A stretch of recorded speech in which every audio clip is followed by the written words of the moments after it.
Nation. Steph Curry from downtown again. And to those who bleed orange and black, It is out of here. good morning. This is Murph and Marcus. Brian Murphy and Marcus the Waterboy Boucher. Streaming live at twitch.tv/The Sports Leader. Sponsored by Bigelow Tea. Grab a mug and tea proudly. We got 2 words for you, Northern California, on a Monday morning, and those 2 words are Mac, Blanken, Jones. Those are the 2 words. And I made Blanken the bonus word of the day. Mac Jones! Who? Marcus has me, every time I see Mac Jones throw a pass, all of a sudden I'm singing a song I never knew.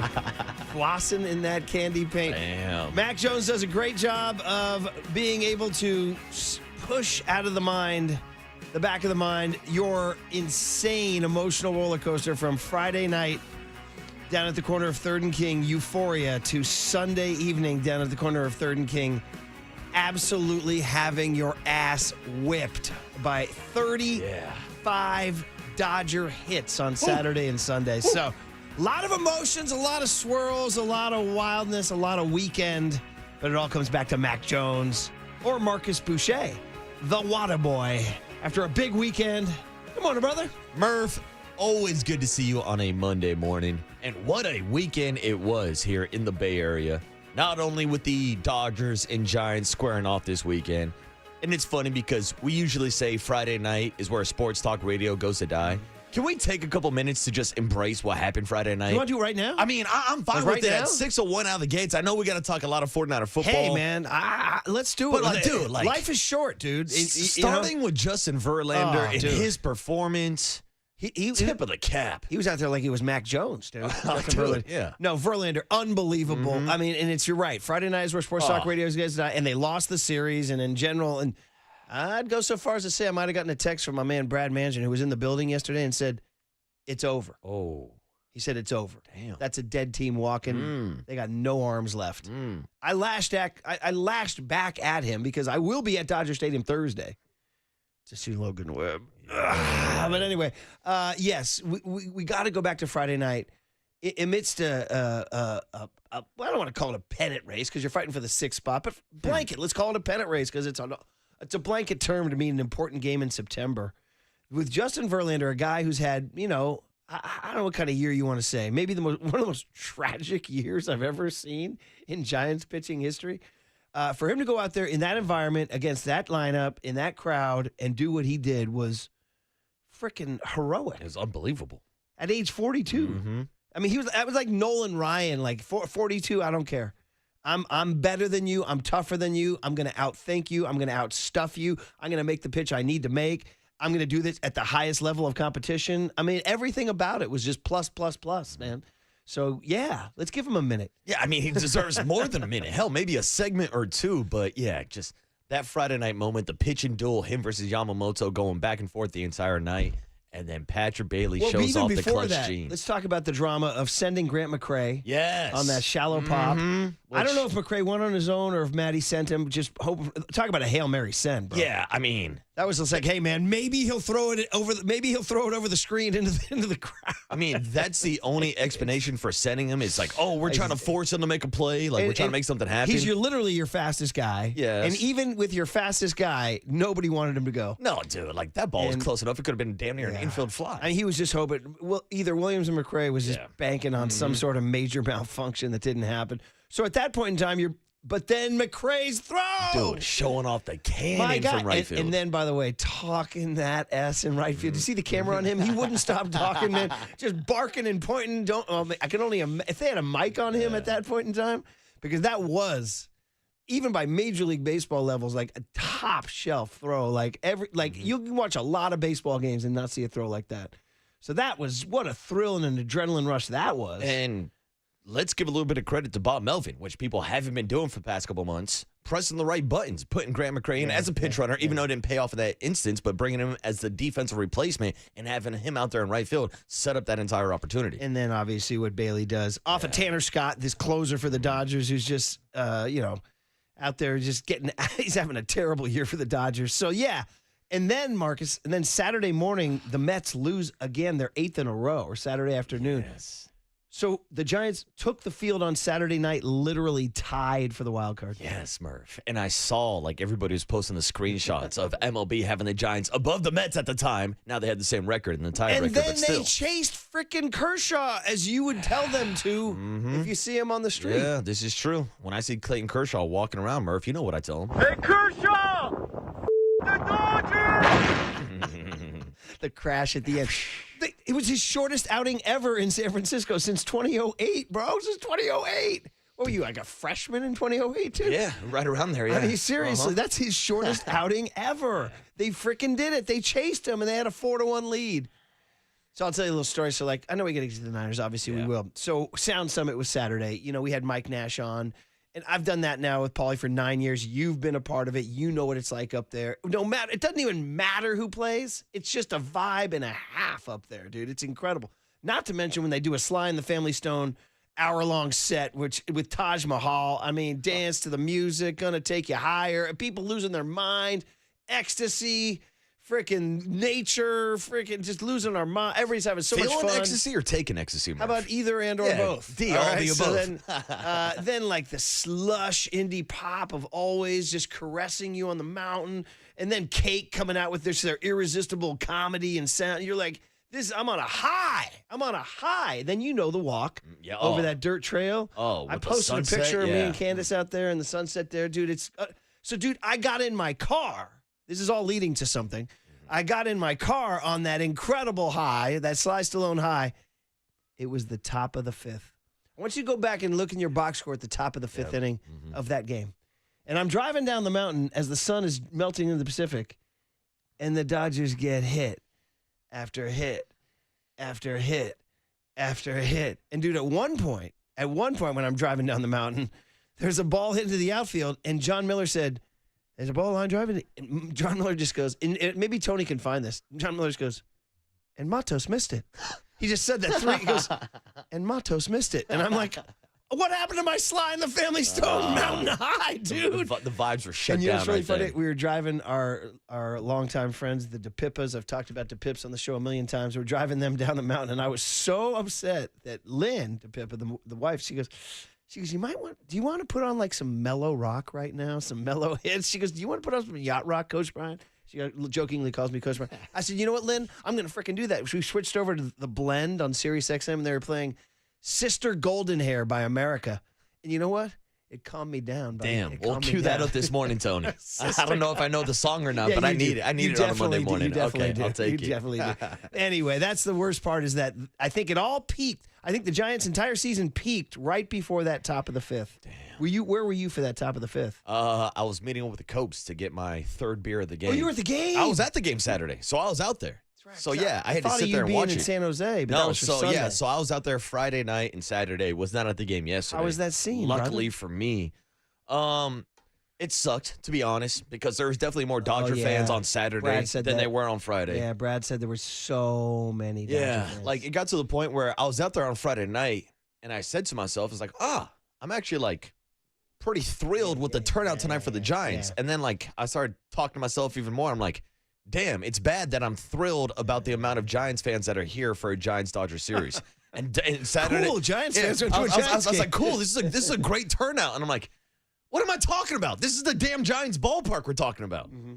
And so Saturday, we saw the traveling circus out there, and they were loud as hell Saturday. So Yeah, they had a lot to cheer about. yeah, they did. Ohtani hit it. a lot of Titanic lot class, of hits, right? lot of stuff to cheer. Lot about. of hits. lot of hits going on. Tony Sauer would say, a lot of rules, a lot of hits. Yeah, which lot of is hits. disappointing when you mentioned, what was it, 35, 38 total hits 17 Saturday and on Sunday? Saturday, 18 on Sunday. Yeah, against your two studs, And there's- Robbie Ray and Logan Webb. And the pitching has just hit the wall. And neither of them get out of the The fourth bullpen inning. has fumes. Yeah. So, it was fun while it lasted. Yeah. Friday night, we gave it its love, and then Saturday, all the way up until the 5th inning. Beating Kershaw, knocking him out, and then collapse. Yeah. Which means we got to get back to the freaking Niners. Yes, but real quick, we do got to announce a little bit of breaking news because our friend of the program, Susan Slusser, has reported that Bryce Eldridge is on his way to the Bay, Murph. Well, that is breaking news. Mhm. It broke last night. Yes. And I'm glad you did it. Mhm. And I just feel a little weird about it. It feels a little forced But then again, Dom Smith's injury is what caused it. Yeah. And by the way, talk about giving yourself to the cause. Oh, holy splits. Oh, my God. And got the out, too. Yeah. Dom Smith, if everybody missed it, pulled an incredible split stretch to get an out by a shoelace on the Dodgers at a critical moment. They activated Jordan Encarnacion Saturday to play him, but now they made the big move. I mean, listen, I don't want to create any negative vibes. Come on in, Bryce. Do your thing, buddy. I would imagine he's DHing tonight. Yeah, put him in the lineup. I guess he's DHing. You're not calling him up to sit on the Face bench. Zach Gallen. Why not? Let's go. Put the kid in the lineup. All right. So we did the whole first segment after a Niner win and didn't play the Niner win package? I think we did. Should we do it on the other side? Yeah. All right. Well, we were doing a little weekend catch-up, a little Saturday, and a little Friday night tribute to the Warrior that is Justin Verlander. But it is 49er Monday. We apologize to all you 49er fans who wanted the win package. We'll get it to you on the other side. Monday, September 15th. I did open the show by saying Mac, Blank, and Jones, and we'll do it again, probably for the rest of the show. Who? Next on The Sports Leader.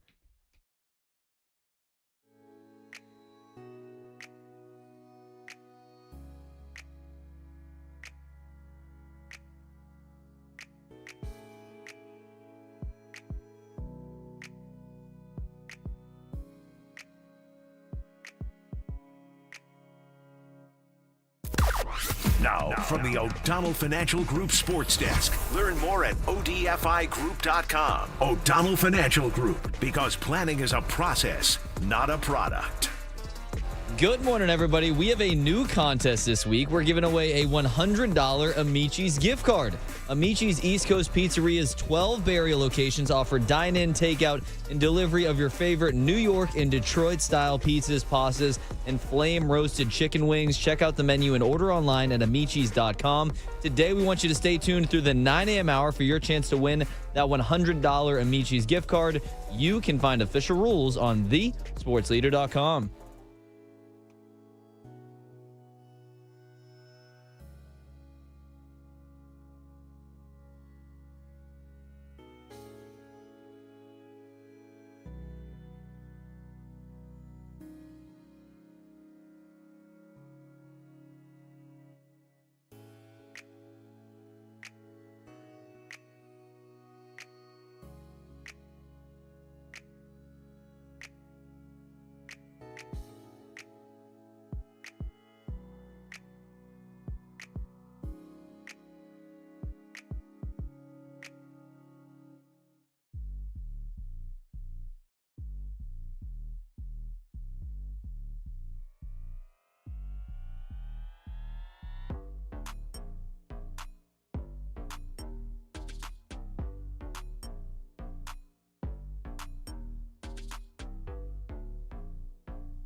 And now it's time for the Protect Your Assets Business and Technology Report with me, David Hollander.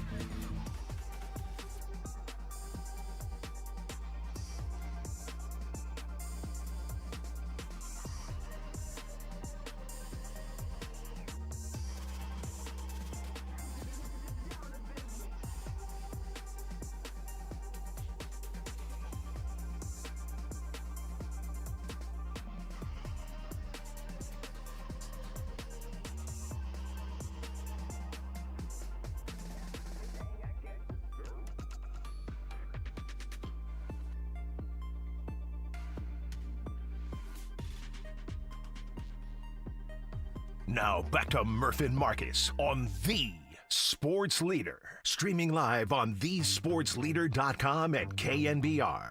The Sports Leader app. Murph and Marcus is sponsored by Bigelow Tea. Grab a mug and tea proudly.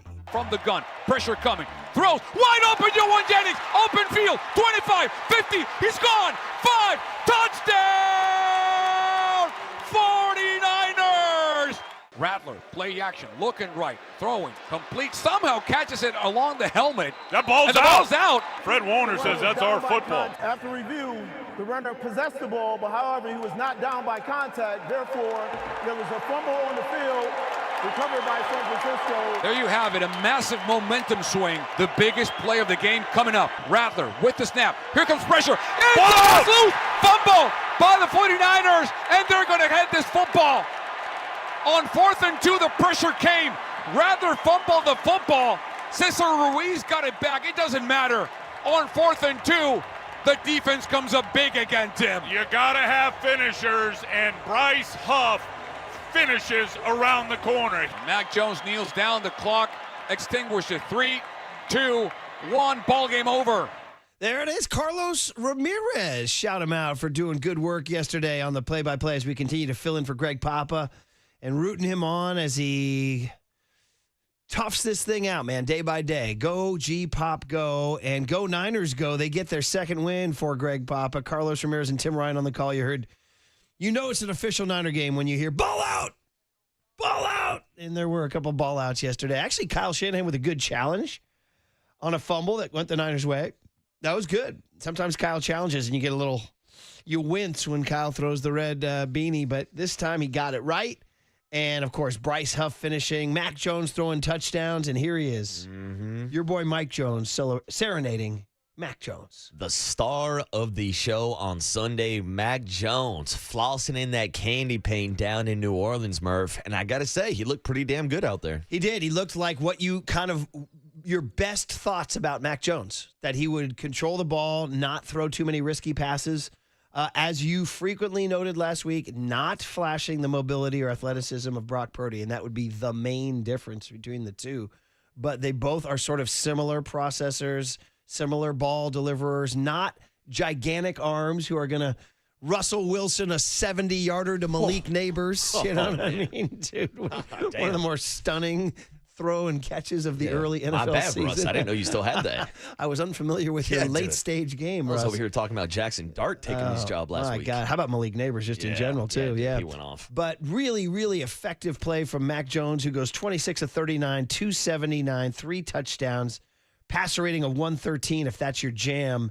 He did fumble on a ball in the, some would say he might have held onto it a little too long. McKivitz did make the block, but then sort of quit on the play when his pass rusher fell to the ground. Yeah, it was an awkward moment when the defensive end went down. McKivitz kind of folded over, went down with them. Defensive end is able to get back up. But, yeah, that's when you pancake a guy. That's just lay on top of him. Yeah. Just jump on him. And McKivitz almost like, I think McKivitz must have thought in his internal clock that Jones had released the ball by that point. See, that's the thing, because it felt like the internal clock of Mac Jones was definitely longer than the internal clock of a Brock Purdy, who we've seen use his legs to get out of the pocket, make plays, just get rid of the ball a little bit quicker. Now, Brock will extend plays and run around a little bit more. We just talked about that. Mac Jones does not have that mobility. But, yeah, if we're going to nitpick Mac Jones' performance, I would say there was too many cases of him holding onto the ball for too long. Yeah, a little bit like that. But I mean, literally, Brock's mobility and athleticism is what won them the game in Seattle. I mean, you can discuss whether or not that ball was truly meant to go to Jake Tonjes or whether it was meant to go to Reek Woollett or how dumb or how smart it was. But it was a freaking touchdown, and they won the game. That's all that matters. And that was exactly the kind of play that Mac Jones does not do.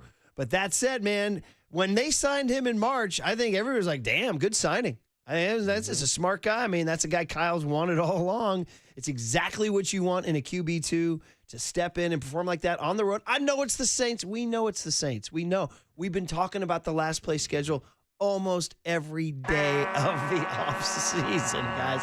We have a sounder for it.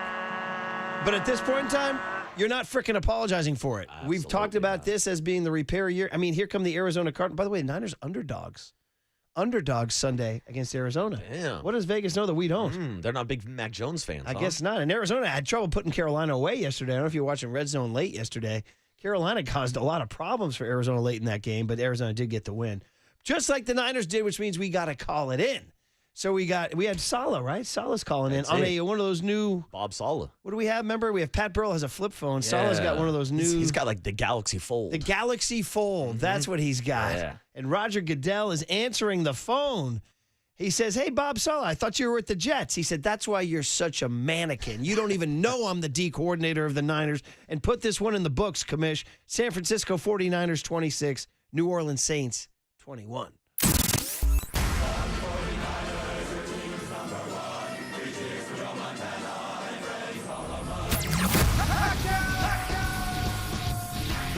Beautiful people. Beautiful people. Bang, bang, Niner gang. Bang, bang, Niner gang. Hell yeah, hell yeah, hell yeah. Dodgers got it! Mac Jones. Okay. Wow, All right. look at that. We got an ad. We got All a little right. Guy Haberman overmodulated. And Dodgers got it! that's not Guy's fault, by the way. That's not Guy's fault at all. And then a little Mac Jones tribute for week 2. Mac Jones. Yeah, and how about just both games being road games, both games being road wins, both games being late games where somebody needed to sack the quarterback. And in Seattle, it was Nick Bosa. Actually, yesterday it was Nick Bosa too. Yeah. He did it the first time, but then the 49ers couldn't run the clock out. Some would say, is it Mac Jones who didn't make the throw he wanted? Some said Juwan Jennings should have sold out more to make a catch. Now, he was playing banged up. He started the game hurt and got hurt during the game as the game went on. So, I mean, I know it's the NFL and there's no excuses. You got to make a catch when you got to make a catch. But Mac Jones did not run the clock out, and the Saints got the ball back again, if you missed it, and drove down into Niner territory. And this time it was Bryce Huff making the play, just like Bosa. So back-to-back Saleh, his guys outlast their blocker one last play. Yeah, and I was a bit surprised to see the New Orleans Saints put up 21 points, if we're being completely honest with you. And that's why I think that's something that we're going to discuss moving forward, because the defense needs to be better if Brock Purdy is out for an extended period of time, because it's great that you went on the road and beat the Saints. We've been joking about the last play schedule and how bad the Saints are going to be this year. Regardless of how bad they are, we know that in the NFL, it's tough to go out on the road back-to-back weeks to start the year 2-0. And I think that neither of these wins were pretty. They weren't perfect, but you got the job done. You went 2-0, and that's how you carry momentum, and that's how you take advantage of the last play schedule. By the way, once again, 209 says... Thank you, Tommy. I mean, I got to be honest. There's definitely an easy way to trigger me. Easy way to trigger me. And that is when I say something on the radio that I'm pretty sure is right, and then somebody comes in and tells me I'm wrong, and then it turns out I'm right. That triggers me. Oh, that happens. 209, bro. He's like, Niners are favored in that game. Dude, tell me what that says right there on ESPN. Well, Murph, Tell me what that says on that Arizona Niners game. I can use my eyes. I see. Right, Arizona Niner game. Look right underneath it. I see it. Oh, there it is. There's a spread. Arizona -1.5. Thank you. What am I? Your eyes work. 209, bro. So do mine. What am I? I'm here working for you, 209. I'm trying my hardest. What do you want? Trying my hardest. What more do you need? Let's get the guest list from Young Tone on a Monday, September 15, 2025. 8/15/25. Young Tony, fresh off a Silverado.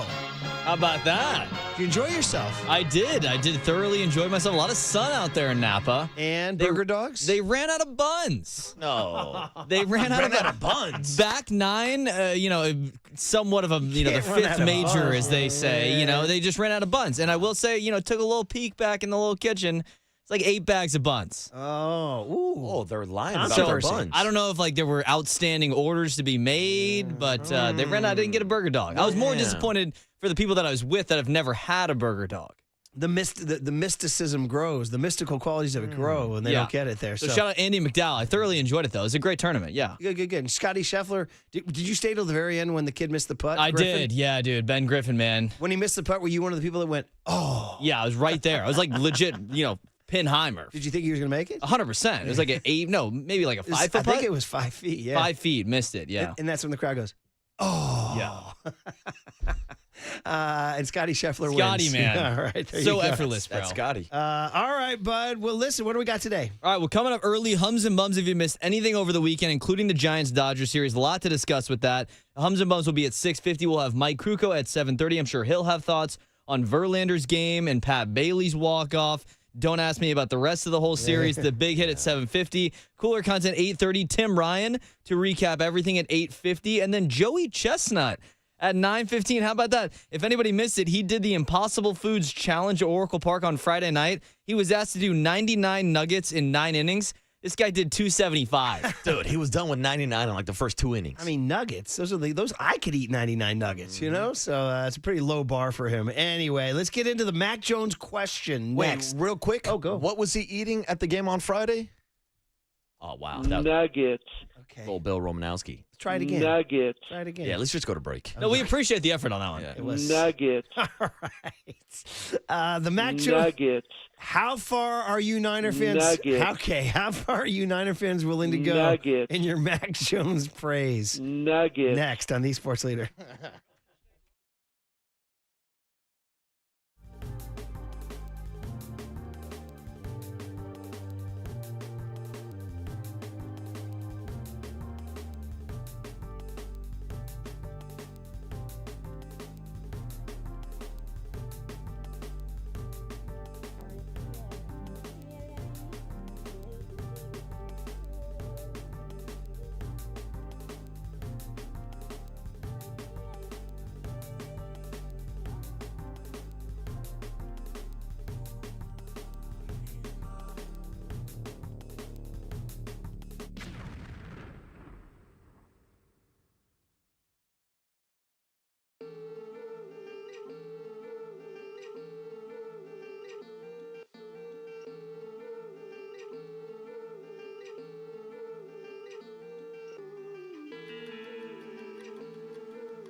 Now back to Murph and Marcus on The Sports Leader. Streaming live on thesportsleader.com and KNBR.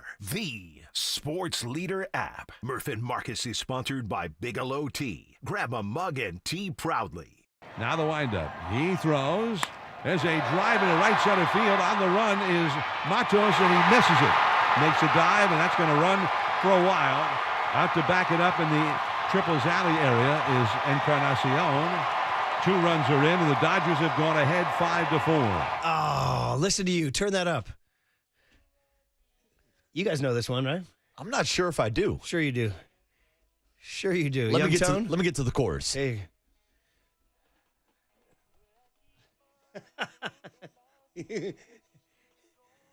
Come on. No, I don't think I know this song. Wow. To be honest, yeah. Oh, this should be like Yacht Rock Mount Rushmore, buddy. Yeah. Young Tone? I think I've heard this on a Yacht Rock playlist, yeah. Yeah. Sure. America. Tony's Sister deeper. Golden Hair. Tony's getting deep into the yacht rock community. By the way, the opening line of this song is, here we go.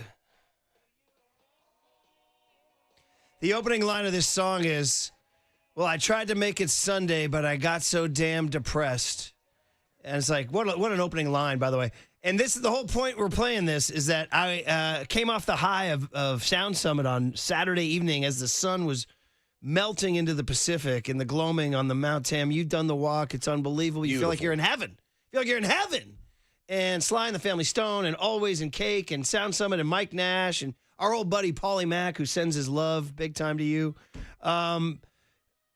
I'd put on the Giants game thinking they were ahead 4-1. As I drove down the mountain, the Dodgers' 5th inning happened, 6 runs.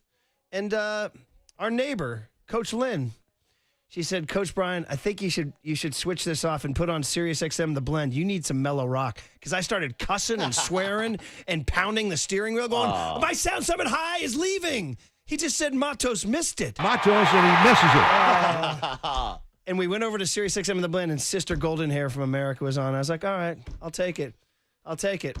I mean, America. Sister Golden Hair. I'll take it. Sister Golden Hair. Yeah, big song in the 7. I'm going to say this might have been number 1, top 5, something like that. Anyway, thank you, young Tony, for that little tribute and to recreate the moment the Giants season ended. So, all right, we teased Mac Jones, though. Let's deliver on that.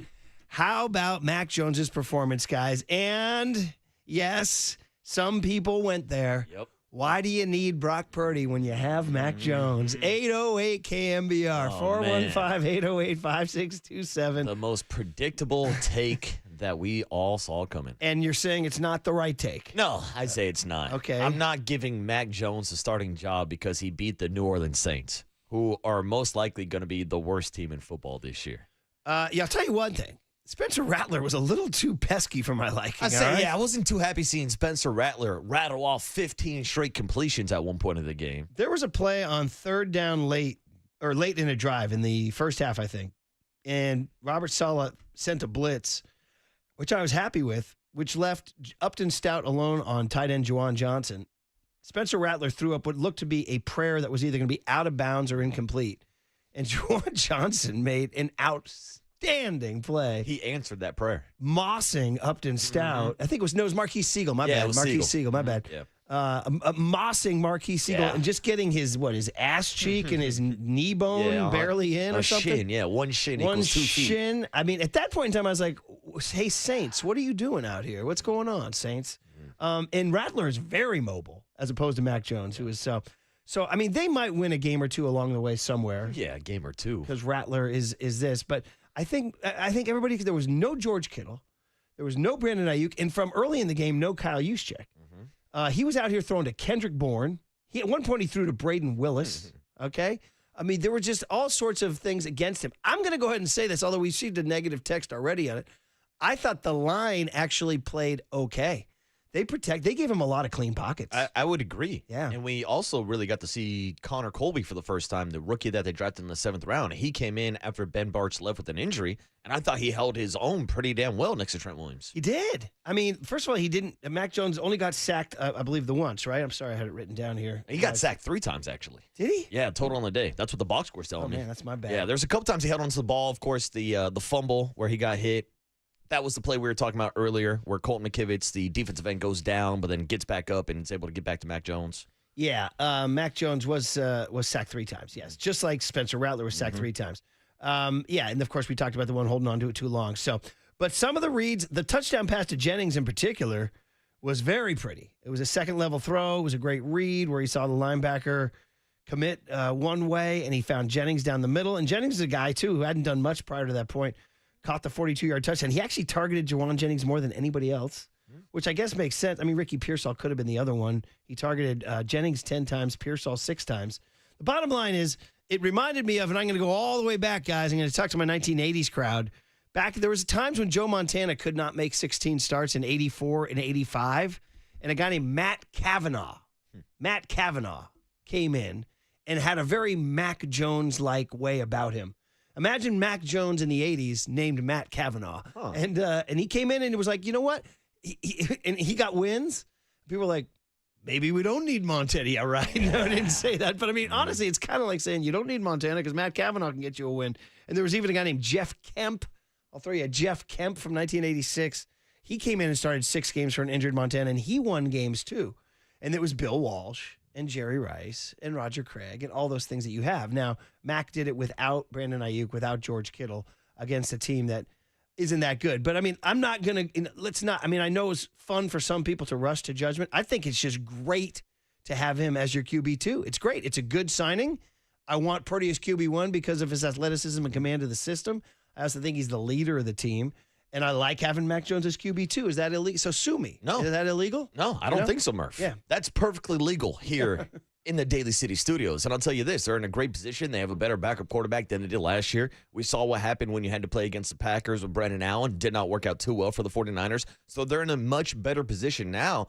And not only for this year, they signed Mac Jones to a 2-year deal. So they have control over him, not only this season, but moving forward. Or if they want to take a phone call from a team like the Cincinnati Bengals, who might be in the market for a quarterback, that's also on the table now after we got the news that Joe Burrow is going to miss about 3 months this season. But that's something you can play out because obviously you need Mac Jones right now with his Brock Purdy injury. But that's something that you can also entertain over the next season or two if you do want to get some value back for Mac Jones. Yeah, just short answer on that. I'd say the Bengals, Jake Browning's been in that system for a while, and they like him, and he led to a win. I don't know if they're banging down the door. I think Browning's their guy. Yeah, by the way, I was just throwing it out there as a potential option because you do have control for the next year. True. But then if you trade him, who's your QB2? Yeah, that's the problem you fall into. I keep Mac Jones. Yeah, so would I. One play away, right? And you're only paying him $3 million per year. By the way, right before he came on the show, ESPN reported that Joe Burrow is going to have surgery and be out for 3 months. Yeah. Shout out to you beating Derek Papa in fantasy, largely in large part due to Joe Burrow's injury. Huh? Went down, yeah. Look at you, though. Off to a good start there, buddy. Hey, not bad, not bad. Yeah. Out of the gates quick.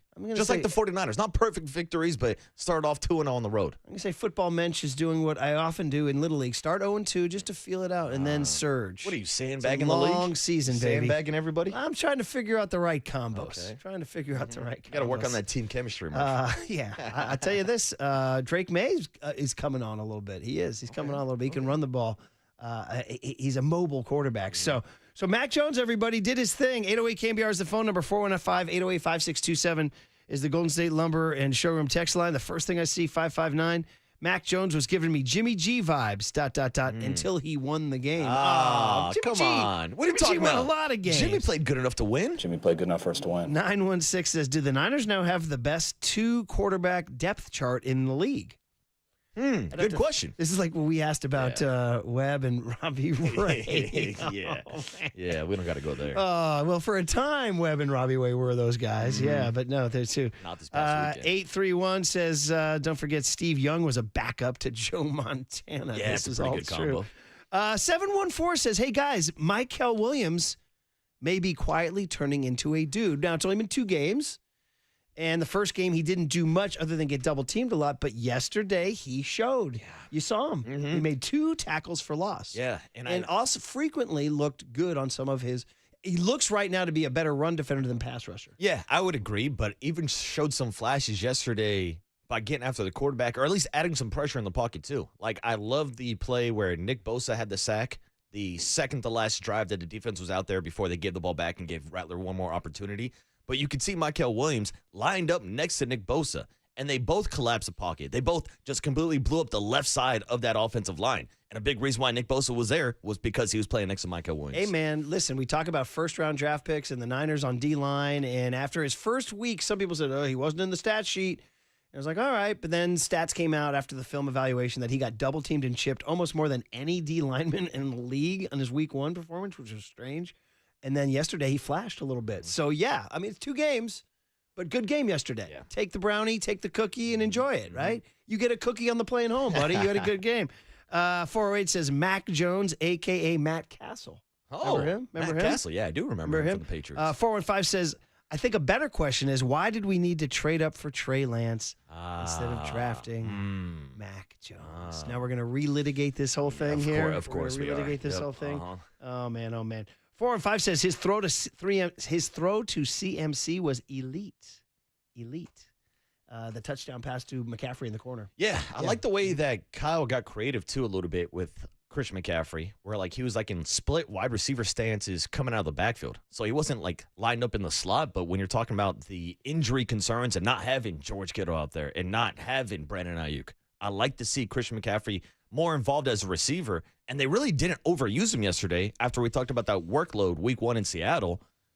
I thought the 49ers were going to have way more success running the ball, but they came back, and Mac Jones dropped back and threw 39 times. One cynical way to interpret yesterday was Kyle Shanahan trusted Mac Jones to throw the ball more than he trusted Brock Purdy to throw the ball. Damn, that's a take. That's a hell of a take. Yeah. It was out there yesterday on social. Sure it was, yeah. Then again, it's also matchups and who you're going against, and do you want to engage that pass rush in Seattle, in that environment in Seattle versus New Orleans, where there's, by the way, a ton of 49er fans. Yeah. Oh, there was a bunch of red out there yesterday. But we saw that from the script, and I don't think it's because Kyle Shanahan trusts Mac Jones more. I think it's because they knew that the Saints' game plan was going to try to shut down the run. That's why they went 3 and out and didn't even run the ball in that first series. We'll see how he does as a home underdog against the Arizona Cardinals. That's right. The early line is the Cardinals by 1.5. Wow, so. Mac Jones, the underdog, Murph. But I should tell you that the Murphy Market Show is sponsored by Redwood Credit Union. Whether you're dreaming of a new home, planning your children's future, or growing your business, Redwood Credit Union is a financial partner that feels like home. Learn more at redwoodcu.org, federally insured by the NCUA. It's that time, that Monday tradition that starts your week like no other. Hum babies, bum babies, from us to you. Next on The Sports Leader. Time for traffic on The Sports Leader.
It's time for KNBR's Opening Bell Report. Sponsored by Protect Your Assets with David Hollander. Concerned inflation will ruin your dream retirement? Learn more. Listen to David's show every Saturday morning or call 1-866-PROTECT.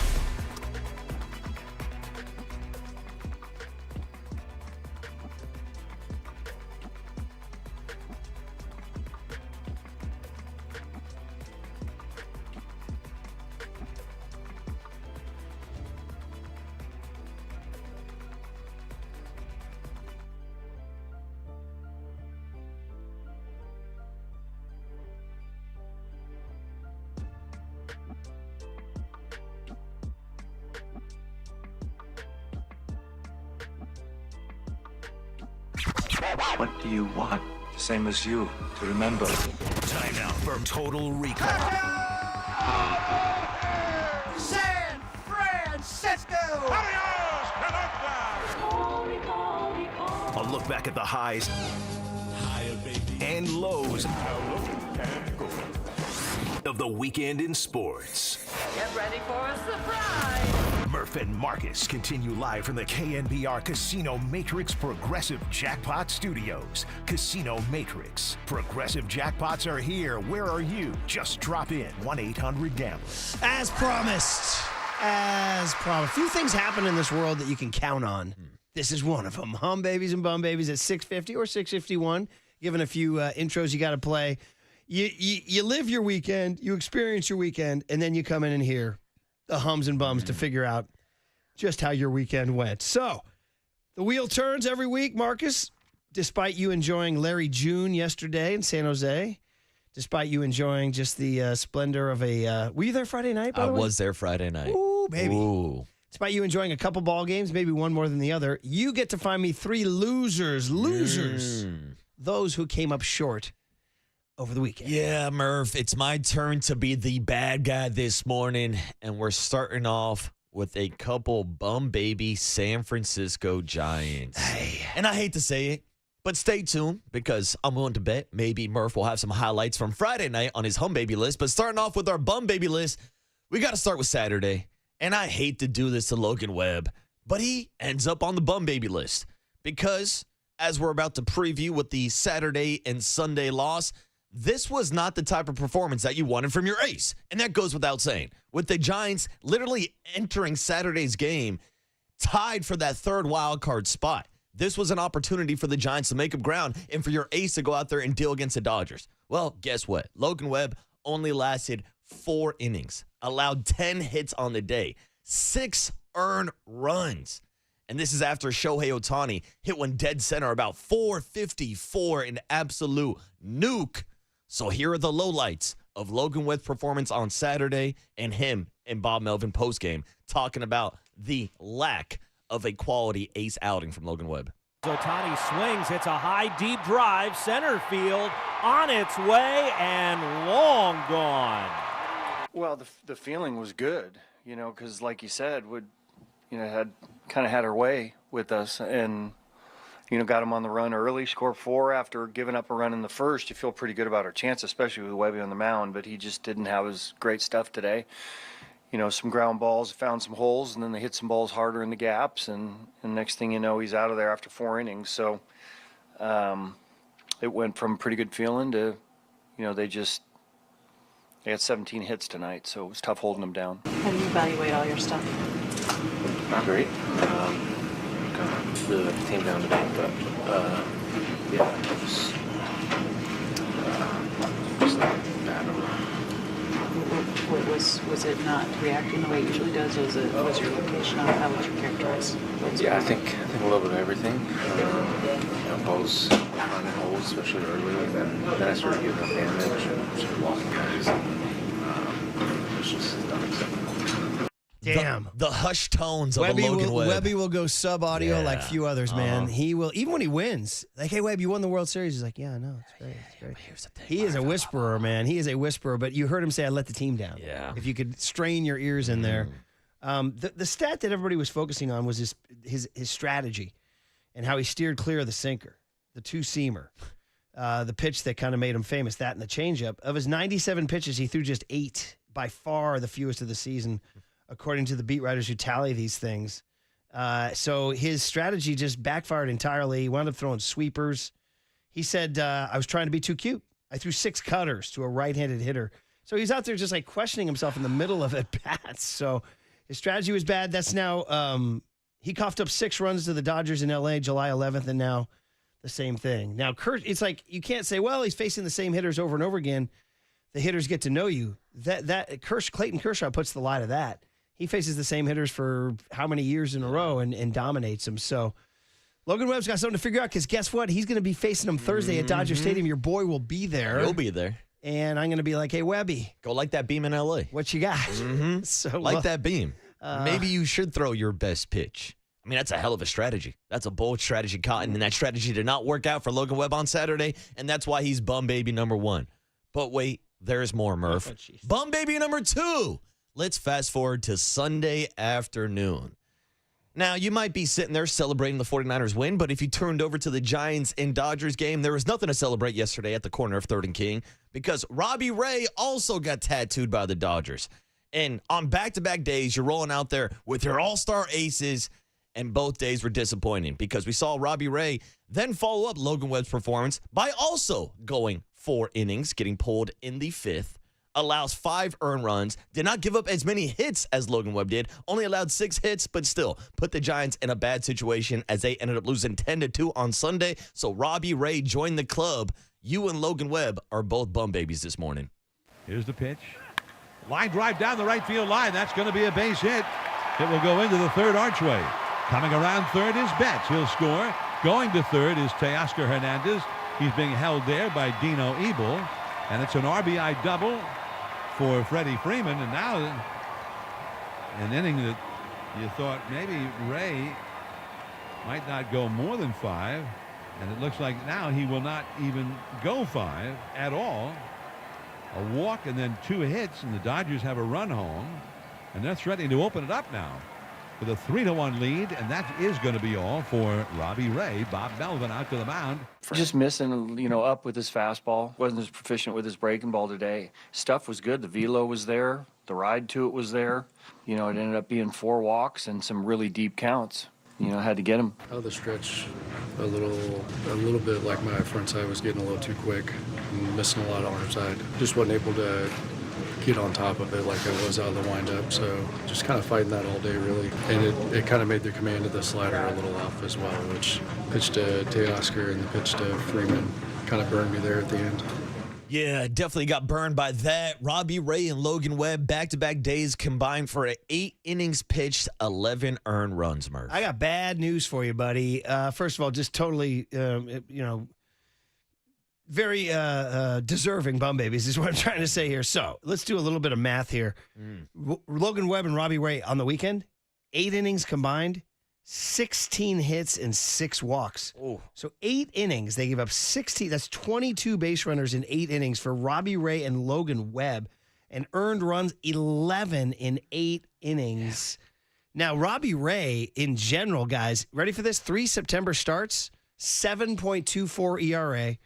13 2/3 innings, 16 hits and 7 walks, so 23 base runners, 11 earnies in 13 2/3 innings. Just he has hit the wall. I did not know this was going to come. You even throw in his last start against Baltimore in August 29. That was 4 1/3 of 6 hits, 6 earnies.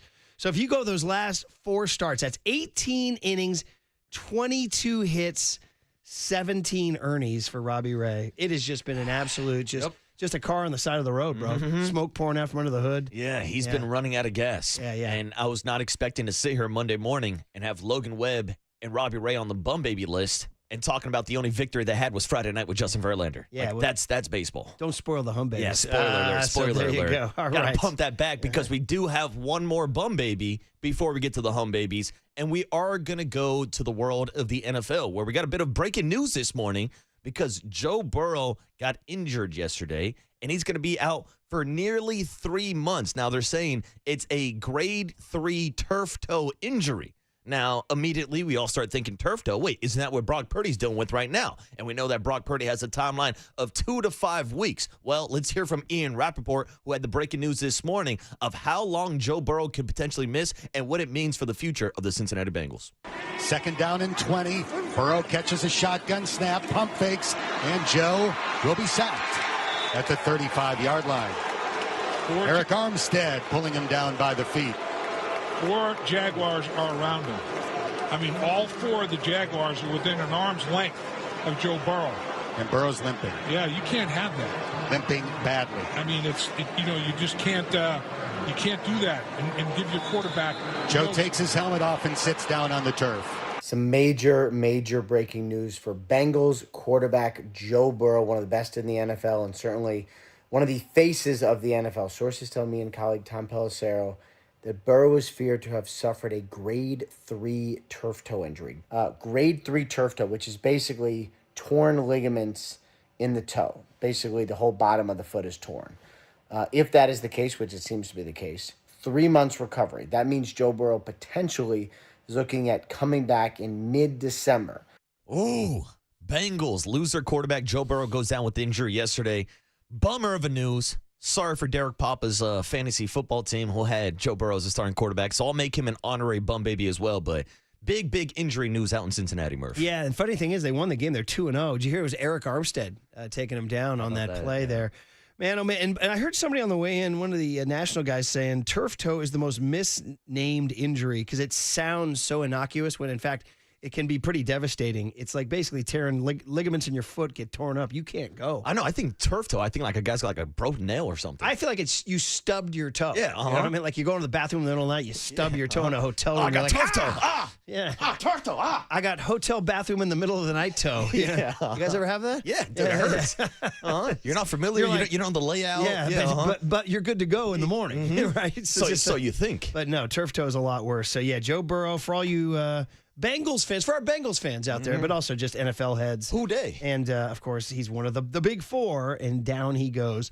Although, is Pat Mahomes still part of the big 4? We'll talk about that later, too. You could have made them bum I babies. thought about it. Yeah. They made it close in the 4th quarter yesterday, but yeah, back-to-back L's against the Eagles. A lot of talk about that tush push getting bad with Tom Brady identifying guards, false starting, and refs not calling it. Did you see all that? I did not see It was a this. national talking point today that the tush push is so bad.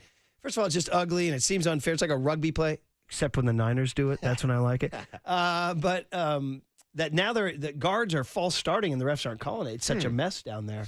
So anyway. What a surprise. You're listening to KNBR AM and KNBR FM, San Francisco, the sports leader, a Cumulus media station. Thanks for bringing us down. Yeah, that's my job. Marcus, I appreciate That's you, what I'm buddy. here for. Let's try to bring everybody back up, my friends, and get into a little bit of the hum babies. First, we got to go honorable mentions.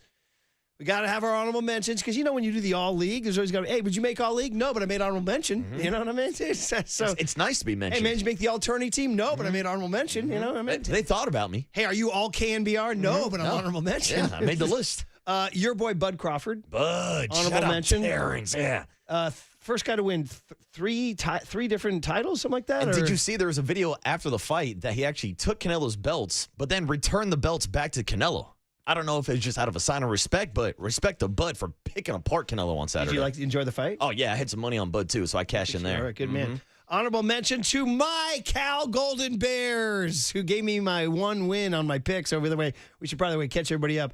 I think both of us, again, went 1-1. Another one. So you're not going to lose with us, but you're not going to win with us either, all right? Can't go broke taking a profit. Cal, I thought Cal could win the game at home, and they did. So congrats. And also, shout out Stanford. Frank Reich got them going. That was a surprise. They were double-digit underdogs in that game. They beat BC. One more. Malik Neighbors gets an honorable mention if you had him in fantasy. Jamar Chase gets honorable mention if you had him in fantasy. Thank you, Jamar. Amon-Ra St. Brown gets honorable mention if you had him in fantasy. All those guys went completely bonkers yesterday. And then for me personally, honorable mention to Sound Summit up on the mountain. And all the listeners, too. There's great listeners up there. And Mike Nash, you just do it every freaking year. He's like, I'm just going to create a vibe, and you guys are going to just bask in it, and then you're going to go down the mountain feeling like you've just visited heaven until you put the Giants game on the radio. That damn fifth Which inning. forces you then to go to SiriusXM in the blend and hear Sister Golden Hair by America. You might want to give me the opening lick there of Sister Golden Hair, because I was like, I can't handle this. I was rubbing my face over my hand over my face. I was gripping the steering wheel, and our neighbor, Coach Lynn, she said, Coach Brian, I think you should change to mellow rock right now. It's not doing anybody good. I did, and I heard this. Yeah, I heard this. And then I got more depressed. I was going to say, did it work? did I tried it help? to make it Sunday, but I got so damn depressed. I think he takes his clothes off and go to bed. Oh. Yeah, he got undressed. But then, he's not ready for anyway, the song picks up a little bit. So anyway, back to the hum babies. And it starts with, come on, the easiest hum baby of the weekend, Mac Jones. Who? Yes, thank you. Hey. Mac Jones. Let it go. Play it some more, buddy. Mac Jones. Come on, go. Mac Jones.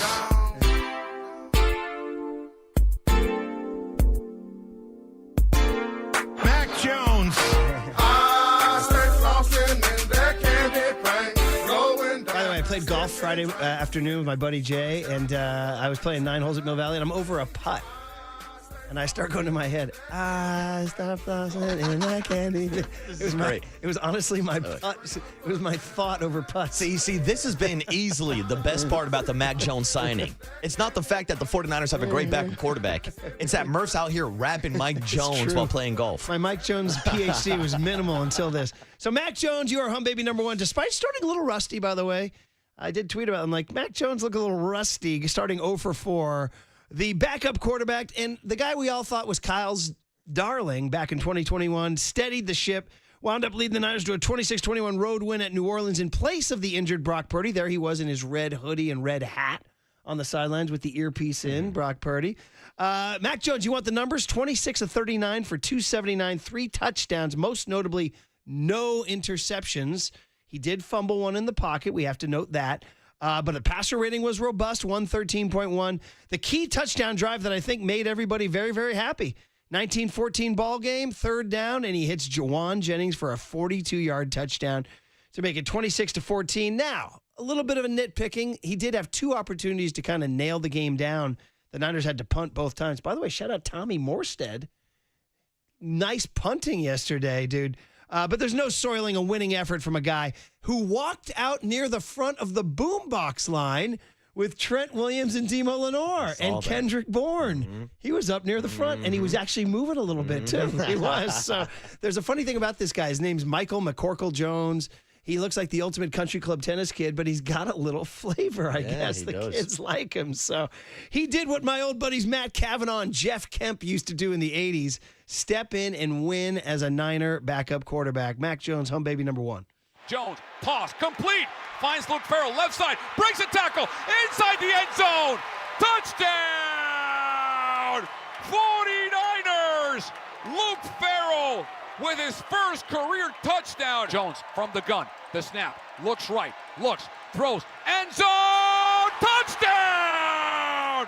Christian McCaffrey, back of the end zone, right side, perfect pass by Mac Jones. Quick snap from the gun, pressure coming, throws, wide open, Jawan Jennings, open field, 25, 50, he's gone, 5, touchdown, 49ers! I've worked a lot on my mindset this offseason, and obviously when you're having your first start, you're going to have a couple nerves, but just working through those, and once I finally got into a rhythm, and I felt like the line did a great job blocking for me, and when they do that, I know I can sit in there and let it fly, so definitely things to clean up, but really proud of the guys at defense, special teams, and really the guys around me. Like Trent came up to me, he's like, "You're good, dude, just go out there and hoop." And I was like, "I got you, I can go hoop." And then once he said that, I was like, "All right, let's play ball." So that was kind of cool. Max played a lot of football games. You know, we all had full confidence in him. He had confidence in us, and I love the way he plays. He plays with so much swagger. You know, he gives it his all. He's so loose on the sideline and a great leader. So, you know, with a guy like Brock down and having Mac come in and step up like that was awesome. Mac got in at the front, too. Yeah, man. Mac got that swag now. Don't sleep on him. That's all Kyle talking about his suit and everything. So, Mac got that swag. Mac knows what he's doing. He knows how to connect with us, and I think it's super important as a quarterback. That is the effervescent Kendrick Bourne, who brings a lot of personality and energy. That was Christian McCaffrey, too. And then it was Mac Jones talking about how Trent Williams told him, just go hoop. Just go hoop, bro. Just go hoop. Mm-hmm. I like that. Mac Jones did say he worked with a mental coach a lot in the offseason. Niners have like one of those team psychologists that tries to tell you, you know, it's the Bob Rotella of golf, young Tony. Don't be result-oriented, be process-oriented. Or Ted Lasso as well. Well, there you go, Season buddy. 2. There you go. That was, what's her name? Her name was Sharon, right? Sharon? Anyway. He just calls her Doc. Doc, anyway. Point is, Mac Jones, very worthy. Hum baby number 1. Hum baby number 2. Can you be a hum baby for one play? Well, last week we made Nick Bosa a hum baby pretty much for one play. And in very similar circumstances, Bryce Huff is hum baby number 2 because a 49er pass rusher made a game-ending sack and forced a fumble to close out a close game just like Bosa last week in Seattle. Shout out new pass rusher Bryce Huff, who exploded off the line and beat the right tackle of the New Orleans Saints to force the very pesky Spencer Rattler into a sack and forced fumble. They were inside the Niners 50. They were on the 42-yard line with 1:03 left, bro. It was in doubt. It was in doubt until Huff did what he was supposed to do when he signed with the Niners. He made a play to win a game. Robert Saleh's guys do it again. Bryce Huff gets the hum baby. The biggest play of the game coming up. Rattler with the snap. Here comes pressure. It's loose. Fumble by the 49ers, and they're going to head this football. On 4th and 2, the pressure came. Rattler fumbled the football. Cesar Ruiz got it back. It doesn't matter. On 4th and 2, the defense comes up big again, Tim. You got to have finishers, and Bryce Huff finishes around the corner. He runs right by Fuaga. Bosa is destroying the left guard, Ray Duns. They both converge on the quarterback. That ball comes out. What a get off, what a dip, what a rip. Sack, forced fumble by Bryce Huff. 2 weeks in a row, defense has finished games with walk-off sacks.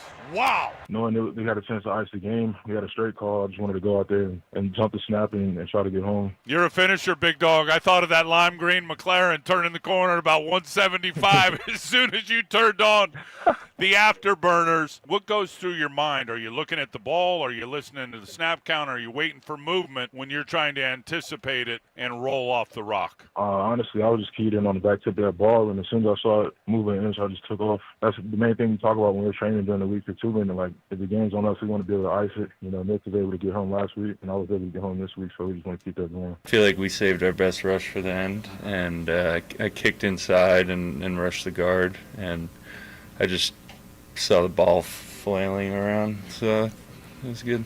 Happy for Huff. His time in Philly, obviously winning a Super Bowl is great, but I don't think they utilized him great, so it's kind of a resurgence for him, and I'm excited to see where it goes. Yeah, you got to love Bosa, man. He's a quote machine. And how about him calling out the Eagles? Yeah, I don't think they utilized him right. No. And then he goes, saw the ball flailing around. It was great. Give me that again, young Tone.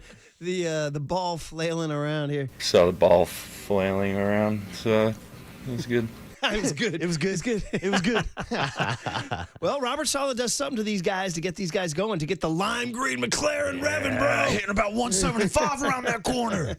You're a finisher, big dog. I thought of that lime green McLaren turning the corner at about 175 as soon as you turned on the afterburners. There's something about this guy, dude. That's great. Oh, man. All right. Great call. And, yeah, what a fantastic finish by the 49ers defensive line. But this is why they brought Bryce Huff in, so that he can be that finisher, be that closer that Robert Saleh talked about back when he had him in New York. You just said a fantastic finish, and I think we just handled the what did Young Tony learn today, because Young Tone, an entire generation of us, grew up on a several years long commercial feature in the NFL called Alcoa's Fantastic Finishes.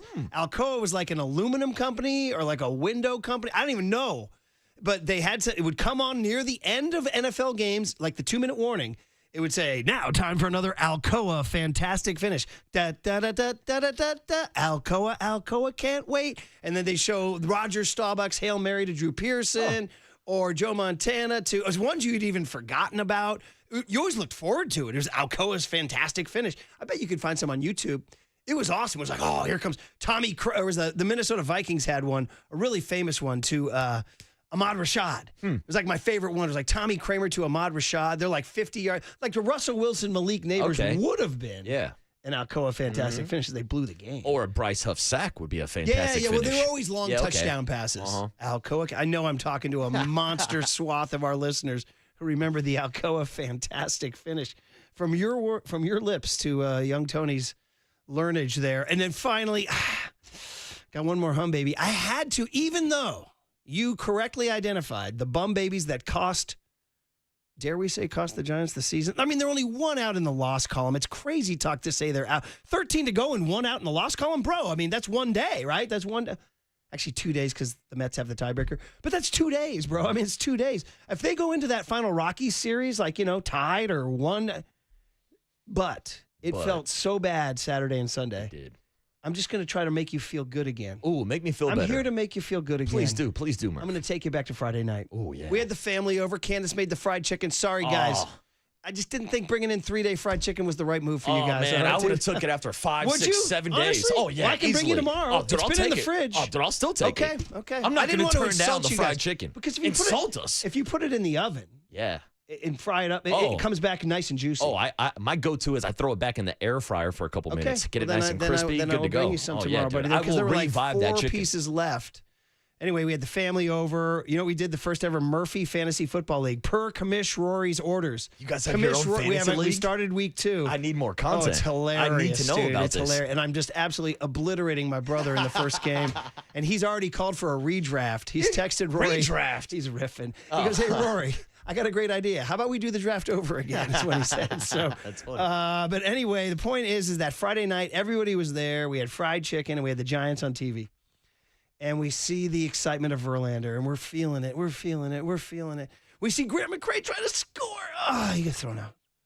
And then we see Grant McCray throw the runner out of the third. We get so excited. And then Pat Bailey. So just what a wonderful night that was all around. So we're going to give final hum babies to Justin Verlander's gutty 42-year-old effort out competing the Dodgers. So what do you, you're the Dodgers? Well, I'm Justin Blanken Verlander. Here's 7 right in your face. All right. And then Pat Bailey, who has that clutch gene. So let's just remember Friday night for one last time here. Verlander, 2-2 pitch. Swing and a miss. He struck him out with the hard slider. Here's the 1-0 pitch. Bailey drives one deep left field and gone! Patrick Bailey! Another walk-off for him. And this time, it's a grand slam. Everybody at home plate, and Bailey touches home and gets crushed by his teammates. His jersey getting ripped off. A moment that he'll never forget against the Dodgers in a pennant race. A walk-off inside the park home run, and now you got a grand slam. This one against the Dodgers has got to feel pretty doggone good. Yeah, man, that's awesome. Just so thankful for this opportunity, and the guys have been playing so well. Man, it's just been a lot of fun. Let's talk about the performance from your starting pitcher tonight, Justin Verlander. I mean, he really has always been a big game pitcher, and tonight he came up big in a lot of ways. Tell us about him. No doubt, he was unbelievable. Man, we haven't been giving him any runs all year, but he always keeps us in the game. And man, it's just an exciting win. It's an exciting time right now, and really cool just to see the fans show up. And I mean, they're always showing up, but man, what an electric atmosphere tonight. It was so much fun. You were there. Dude, I didn't want to leave, Murph. I just wanted to stay in the ballpark the entire night. That's baseball, buddy. It is, man. The great game of baseball, man. Baseball produces things like that. Just, I mean, I think of the dips and dives of that game. When McCray got thrown out, how the whole crowd went like, and then you're like, the Dodgers are going to score. But then McCray throws somebody out the very next half inning. Yeah. How about that crowd reaction when you guys hose the guy at third, It was insane, right? yeah. And then Patty, and then And there's Patrick Bailey from the right side putting one into the bleachers. 707 says, I was driving back from work dead tired, and I heard that grand slam call on the radio and was fired up. So there you go. It was a vibe. All right, well, good hum babies and bum babies as promised. Thank the Monday you. tradition. That did make me feel better. And also, one last honorable mention for the hum babies. Bryce Eldridge coming to town. In case anybody's waking up this morning, Susan Slusser did report last night in the middle of the night that Bryce Eldridge will be making his debut with the San Francisco Giants. We're going to address that with Mike Krukow at 7:30 next on The Sports Leader.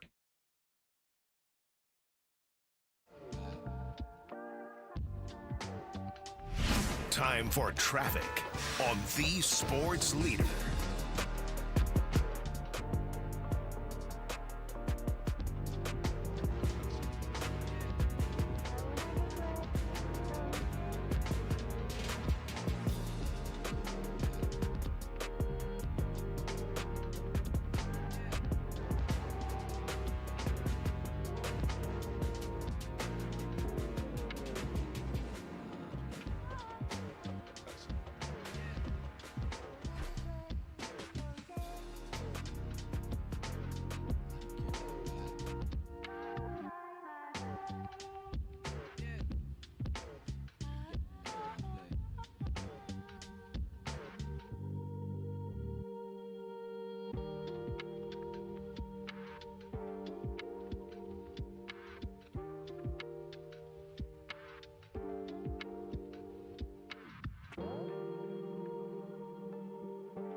Hey, what's up, 49er fans? It's the Waterboy Marcus Boucher back again on a Monday morning with Prize Picks. And you know that every game this season counts, so don't miss a moment of the action this season on Prize Picks. Make your picks on your favorite San Francisco Stars and stay faithful to the Bay all season long because Prize Picks is simple to play. Just pick more or less on 2 to 6 player stat projections, and if you get your picks right, you could cash in. And hopefully some of you cashed in this past weekend. We did hit on back-to-back weeks with Ricky Pearsall getting more than 53 total receiving yards. Barely got it, but a win is a win. So let's win a little bit more money today on Prize Picks because we got a Monday night doubleheader. So you know I'm throwing down a couple shekels on the silver and black. And if Brock Bowers, the kid out of Napa, California, ends up playing tonight, he's got a questionable status. I'll take him to have more than 60 receiving yards, and I'll double down and take Ashton Genty to have more than 65 rushing yards. Those are my 2 plays tonight on Monday Night Football. So join us on Prize Picks and download the app today using the code word LEADER to get $50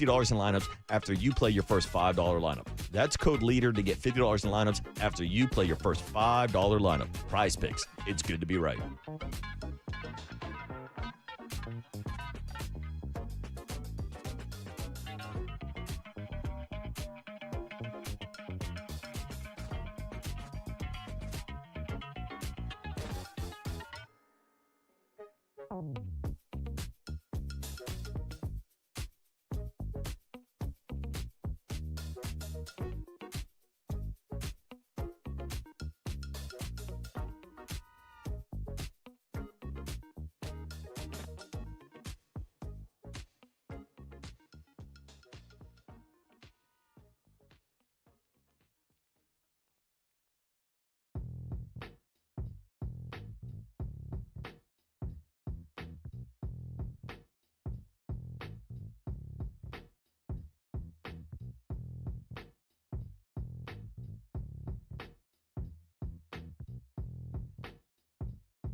And now it's time for the Protect Your Assets Business and Technology Report with me, David Hollander.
Now back to Murph and Marcus on The Sports Leader. Streaming live on thesportsleader.com and KNBR. The Sports Leader app. Murph and Marcus is sponsored by Bigelow Tea. Grab a mug and tea proudly. Well, sky's the limit.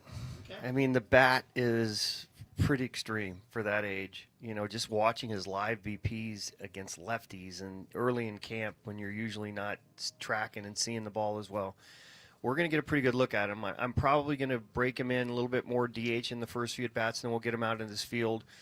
In the field, his bat's probably ahead of his defense right now, and we want him to be able to settle in a little bit, with the bat. But the bat can play right now anywhere. It's just about developing the entire game and making sure that he's confident when he gets here. When that is, I don't know. It could be pretty quick. I know that's kind of his timetable. It probably doesn't start the season with us, which is probably a good thing to settle in a little bit. But I don't know when he gets here, and I don't know if I'm saying the right thing that everybody wants to hear.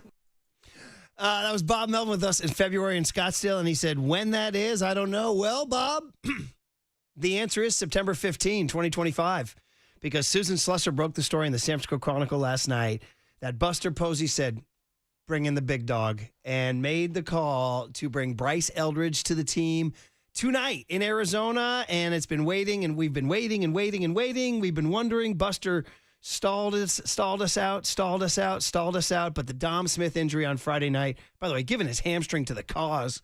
Shout out Dom Smith's he's a candidate for the Willie Mack Award, Dom Smith. Oh, good call. Although I think Adames is kind of the obvious one, but I'd give Dom Smith heavy consideration. He's been so fantastic. Absolutely. Spiritually and physically for this team.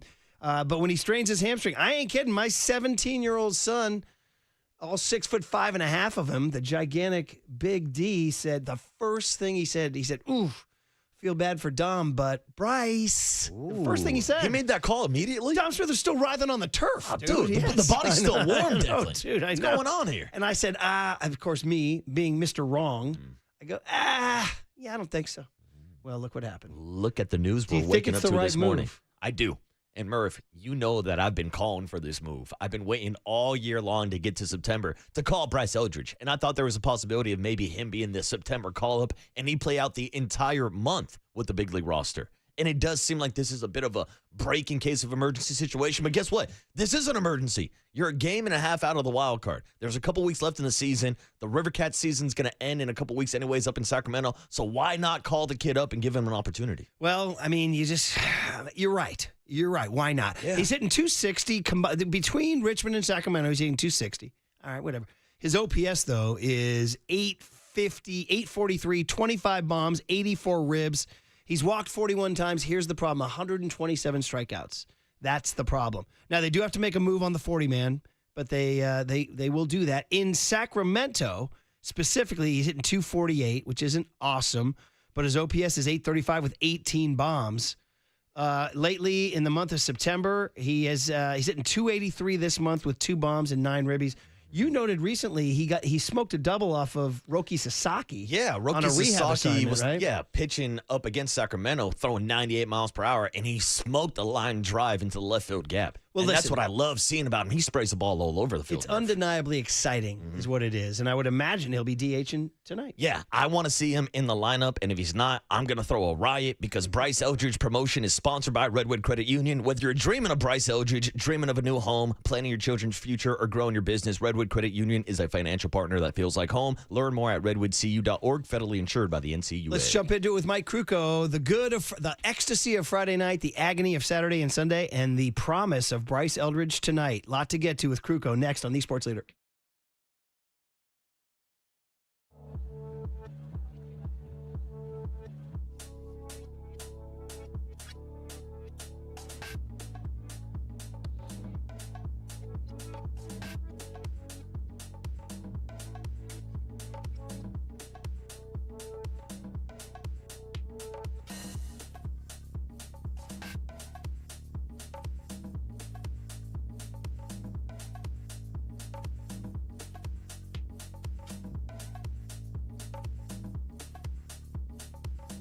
Hey, what's up, Giants fans?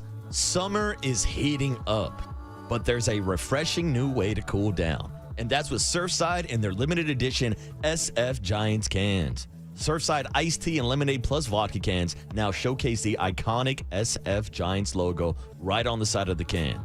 These cans are available at select bars and stores in your area. So show your fandom by posting a photo of you in your Surfside Giants can and tag us on social media at KNBR. And trust me, you're going to like these. I like them. Young Tony likes them. And it's great for the waistline, too, because these Surfsides only have 100 calories, 2 grams of sugar, and absolutely 0 bubbles. So before first pitch today, before Bryce Eldridge makes his Giants debut, grab yourself a limited edition Giants Surfside can today, because Surfside is a proud partner of Giants baseball.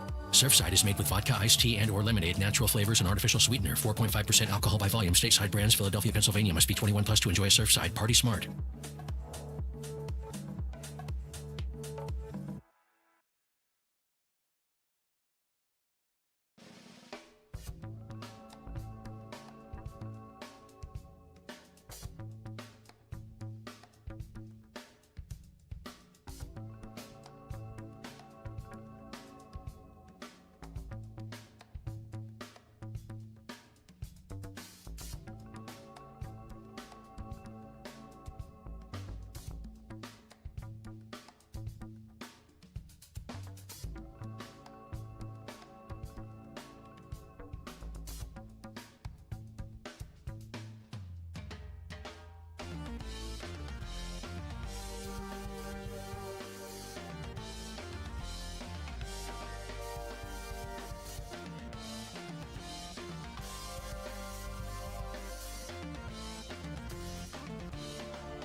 There's no question we've got the best in the booth. That's why Murph and Marcus catch up with Kruk right now. On KNBR 104.5 FM and 680 AM.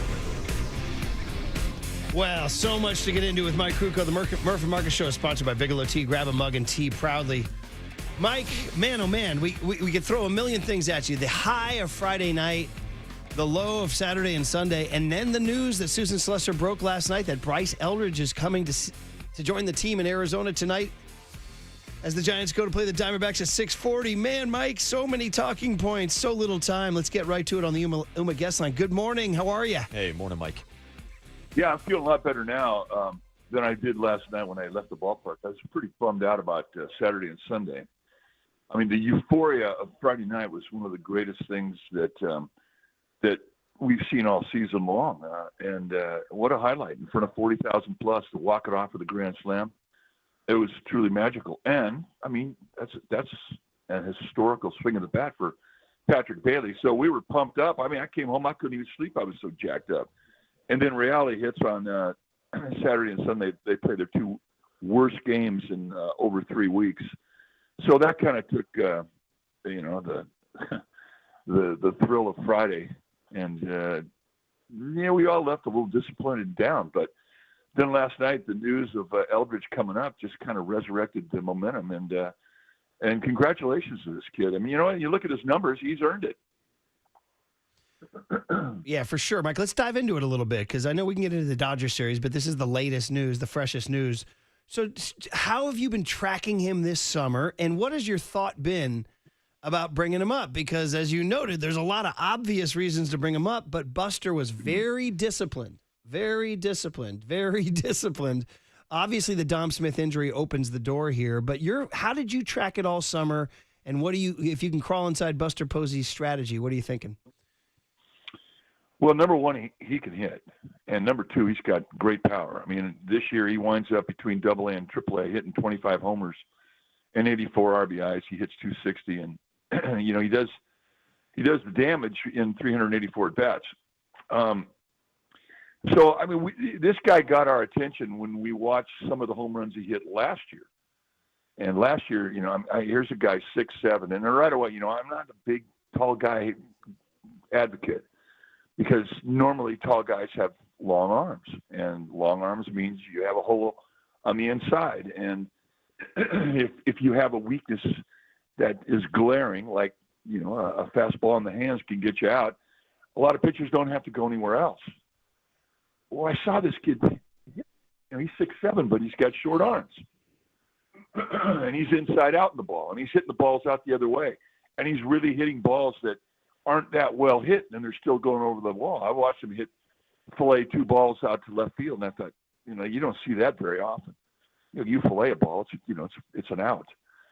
But and he's 20 years old, so he's going to get a whole lot stronger as he develops. I mean, he's not even going to hit his man strength till he's 27, 28 years old. So, he kind of reminds me of, excuse me, I got we can vamp for you for a second if you want to clear it out. Right, I get to that situation. All right, you're good. Back to Bryce Eldridge. It's the morning bane. But anyway, he kind of reminds me of Adam Dunn. Adam Dunn was a big guy, and he made hitting home runs look easy. I mean, he'd miss balls and fillet them over the opposite wall in left field. He was a left-handed hitter. So, I mean, I like what I see with this guy. What I don't know much about him is his ability to defend. He never had played a position in high school. He was a pitcher, and he DH. He never learned how to play first base. So, the reports I had on him were, he was developing, but it's going to take time, blah, blah, blah, blah, blah. So I didn't want to see him come up too early. I didn't want to see him get into a situation and have failure. Because up here, once you get here, they don't care. There's no excuse for not being a good enough defensive player. You're going to get blistered. So I wanted to make sure that this guy was capable, and he would avoid all that negative criticism if indeed he was not up to speed with his glove. But he, from the get-go, I mean, I thought he could have hit when he was 19 years old up here, and absolutely was a threat in the middle of the lineup. So now we see him. The other year that he got this year between AA and AAA, more seasoning, and in his numbers again were fantastic. His on-base percentage combined was 333. That's pretty good for a 20-year-old in AAA ball. Yeah. So I like a lot of what I see with this guy, and I think that he's protected in the lineup. He's going to get pitched to, and hopefully he can do some damage.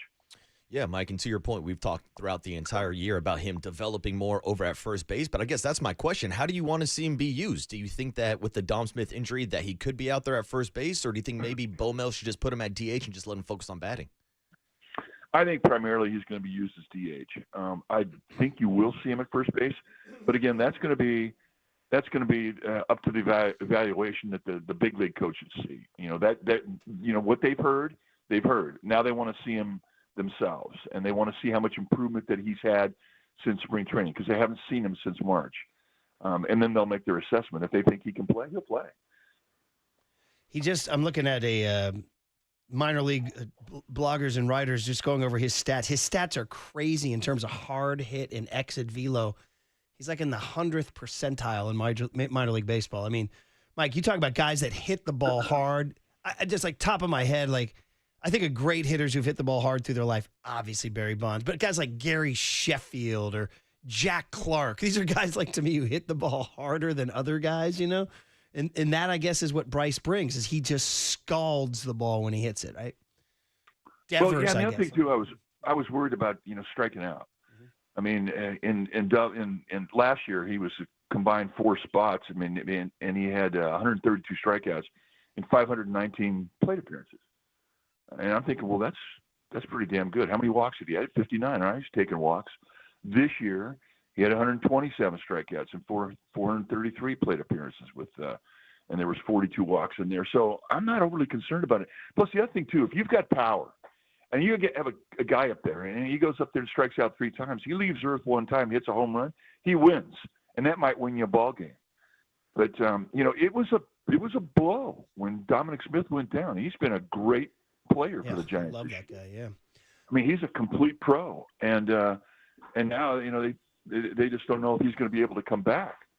So I think this is, a time to do it. I didn't think you'd see him until next year. I thought they were really going to slow play him. But why not? I mean, you've got a shot. And if you can put presence in the lineup, it's a bit scary.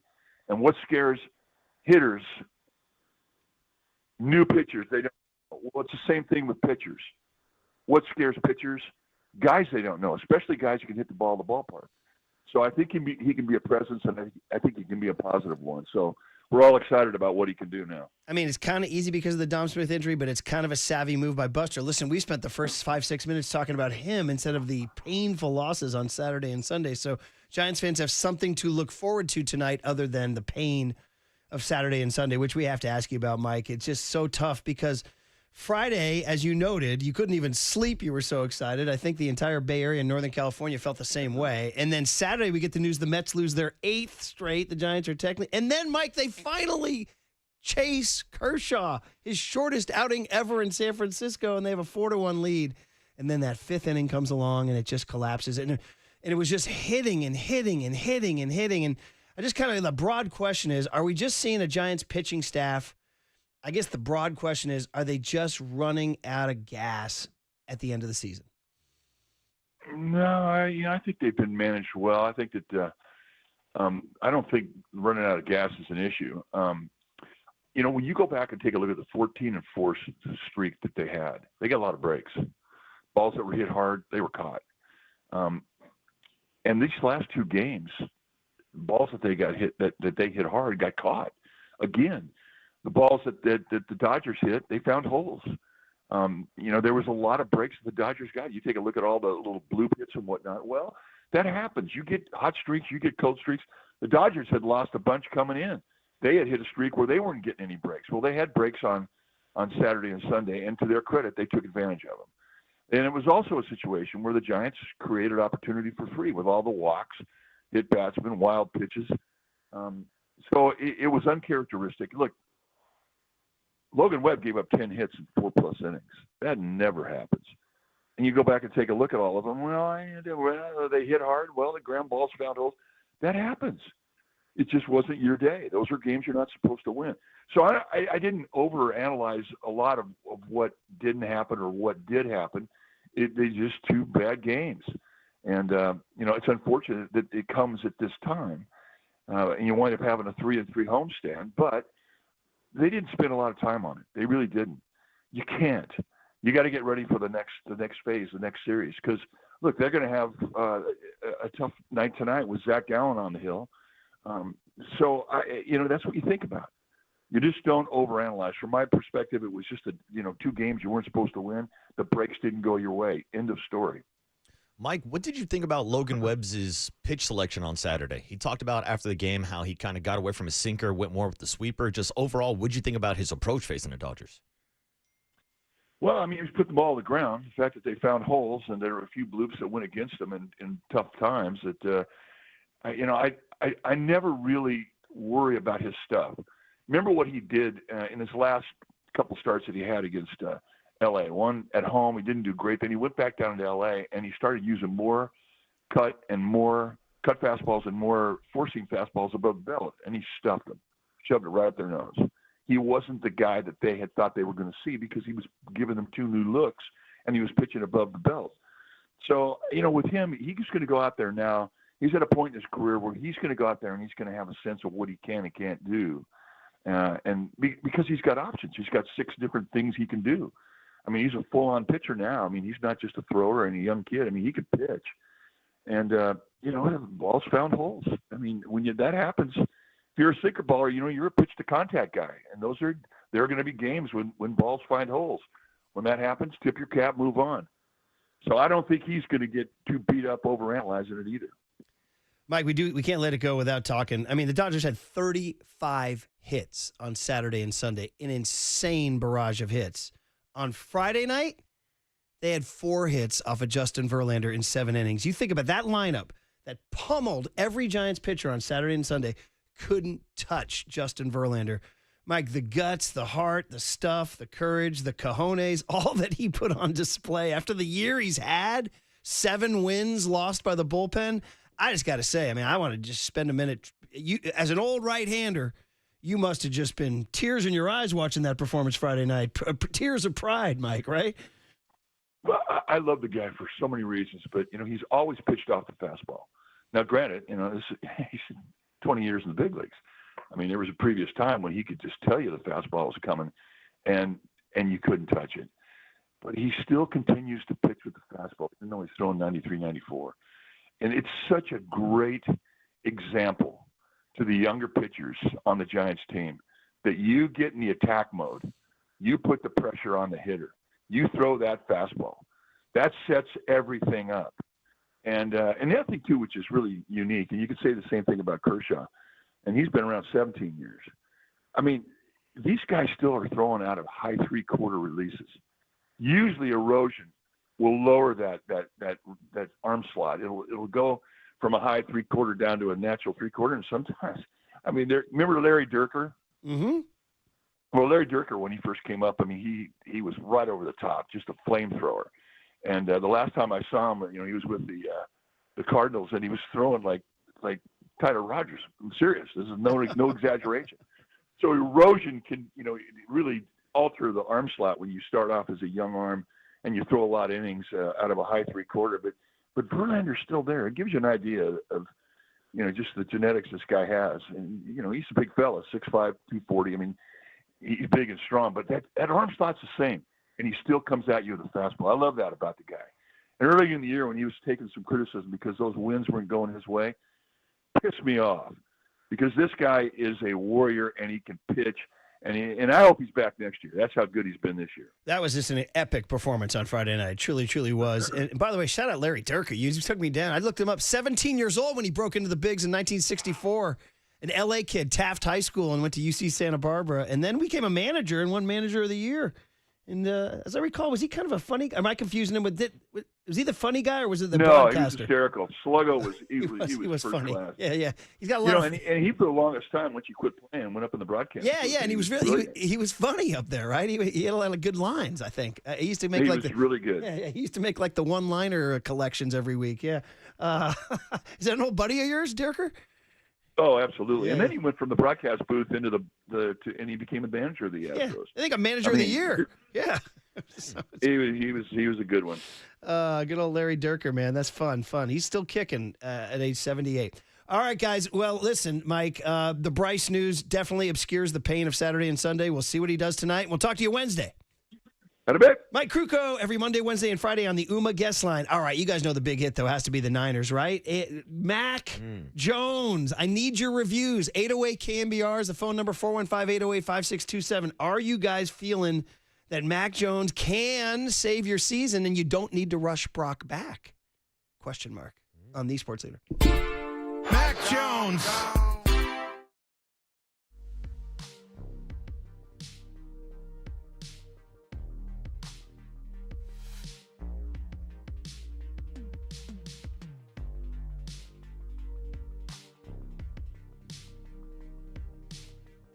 O'Donnell Financial Group Sports Desk. Learn more at odfigroup.com. O'Donnell Financial Group, because planning is a process, not a product.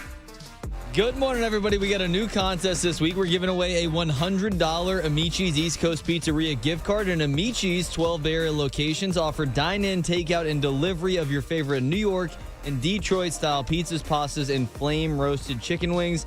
Check out the menu and order online at amicis.com. And stay tuned through the 9 a.m. hour for your chance to win that $100 gift card. You can find official rules on thesportsleader.com.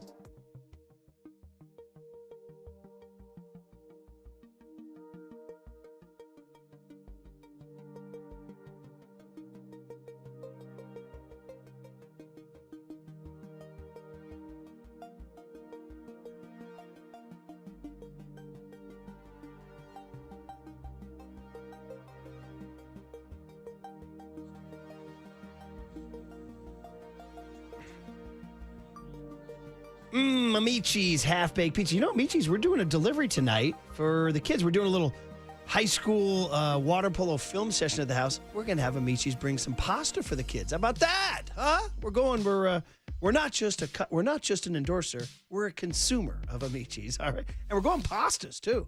Big trays of pastas. But I do want to talk to you guys about the half-baked pizzas because those are awesome, too. Because part of this whole deal is schedules are crazy in high school and middle school. Like, whoa, nobody's home. So get the half-baked pizza, and then you can finally put it in the oven on your time, and then it comes out of the oven in 5 minutes. Fresh, tasty, crispy, cheese bubbling. It's quite frankly a great deal. And for the rest of September, you get 20% off if you order any size half-baked pizza online. That's a great deal. 20% off any half-baked pizza online from the menu category scroll bar at Amici's.com. I highly recommend it. I really, really do. Restaurant quality pizza from your own kitchen and time to fit your family's busy lifestyle. I love it. 20% off half-baked pizza September. Amici's delivers. I just want some pizza.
Check the mic and make sure it sound right, boys.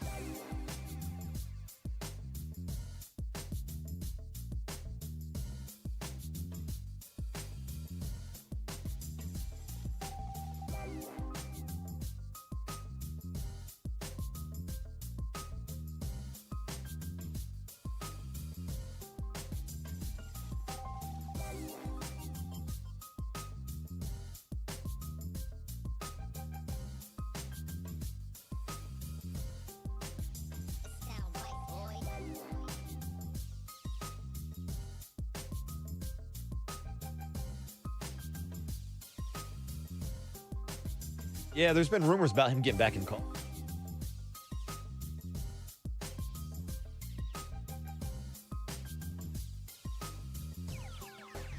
It sound right, boys.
It sound right, boys.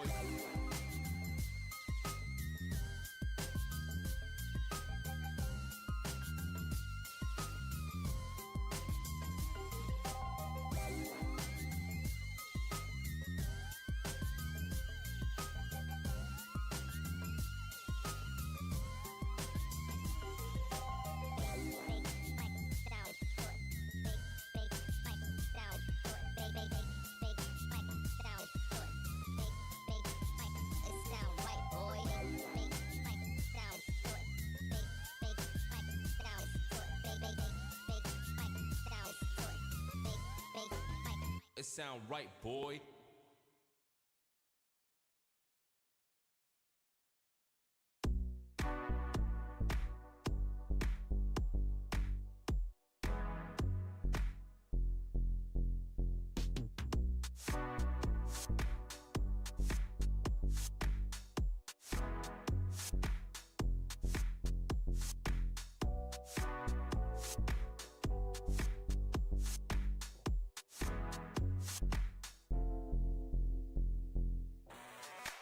This is The Big Hit, sponsored by Benjamin Moore Paints. Experience the Benjamin Moore retail difference at our independently owned authorized retailers today or at benjaminmoore.com. Murph and Marcus continue live from the Casino Matrix Progressive Jackpot Studios. Casino Matrix. Progressive jackpots are here. Where are you? Just drop in.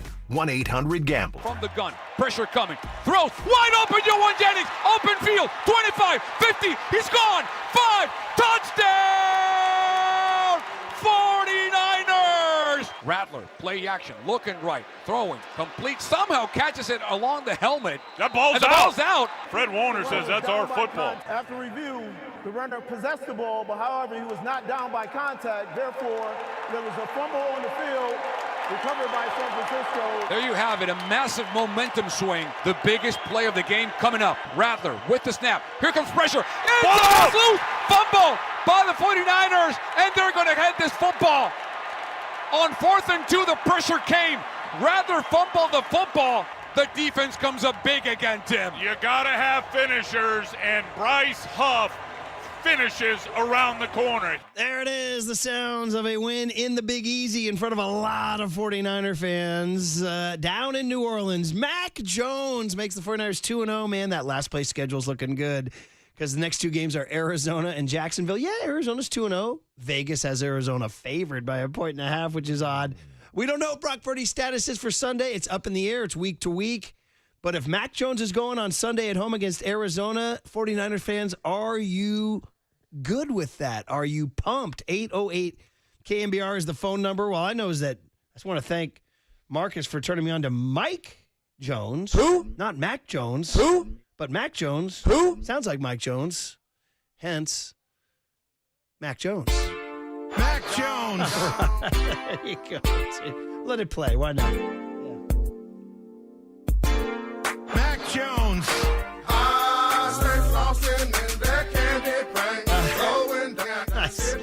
You're so delighted to see your partner get into become a Mike Jones guy. I really love how much you're embracing the Mac Jones mashups. Yeah. And I'd say we got more. There's more to come. There's more to come. Yeah, we have a couple other Mike Jones mashups that maybe we'll play later on the show. You're like my buddy Coach Jim, who's a real wine connoisseur, and we rented a house in Tahoe, and he brought a whole box of wine, and I tasted it. I go, man, that's amazing. And he said to me very seriously, he said, Coach, I have more. That's what he said. That's a good response. It was a good start to the week. And you're telling me you got more Mike Jones. Yeah, so that's good. We have a couple other mashups, but it really is the perfect rapper to represent Mac Jones because Murph, back then they didn't want him. Now he's hot. They all on him. Okay. People love themselves some Mac Jones now. I'm learning. You're listening to KNBR AM and KNBR FM, San Francisco, the sports leader, a Cumulus media station. Let's hear from the man himself, Mac Jones. Cut L, Tony, about this kid. Now, listen, he gets drafted by the New England Patriots after everybody thought he was going to go to the Niners, and he has a really good rookie year with Kendrick Bourne as his teammate. By the way, Back to the Future. Dude, the two of them back together yesterday. How about them walking out together out of the tunnel with the boombox? Like, Mac Jones is right behind the boombox. And it's hilarious. If you look at the video, you can see, like, Mac, like, dancing a little bit, and then he goes up and grabs the collar of Kendrick Bourne. He looked like you and my guy, LaRussell. Yeah, I was going to say, it looked like you and I at the round table where you started dancing with the boombox, and I immediately was like, oh, I got to help Unc out. And I grabbed Murph's collar to, like, give him a little bit of flavor. You did. So, yeah, that was like Mac Jones doing the same thing to Kendrick Bourne yesterday. Oh, that's really funny, man. It was really good. Well, yeah, that's all part of the deal. I mean,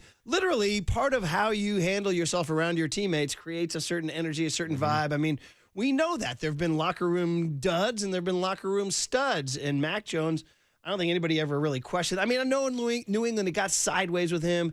There was the time he got emotional at a press conference, or he was crying after he got injured, and people wanted to bury the guy. Yeah. They went after him because, as you know, Marcus, comments suck. Yeah, they all suck. Right? They all suck. But his play wasn't great either, and the Patriots were spinning out. Belichick was done. He was out of gas. What do you give me for Belichick at the end of New England and the Giants starting pitching Saturday and Sunday? Yeah, no, right. You're saying Robbie raised the Bill Belichick of pitchers? Mike was very kind to him in his analysis because we went over his last four starts. Hitters tell you how your stuff is. Mm-hmm. Hitters are telling Robbie Ray how his stuff is. Yeah. I digress. Back to Mac Jones. Is that so it got bad. He goes to Jacksonville, pardon me. He goes to Jacksonville.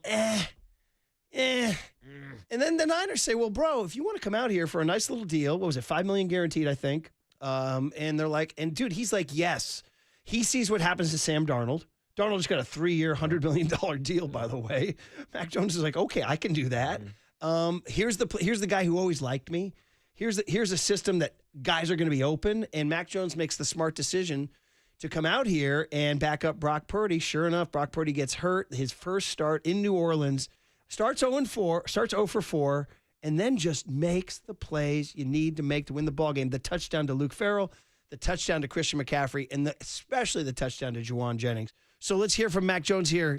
Cut L here, Tony, on, he worked on off-field stuff too here. Really, I've worked a lot on my mindset this offseason, and obviously when you're having your first start, you're going to have a couple nerves, but just working through those. And once I finally got into a rhythm, and I felt like the line did a great job blocking for me. And when they do that, I know I can sit in there and let it fly. So definitely things to clean up, but really proud of the guys at defense, special teams. And I definitely had a plan coming in, and I'm going to learn from the mistakes I made and then fix them, and that's all you can do. You got to start somewhere. So I mean, listen, he talked about starting Rusty, he talked about his mindset, but he mentioned another thing that the offensive line, much maligned, as Ricky Waters would say, had a good game.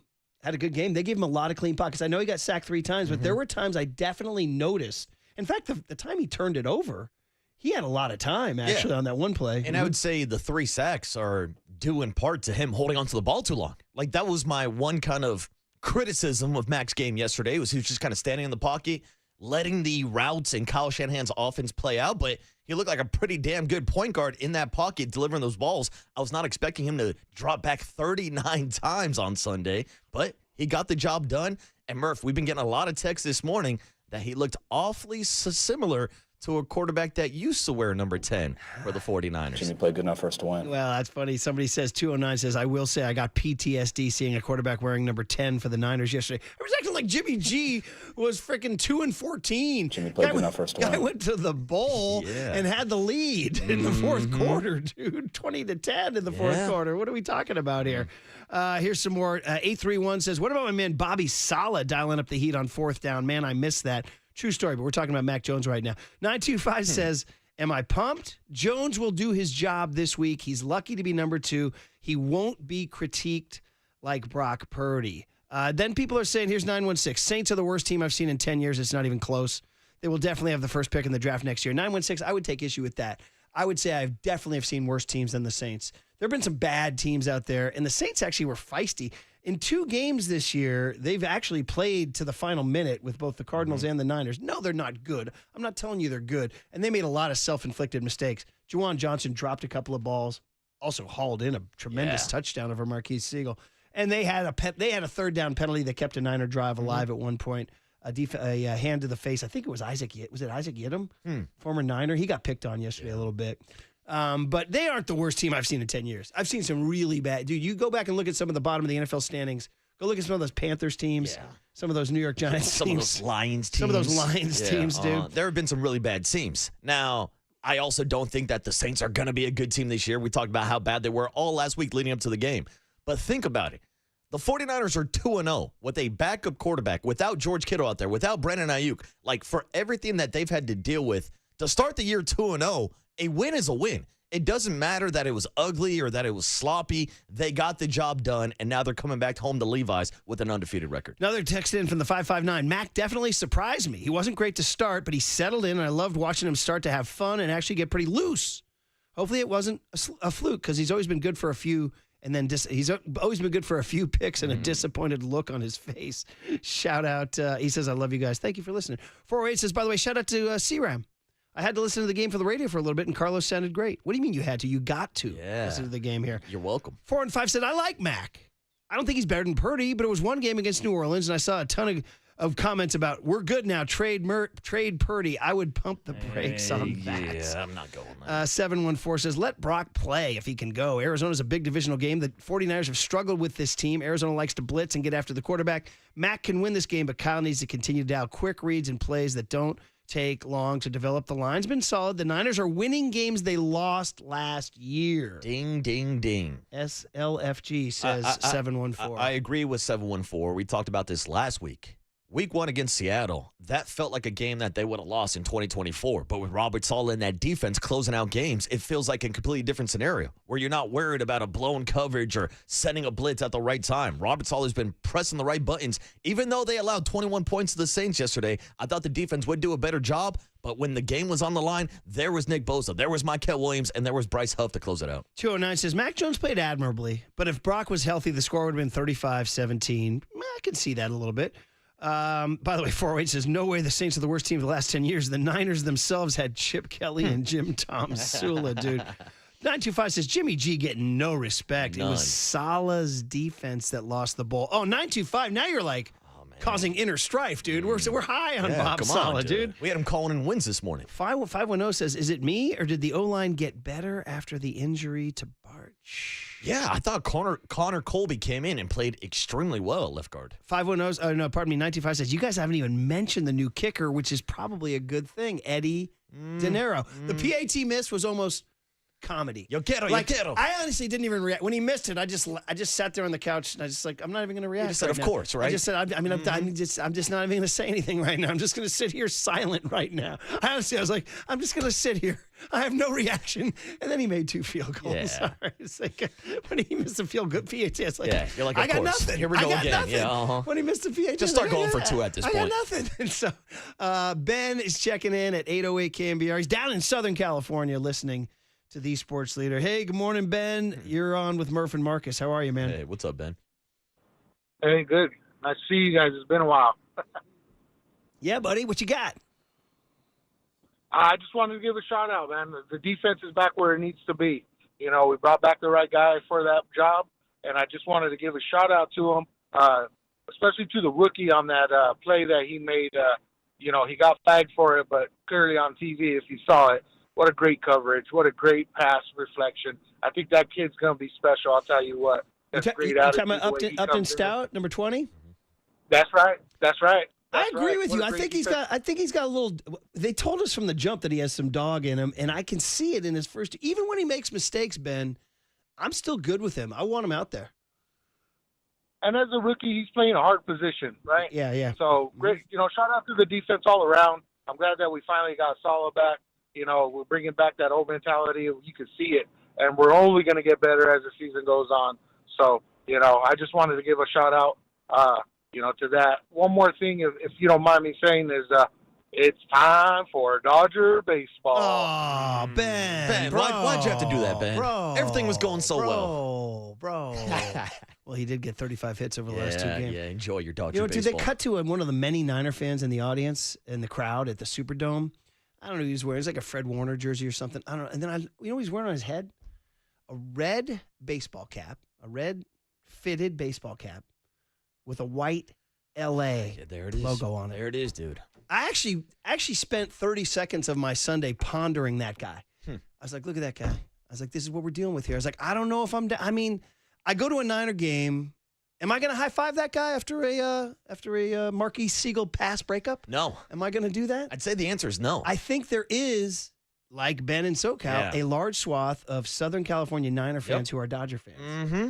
And Murph, I saw a bunch of them at the ballpark on Saturday because the Giants were doing that 49er-themed Giants giveaway. Yeah, that was my guy 16. So it was cool. Joe Montana was out there. He's hanging up in the suite level as well.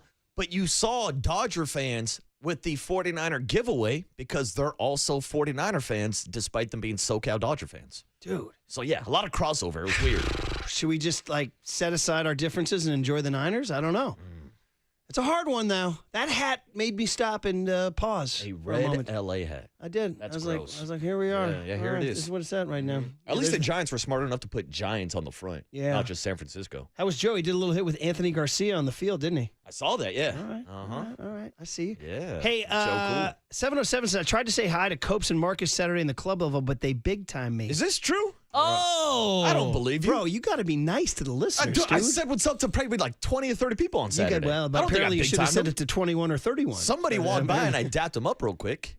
I thought I said hi to everybody. My apologies, 707. There I was on Sound Summit hugging and dapping everybody, all the listeners there. Ah, we were hanging out with a bunch of Hey, listeners 707, on Saturday. I'm with you. He big timed you, buddy. I'm sorry, dude. I was in my young Tony era. Here we go. 415 says, all gas, no brakes. Okay, there you go. 925 says, Fred Warner's the man, causing that fumble and jumping in front of the receiver. Man, I love me some Fred Warner. He covered Juwan Johnson on one play down the field when late in the game, when you knew he was gassed beyond belief. You could see him exerting every bit of his energy to track that tight end, lunge, and knock the ball away. I was like, bro, that is an athlete performing at the highest level in the biggest moment right there. This guy, I said, just give me football Freddie all day long. This guy is unbelievable for what he does for this team, and he did it again on Sunday. He knocked that ball out too, and so yeah. And he also, by the way, I don't know about Pro Football Focus if you are a PFF guy. I've been haunted ever since like in 2017-18 when Tim Ryan said, yeah, bro, who is Pro Football Focus, bro? Who's grading these guys? And I was like, well, they got these numbers. He's like, yeah, who is that, bro? Who is that? So, but if you go by that, it's like war in baseball. He had an extraordinarily high Pro Football Focus number. According, I think Lombardi tweeted, it's like one of the highest numbers of the last X number of years. Like the film showed that he was extraordinary yesterday. Dude, he was flying around, and so was his partner in crime, D. Winters. Dude, He's been playing great. I'm going to go, listen, roll with me here. Baby, okay? Ooh, 3 babies. Little baby. Junior, Dre Greenlaw vibe. Ooh. Baby. Not there, but there were times he flashes and makes a play. You're like, I see a little bit of a distant cousin of Dre Greenlaw there. Dude, right down to the late hit. Yeah. I'll get a little feisty. Once he knocked the guy out of bounds, I'm like, oh, that's Dre. Yeah, that's Dre. Don't forget, Dre was 15 yards, man. Yeah, Dre no doubt. 15. But also, think about it. We haven't talked about missing Dre Greenlaw this year. When we talked about him being one of the biggest pieces to leave this year in free agency, obviously going to the Denver Broncos, we really haven't felt that absence. And Nick Martin hasn't even suited up because D. Winters has been playing so well. Man, oh man. So listen, all right, guys. Hey, listen, time to take a quick break on the Big Hit. Big Hit 2.0 on the other side. We continue on. We start with Mac Jones. We go from there. 49er film review, game review, 2-0 start. The last place schedule playing a big role in all this, but we've been bragging about it. It's playing out. It's playing out just the way we liked on The Sports Leader.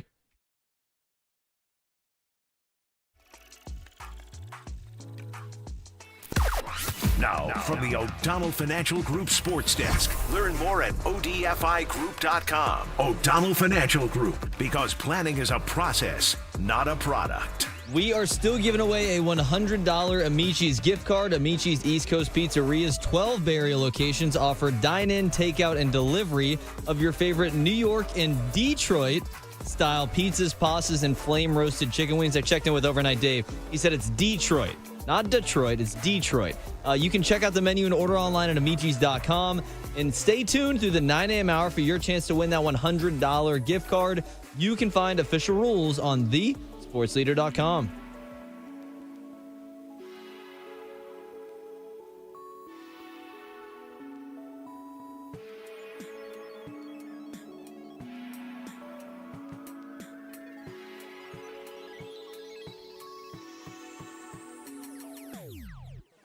All right, I love taking my El Cerrito Honda CR-V Hybrid up the mountain to Sound Summit over the weekend. What a beautiful ride, handling those mountain turns, checking out the beautiful Pacific Ocean, and then enjoying, of course, the concert. And then just saying, yeah, man, climb into my El Cerrito Honda CR-V Hybrid and drive down the mountain.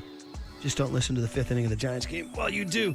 El Cerrito Honda is the place to go, okay? El Cerrito Honda is the place to go. Great service, great people. Sharif runs a nice building over there. Really world-class selection, world-class service, second to none. Go check out those fuel-efficient hybrids for the fall season. Visit El Cerrito Honda today. It's right off of 80 on San Pablo Avenue. It's easy to find. 24/7 online at elcerritohonda.com. Start your shopping online. elcerritohonda.com. And tell them your boy Murph sent you. Said, Murph's been talking about this place. They're like, yeah, man, we're good. Let's go. Murph from KNBR, the Sports Leader. Experience the magic at El Cerrito Honda. More than just a car dealership. We're family.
And now it's time for the Protect Your Assets Business and Technology Report with me, David Hollander.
Now back to Murph and Marcus on The Sports Leader. Streaming live on thesportsleader.com and KNBR. The Sports Leader app. Murph and Marcus is sponsored by Bigelow Tea. Grab a mug and tea proudly. Jones, toss, complete. Finds Luke Farrell, left side, breaks a tackle, inside the end zone. Touchdown! 49ers! Luke Farrell with his first career touchdown. Jones from the gun, the snap, looks right, looks, throws, end zone, touchdown! Christian McCaffrey, back of the end zone, right side, perfect pass by Mac Jones. Quick snap from the gun, pressure coming, throws, wide open, Yohan Jennings, open field, 25, 50, he's gone, 5, touchdown! 49ers! Really, the guys around me, like Trent, came up to me. He's like, "You're good, dude. Just go out there and hoop." And I was like, "I got you. I can go hoop." And then once he said that, I was like, "All right, let's play ball." So that was kind of cool. Mac Jones saying that Trent Williams told him just go out there and hoop. I like it. We should say that to each other before every show. Just go out there and hoop, man. Go hoop, Murph. Or as the great Joe Buck once said, go be great today. Let's go. Hey, this show is sponsored, or segment is sponsored by Marin Health. With top physicians, surgeons, and clinicians right here in the North Bay, Marin Health puts you closer to your best health, world-class care, closer than you think. And Tim Ryan at 8:50. Talk about world-class commentary, closer than you think, at 8:50 this morning. Am I getting more Mike Jones here, buddy? Is that what I'm you're getting? damn right we are, Murph. It's a Mike/Mac Jones Monday here on the Murph and Marcus Show, and this is probably his number one hit back then, Murph, because back then they didn't want Mac Jones, but now he's hot and they're all over him. All right, man. A little bit more from Mac Jones, who, of course, went 26 of 39 for 279, 3 touchdowns, no picks. He did have a fumble in the pocket that at the time appeared pretty costly. The Niners were feeling pretty good. It let the Saints back into the game. Colton McKivitz actually had blocked his guy, I think, for the sort of the requisite NFL time. A right tackle is expected to block an NFL pass rusher. And then his pass rusher fell down, and I think McKivitz, I don't know what they'll say in the film room. Maybe, I don't know if he felt like maybe Jones had released the ball because his back was to the play, but Jones had not released the ball. And also, he kind of slips. It was awkward with the defensive end kind of like tugging him, almost bringing it down with him, but then he's able to get back up with his feet. But like I said earlier, that was my one criticism of Mac Jones, was maybe holding onto the ball a little bit too long. Also, and that was a great example of that. And also just a nitpick here, as the great Spinal Tap people would say, Spinal Tap 2 coming out here, is that your preview was entirely correct, just not near the mobile athlete that Brock Purdy is. And that shows at some important times. Yeah. Yeah, there were times one time he tried to scramble. I mean, he looks like he's running in quicksand. I mean, man, he was a tennis player. How did he get to those drop shots? Come on, man. You got to have a little foot speed on those. A little bit more on Mac Jones here after the game. He was a pretty good post-game interview. One of the listeners texted in and said, I liked his post-game interview. So let's hear it here. Cut Anna's and Nancy about, starting a little slow here. The first series, I just felt like I could have done a better job starting and finishing, to be honest. And then everything in between, like I felt like pretty rhythmic and stuff. But I know there's going to be things I missed on tape, like I already know.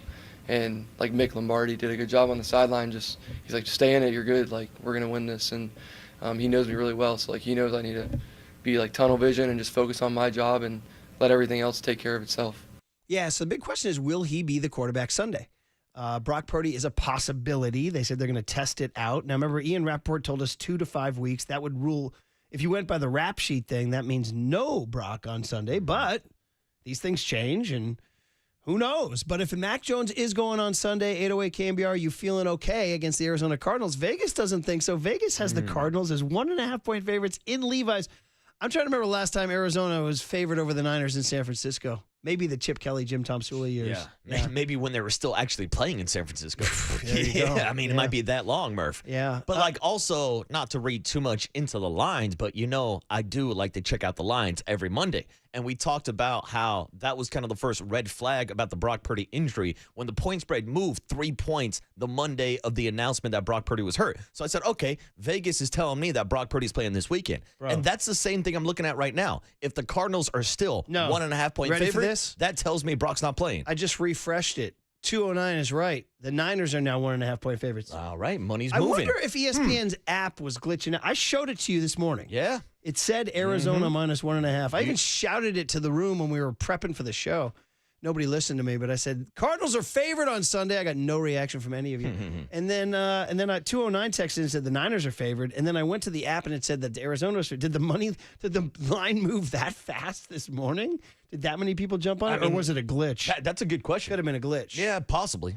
But still under a field goal at home against Arizona. Yeah, again, that would still lead me to believe that it will most likely be Mac Jones. Now, of course, we'll hear from Kyle today. We'll talk to John Lynch later on. But even John told us last week that they are going to take it week by week. And that's why I think when we got the report from Ian Rappaport that it could be 2 to 5 weeks, we did not get the news last week about him going on IR. So to me, I think there's more of a possibility maybe after this week that he could come back. But we'll see how it plays out.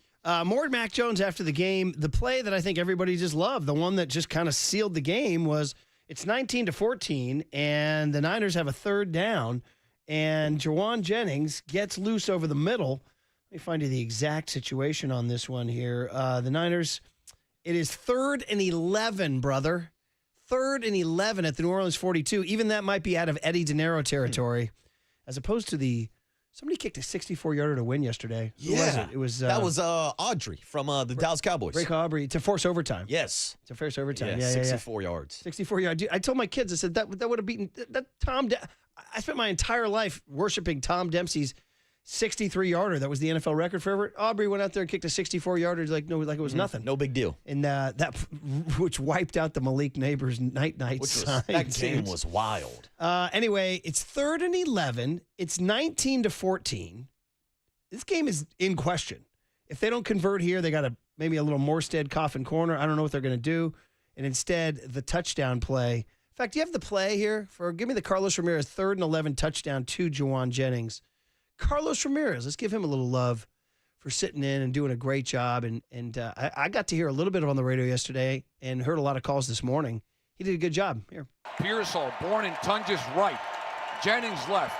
McCaffrey to the left of Jones. Quick snap from the gun. Pressure coming. Throws. Wide open, Juwan Jennings. Open field. 25, 50. He's gone. 5. Touchdown! 49ers on 3rd down. It's 3rd and Juwan. 42-yard gain for a San Francisco touchdown. Yeah, good call, Carlos Ramirez. And Juwan Jennings, man, there he was. Remember, he was kind of banged up before the game. We weren't sure he was going to play. He actually got banged up during the game, too. And here was Mac Jones's breakdown of that play. That's one of Kyle's favorite plays, and we always have it in the game plan. And they gave us a different look than what we were kind of thinking.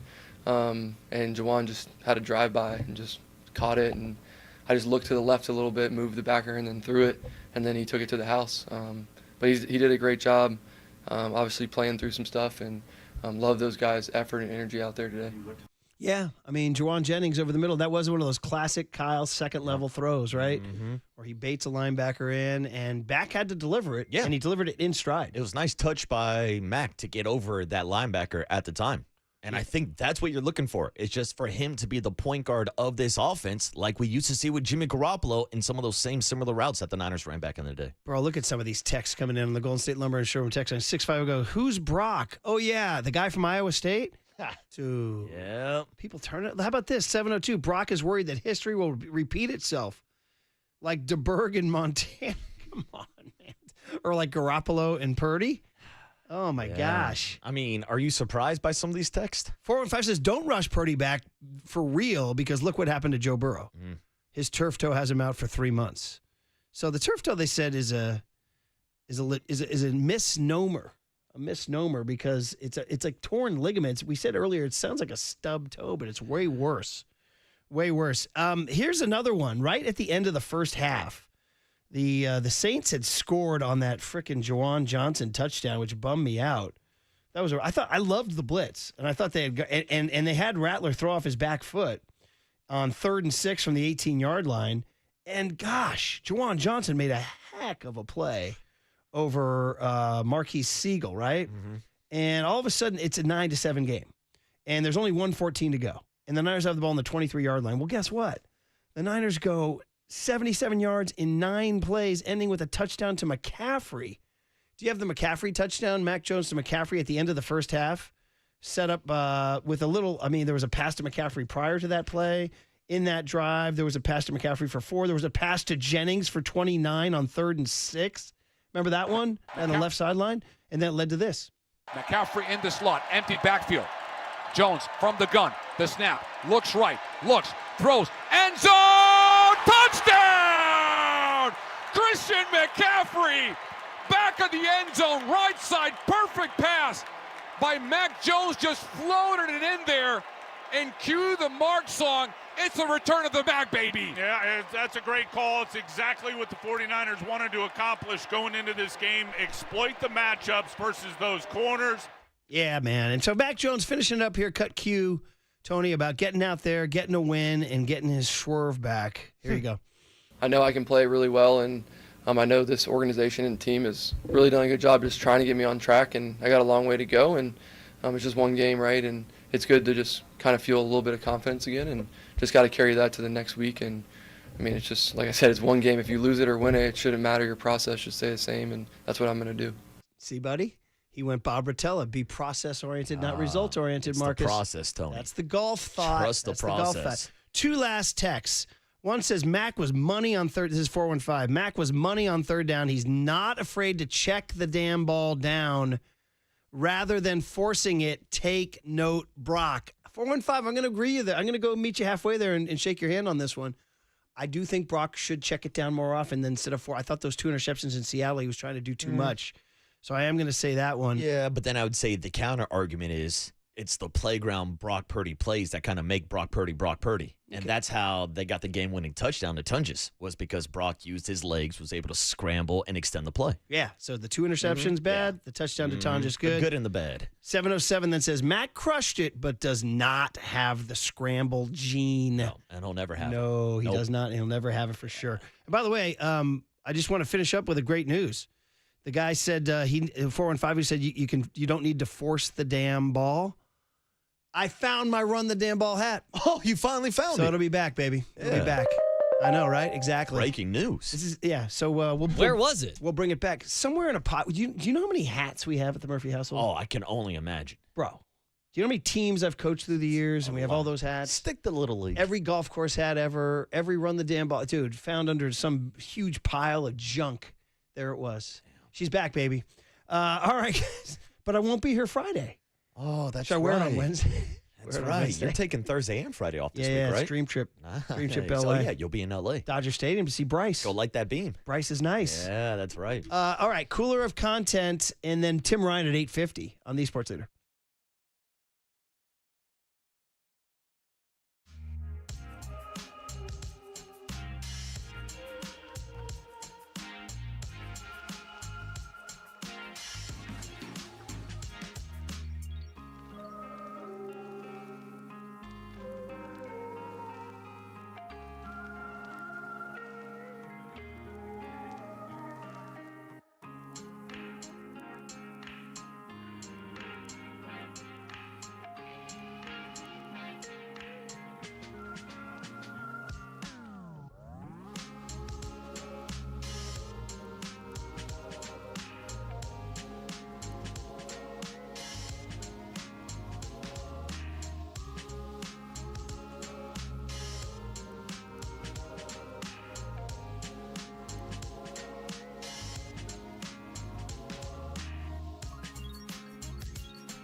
night, everyone. Chill. This is the cooler He's bitten a cooler of content. Cornucopacious of joyful news. We might be on to something. Yeah, baby! Murph and Marcus is sponsored by Bigelow Tea. Grab a mug and tea proudly. Oh, as always, what's out there in the Twitterverse, in the universe, the sound bites that make your world go round. It's Cooler of Content, sponsored by Marin Health, with top physicians, surgeons, and clinicians right here in the North Bay. Marin Health puts you closer to your best health, world-class care, closer than you think. Tim Ryan at 8:50, so don't miss it. Let's get right into it, man. All right, where do we start with? Mike McDaniel? Bro, Dolphins lost. Your call, you got that one right. I Patriots did over the indeed. Dolphins. Mm-hmm. We both went 1-1 over the weekend. Nice and average. Yep. I lost with Oregon took their foot off the gas. They were up 27. I needed them to win by 28. They took their foot off the gas. And then Cal came through for me. Or for you, the Patriots took care of business, getting 1.5, but the Cowboys did not cover. Did not against cover. the New York Giants. Hell, they definitely did not cover Malik Neighbors, I'll tell you that. But Miami's 0-2. And Mike McDaniel, in his own inimitable way, is making news again with his comments. This is him after losing to the Patriots. To win games, you have to win the game, not lose the game, honestly. And that is how you lose the game. You're moving the ball down the field. You're 1st and 10, and then you find yourself at 2nd and 20. That was critical. You might want to just play the first 10 seconds. I need that on a loop. Yeah, here it is. To win games, you have to win the game, not lose the game. I mean, to win games, you got to win the game. Right now, we're going down into the Yogi Berra, Herm Edwards Hall of Fame. You play to win the game. It's not over till it's over. Yeah. Did you know that, Murph? You can't win if you lose. I did. I did not know that. I did know. I'm gonna write these down. I can take some notes. You can't win if you lose. Mm-hmm. To win games, you have to win the game, not lose the game. Honestly, right. And All right. that is how you lose the game. Yeah, poor Mikey. I'm glad he was being honest with us. I mean, there's a lot of national chatter about his future in Miami. Yeah, it ain't looking bright. We'll have to get into that a little bit later. Vanderbilt, South Carolina football. I got this one wrong. By the way, I had a great week pros. I went 9-4 against the spread. Terrible week with the college. I had South Carolina beating Vandy. Vandy smacked them, which was surprising to me. But you know the podcaster Theo Vaughn, who had that riff on San Diego? Yeah, dude, where they breastfeed you horchata down at Petco Park. I guess Diego Pavia, who's the Vandy quarterback, he's full of flavor. Remember him last year? He was really fun. I guess he told the podcaster Theo Vaughn that if Vandy beat South Carolina, he promised Theo a date with his own mom. Wow. It's getting a little personal here. Yeah, dude. I haven't heard this sound. I want to hear this here. Vandy quarterback Diego Pavia and Theo Vaughn here. Yeah. I was going to say two of the great podcasters in America. Yep. Yeah, there they are. Together getting millions of views every week. Yeah, I don't even want to know what he told me about Diego Pavia's mom either. Like I'm just, What? That's not bad. No, it's not like that. It's not like that at all. Well, let's hear it. Tell us. The way that I understand this story is that, maybe just give me a nod if this is okay. Diego Pavia wins this game. He promised you he would set you up with a date with his mom. Okay, there we go. He's a nurse, and I've always wanted to. My goal is I would like to marry a nurse one day, so that's why I think Smart. He was thinking about that, but I don't even know if I would do it. I don't know. I like being his friend. I don't want to end up being like his stepdad or something, you know. That would be weird. I got it. Wow. I like being his friend. I don't want to be his stepdad. Dude. Oh, man. How does this topic even come up? I love the guys like, give me the thumbs up if it's okay. Because, we've been in that situation before. Like, yeah, should we go there? Should we be talking about this? Should we be going there? Yeah, no, I don't think I've ever made a bet about somebody dating my mom. Vandy won. Yeah. We'll see how that turns out. Yeah, congrats to you. Hi, Dad. Yeah. All right, this Anthony Rizzo thing, what fun, man. Raymond Ritter texted me from Chicago Friday. He was at Wrigley. Yeah, Raymond Ritter, man. He goes to a Notre Dame game every year. Saw Notre Dame lose to A&M. He spent the Friday at Wrigley. Those 120 Friday starts in Wrigley are about the best thing going in America. They really are. And Anthony Rizzo, who was obviously the 2016 Cubs that ended the curse, he retired as a Cub and then made the most of it. Hung out all weekend and sat in the bleachers. This is pretty damn cool. And had a home run go off his hand. He also hung out with, ready for this, Eddie Vedder from Pearl Jam, Young Tone. Do you know that? Yeah, absolutely. Do you know Cindy Crawford? Yes. You do? Yeah. We've mentioned both those names on the show before. Well, she was a supermodel of the 80s. That's where Dennis Leary, the guy who did the NyQuil bit, had a whole rant on Cindy Crawford, how he dreamed about Cindy Crawford and an Eskimo pie. Oh. Yeah. Hey, now. By the way, I had a guy once advise me that to slow down my golf swing, I should think Cindy Crawford in the backswing. Cindy in the backswing, Crawford go like this. He goes like this. He goes, you go, Cindy. I can't order. Here, go. You go, Cindy Crawford. That's it. That's how you swing. The tempo. You've always talked about it. Tempo is everything. Cindy Crawford. Cindy Crawford. That's what you think. But Yeah. over your swing, Cindy Crawford. Mm-hmm. But then you're thinking about Cindy Crawford a little bit too much. You start thinking about other things. So Eddie Vedder, Cindy Crawford, and Anthony Rizzo in the stands. You know, you're only going to hear Vedder hammered. Well, let's show the clip first. He almost catches a home run. There it is. Okay, on Twitter, YouTube, and Twitch. Rizzo. Pitch up and away. Ball launched into the bleachers. Uh-oh. Look at this. Going right to him. It was. Oh, my. 2 hands, Anthony. What are the chances? Oh, man. On the day he retires as a Cub. No way. How about that? Well, Staros hit the home run, and it got out of here in a hurry. And in line out there. Dude, that looks like the best time. Dude, hanging out with Rizzo on a Friday afternoon in the bleachers. Awesome. Dude. How cool is that? And you can see, like, the process that he goes through. It's like, oh, wow, the ball's coming. Then he gets up on top of his seats. But, Murph, you know this as a Little League coach. You got to use 2 hands, Anthony. Yeah, he tried to one-hand it with his did. left hand, which I guess, you know, he's a right-handed thrower, right? Yeah. So, did you like him as a Yankee? I did. I liked him a lot. He's always been a great guy, great clubhouse guy. Anthony Rizzo, nothing but respect. A lot for of him. people thought the Giants should have signed him. We talked about him as a first base option before the season started. Then Eddie Vedder, who will show up at many, many, many Cubs games, and he will definitely have a pop. He's doing the interview with the Cubs TV broadcast crew in the stands with Vedder, with Cindy Crawford sitting between him and Rizzo. Here you go. Today, though, is it like to get to enjoy this with Anthony? I've never got to sit with my favorite player in the bleachers. Singing the stretch with him, what was it like? Singing the stretch with him, what was it like? Oh, I was terrified. You were terrified? Why? Just I didn't want them to up. Yes. Hammered. Dude, he's actually has beer in hand. Yes. Light blue Cubs jersey from like the late 70s Lee Elia era. He's wearing a Ryne Sandberg t-shirt. Cindy Crawford's wearing a cute little Cubs jersey too. She looks adorable. She looks great, by the way. What about my age. What a squad out there. Yeah, check it out. Here it is. I've never got to sit with my favorite player in the bleachers. I never got to sit with my favorite player in the bleachers. Plastered. God bless I've him. never got to sit with my favorite player in the bleachers. That's good, man.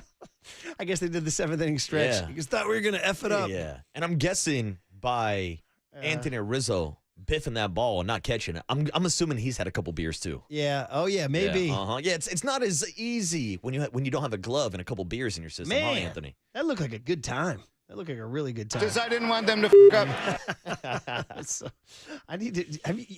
You've never been to Wrigley, right? I've never been. Ooh. Yeah, okay, when you do it's on the go, it's a bucket matter list. of time. Yep. You have to go for a Friday afternoon game. You're taking that Friday off for that it's gotta Thursday be a off. day game, No, right? no, and it has to be a Friday. Yeah. Like the Friday, they have shirts there. You can buy a blue shirt, Cub blue, and in red, it just says 120 with the colon. Just says that's it. It just says 120.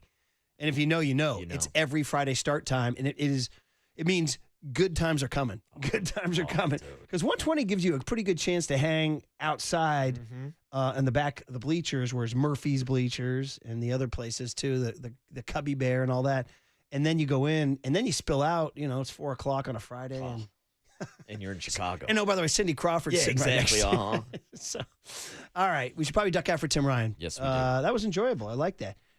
Okay, Tim Ryan, full breakdown. Mac Jones and the Niners going 2-0. Next on the Sports Leader. I've never got to sit with my favorite player in the bleachers. Time for traffic on the Sports Leader.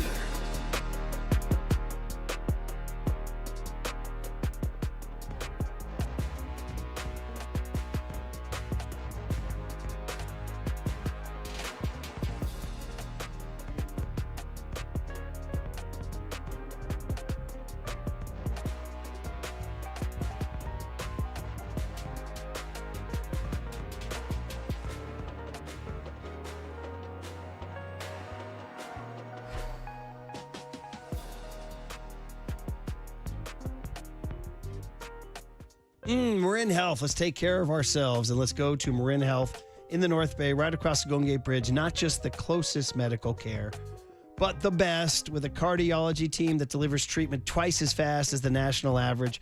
A world-class maternity care center with doctors and midwives available 24/7. An accomplished orthopedic team to get you back on the trail. And a partnership with UCSF that expands our world-class capabilities. It's all right here to get you closer to being at your best. Marin Health. World-class care, closer than you think.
Listen to the sports leader anytime, anywhere. Download KNBR, the sports leader app. Murph and Marcus continue live from the Casino Matrix Progressive Jackpot Studios. Casino Matrix. Progressive jackpots are here. Where are you? Just drop in. 1-800-GAMBLER. Baseball. You need some syrup for that pancake. Now here's 49ers color commentator Tim Ryan on the sports leader.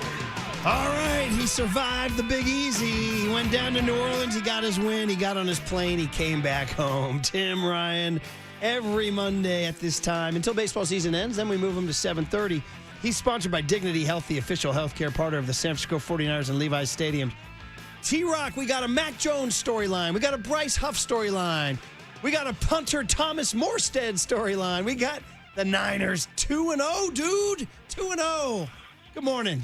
What's up, Tim? Morning, Murph and Marcus. 2-0, bro. Mac 10 to the rescue. Let's go.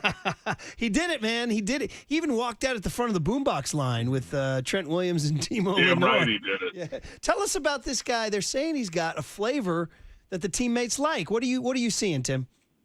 Well, that's obvious. I got to know him a little bit in OTAs and then better and had some conversations with him. I think one of the first things I said to him, I met him for like 10 minutes. I said, I want to party with you, cowboy. What's going on, man? Like, he is definitely a live personality, fun to be around.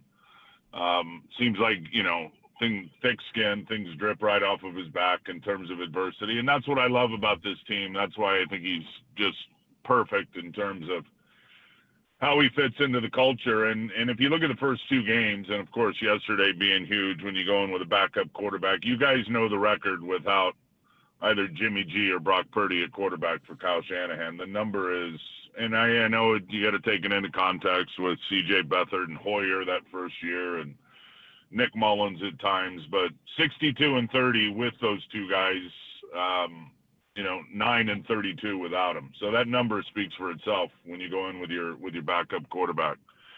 And QB2 went in there and ran the offense. So, and executed, made some big time throws. And there's still a lot of things to clean up. But when you think of the adversity coming out of training camp, going into the season, and then, it just piles up after week one and that good win, losing your quarterback, losing George Kittle, to know that adversity's there, go on the road, kick its ass, and come back with your head held up, it promotes confidence. So this is, as I like to say, money in the bank when you think about how they've been able to do it the last couple of weeks and two tough places to play. Seattle is a very good team, very good defense. You could see that yesterday with what happened up in Pittsburgh. And as I said going into the game yesterday, Alvin Kamara has still got juice, and you could see it, and Spencer Rattler is very underrated, and you could see that, yet the 49ers made him earn everything. And we can get into, some of the individual play, which there was a lot of outstanding play on that field yesterday. But I think big picture, I think Saints had a finally, after week one, I didn't think their plan was great against Arizona. Kamara had 13 touches. In that game yesterday, they fed their best player the rock. 27 touches in the game, and he didn't let him down. But my point is the coaches had the players prepared and ready for a lot of gimmicky gadget stuff and a lot of misdirection, a lot of just, quick game. And New Orleans didn't really do that nearly as much, and it was more conventional football. And so there was some adjustments made, and thank God Fred Warner's out there running all the traffic. But I think big picture, they had to earn everything they got. People are going to make big plays in pro football. It's pro football, and you're going to give some up. But if you guys know, and we talked about it over the last couple of years, and no indictment on Coach Wilkes or Coach Sorensen or player, anything, guys that were here, but there was a lot of coverage breakdowns, if you will, mental errors over the last couple of seasons in big moments. That's not happening. Make them earn everything. They're going to get some of them, and eventually the 49ers came out on top. Circling back to Mac Jones, Tim, he ended up dropping back and throwing 39 pass attempts yesterday, 3 touchdowns, no interceptions. Did you think the offense looked different at all with him at quarterback versus Brock Purdy? Not really. I think, some of the extension plays that I think Brock would have been able to provide would have been, I think welcomed for sure. I think there was times, the first play of the game on the keeper when they were right in his face, Brock probably going to be able to dip out of that. Or drop the platform and find a quick. I don't know. They had it well defended, but Brock's legs were missed yesterday. Brock's decision making was missed yesterday in terms of just. This is his offense. He's been doing it now for 3 years, so he's going to play faster. But in terms of the play calls, and there was a couple of things that, I think Mac Jones. At least to me, 2 of the sacks were probably holding the ball too long, and that internal clock's got to be going. When it gets up over 3 seconds, man, you got to anticipate. You got to move. You got to extend. You're probably going to get hit. And you can go back and I know the Granderson sack where Bryce got the early pressure. I think that was like 3.5 seconds, and maybe even longer on the Chris Rumpf on the ground, up off the ground, sack, forced fumble, and then it was a huge takeaway for them. So, that clock needed to speed up probably a couple of times. But what I loved, and I've watched some of the tape, I kind of breezed through it on the plane coming back last night, is New Orleans did a good job in terms of their coverage for the most part, and obviously there was some big plays. The Juwan 42-yarder was ridiculously good. But when Mac was holding the ball, or when things didn't go well on those incompletions, there wasn't open guys. It wasn't like he was missing things. He was seeing the whole field, sideline to sideline, goal line to goal line, and that was good to see. Glad he is here. Am I talking to Tim Ryan, who's back from New Orleans? The Niners get the 26-21 win, man. There's so many different little storylines. Let's talk about Bryce Huff. You called him the mint green Lambo or McLaren? Lime green. He's got a McLaren in the parking lot, bro. I was like, whose car is that?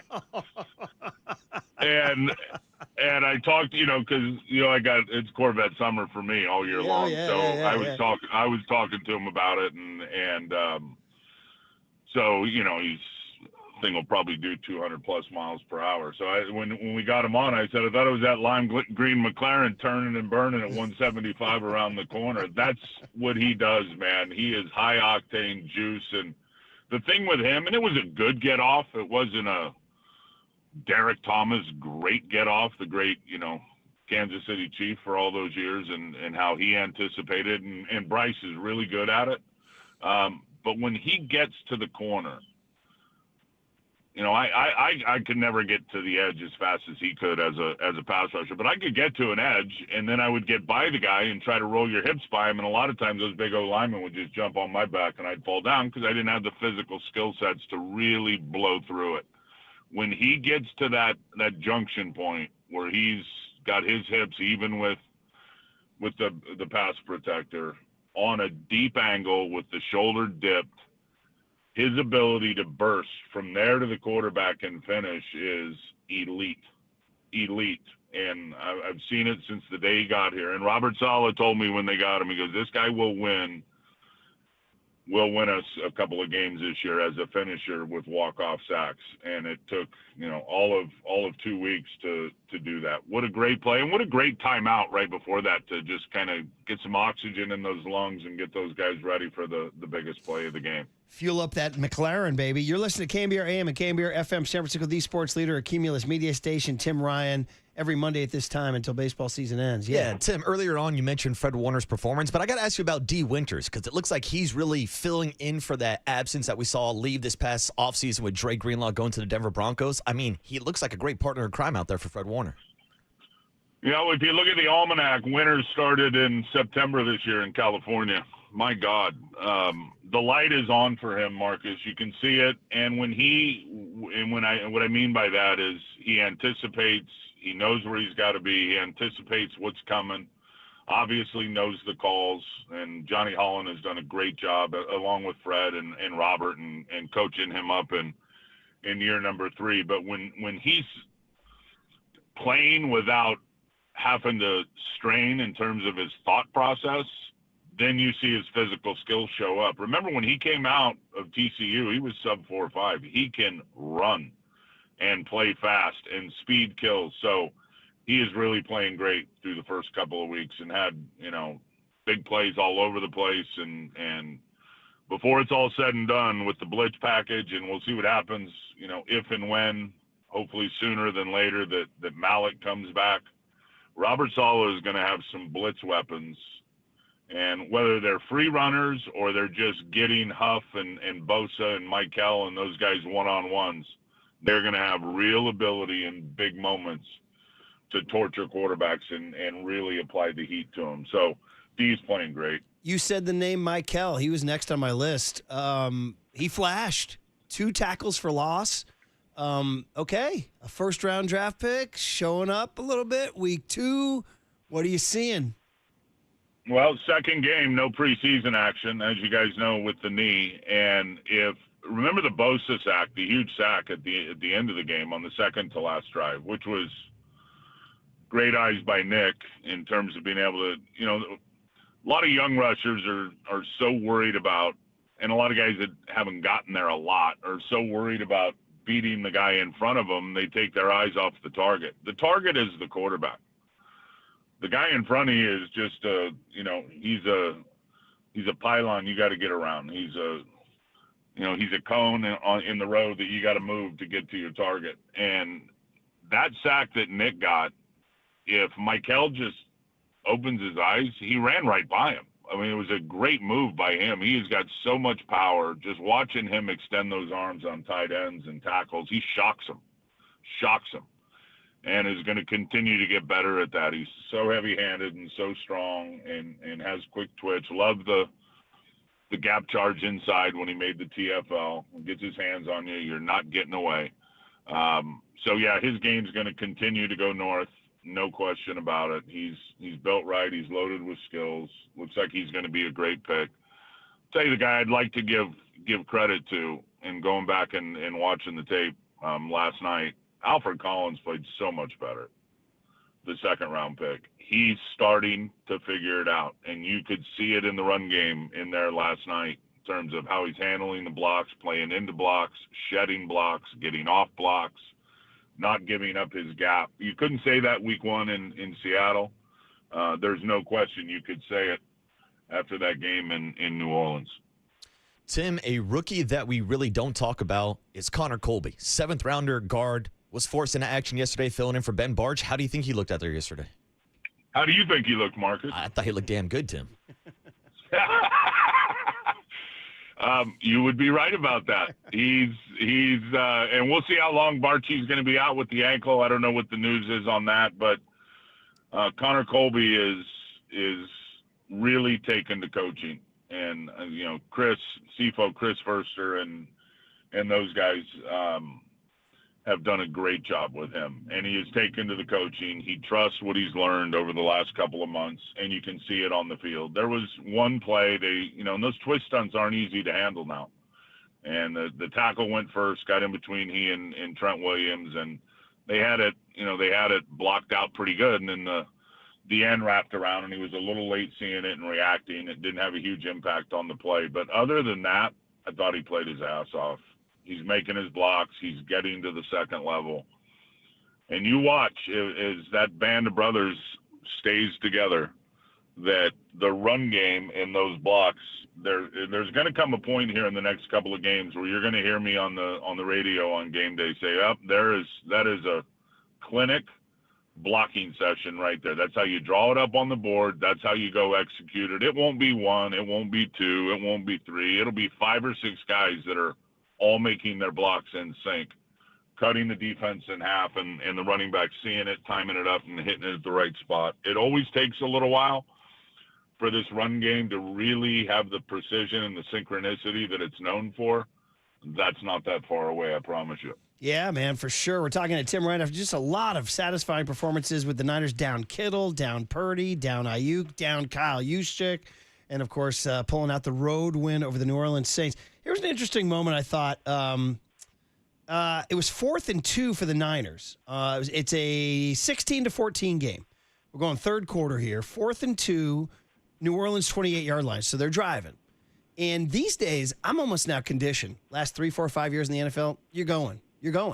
And Kyle sent out Eddie De Niro Pinheiro. Dude, and he made the 46-yarder. And I wondered if that was a little moment in time there, like, hey, I trust this guy. He knifed it, too, right down the middle. Like you, Timmy, right. At Almadin, just striping an iron on a par 3. And yeah, right.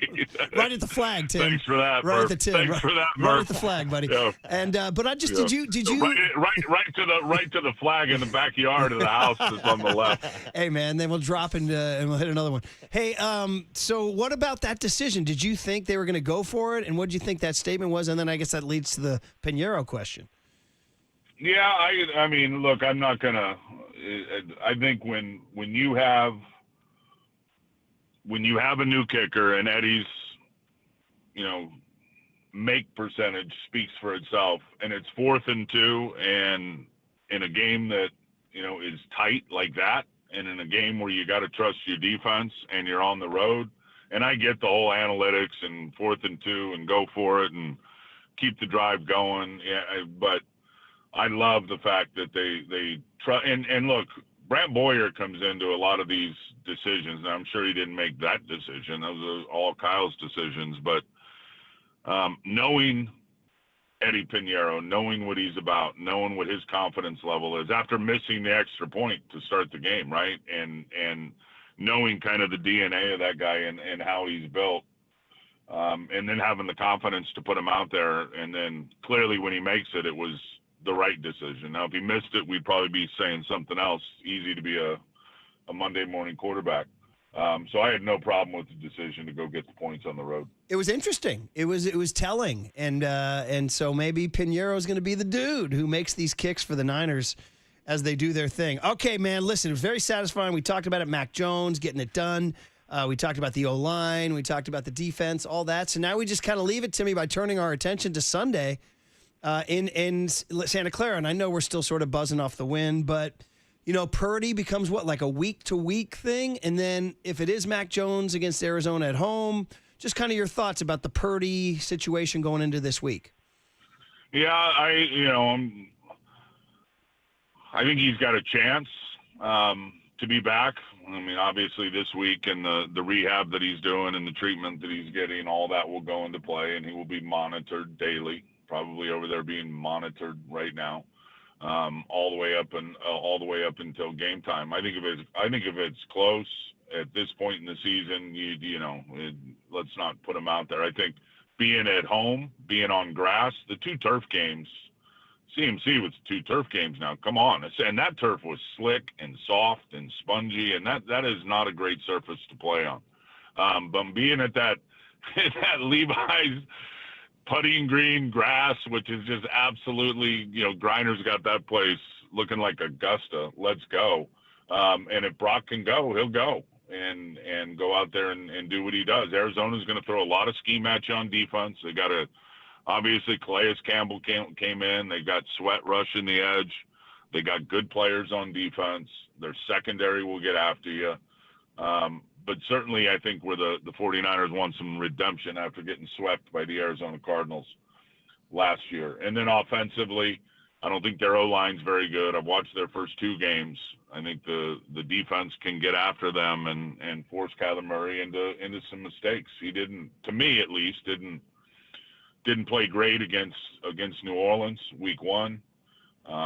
They were way up on Carolina last night, and then Carolina was able to get back into that game late, and I think 19 unanswered points from what I saw and just kind of watching the highlights. So it'll be a division battle, and the home opener more importantly. So if Brock's able to roll, he'll roll. If he's not, Mac 10 to the rescue again. Mac 10, is that from, help me out, is that Pac 10? Phone Live, baby, Phone Live, come on, Mac 10. Wait, I missed that. I'm dumb, Tim. I'm dumb. You got to go back to, I think it's 90s rap, Mac 10. Go look it up. Phone Live. Marcus, okay, good pull, I need Tim. you, buddy. Damn. I need you. I didn't know we were going Mac, the rapper. I was listening to, I don't know what I was listening to back then. I don't know, maybe Sarah McLachlan. And I just know I was listening to the song in the office this week, and I just kept hearing Mac 10 to the rescue. So, you know me. Okay, we're going to dig it up. We're going to dig it up. I'm going to pirate that right away. Well, yeah, you got to dig it up. Well, you know what? Marcus is a Mike Jones fan, the rapper from Houston, and so he's made together a little music where Mike Jones says his own name, Mike Jones, and we put in Mac Jones for that. So we got that going. Mm-hmm. But no Mac 10. All right. Yeah. All right. So that's go find Mac 10. Go find Mike 10, and Marcus will make something. I didn't know if you were talking about our old conference with where I don't have a football coach, all right? It's irresistible, Marcus. Go get it. You're the best, buddy. We love it. We love catching up with you, man. Enjoy the rest of the week, and we'll hear you on Sunday. Yeah, thanks, Tim. All right, 3-0, bro. Let's go get it. Faithful, let's rock this Levi's at the opener and go have a good time. Home opener Sunday. They'll be wearing the all whites, no less, too. So, and we'll be digging up Mac 10. Okay, I think we're going to give Joey Chestnut a little rattle.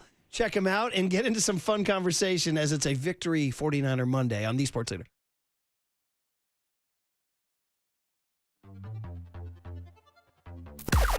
Now, from the O'Donnell Financial Group Sports Desk. Learn more at odfigroup.com. O'Donnell Financial Group, because planning is a process, not a product.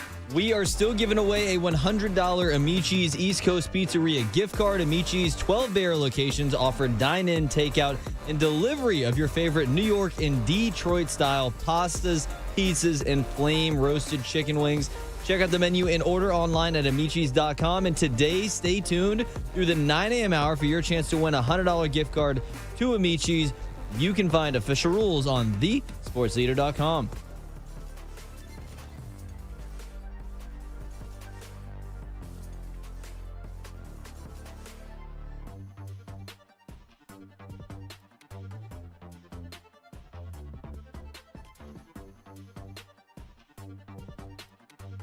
All right, it is that time to take care of our taxes. Steve Moskowitz, my tax attorney, our buddy, on a Monday morning. Steve, there are people out there that can't pay their taxes. What do you want to tell them? Call us. And today is the day that the extended S-tax returns are due, and LLCs and partnerships. So today, a lot of people are having that reckoning that they say, hey, they're not going to have the money by midnight tonight. What do? You call us. It's not the end of the world. There's so many good solutions. We have so much to tell you, so much to share with you. We have a free consultation. We go over everything with you. And then we want to take care of you. And just like next month, October 15th is the extended due date for the personal returns. The bottom line is, I know there's a lot of you out there that were sick this weekend because you have some taxes you just can't pay. Folks, let us take care of it for you. It's not going to be bad. We can do everything for you. You don't have to talk to the government. The only thing you have to do is pick up your phone for your free consultation and say, hey, Steve, take care of me. There it is. Give him a call. That's tax attorney Steve Moskowitz. He's my tax attorney. He should be your tax attorney. Give him a call at 888-TAX-DEAL, 888-TAX-DEAL, or go online to moskowitzllp.com.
And now it's time for the Protect Your Assets Business and Technology Report with me, David Hollander.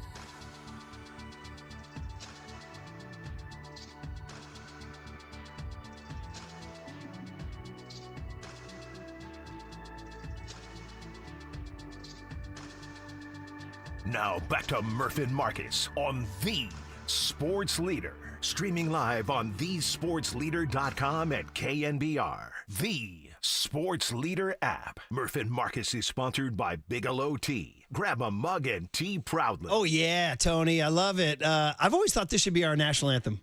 Ray Charles is America the Beautiful, man. And on the 4th of July every year, we celebrate the great American tradition of Joey Chestnut, who's our very own San Jose product. Of course, he's moved out of the area now, but he came home on Friday to dominate at a Giants game, and John Curley gave him a buzz, and he's willing to hop on with us for a minute or two. This is very nice, Joey, to come up back on KNBR, where you've been on through the years, even back when you were starting out, brother. And welcome back, Brian Murphy, Marcus Boucher, Murph and Marcus, and we got to talk about Friday night at the game. But first and foremost, good morning, man. How are you, Joe? Hey, what's up, Joey? Oh, dudes, guys, great to be on with you again. It's been a bit. It has been a bit, man. And you got to come home Friday, man. I saw in your pre-event quotes, you were like, dude, I'm coming back home. Was there a little rush for you to get back in the Bay and see the Giants? It felt really good. It was great. I've seen a lot of familiar faces from over the years, and it makes me, man, I can't wait to get back there again. well, Joey, what can you tell us about this challenge, this competition? We were joking about it on Friday. We saw that you were being challenged to eat 99 of these plant-based chicken nuggets in 9 innings. We all thought you would be done by the 2nd inning. Well, it only took me like an inning and a half to do the 99, but I ended up eating like 275. I had a heck of a food baby. Wait, is that what you call it, a food baby? Oh yeah, it's almost like it has its own pulse. So this is a free plug for Impossible Foods. They put out the plant-based chicken nuggets. How could you compare, like, of all the things you've eaten? So you've done hard-boiled eggs. Of course, you do the wings and you do the hot dogs and pierogies. How does the plant-based nugget compare? Like, is it like the easiest thing to throw down or not? Oh man, the plant-based nuggets, they taste exactly like regular nuggets, and I've always wanted to make a record, so it was pretty easy actually. So this was of all the records you've set, you'd have to say this one might be the easiest. I wouldn't say it's easy. Definitely my number is up there. It'd be hard for somebody to break that record, but it was easy. It was comfortable for me. A cruising altitude, right? All right. Now, Joey, what was the dipping sauce of preference for you Friday night? Oh, I did a little bit of ranch, and then there was like a honey mustard that I used. And that doesn't slow you down at all. Not too bad, because usually I'm eating for 10 minutes. I was eating in the cold during the game. It was almost a 3-hour game, so the different flavors mix things up a little bit. Joey Chestnut, the voice you hear, he set a world record for eating plant-based chicken nuggets at the Giants-Dodgers game. There was a fan contest winner next to you, is that right? Oh, yeah, this guy, I forgot his name, but he's a Stanford college student. I think he only finished 62. Yeah. He was getting close. Was he clearly nervous next to the GOAT? He was, he ran out of steam. His poor little stomach couldn't hang. So was there, when you first had did you prep for this? Obviously, do you prepare? Had you eaten them, or were you going in cold? Oh, I always do some prep. Okay. So I did a cleanse beforehand, make sure I'm empty and loose. Okay. And a few days before, I also cooked up almost 50 of them, so just to make sure I was comfortable. And by the way, sorry to jump in. What's the cleanse involved? Oh, cleanse. lemon juice, water. Make sure it just really going empty and loose. There's a couple oils I'll take to make sure it's a clean highway. All right. Well, it's good to have a plan before, but what's the plan after? Like, do you take a couple days off of eating after doing a challenge like this, or how does that all play out?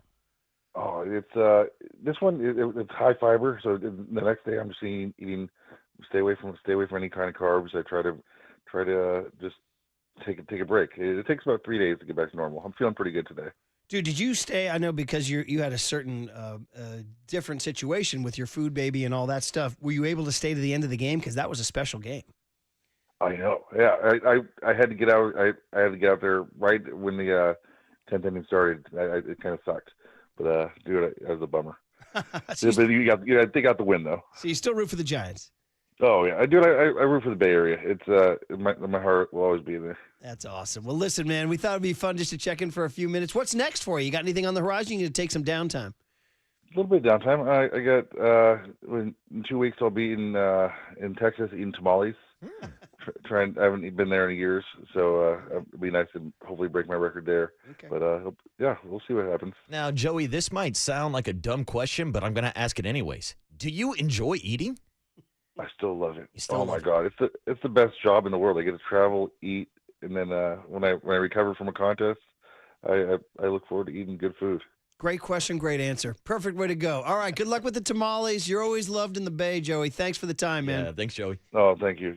Talk to you guys soon. Bye. Joey Chestnut. Great question. Dude, yeah, like you think about it. You went deep. You're like, hey, man, Yeah. is there a love of the game? Is there a love of the game? Yeah, because some people are like, oh, it's his job. It's his profession. He has to train. He has to go through the detox or the cleanse before and after. I loved that, man. And I have to be honest, I kind of feel like I could eat a lot of nuggets. I mean, nuggets are like, they're the most unintimidating thing. Like the hot dog, bro, there's some work there, man. You got to shove it in and you're chewing and chewing and chewing. And it's like, this is kind of, they got the bun. Yeah, it's the bun. Dude, the nugget is like the most, it's like a freaking nugget. It's like a Tic Tac. Dude, You can just they're chuck so those things in. poppable, yeah. Yeah. Like, I can easily sit down with like a 50-piece from Chick-fil-A and just throw those bad boys back. You think you could eat 50? I think I could take down 50. So you think you could have outdone the Stanford kid who did 62? I think I would have took down that Stanford kid. Yeah. I think I would have got past 60. 62? But also, the plant-based nugget kind of throws me off. I wonder what that does to your system. Yeah. I'd never heard him describe it as a food baby before. That was new. A little food baby. Yeah, how about cleansing the highway, too? Yeah, dude, he's like, got to make sure it's a clean exit. Look at Curly with his bold booking of Joey Chestnut. I think it worked out. I'm shocked, yeah. Joey was in good form. He was in good form. All right, guys. So that was good, man. And by the way, just for the record, the official number, I have it here, but it was on ESPN.com. It was on the story. He was challenged to eat 99 in 9 innings. He said he was there by an inning and a half. Yeah, bro.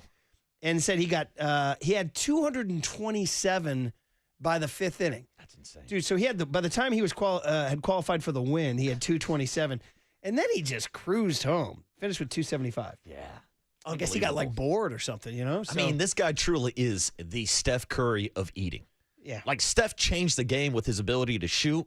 Joey Chestnut has changed Major League Eating with those jaws, young Tony. How about this? On MajorLeagueEating.com, they write in his bio, he's the greatest eater in history. Also read on here, truly an American hero and a national treasure. Well, that's why we played Ray Charles' America the Beautiful. This is all true. And somebody decided to ruin it on the text line by saying, yeah, and this makes me think of The Sandlot. Oh, what? I'm just like trying to, like, I'm having a good day Why here. are we You know catching what I mean? strays? All right. Well, this is some guy wrote Sandlot's in. a great movie, too. Phenomenal. It's a fine movie. That should make it a better movie that it has this song in it, Murph. Do not tie this song to that movie. Damn. This song stands on its own as the greatest patriotic song of all time. And The Sandlot is not the greatest baseball movie of all time. Damn, shots fired. Shots fired. The show was going so well today, too. By the way, among his world records, 182 chicken wings in 30 minutes. That's kind of tough. That's a lot of chicken wings in 30 minutes, too. 141 hard-boiled eggs in 8 minutes. You know me. I eat 2 every morning. You'll take down some hard-boiled eggs. You guys see there, you're like, look at the old man in there eating his eggs. There he is, I know cracking you his guys shells. riff. I know you guys riff. But Smell, too. Nobody knows about the smell. The hard-boiled eggs. Smelly eggs. They're not smelly. Paul Newman, Cool Hand Luke, hard-boiled eggs. Wow. One of the great. Now that's a great freaking movie. Cool Hand Luke. Yeah, but is this song in that movie? No, but I don't know if it rains or freezes, but I got my plastic Jesus riding on the dashboard of my life. That's in that movie. Okay. I don't care if it rains or freezes because I got my plastic Jesus riding on the dashboard of my life. That's in that movie. 50 hard-boiled eggs for 50? Cool Hand Luke. It's one of the great scenes of all time. Jeez. Joey ate 141. Yeah. 384 gyozas. Is that like the Japanese dumpling? The gyoza? Good the question. Japanese dumpling? Yeah. Not sure. 102 tamales in 12 minutes. He goes, did you hear him go, yeah, I'm hoping to prepare wherever. He goes, we'll see what happens. I was like, it's like listening to Marty Lurie. Yeah. We'll see what happens. It's a mosaic. Yeah. And pierogies. It's a tamale. 39 in 2 minutes, beating the combined score of the other three contestants by 17. They ate 22. The three of them, he ate 39 in 2 minutes. So anyway, He's in a different galaxy, Murph. You guys asked some good questions, though, because I was curious, like, how it all works, the cleansing beforehand, the exit afterward. Marcus went philosophical, Went like deep. existential. Do you love the game? Yeah, uh-huh. Do you love the Do you game? love what you do, Joey? And so, And he had a great answer, all too. right. Okay, we've done Niners all morning. We got to talk about the big news for the Giants. If you didn't hear, we got big news next on The Sports Leader.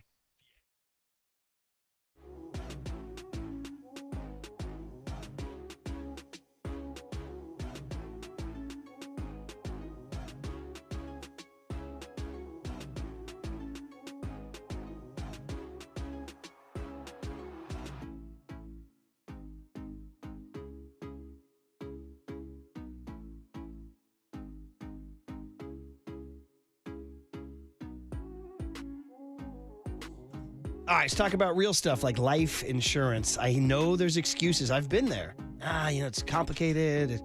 I have stuff at work. No. You need the full deal. Ethos Life is the online and easy way to get life insurance. So we're talking about an online, easy way to get life insurance in as little as 10 minutes. Ethos Life. They have rates you can afford, like a $500,000 term life policy for a 40-year-old male, starting at just $1 a day or $30 a month. Now, rates do increase the longer you wait, so don't put it off. With Ethos, you can get up to $3 million in coverage with no medical exam. Just answer a few health questions all online. You got to ask yourself, if something happens, who takes care of the family? Who pays the mortgage? Who pays the kids' education? And all the bills. Then forget the excuses. Check out Ethos Life, the better way to get life insurance. For your free quote, visit ethos.com/leader. That's ethos.com/leader. Not available in all states. Rates vary.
Now back to Murph and Marcus on the Sports Leader. Streaming live on thesportsleader.com and KNBR. The Sports Leader app. Murph and Marcus is sponsored by Bigelow Tea. Grab a mug and tea proudly. Yeah, I mean, at some point, I'm not going to set a date. I'm not going to set a time. But, at some point this year, I want to earn my way up there and force their hand to bring me up there because, like I said earlier, that's the main goal for me. And I don't want to sit around in the minors. I want to be able to make an impact on the big league team and on the city as soon as possible. So I want to help those guys win some games. So I'm ready to go. There he is. You guys know that voice? That was February in Scottsdale. Always a great time when we go down there. It just feels very bright and confident down there. And that was Bryce Eldridge. Yep. If you didn't see it late last night, Susan Slusser broke the story at the San Francisco Chronicle that at long last, Bryce Eldridge is getting the call up to the bigs. Here we go. Here we go. You've been calling for it for a long time. And Buster Posey's been saying, probably not, probably not. He never once said absolutely not. He just kept saying, most likely not, most likely not, most likely not. Well, he left himself that little sliver where Dom Smith gave his body and his hamstring to the team on Friday night with a stretch for the ages that was unbelievable and truly injured himself on the stretch. He's going to be out for the final 2 weeks. Looks like he's going to miss. We're going to miss Dom down the stretch. So it's funny. My kid, 17-year-old kid, Big Deck Murph, said right away, Bryce, Dad. And I was like, wow, that's your first thought? And he goes, bring him up. I was like, I don't know. I was very cautious. I was kind of buying what Buster was selling, which is just be patient. Be patient. Be patient. Don't rush him. Well, this is a logical thing where Dom Smith's out. Yeah. Now, they called up Gerard Encarnacion, who can play, I don't know, just be a bat. But this is a left-handed bat. I don't know if they're going to put him out there at first base, Marcus. In fact, I would guess no. I'm guessing Devers is playing first for the foreseeable future. I don't know. Maybe they give Eldridge a look out there for a few innings, see how it goes. Maybe it's time for us to call up JT Snow to see how it's going. Exactly. But in general, it's a weird emotion. I'll say this, then you tell me. It's not as exciting for me because coming off this series in LA, or coming off this series against the Dodgers, those Saturday and Sunday losses were so disheartening. And the way the Dodgers got, ready for this? 35 hits in 2 games on the Giants. I feel like, I don't want to say it's a knockout blow because they're only 1 out in the loss column. But the Giant pitching right now is just, it's exhausted. And they're running out of bodies and all that. So I don't feel like, and I'm wrong on this, I don't feel like they can make the play. They can make the plays. There's only 1 out in the loss column. They got 4 at Dodger Stadium. The Dodgers are licking their chops to go hit those pitchers again. But I should probably be more excited about this than I am right now. He's here. He's awesome. He's 20. His numbers were crazy in the minors. I told you I was on we got this kid named Matthew Knauer who graduated from Redwood last year. He's one of the great data tweet followers of all time. He's, or recently, I shouldn't say of all time. That's way too big of a statement. But he put out data about his hard hit rate in the minors was 100th percentile across the board. Like his hard hit and exit velo rate is crazy good. So I should be more excited. I'm a little bummed at how the last 2 games went. I don't know. Convince me. Should I be more excited? I think you definitely should be. Okay. And I think if we got this news last Friday before the Dodgers series started, you'd be jumping through the roof. You would be so hyped to go out to the ballpark and watch a play against the Dodgers. Now, it's a bit of a bummer that they're going to be on the road, so you're not going to get a chance to see Bryce make his Major League debut at Oracle Park this week, Murph. But Brycey has got me feeling nicey. That's how I'm feeling right now because going back to spring training, when I went out and saw him hit that tank out in Surprise, and then he dominated spring training, and we were told, be patient, be patient. You got to let the baby deer get his legs underneath him at first base. And I agree with you. I don't think he will play first base. There's a possibility, but I'd rather prefer to have Rafael Devers out there, Murph. But this is what you want. This is the excitement you're looking for, especially after losing 2 out of 3 to the Dodgers. You're 1.5 games out. Give the kid a taste. Give him a chance, and it sets up for the 2026 future also. I mean, I think most people are, if you're being skeptical or bummed out, it's because we got 4 at Dodger Stadium. We just watched the Dodgers punch them in the face on Saturday and Sunday. That's the depressing thing. I mean, Logan Webb's going on Thursday. He's the kind of champ who could bounce back. But, yeah, Bryce Eldridge in Dodger Stadium on Thursday, bro. Bring it on. Devers and Eldridge. Devers and Eldridge. Back to back. Do up. Devers, Eldridge, Adames. I mean, first of all, if you're Bruce Bochy, you're DHing him tonight.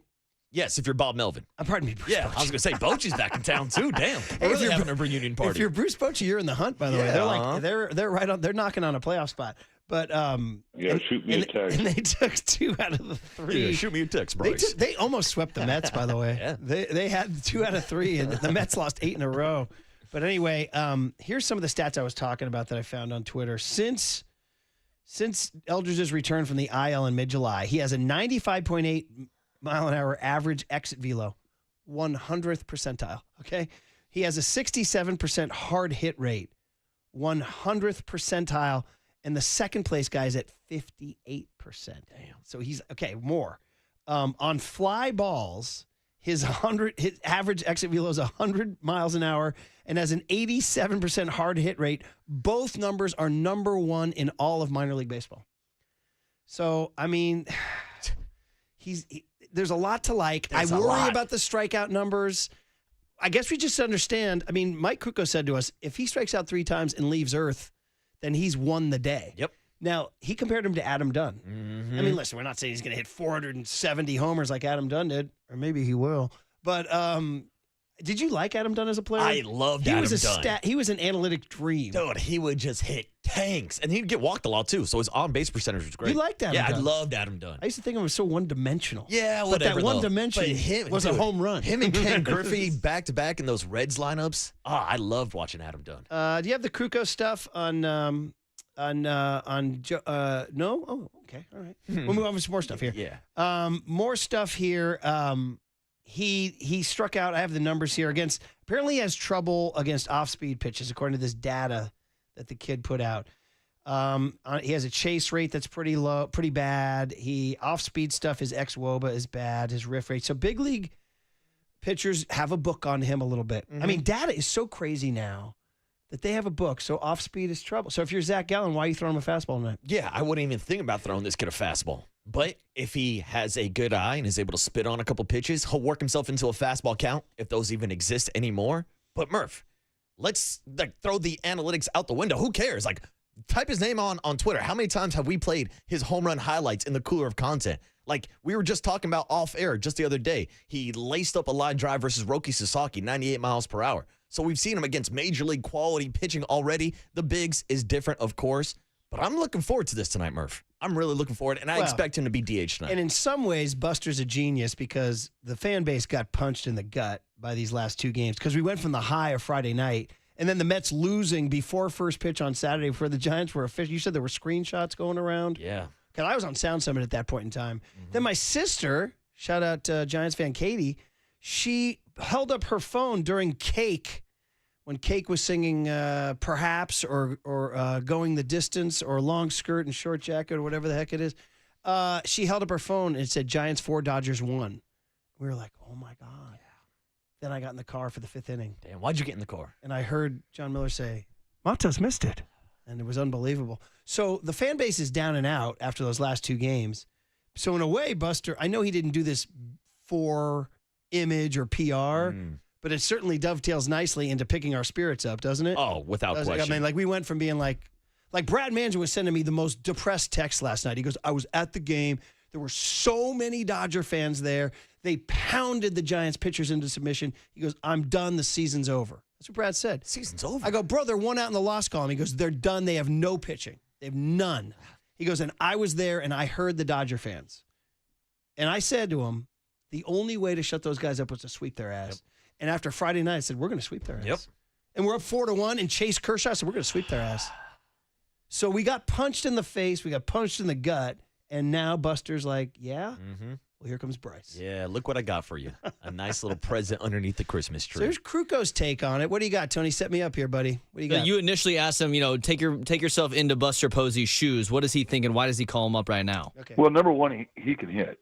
And number 2, he's got great power. I mean, this year he winds up between AA and AAA, hitting 25 homers and 84 RBIs. He hits 260, and he does the damage in 384 at-bats. So, I mean, this guy got our attention when we watched some of the home runs he hit last year. And last year, here's a guy 6'7", and right away, I'm not a big, tall guy advocate because normally tall guys have long arms, and long arms means you have a hole on the inside. And if you have a weakness that is glaring, like, you know, a fastball in the hands can get you out, a lot of pitchers don't have to go anywhere else. Well, I saw this kid, you know, he's 6'7", but he's got short arms. And he's inside out in the ball, and he's hitting the balls out the other way. And he's really hitting balls that aren't that well hit, and they're still going over the wall. I watched him fillet 2 balls out to left field, and I thought, you know, you don't see that very often. You know, you fillet a ball, it's an out. But and he's 20 years old. So he's going to get a whole lot stronger as he develops. I mean, he's not even going to hit his man strength until he's 27, 28 years old.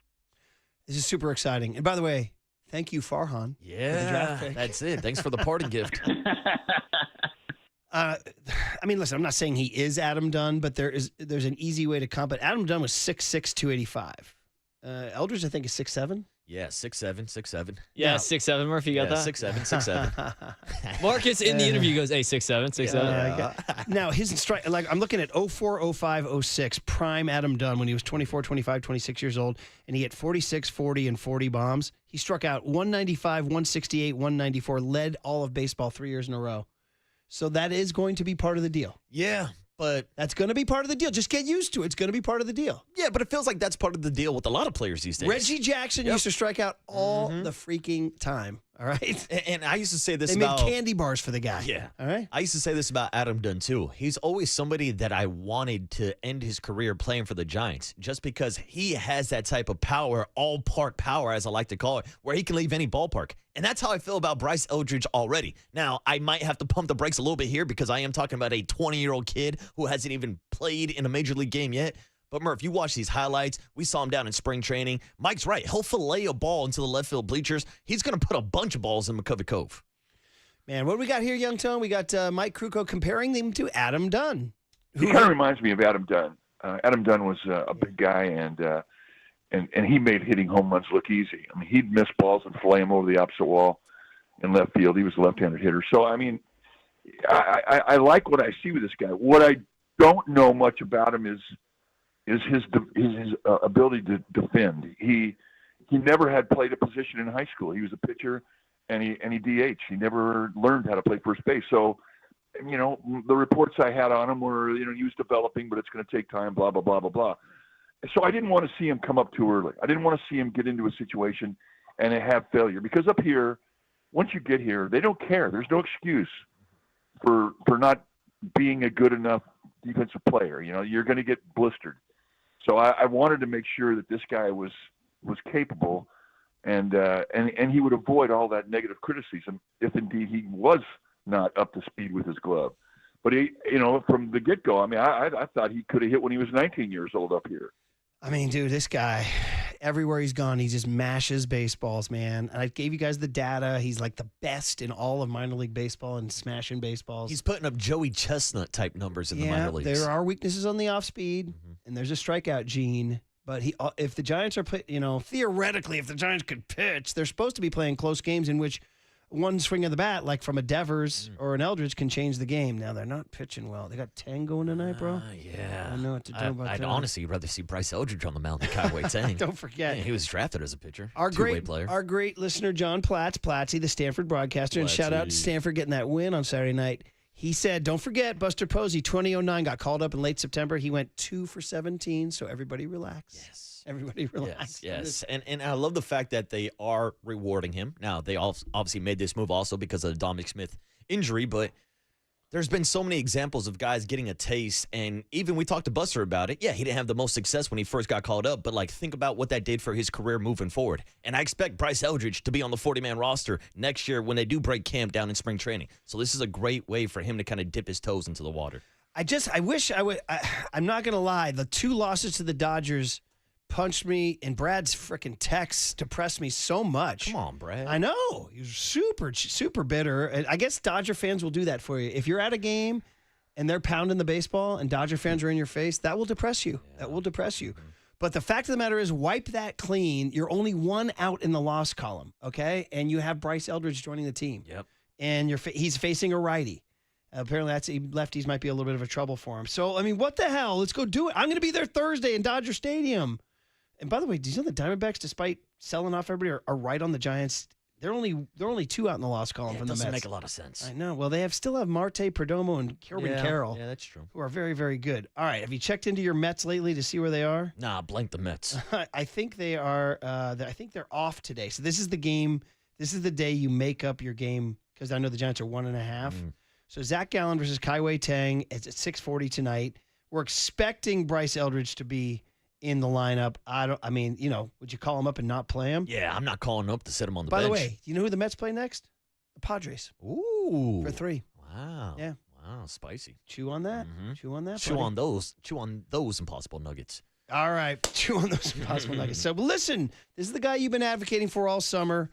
Buster said, just chill, just chill, just chill. And then Buster said, bring him up. I know, dude. I was patient. I was a good boy all summer long, and here he is in September. It's exciting, man. It really is. All right, so is a $100 Amici's gift card right now. Call Curly. Thank him for the Joey Chestnut booking. Caller number 10, 415-896-KNBR. Caller number 10, 415-896-KNBR. $100 Amici's East Coast Pizzeria gift card.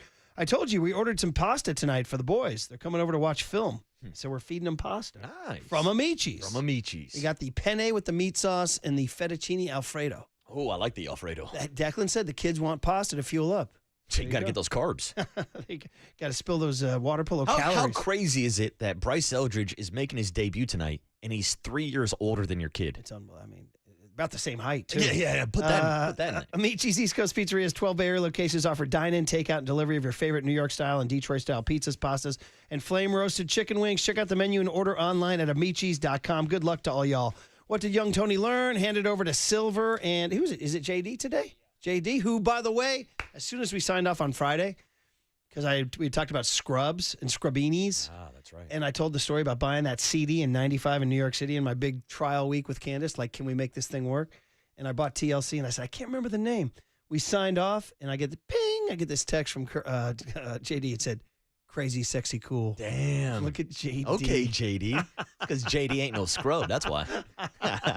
On the Sports Leader. Time for traffic on the Sports Leader.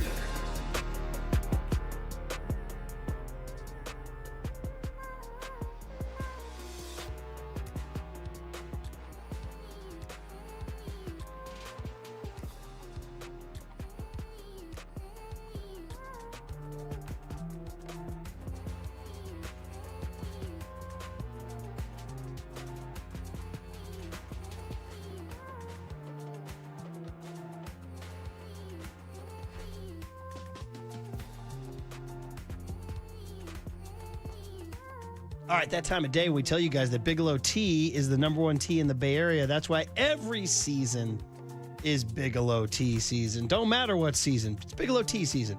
We have it right here at the Leader.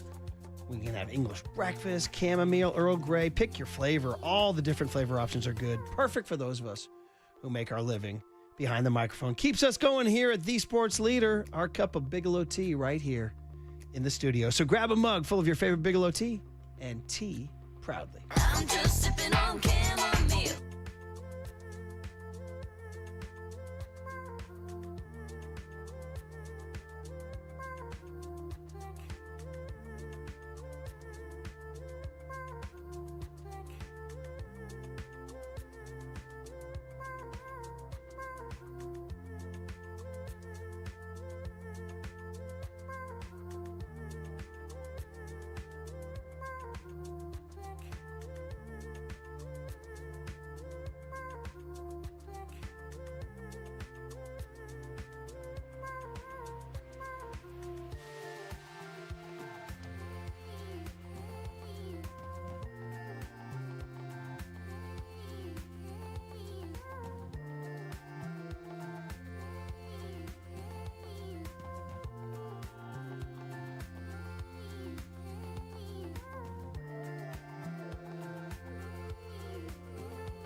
Listen to the sports leader anytime, anywhere. Download KNBR, the sports leader app. Murph and Marcus continue live from the Casino Matrix Progressive Jackpot Studios. Casino Matrix. Progressive jackpots are here. Where are you? Just drop in. 1-800-GAMBLER.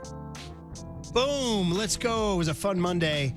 A little Bryce is nice Monday and a Mac 10, as Tim Ryan told us. Mac 10, bro. Yeah, it's a Mac 10 Monday, but also a Bryce Eldridge Monday. And it's about to get a lot more special right now, young Tony. Murph and Marcus want to know, what did young Tony learn today? Well, so the joke is he's very, very young and innocent. Hey, I know that now, okay? All right, he learns things every day. We had a bunch of stuff we were going to go with, young Tony, sponsored by Bigelow Tea. Grab a mug and tea proudly, but it was time for the Fox News chime. Because he learned, I learned, you learned that Greg Silver was coming into our face-off. Can you see the guy? There he is, live right on there camera. on our YouTube, Twitch, and Twitter. This is what young Tony learned today, is that Greg Silver's coming to our face-off. Yeah, what's up, G-Baby? Yeah, I was going to say, I don't know if that's the best thing to learn. I don't want to be spoiling what did young Tony learn today, but if I'm going to be here, it probably should be for something good, right? And so it is my pleasure to tell you all that tomorrow at 10 o'clock, for the first time since June 29th, we will have Papa and Silver with Greg Papa, myself, and Walter all the way back in full strength. And so, look, we are very, very excited for our guy, and he still has a battle ahead, and we're going to be every step of the way with him along the way. But the fact that we can get him back doing what he loves, talking sports, he is all ball, and just to get all of our Papa-isms back in our life, this is something that has really changed my perspective, both professionally, to not have him work in the last couple of months, but also just another reminder that life is very sudden, life is very fragile, and so this is really, really exciting news to come in with on a Monday. Dude, more applause for this. This is huge.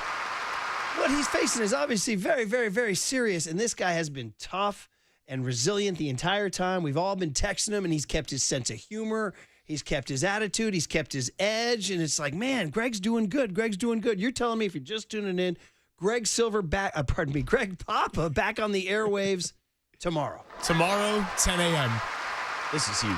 All it took was one Mac Jones start. That's it, and he's back. Mac Daddy, he's not the only Mac Daddy back in town. Mac Daddy. I saw Brock Purdy and George Kittle rise up on the injury reports, and I thought, well, if everybody's going to be down, I got to be stepping up too. Oh, man, this is huge news. And, I mean, listen, the guy, we miss him. We've been missing him every day. We're missing his Niner breakdowns. His Niners are 2-0. Their home opener. Everything lines up perfectly. So just back on these airwaves, we don't know anything about the broadcasts on Sunday. Should we just leave that to be determined? Or yeah, I believe that broadcasts throughout Sunday, they have the schedule set. I don't know if that's going to be changed at any point. And I just put you in a bad spot right there, didn't I? Live on the air. So, yeah, don't worry about it. We'll just let that take it one day at a time. And look, right, as far as it goes for the days, for how many days in the week, for what it's all looking like as a schedule, I think a lot of that is very much to be determined. But the important thing is that he's going to be back tomorrow, and he's going to be able to do a good handful of shows moving forward. So just to be able to work with him since November, I don't really feel like we got a true football season together. In fact, dare I say, we got one Victory Monday in our time together. Our first show was after the Geno Smith Night. So I thought all the time we spent working together, building up chemistry, to have it happen right before football season. I mean, look, there's no good time for something like that to happen. But just on the context alone of the sports calendar, brutal for our guys. So I can't wait. 10 a.m. tomorrow is going to be really, really special. And I just feel lucky to be in this position and have you all tune in. Beautifully said. Greg Silver announcing that tomorrow at 10 a.m., Greg Papa returns to the show. What a tough cookie he is, man. They make him tough. That's G-Pop. They make him tough in Buffalo. They do, for sure, man. That's G-Pop. All right, Greg, that's good stuff. But for the millionth time, you got your boy JD. You guys will be breaking. I know, JD, you're laughing here. It's all good. We love JD, and I love crazy, sexy, cool texts from JD, too. Yeah. Reminding me of TLC album covers. All right, fun Monday. Yes. Bryce Eldridge and Greg Papa. How about that? What else do you need? What else do you need? Two sluggers back in our lives here, all right? Young Tone, good job. Curly, way to go with Joey Chestnut. And that's great news, Greg Silver. So have some fun for the next 4 hours. When it's time for a change, think Speedy Oil Change and Auto Service. Engine light on. We can fix that. You're listening to KNBR AM and KNBR FM San Francisco, the sports leader, a Cumulus Media station. That lime green McLaren turning the corner at about 175. Saw the ball flailing around. So That's good. I've never got to sit with my favorite player in the bleachers. I want to party with you, Cowboy. What's going on, man? That's the end of the game. 4 hours, 3 faces, 2 Gregs, and 1 place to be. Excellent. Greg Papa. San Francisco. And Greg Silver. Let me tell you something. There is no such thing as being calm. I am fired up to be here. This is Papa and Silver.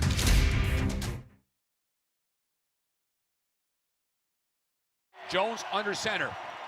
Turns around, fake handoff. Jones, toss, complete. Finds Luke Farrell, left side, breaks a tackle, inside the end zone. Touchdown!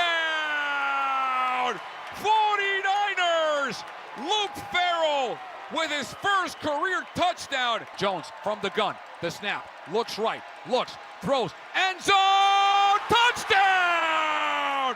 Christian McCaffrey back of the end zone, right side, perfect pass by Mac Jones, just floated it in there, and cue the Mark song. It's the return of the Mac, baby. Quick snap from the gun, pressure coming, throws, wide open, Yohan Jennings, open field, 25, 50, he's gone, 5, touchdown, 49ers. Rattler with the snap, here comes pressure, it's loose, fumble by the 49ers, and they're gonna head this football. On 4th and 2, the pressure came. Rattler fumbled the football. Cesar Ruiz got it back. It doesn't matter. On 4th and 2, the defense comes up big again, Tim. You got to have finishers, and Bryce Huff finishes around the corner. 3, 2, 1, ball game over. The San Francisco 49ers claim victory today here in Louisiana. And the Caesars Superdome, they did not gamble. They won this one by 5, 26-21. I got to come in with some energy, but I also got to come in with a little bit of peace and gratitude. It's the return of the Mac, as in Mac Jones, return of the Mac, as in Christian McCaffrey to the end zone, C-Mac. But most importantly, a return of Greg Papa tomorrow at 10 a.m. If you just missed it, what did young Tony learn today? He's learned a lot of valuable lessons in his time, but this might have been the most special one of all. Again, as far as the schedule and the structure, that's all to be determined, and we're going to be taking it one step at a time, one day at a time, and we are here with our guy, Greg Papa, every step of the way. 10 a.m. tomorrow. I cannot wait. For the first time since June 29th, to have a Papa and Silver edition. So good morning to everybody out there. We are feeling great on a Monday. The 49ers are 2-0. Mac Jones goes for 3 touchdowns. JD is having a blast out there, going to 49ers pre and post, exploring the world, and watching this Robert Saleh defense be able to finish some games. You heard Tim Ryan just say it right there. They got to have some closers. Bryce Huff was that guy yesterday. Nick Bosa was the man in week 1. And, of course, All-Pro Fred, it's a given that he's going to be making the game-changing plays. JD, let's do it. 10-2, 49ers, couple of wins to start the year. Yeah, a couple of great wins to start the year on the road, and good to be with you again here. And, man, the best news to hear that our guy Greg Papa is going to be coming back and on these airwaves tomorrow. Can't wait to hear everything he has to say about this 2-0 start and his journey and all of these things that have been going on here as he has fought and continues to fight so mightily. But, yeah, just terrific news here right before we start the show. And Mac Jones, I mean, that's why you go and get Mac Jones to be your backup quarterback so you can earn big victories on the road even when you're shorthanded. And he was terrific overall. The defense came up big again, some more 4th down magic, as Carlos Ramirez said there on the call. 49er fans took over the Superdome, which is not something new, although the 49ers had not played in New Orleans since 2019 in that 48-46 game where you got Jimmy Garoppolo slinging it all around against Drew Brees. But 2-0 for the Niners despite all of the adversity in terms of injuries, and now set up here with a couple of home games to really potentially get off to a great start as they get healthier, as they get some of their younger players more acclimated and more a part of the action here.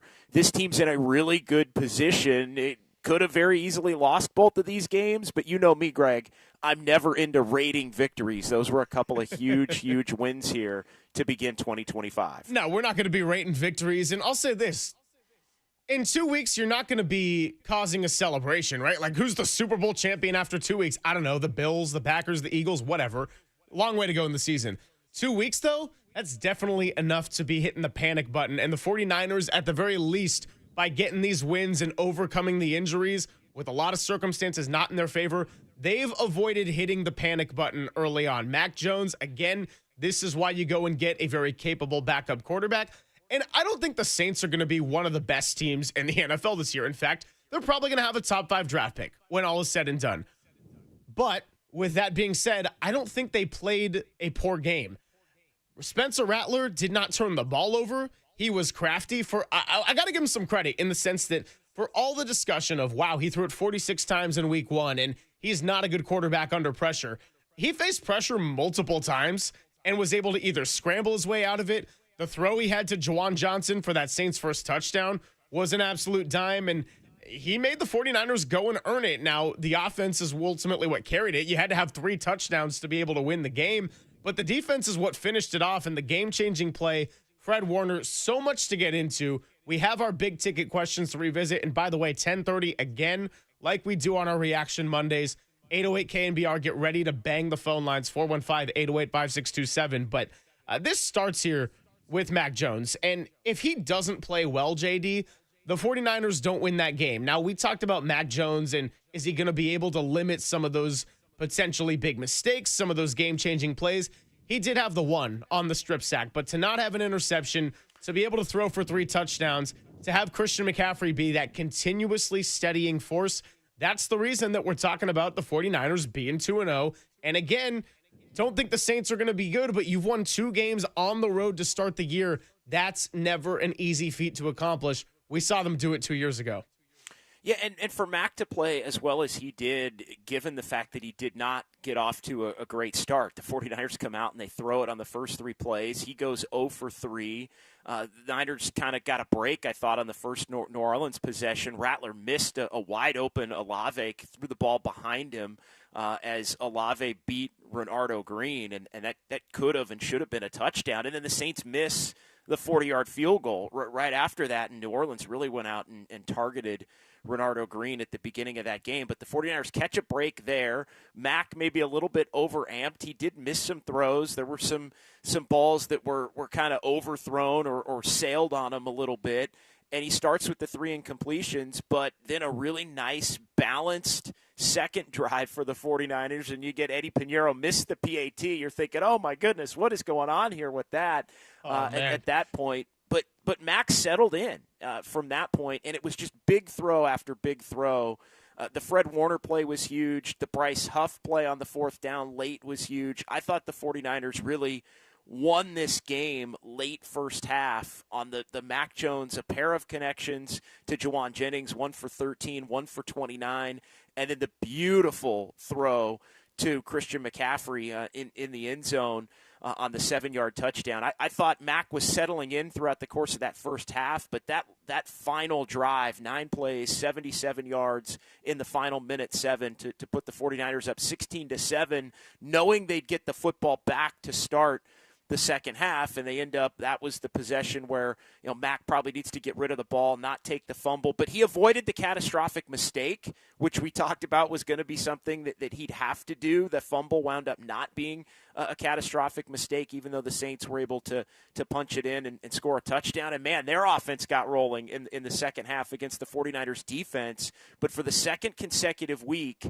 the 49ers defense, and I know a lot of 49er fans, Greg, were probably not feeling great about them having to get one stop the way it had looked on the prior possessions with the Saints and Spencer Rattler really moving the ball down the field. But they not only get the one stop, they get 2 stops after the 49ers offense couldn't bleed the clock out there.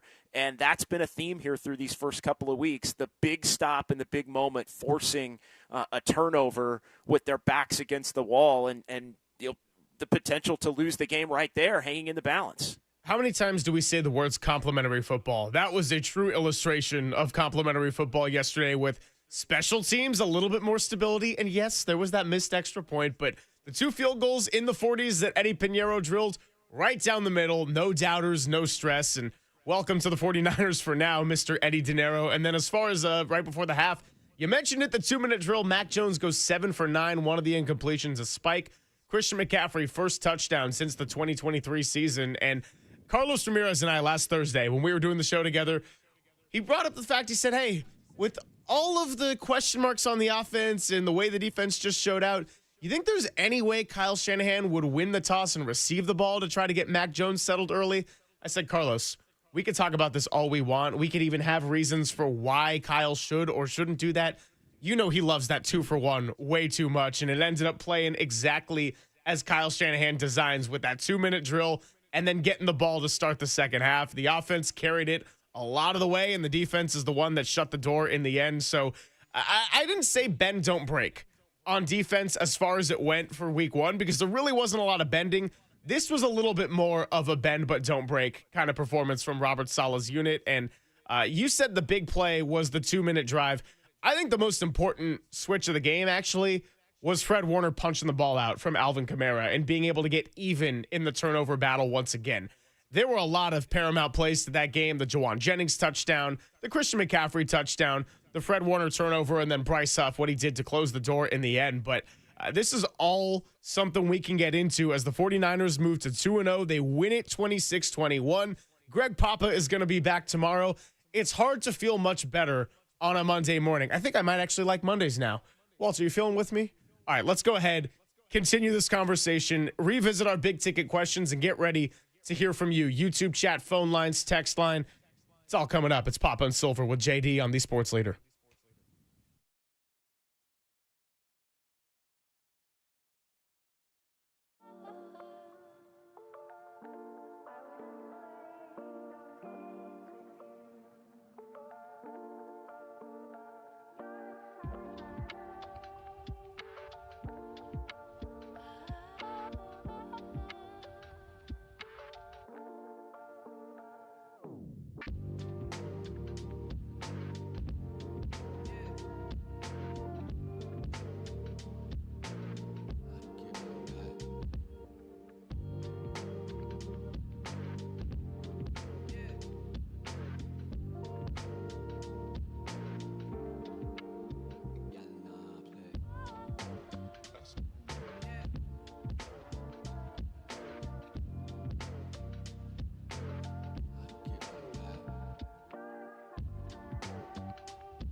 Now, from the O'Donnell Financial Group Sports Desk. Learn more at odfigroup.com. O'Donnell Financial Group, because planning is a process, not a product. The San Francisco 49ers get the win in New Orleans and beat the Saints 26-21. Mac Jones has a 3-touchdown performance, and Fred Warner, Nick Bosa, Bryce Huff, and Robert Saleh's defense closed the door on a last-ditch effort by New Orleans. 49ers start 2-0 on the road for the 7th time in franchise history, and they'll look to win their first home game this Sunday against the Cardinals. Keep it here on Papa and Silver for all your instant reaction and updates throughout the week.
Papa and Silver now continues live from the KNBR Casino Matrix Progressive Jackpot Studios. Casino Matrix. Progressive jackpots are here. Where are you? Just drop in. Please play responsibly. 1-800-GAMBLER. Filling in for Greg Papa is John Dickinson on the Sports Leader. McCaffrey in the slot, empty backfield. Jones from the gun, the snap, looks right, looks, throws, end zone, touchdown! Christian McCaffrey back of the end zone, right side, perfect pass by Mac Jones, just floated it in there, and cue the Mark song. It's the return of the Mac, baby. Yeah, that's a great call. It's exactly what the 49ers wanted to accomplish going into this game. Exploit the matchups versus those corners. They got Christian McCaffrey lined up as the number 3 guy. He really is working as a slot receiver. Ran a lot of misdirection, guys going certain ways. Alontae Taylor is responsible for him, the nickel corner. Easy separation, perfect throw. And one of the big plays yesterday, Mac Jones, one of his 3 touchdowns right before the half to Christian McCaffrey. First time he found the end zone since the 2023 season. It's all feeling a little bit better than it did in 2024, even with the injuries, as the 49ers start 2-0. It's Greg Silver and John Dickinson here with you. If you missed the news, a lot going on this morning. Greg Papa going to be back on the show tomorrow. It'll be our first time, me, Walt, and Papa, together since June 29th. And JD, as we process everything right now, I also want to say thank you very much for all you have done to keep this show going. And we had a nice little month of August where things were a little bit slower and we got through it together. And I know that you're going to be a big part of the show moving forward, regardless of how it looks on the schedule, because, we're just taking everything day at a time, week at a time. So nothing changes as far as my mindset, my mentality, and I'm grateful to have you here. Yeah, absolutely, man. I appreciate it. It's great to have Papa back first and foremost. I mean, that's the most important thing here. And Mike knows, and everybody knows I'm always ready.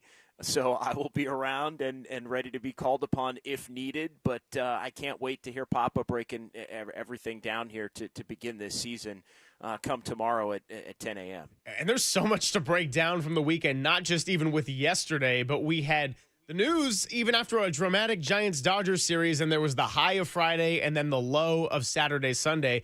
Bryce Eldridge, against all speculation, is actually going to be coming up, and it's not just for a little September baseball that's not meaningful. He's going to be coming up to the team when the Giants feel like they got a chance to make a playoff push, which means they feel he's ready to make an impact.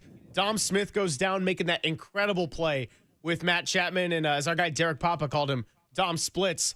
He's out. Eldridge is up, and we're going to wait till they make an official roster move to get him on the 40-man. But this is the focus of the last couple of years for the Giants farm system. And now we get a look at him tonight in Arizona as the Giants look to fight their way back into the playoff picture, currently a game and a half behind the Mets. Yeah, a game and a half, and they're fortunate. The Mets did end up winning yesterday in walk-off fashion, but they could have got 2 wins this weekend and probably should have gotten 2 wins. They blew a game on Saturday. Giants got off to the lead on Saturday night, and the Dodgers and all their hitting prowess got to Logan Webb and got to Robbie Ray enough yesterday to get him out of the game toward the middle there. But the reality is the Giants are still in it at only a game and a half out. They still have to play the Dodgers 4 more times. Obviously, the 3 games against Arizona, they close out with St. Louis and Colorado. So still very much in it, but you touched on it. The reason I think for the change in thinking for the Giants is the Dominic Smith injury. Dominic Smith goes down, and you need a left-handed bat that you can try to plug in there to help you a little bit. So why not go get the top hitting prospect in the organization to come in and try to fill some of that void here over the last 2 weeks? Why not? I mean, it feels to me as if the Giants are playing with house money, given where they were a couple of weeks ago, and they were able to get hot. They've cooled off a little bit here by comparison in the last week, but the Mets have been so bad that they've still been able to gain ground even over the course of the last week to be within 1.5 here with the 13 games that are still ahead for the Giants. So, yeah, why not? Give him a shot, see if he can come up and help. I think it's only beneficial, the experience, regardless of whether he performs well here in the last 2 weeks. And honestly, regardless of whether the Giants wind up making it or not. But even with the 2 losses, they still very much are in it, and that obviously will be a big part of the topic and focus here moving forward as we get farther removed from a football Monday and all the 49er reaction with Eldridge potentially making that debut tonight. Yeah, it's going to be an eventful week. And, I mean, look, they were going into Saturday, the Giants, with that 3rd and final wild card spot in the National League. Then a couple of losses. Mets finally snapped their losing skid yesterday. And so got a little bit of ground to make up. A game and a half back of that 3rd and final wild card spot.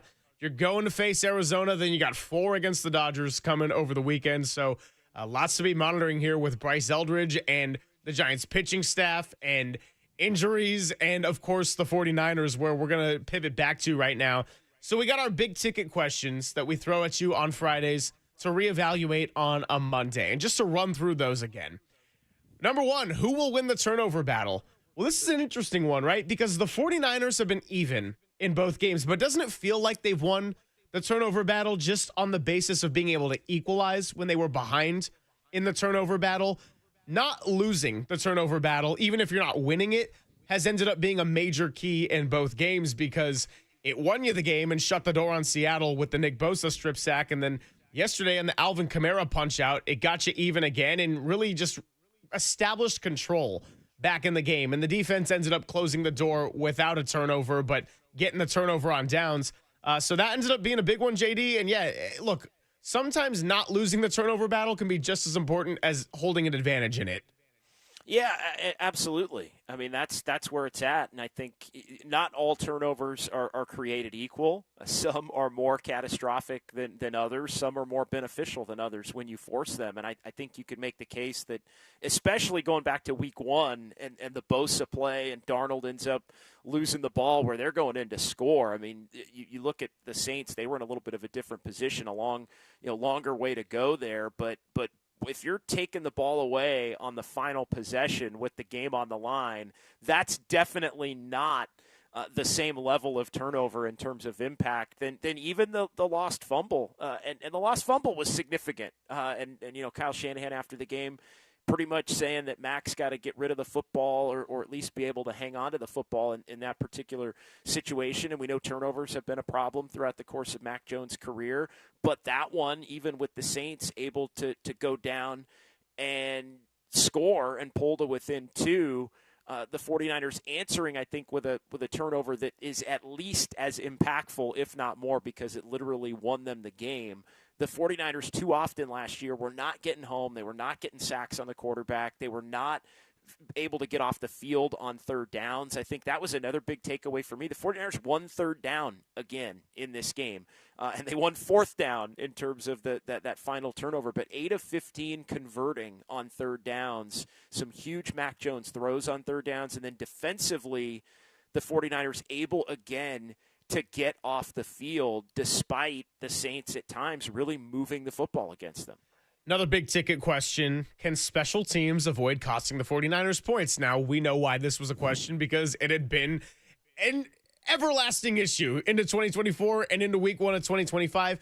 Now, it did cost them a point early, right? They held a 6-0 advantage, not a 7-0, because Eddie Pinheiro missed his first kick and extra point attempt as a San Francisco 49er. From that point forward, though, makes the 2 field goals no problem, hits his other 2 extra points, and I would say net-wise, it ended up being okay because on the Saints' opening drive, Blake Grupe missed a 40-yarder himself.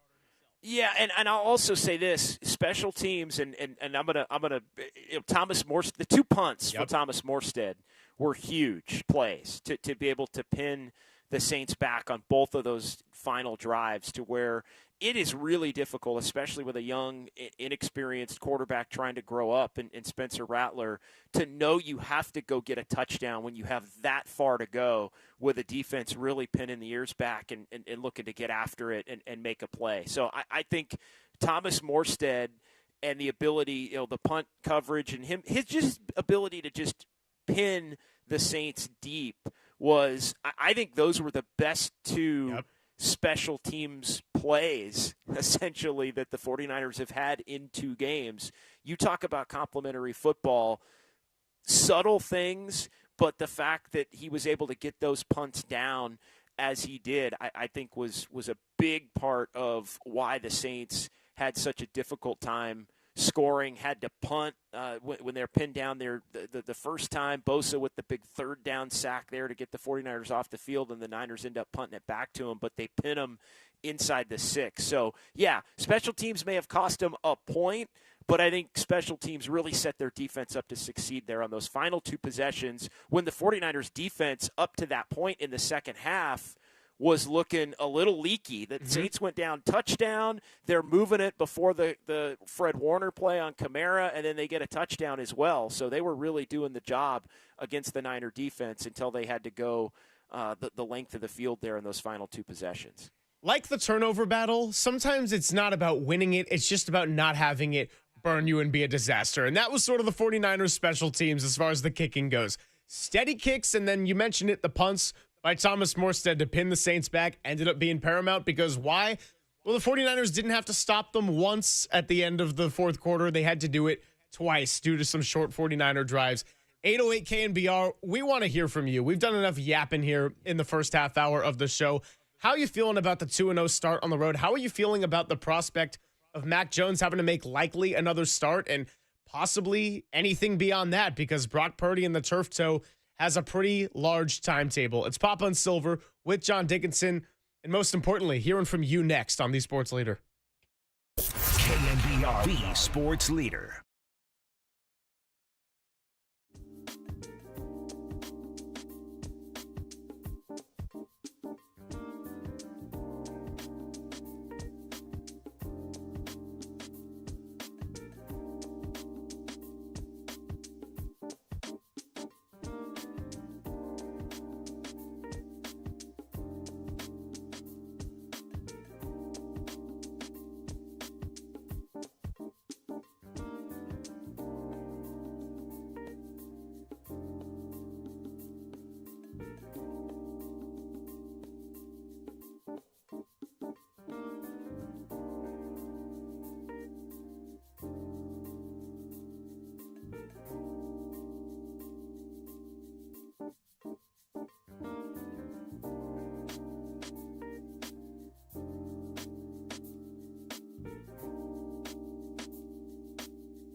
Greg and Greg, Papa and Silver. This is KNBR, the sports leader. Filling in for Greg Papa is John Dickinson on the sports leader. I thought Mac played real well. We had a number of things we had to change up. It was a big deal losing Juice there early in the game, especially with Kittle out, just the stuff we had to do with other tight ends. So we were scrambling there for a little bit, trying to figure some things out. Thought he handled the situation well. Thought he delivered the ball real well. Obviously would like to have that fumble back. Hopefully we can get rid of it a little earlier. It didn't look like anyone was really open, though. But I thought he did a hell of a job. That's Kyle Shanahan speaking on Mac Jones and the job that he was able to do en route to the 49ers' 26-21 win over the Saints in New Orleans. They've done it on the road twice, and now they come home for the first time at Levi's Stadium to face division opponent Arizona Cardinals. Also off to a 2-0 start, beating on a couple of NFC South teams. They faced the Saints week 1 in the same building. Then they went home to take on the Panthers, and that one got a little bit dicey late, and it looked like they were just going to run away with it. Now we got a battle of the 2-0s, and NFC West going to be looking at it every single week. It's Papa and Silver, Greg Silver, John Dickinson. We got Walter hanging out as well, and we wanted to devote a lot of today to hearing from you. So how are you feeling about the 49ers 2-0 start? How are you feeling about going and getting a backup quarterback like a Mac Jones in the offseason as he goes for 3 touchdowns and throws the ball 39 times? I got to say, JD, I didn't think we would be getting 39 pass attempts out of Mac Jones, especially in a game in which the 49ers controlled and had a lead, but Shanahan trusted him, and Mac Jones taking advantage of that opportunity, no question. Well, and as Kyle always says, and he did yesterday in the postgame press conference, certain teams will give looks in certain games to where it means they're going to have to throw the football, and it's almost automatic given certain fronts and defensive looks that he's just going to have to call more pass plays, and I think that's exactly what the case was early going there, and the first 3 being passes, and you're thinking, we're all thinking this is going to be the 30 touch Christian McCaffrey game again because the Saints had struggled against the run, and that wound up not being the case. They had to throw it in an attempt to maybe set up the run later, but really they had to throw it, and then they had to keep throwing it and keep converting on a lot of big third downs. But I thought Mac was really composed. I thought he had an understanding of the offense and where he wanted to throw the football. I think the composure was even more on display in some of the times he had to slide and create a little bit of space to have a throwing lane or a window to make a play. He just was really poised and in command of the entire 49er offense. And I thought Kyle Shanahan called a terrific game. I know that's been a big talking point here in the last 24 hours or so in the aftermath, just how in lockstep Kyle seemed to be with the strengths and potential weaknesses of Mac Jones and really setting him up to be in a position to succeed as he did in a big-time way with the 3 touchdowns. I mean, if you go 26 of 39 for 279, 3 touchdowns, and no interceptions, that is a terrific afternoon. I don't care who you're playing. I don't care if the Saints wind up being a 3-4 win football team or whatever it is. They played well yesterday, and the 49ers had to be up to the task offensively. I think at a greater level, and yes, the defense made the big plays late, which we've gotten into, Greg, but the offense had to carry much more of the load than I think anybody would have anticipated or hoped that they would have had to, and they were right there up to the challenge, and it really was led by Mac Jones, and it really was led by Juwan Jennings, who we didn't know if he was going to be able to play on Friday. I mean, what a stud Juwan Jennings is, just in terms of clearly battling with the shoulder, but just the toughness, and I know the contract situation and all of that, but Juwan Jennings as a tone setter, as a leader by just getting out there and looking to be a winner. Yesterday was a vintage why Juwan Jennings matters to the 49ers and why he truly, Greg, as we've talked about so much through August and the summer, why he truly was the pivot point in terms of the wide receiver position. If you don't have Juwan Jennings in that game, the 49ers lose. And we're having a different conversation, I think, completely. He was great. The connection with Mac Jones was on point, and the 49ers really, really needed it. So I texted you in the middle of the game, and actually this is a great chance to pivot back to the last two of our big-ticket questions. Who will be the 49ers' leading wide receiver? It ended up being Juwan Jennings, 89 yards, the touchdown, the 42-yarder, and he led the team in targets. I texted you in the middle of the game. Christian McCaffrey is the 49ers' best wide receiver. Now, that was not meant as a slight to Ricky Pearsall or Juwan Jennings, and more so the fact of, until Brandon Ayuk comes back, until you get Demarcus Robinson, George Kittle, Brock Purdy, you're going to really lean on Christian McCaffrey, right? Like, he is the great steadying force of this offense, even if he hasn't had a lot of explosive plays. Christian McCaffrey being available and being able to absorb a load of those touches has been everything for Kyle Shanahan and this 49ers offense and what's been a pair of gritty wins on the road. Now, Juwan Jennings, I did send you that, I think, before the 42-yard touchdown. For him to be day-to-day, questionable coming into the game, not have a rapport with Mac Jones because maybe a little bit of OTAs and everything, but then Jennings wasn't there in the preseason and training camp, and he was dealing with the combination of the calf injury and wanting some kind of revised contract. He led the team in targets, JD, so it wasn't just catches, yards, and the big long touchdown. He led the team in targets, and although the 49ers weren't able to move the ball at the end in a way that could just kill the clock, and they did have to let the defense go and close the door on the Saints, Juwan Jennings was the guy that Mac Jones was looking for as his most trusted target, someone who's never been a teammate of his and someone that he didn't really get the chance to get a lot of reps with.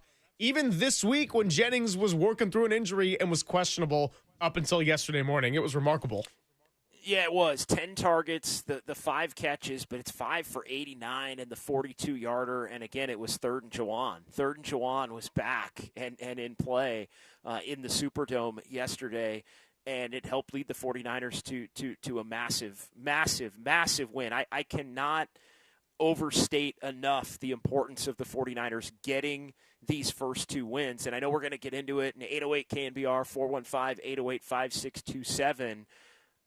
Golden State Lumber and Showroom text line. We'll continue here with our going back to our questions from Friday. But I think we also have to get into just how well Mac Jones played. And I'm not going to be the one creating any kind of a quarterback controversy or anything like that. But I think we need to get into the reporting pregame about Brock Purdy and his potential status for the home opener against Arizona and prognosis moving forward, and kind of get into the discussion about how well Mac played and where the 49ers should go here, at least over the next week, because it sounds like Purdy has the ability to maybe come back against Arizona, but really could be on target to come back against Jacksonville. And I think there's a pretty easy answer based on the way Mac Jones played as to how you deal with Brock Purdy and his return here, because you know you're going to need Brock Purdy for the long haul. When Brock Purdy's good to go, he's going to be good to go. But in the context of, do you send him out there when it's 50-50? The win and the way Mac Jones yesterday, it bought him time. Played yesterday, I should say. By the way, our last of the big ticket questions, and we'll get a lot into the defense, maybe more so in the 11 o'clock hour. But we singled out a couple individuals. We said, can Bryce Huff and Mykel Williams generate pressure opposite Nick Bosa? The answer to that was yes. Much improved game from Mykel Williams, and Bryce Huff made his presence known when it mattered most by shutting the door. And as Tim Ryan said, you got to have closers on this defense, and he was just that. Yeah, Mykel Williams was really good. I thought a significant improvement from week 1 to week 2. Couple tackles for loss. He can really. He is an interior rush threat. Like, he is just so much better on the interior in terms of being able to get in and make plays. So yeah, big time kind of grow up game. I think a little bit for Mykel Williams from week 1 to week 2, and continuing to show that the sky can be the limit for him as he moves forward here. But I thought he did a nice job. The Saints ran it on him. That's the one thing I will say. Independent, I think there are 2 things that kind of stand out. The defense, a little bit more bend but don't break, to your point. But the two things that stand out, I think the Saints probably could have run the ball more against the Niners, and teams are still going to look to do that, Greg. They're going to make the 49ers prove that they can stop the run. The 49ers really didn't. Yesterday, I mean, Kamara goes for 99 yards on 21 carries. Again, I think they probably could have run it more. And the other thing is, we all in the Bay, and the 49ers are very high on their young secondary, and I think with good reason. And Upton Stout is just a battler, right? But when you have as much youth as the 49ers have in the secondary, teams are going to view that as, yes, these guys are talented and may eventually be great as a unit, but we're also going to test them because in contrast to other areas of the 49ers defense, it becomes an area worth attacking. And so I think that the secondary is going to have to also continue to prove they can hold up week in, week out. They did enough yesterday, made some plays, allowed some catches. You see some of the youth in terms of penalties, but it was pretty interesting to see the Saints really look to attack that 49ers secondary early and often. And I think teams are going to look to do that as much as they are going to look to force the 49ers to try and stop the run. But all in all, enough big plays made to win the game and get the job done. 808 KNBR, that's 415-808-5627. Got some of your messages, some of your texts, and some of your YouTube chat messages to read when we come back. And I'll tell you that Pop on Silver with JD is brought to you by Redwood Credit Union. So whether you're dreaming of a new home, planning your children's future, or growing your business, Redwood Credit Union is a financial partner that feels like home. Learn more at redwoodcu.org, federally insured by the NCUA. How are we feeling? 49er faithful, who's your MVP? 49ers 2-0 on the road. How are we feeling about Mac Jones and the fact that he might have to get another start, possibly more, as Brock Purdy is very week to week, day to day? It's all coming your way right here on The Sports Leader.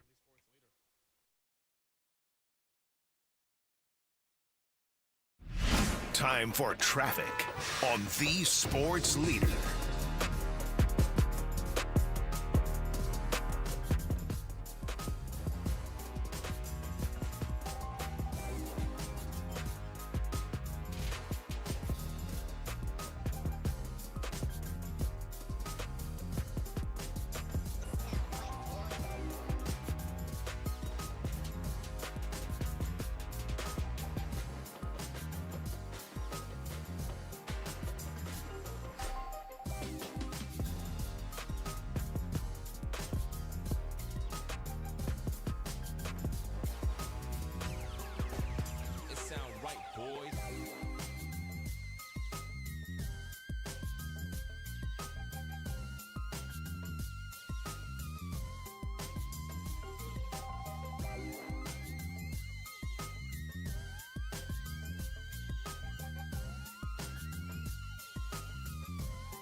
Sound right, boy.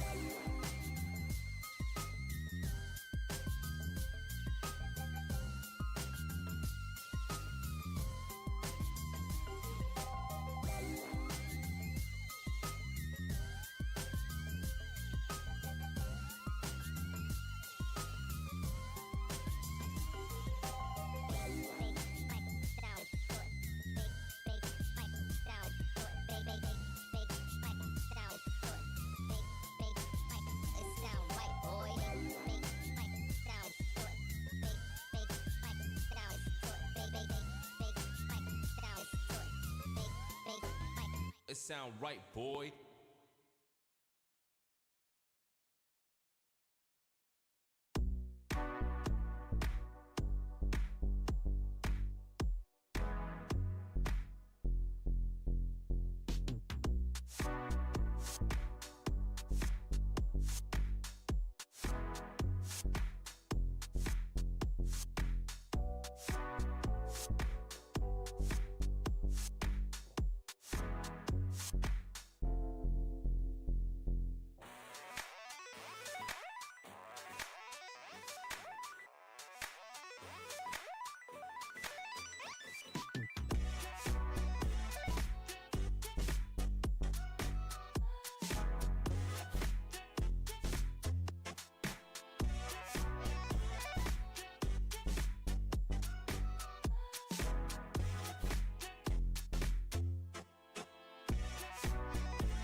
Now, back to Greg Papa and Greg Silver on KNBR, the sports leader.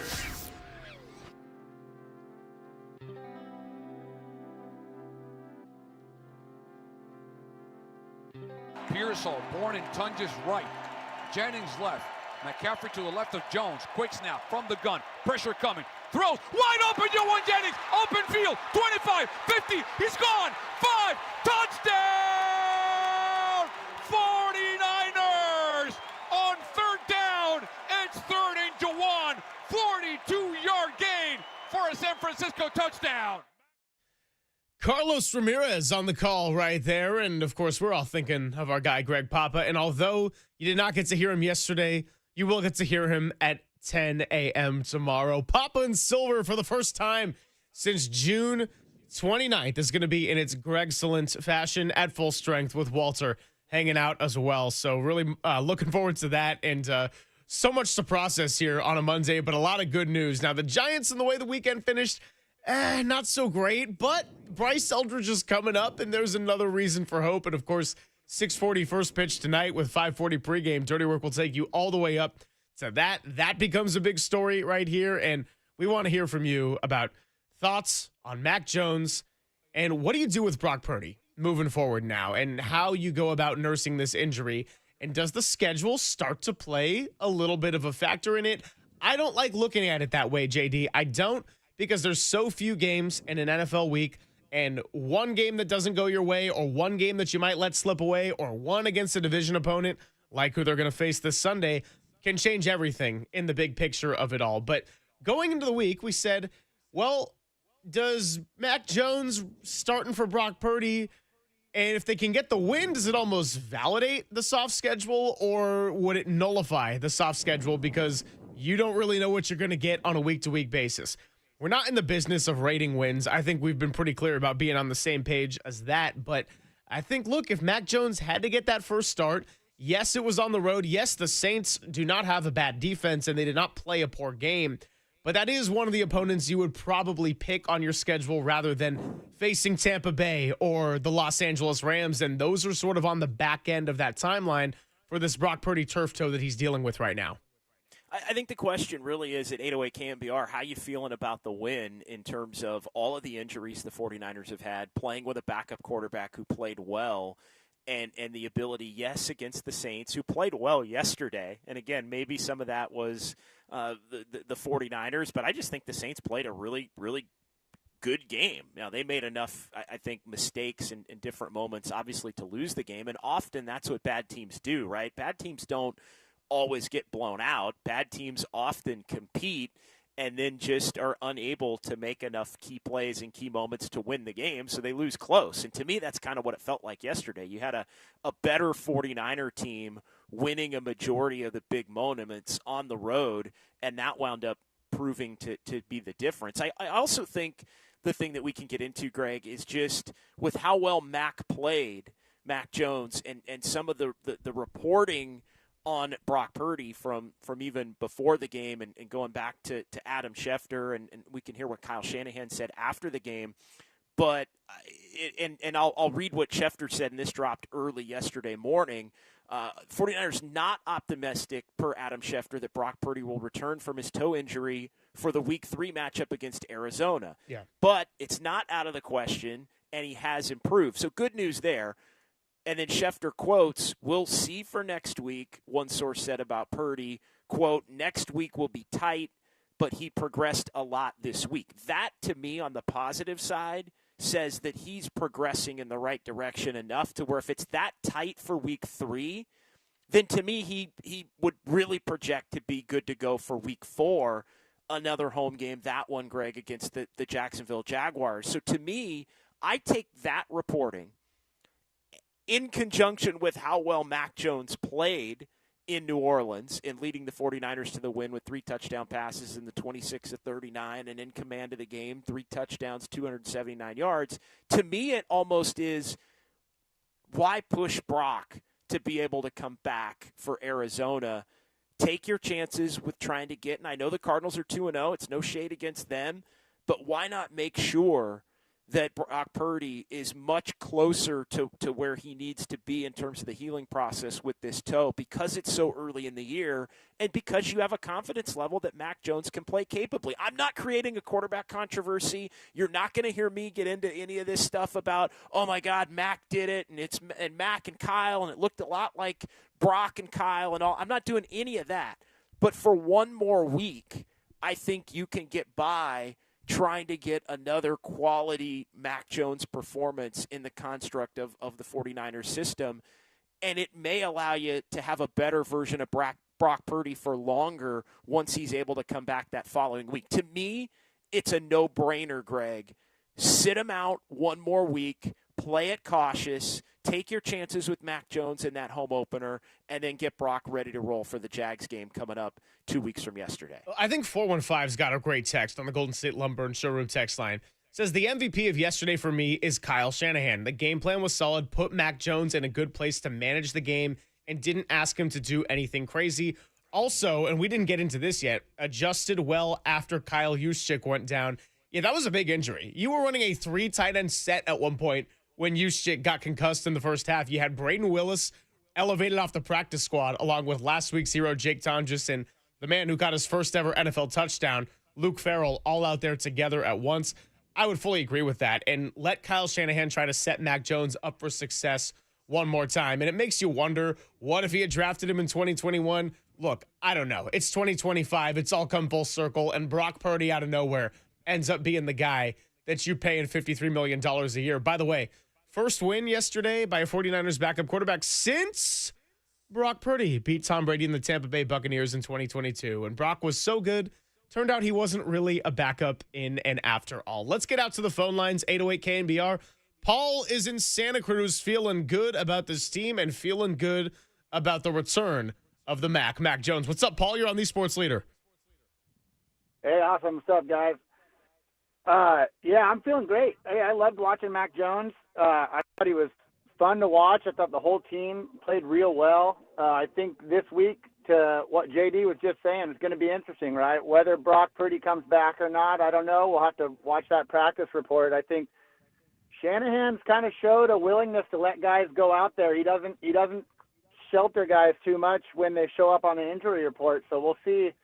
Maybe it's Purdy's call. Maybe they protect him. But big game this weekend for sure, divisional game, and Kyler Murray's given him some problems in the past. So, but hey, you know what? If it's Mac that's got to go again, I'm confident in what I saw last week, and I'm really confident in what I saw defensively.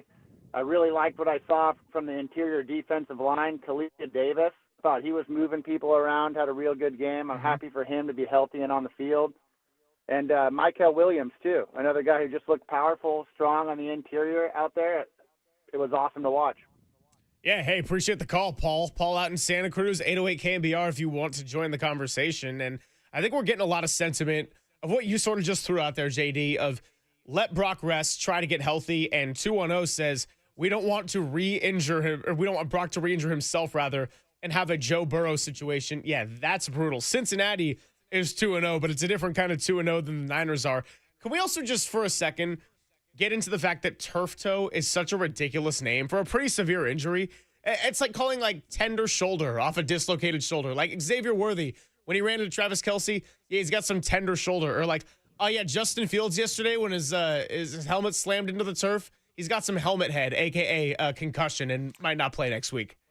Turf toe is no joke, man, depending upon whether it's the lower level or the more severe, obviously, Joe Burrow deal where it looks like he's going to miss potentially 3 months. I mean, look at that on a calendar. That's December 15th. I mean, we're talking about the final, 4 weeks of the season, if all goes well for him to potentially come back from that. But turf toe is no joke. It can be extremely painful, and it does tend to be something that even if you have the ability to play through it, that it is painful and you're going to feel it and potentially feel it for a good chunk, if not the remainder of a season. I saw David Carr talking about it on NFL Network they were talking about the Joe Burrow situation, and David Carr was just kind of explaining, hey, when I had turf toe, and it obviously wasn't as severe as this, but it was basically put a plate in your shoe so it doesn't move, and get out there and just kind of grind through it. Maybe you need some kind of pain issue to maybe you need something to kind of numb the pain so you can be able to play through it and get by. But it just goes to show, I think, all the different levels. I think the fact that you're 2-0, going back to Paul's call, you're 2-0, and it doesn't mean because you're 2-0 that and Mac Jones played well that the Cardinals game is some kind of automatic. I'm not saying that at all. I'm just saying the 49ers probably need to do a little bit of a risk reward in terms of, if Brock Purdy is that close to being able to go, but it's still kind of deemed a long shot, at least per the Adam Schefter report for the Arizona game, that would lead me to believe on the optimistic side that that you're really optimistic he'd be able to come back the next week. And so to me, why not ride it out one more game with Mac Jones, try to get that same Mac Jones performance. The Cardinals are better than the Saints. We all know Kyler Murray's given the 49ers defense fits over the years, even great versions of the 49ers team and defense. He's given them just kind of a wild card player against the Niners. Some games he's just incredible against them. So that's not an easy game for the 49ers by any stretch. They're going to come in 2-0. Hell, the whole division is what, 7-1 in the first 2 weeks of the season, and the only loss was the Seattle head-to-head against the 49ers going back to last week. So somebody had to lose. Yeah. But by the way, Seattle scoring 31 yesterday. I know 7 of that was on a bad special teams blunder, but kind of makes me feel a little bit better about what they were able to do on the road with Salah's defense there. Yeah, I would agree with that. And the Steelers defense has not been good the first couple of weeks. So I mean that's also interesting as well as Rodgers played week 1, and they barely beat the Jets, and it just, again, we continue to start evaluating week to week the things you think from week 1, and now week 2 you get a little bit more information, and it kind of changes what you thought about week 1, to your point about Salah and the defense and all of that going on in Seattle. I just think Mac Jones can play capably enough for one more week to where, with the 2-0 record, you are cautious with Brock Purdy to make sure you can get him back and keep him on the field without this toe being an issue as you really start to push forward here in the middle of the year. And start to push forward, Greg, with maybe not the Jacksonville game if he comes back week 4, but the games after the Jacksonville game, whether it's the Rams on the road, Tampa, Atlanta at home at Levi's. Atlanta looked really good last night in Minneapolis, and then you go to Houston. So there are a bunch of really tough games coming up for the 49ers, even tougher games than they've had here in the first 2, potentially 3 weeks of the season. You want to make sure you've got Brock Purdy healthy and able to play without this toe thing being a factor for those games, and not potentially put those games at risk for a game that you can probably try to get with a capable Mac Jones. Well, I mean, and Brock Purdy's ability to scramble and make plays off schedule is a really important aspect of his game. So if he comes back a little bit too soon or is never really the same when he does come back in terms of the mobility factor, that's a limited quarterback in its own right, because Brock Purdy already has limitations in terms of his height, the raw talent, all the reasons he was drafted in the 7th round and not the top 5. But who he is above the shoulders has made him an elite NFL quarterback and someone who was able to get that type of contract here that he did in this last offseason. 209 gives us one. He says, "What's up, guys? It's the guy who asked you on Friday, where does Mac Jones rank as a backup quarterback from the Harbaugh era to now? What's your opinion after seeing Mac Jones yesterday?" Well, yeah, I said, hey, let me see Mac Jones in a 49er uniform one time and I'll revisit. Mac Jones was consistent. Look, do I think he is Sam Darnold in terms of his abilities? No, but as Carlos Ramirez and I got into last Thursday, maybe Mac Jones shoulders up and just the processing and the mental side of the game might be less mistake-prone than Sam Darnold. And the way that he and Shanahan worked together against that New Orleans defense, he showed to be just that. And the word that keeps getting thrown around is consistency. Mac Jones was consistent yesterday. Yes, he had the one bad mistake, but he made a lot of plays and started a little bit rusty and sure had the incompletions when the 49ers were trying to bleed clock at the end. But a pretty all-around consistent game, and the 49ers need their consistent guys. Jawan Jennings has been the most consistent. his entire time here in San Francisco and where he shows up on third down. Christian McCaffrey in the first 2 games hasn't been anything explosive. He's found the end zone one time, but he is incredibly consistent both in the receiving game and in the running game. So, of course, the 49ers, if they're going to have success this year and get back to the playoffs and maybe win playoff games, they're going to need their best players to show up. It's the whole August conversation we hammered in over and over and over. Your top 7, 8 players need to be those dudes. But if you can get general consistency around that next tier of players, all of a sudden we're talking about a pretty good team that can function well and make noise. And now they've had some guys down early. Mac Jones was consistent. Luke Farrell, consistent. A lot of these new offseason additions that certainly didn't feel flashy by any means, but showed up and helped get the job done. There's a reason we're talking about your team as 2-0 right now. Yeah, my opinion of where Mac ranks and all that goes unchanged from where it was when we were discussing it on Friday, Greg. I mean, to me, when you separate, like I said, the literal, Jimmy Garoppolo was a backup at one point for Trey Lance, and then Brock was a backup to both of them and wound up being better than both of them. If you separate from the literal mind there, going back to, let's just say, the last 15 years, I think it's Darnold and then Mac in terms of capable backup quarterbacks. Again, maybe Kaepernick when he came in for Alex Smith proved to be obviously an improvement. That's kind of an outlier type situation. Those are backups that would go on to be, and I think were legitimate starters. But make no mistake, I mean, Mac Jones, I think Darnold, because of the arm talent and where he was drafted, I think I would put him ahead of Mac, and he's gone on to, even though he didn't really play for the 49ers other than that one mop-up game that didn't mean anything for the standings at the end of that season against the Rams. I think Mac he started 50. That was his 50th career start yesterday. 50 career starts. So it's not like he's not used to being a starting caliber NFL quarterback. Now, he hasn't performed at the highest levels, certainly consistently, but I think Mac is right there beneath Darnold in terms of all of the backup quarterbacks that the Niners have had here really in the last decade and a half. The ones that aren't sort of in that category of guys that were really starters that wound up being backups almost by circumstance. Yeah, no question. 808 KNBR, the number to join the conversation. That's 415-808-5627. How does Mac Jones' performance change your perspective at all on Brock Purdy's situation? And maybe how does Joe Burrow's injury also change your perspective on Brock Purdy's situation? I didn't think we would hear the word turf toe, or the words turf toe, I should say, this much early in the season, but that's a brutal blow for Cincinnati now, and Brock Purdy, thankfully, by all accounts, it is a much less severe case, obviously enough for him to miss 1 and likely 2 starts, although everything is to be determined, and Kyle Shanahan going to speak a little bit later today on all that. But, if you can get through a couple of games without Brock Purdy, and Mac Jones can play that type of consistent football, generally mistake-free football, that makes a big difference for your football team. And it's someone that has the kind of experience in this league with varying degrees of success and also, I think it's fair to say, varying degrees of dysfunction in the organizations that he's been a part of. But the Kyle Shanahan, Mac Jones game plan, the fact that Shanahan had a little bit of time to plan it out, I think it worked well. And they got another challenge on their hands this week with Arizona.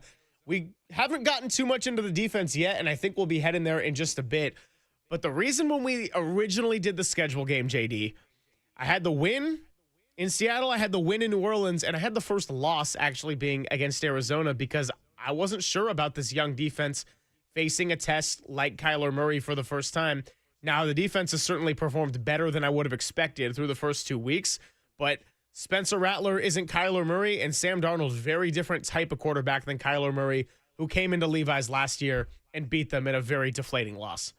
Yeah, 808 KNBR, 415-808-5627. We want to hear from you. Where do the 49ers go at quarterback next week as Brock Purdy gets healthier and closer to a return? But it was reported before the game via Adam Schefter that the 49ers sounded like more optimistic, I paraphrase, that Brock would be back for week 4 as opposed to week 3, although not completely ruling week 3 out against Arizona. What do the 49ers do there? Would you roll with Mac for one more week, or do you bring Brock Purdy back against the Arizona Cardinals? Also, Greg, I think we can get into the game balls, right? Who's your MVP from the game? Who gets your game ball from the game yesterday as well? We had some fun with that last week and had a ton of interaction on that. So we can do it as we open up the phone lines. 415-808-5627, the Golden State Lumber and Showroom text line open as well. We'll get into the YouTube chat. All of that coming up here. All right, so let me ask you this.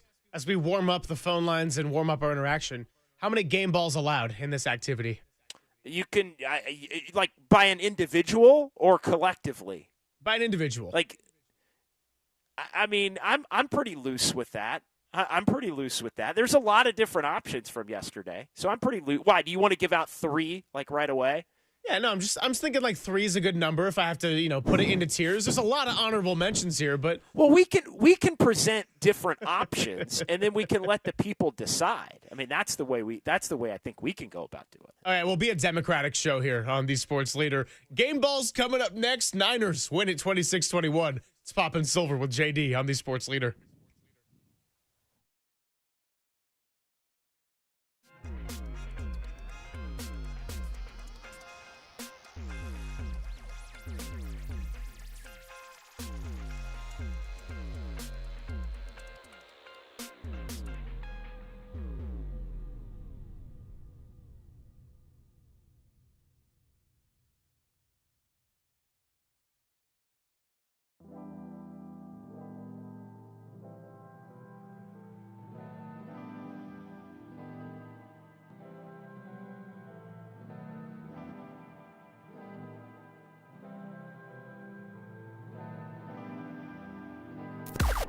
Now, from the O'Donnell Financial Group Sports Desk. Learn more at odfigroup.com. O'Donnell Financial Group, because planning is a process, not a product. Tim Ryan recapped the 49ers' 26-21 victory in New Orleans with Murph and Marcus as he joined them at 8:50 this morning. So if you want good vibes and Monday morning juice, look no further than T-Rock himself. And if you want a full hour of Tim Ryan, tune in with us on Thursday. We'll have the full Tim Ryan football hour coming your way.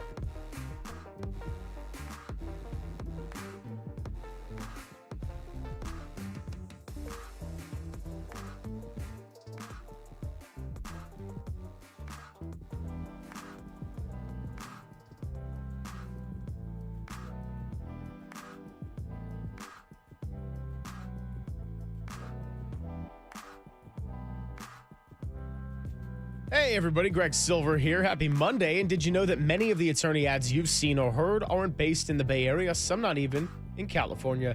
Chris Dolan and the Dolan Law Firm have been based here in the Bay for over 25 years, and these are award-winning personal injury and employment attorneys fighting for you right here where you live.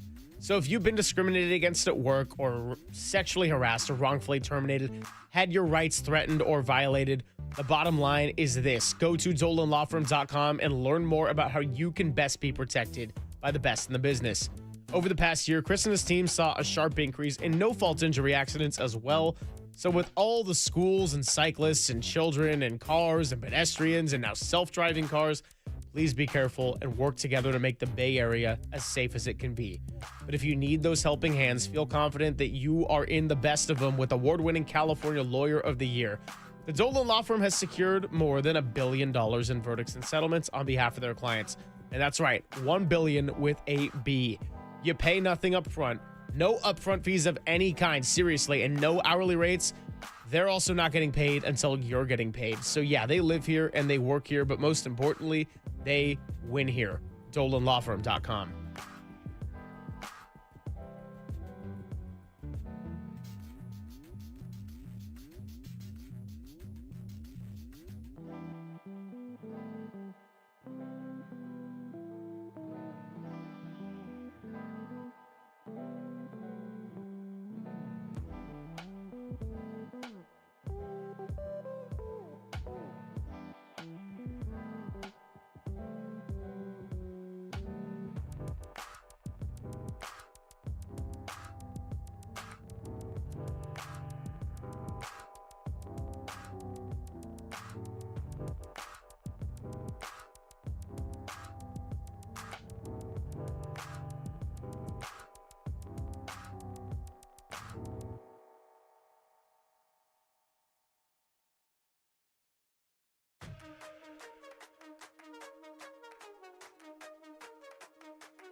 Papa and Silver now continues live from the KNBR Casino Matrix Progressive Jackpot Studios.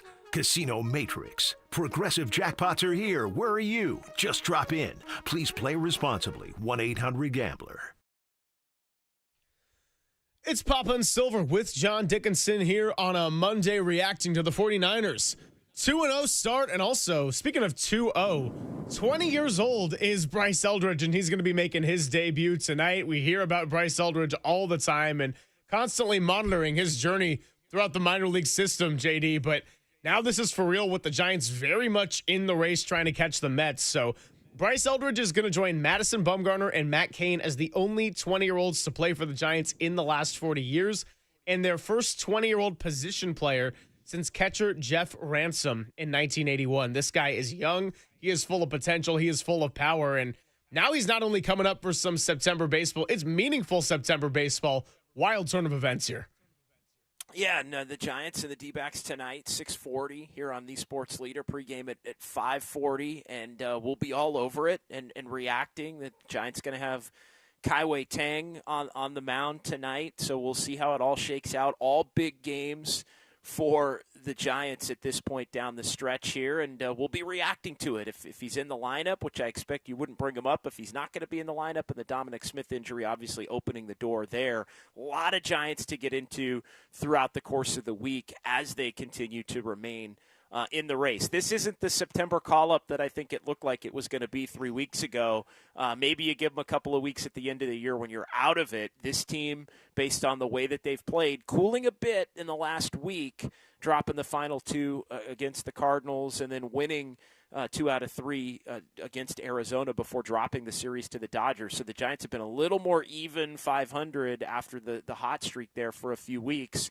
But the Mets have a more difficult schedule than even the Giants do, and so we'll see if the Giants can get enough wins here over the next couple of weeks to eke in there and then potentially play the Dodgers again. So, yeah, it's exciting times that we didn't think we were going to see, and we'll get a look at Bryce Eldridge in all likelihood tonight as they go up against Zach Allen.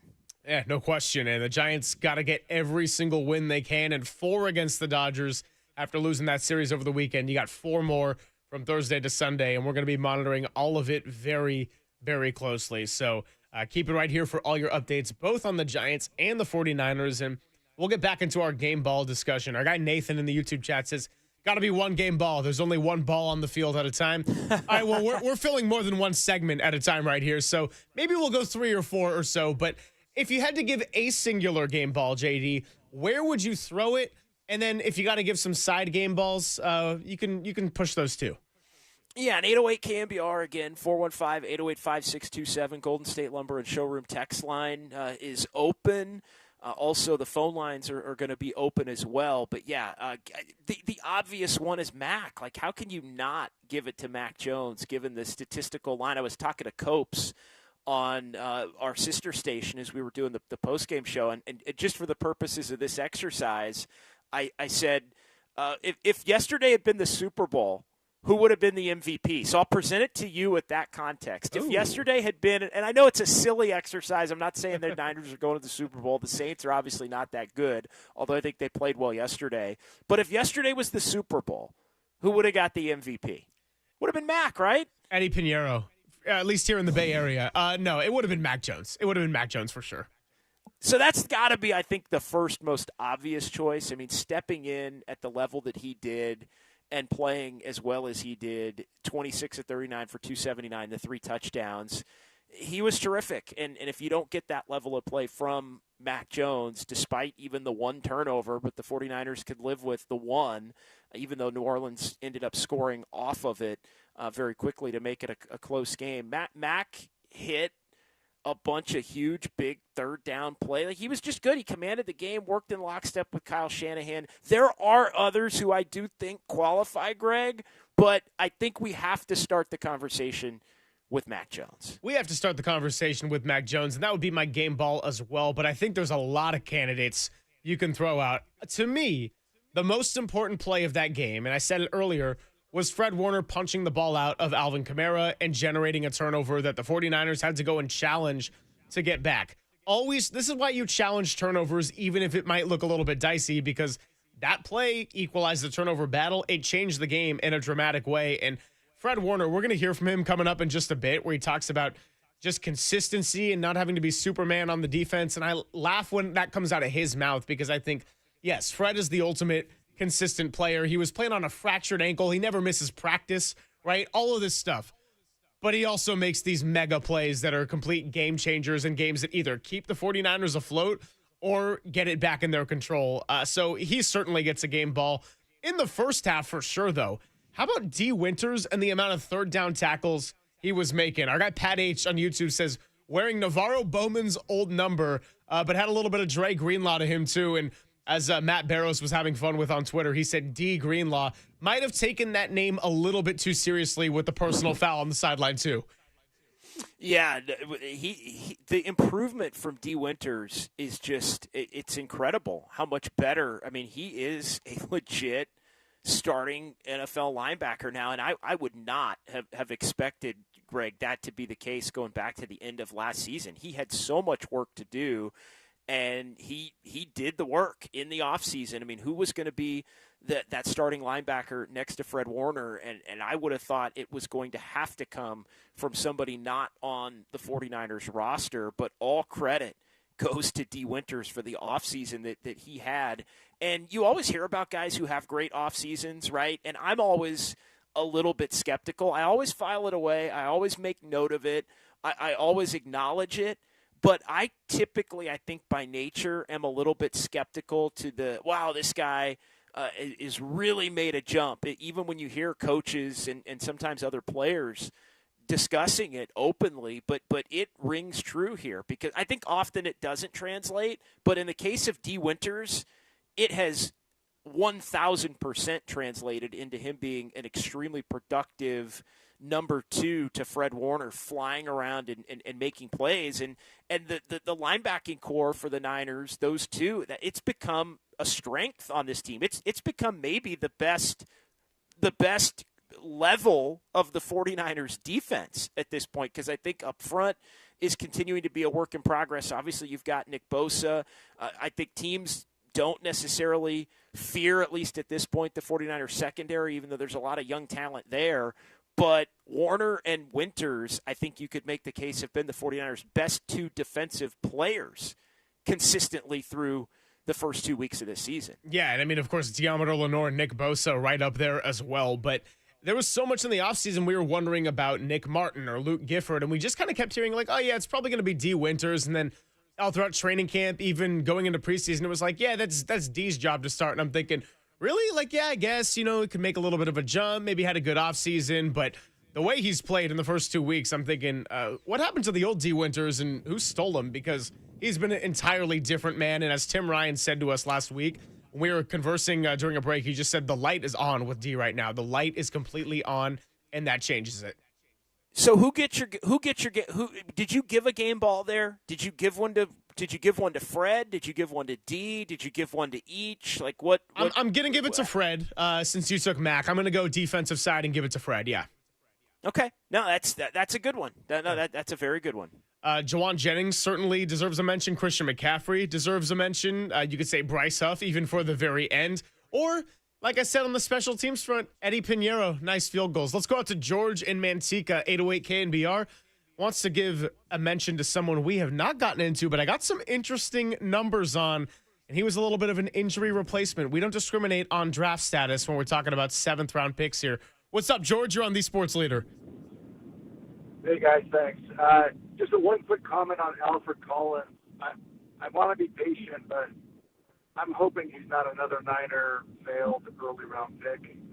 Everyone else looks pretty good, C.J. West, et cetera, but so far Alfred Collins is slow and doesn't look like he's going to make an impact. But, I mean, again, be patient, I guess.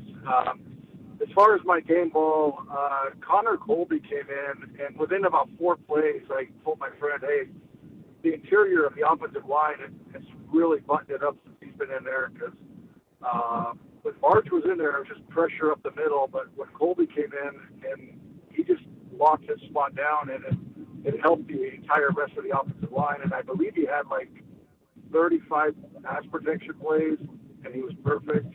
I don't think he allowed even a pressure. At least that's what I read on, I think, Pro Football Focus. So he gets one of my honorable mention game balls for sure, and I hope he stays as a starter going forward. Hey, appreciate the call, George. And yeah, Connor Colby has not gotten a lot of run here on the airwaves just yet. You're right, though. He was terrific filling in for Ben Barch, who came in with multiple injuries.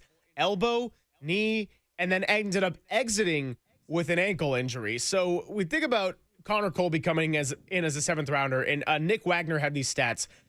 49ers had a pass block win rate of 80.8% yesterday. That was the 4th best among all teams who played yesterday, and their best as a team since the 2022 season finale in Las Vegas. As for Colby individually, here's the individual block weight numbers for the 49ers offensive linemen.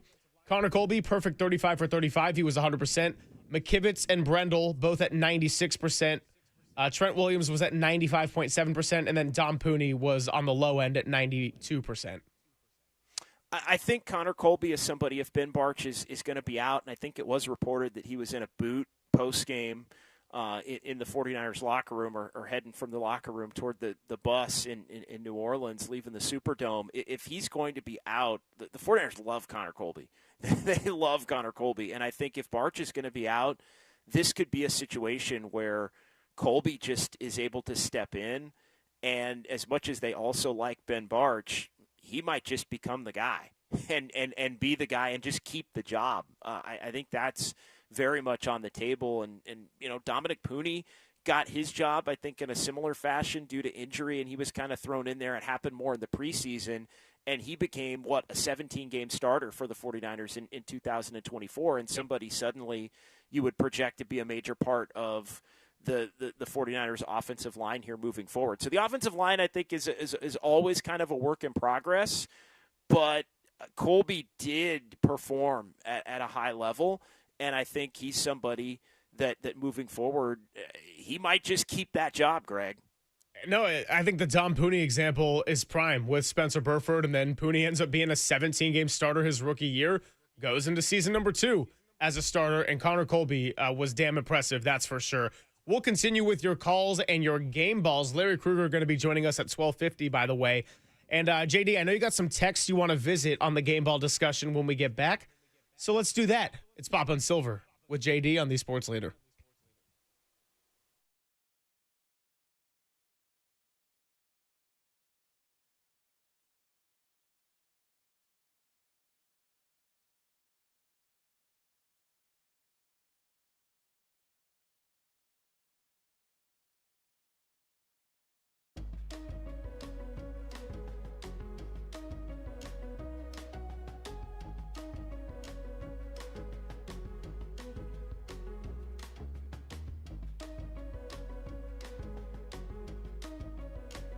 Is your home ready for kickoff? Well, with the 49ers about to come back home to Levi Stadium next weekend, everyone knows that hosting friends, family, and fellow fans is the best way to enjoy your football Sunday. And you can get ready for an elevated game day by staining your deck or painting your fan cave with Benjamin Moore. So with football and painting season in full swing, now's the perfect time to tackle your indoor and outdoor paint projects. Have your family room decked out in team colors to impress your guests, or maybe intimidate your rivals. You can also update your kitchen with a fresh coat of paint for prepping tailgate treats and pregame snacks. A freshly stained porch or repainted exterior will allow you to grill outdoors in style all season long. So change your luck with a fresh coat of paint. Whether you're calling an audible or following the playbook, find all the right products, the perfect colors, and plenty of advice at your Bay Area Benjamin Moore retailer. And with an extra regular season game this year, Let us help you extend the life of your home for years to come. Support your team and your local independently owned and operated business with Benjamin Moore.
This is Papa and Silver on KNBR, the sports leader.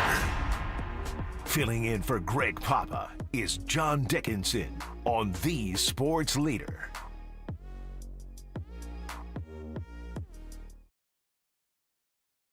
Okuwano, West, Collins, and Bosa.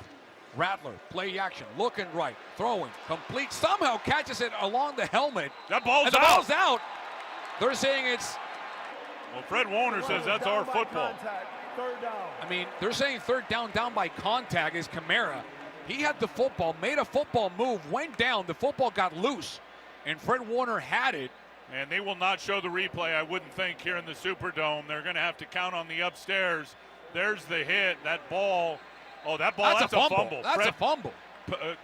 Kamara was holding it on the back of his helmet. An immediate challenge by Kyle Shanahan, Tim. And there is nothing on the ground, and Fred Warner came and punched that ball out as Jair Brown was making the tackle.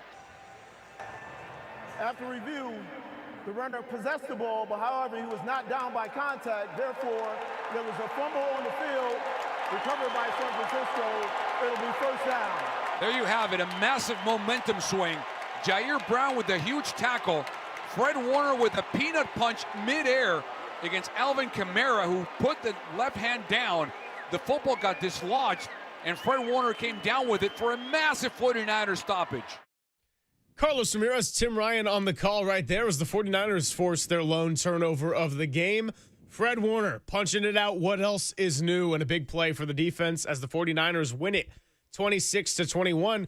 You know, my favorite part of that call, JD, outside of Tim Ryan going, the ball's out, because we love a good ball out here on the Sports Leader.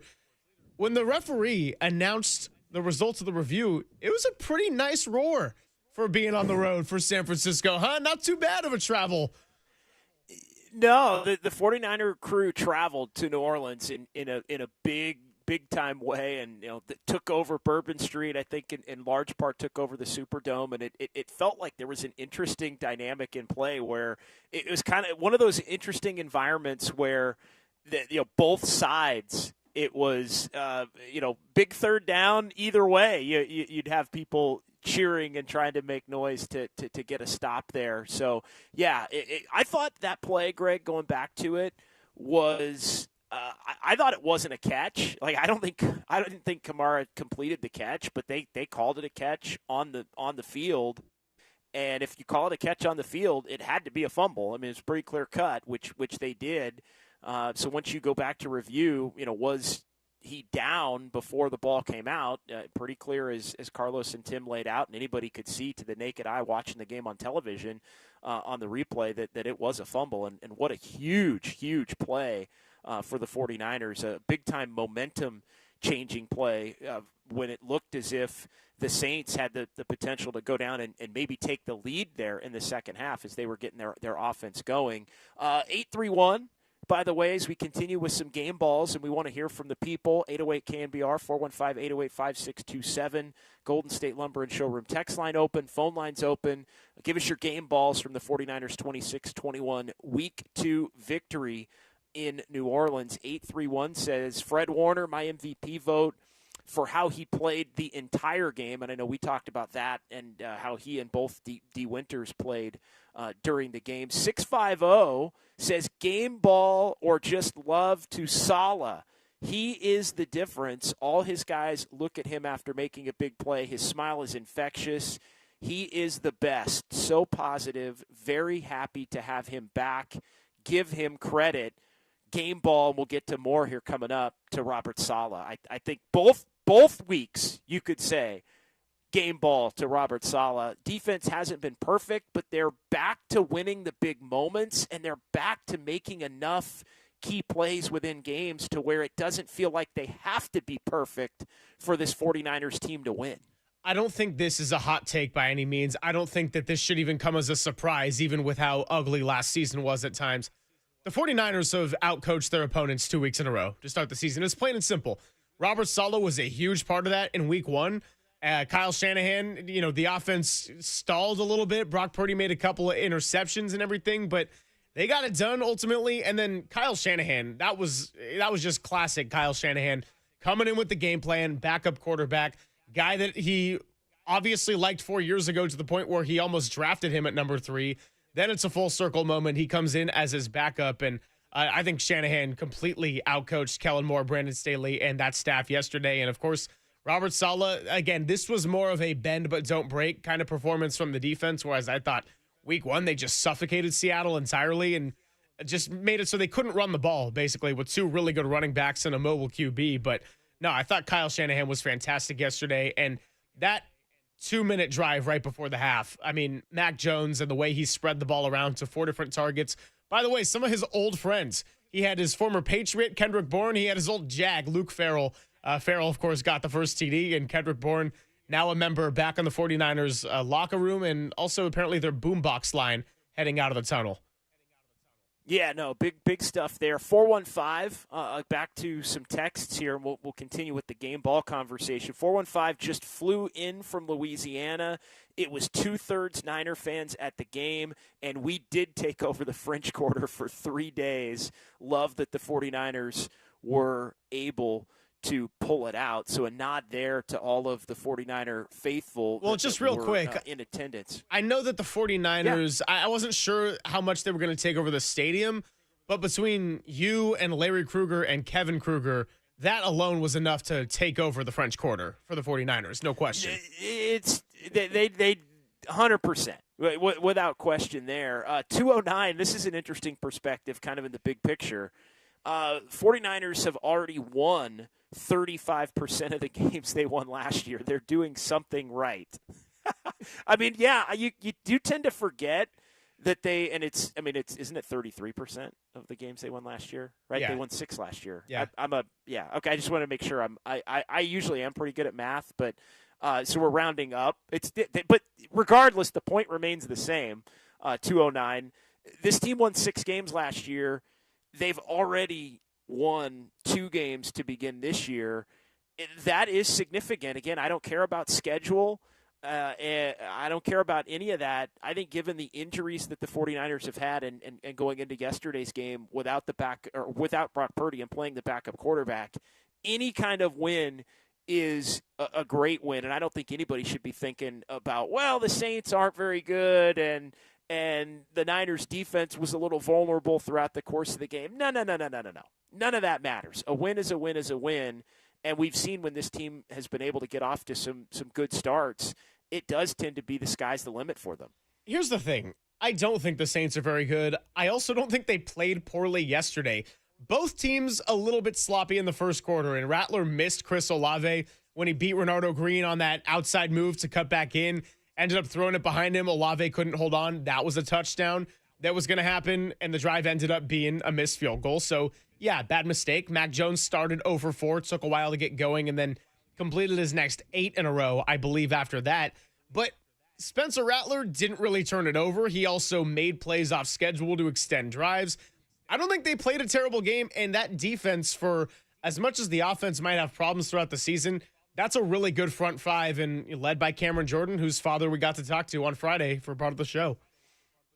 Yeah, 510, back to some game balls here, and we'll get into more. 808 KNBR, 415-808-5627. More coming here, and the phone lines are open as well to jump in and join the conversation. Also, what should the 49ers do at quarterback here leading into week 3? Brock Purdy sounds like not completely ruled out at this particular point, but there is some optimism that he could be back for sure by the Jacksonville game coming up 2 weeks from yesterday as the 49ers play the Cardinals and the Jags. Do you just rely on Mac Jones for one more week? I think that's the way I would roll with it at this point. But another game ball along the lines of what you just said, Greg, 510.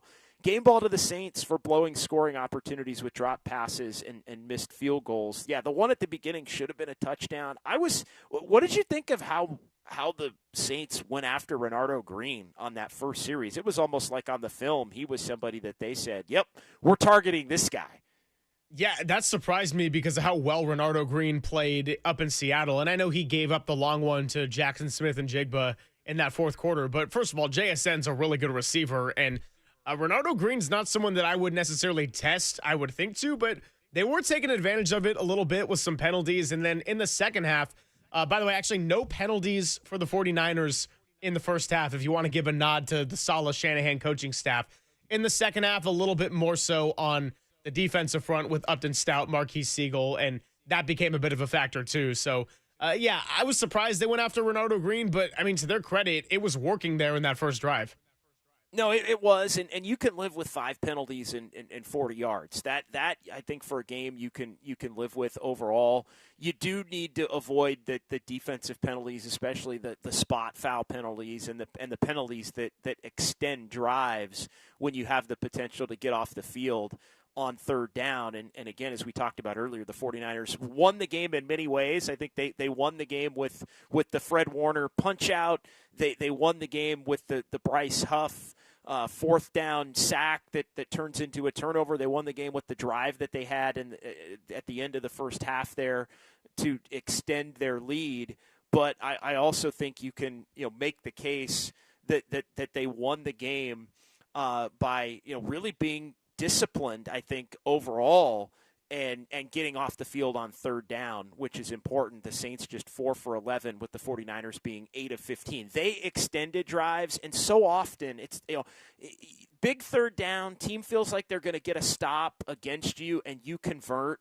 It's demoralizing. And I think there were times yesterday, the game was still close, Greg, but I think there were times yesterday where the Niners demoralized the Saints as the inferior team by converting on some of those third downs, and even when the Saints were moving it, forcing them off the field, in particular in the first half. At times in the first half, it was the Saints' own mistakes, but it doesn't matter. Those two things working together, I think, became really demoralizing for New Orleans at different junctures of the game.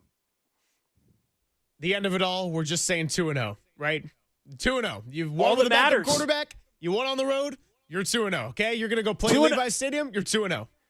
2-0, 2 home games to come. We'll see what happens with Brock Purdy if they roll with Mac Jones for one more game, but they've got a real opportunity ahead. Nothing easy. No game is obviously going to be easy, especially if you have to play with as many players out as the 49ers have out currently, in particular on offense. The Arizona game, regardless, is not going to be a gimme. They come in 2-0. It's not maybe the most impressive 2-0 on paper on their part with the win in New Orleans over the Saints, and then they go beat Carolina. So they've played a couple of teams that I think both project to probably be in the bottom, let's say 5 to 8 in the NFL this season. But they're 2-0 as well, and I think they will be a formidable test because we've seen Kyler Murray give them fits in the past. Yeah, Game Balls, 808 KNBR, and I'll also extend this conversation to unsung hero of the 49ers 2-0 start, if you have any mentions on that. More of your texts coming up in just a bit, and also some quarterback news from around the league, which we will share with you. It's Papa and Silver with John Dickinson on The Sports Leader. KNBR, the Sports Leader. Time for traffic on The Sports Leader.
Papa and Silver now continues live from the KNBR Casino Matrix Progressive Jackpot Studios. Casino Matrix. Progressive jackpots are here. Where are you? Just drop in. Please play responsibly. 1-800-GAMBLER. Filling in for Greg Papa is John Dickinson on the Sports Leader.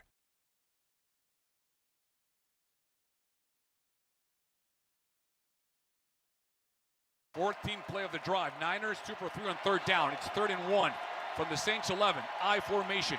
Jones under center. Turns around, fake handoff. Jones, toss, complete. Finds Luke Farrell, left side, breaks a tackle, inside the end zone. Touchdown! 49ers! Luke Farrell with his first career touchdown in the NFL. It's 6-0 San Francisco in New Orleans. And I didn't know he had that kind of wiggle to him. Luke Farrell, just a nice little move. He was trying to get that ball tucked away after he caught it on the keeper, was wide open underneath. The defender comes up to tackle him. A little okey-doke, skips back to the inside just enough to slip the corner. I believe it was Alontae Taylor who missed him, the nickel corner. Gets a good block from Tonjes and pushes it in for 6. If we ever play a Luke Farrell highlight again throughout the season, I think we shouldn't come in with levitating in that instrumental. I think we got to do anything by the wiggles, as Tim Ryan noting. Luke Farrell had a little bit of wiggle to him. First touchdown catch since he was in college. That's right. I think it was the national championship game between Clemson and Ohio State. And now he gets one with the 49ers and catches it from his old buddy in Jacksonville, Mac Jones. And that brings us back into the discussion on Papa and Silver with John Dickinson about your game ball, but also maybe your unsung hero. And Tim Kawakami wrote a nice piece where he used 3 names to headline the fact that the under-the-radar additions are the ones saving the 49ers. And the reason that we're talking about a team that's 2-0 rather than 1-1 and injured, or 0-2 and injured and at the bottom of the NFC West, long way to go in the season. And again, 2 weeks is not anything to get overly celebratory for, but 2 weeks is certainly enough to where you can go and hit the panic button. And by playing clean football, by being able to close games in the fourth quarter, the 49ers are far from that panic button right now. They're probably going to have Mac Jones get that first start at home against Kyler Murray and the also 2-0 Arizona Cardinals, JD. Yeah, we'll see, and let's update the list here. So Mac Jones got my official game ball. Who have we had votes for game balls to this point here as we've been doing this for the most part the first couple of hours of the show? Let's update our list here. We've got one for Warner, right? Did we have Warner and Winters? I did not go with D. Winters. I think actually someone on Twitter said D. Winters to us. Our guy Tony. So we'll count that as a vote. Warner, Winters, we had Kyle Shanahan, we had Robert Saleh, we also had the Saints for making errors. Yeah, and I think you got, and I've got a few more here in the Golden State Lumber and Showroom text line to get to. Phone lines are open, 808 KNBR, all of that here on the Sports Leader as we continue the conversation here. Juwan Jennings has got to get a nod as well for his game, and I think just gutting it out and being able to perform at the level that he's performed at with the injury. And you look at Juwan Jennings, I mean, the big touchdown, 5 catches, 89 yards, the 42-yard touchdown. Juwan Jennings for gritting and grinding. If they don't have him yesterday, I don't think they win the game yesterday. So Juwan Jennings would definitely be somebody that would get an ancillary nod from me. Connor Colby also got a vote from our guy, Paul in Santa Cruz gave us a vote to Connor Colby. So, yeah, a little under the radar there, and that can also kind of get bridged into the unsung hero discussion. Feels weird to bring this guy up as a possible unsung hero, but 209 brings up a good point. We have not mentioned Diamador Lenoir's name. No pass attempts to his side of the field. So we did touch on how Renardo Green was getting picked at a little bit. Upton Stout, as expected, is going to continue to get tested. But Diamador Lenoir has just been Mr. Steady, and fresh off of that new extension, he's showing everyone why he's now going to go from someone who got a lot of local recognition and an extension to just one of the best national forces at that position in the league.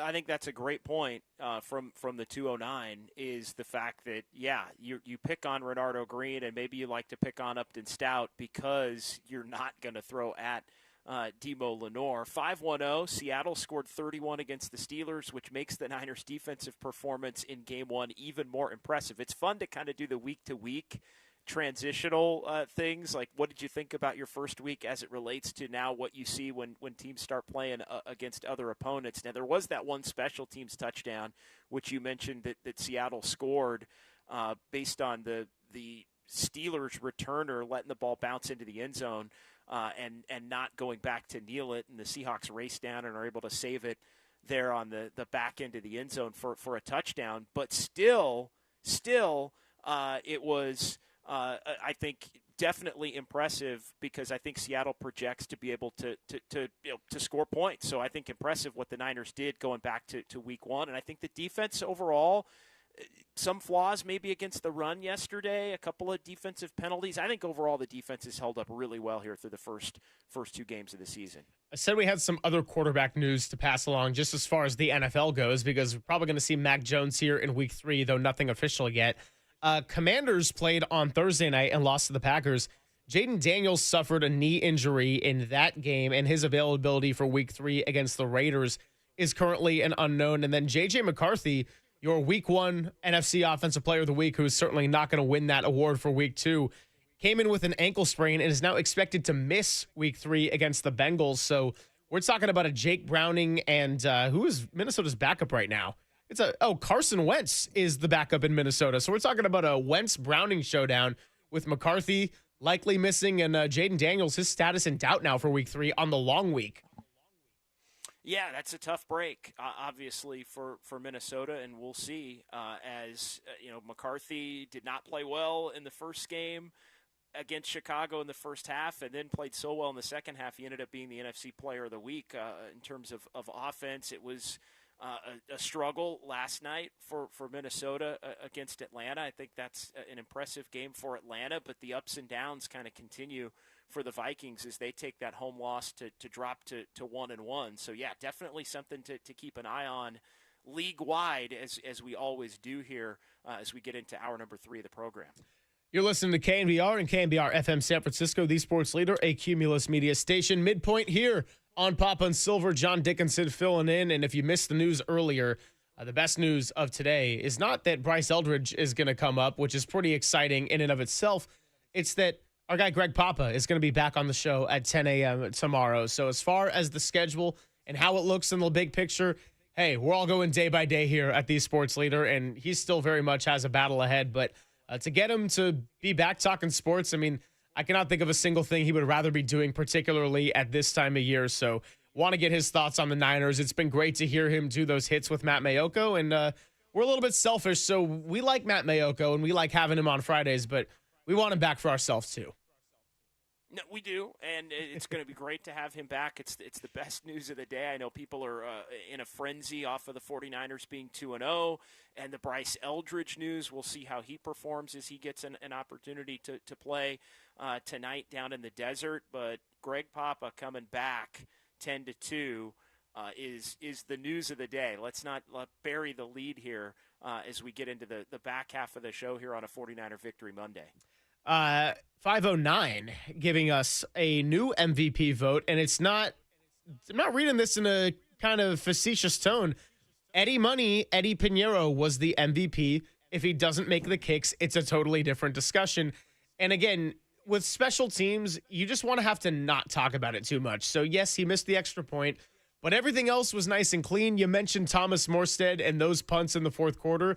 I would put him in the unsung hero discussion for sure. But yeah, just having a kicker that you feel confident in, that you feel okay inside of 50 yards, it does make a world of a difference, because it was getting to the point, and we talked all about it in the preseason, the end of last season, and after week 1.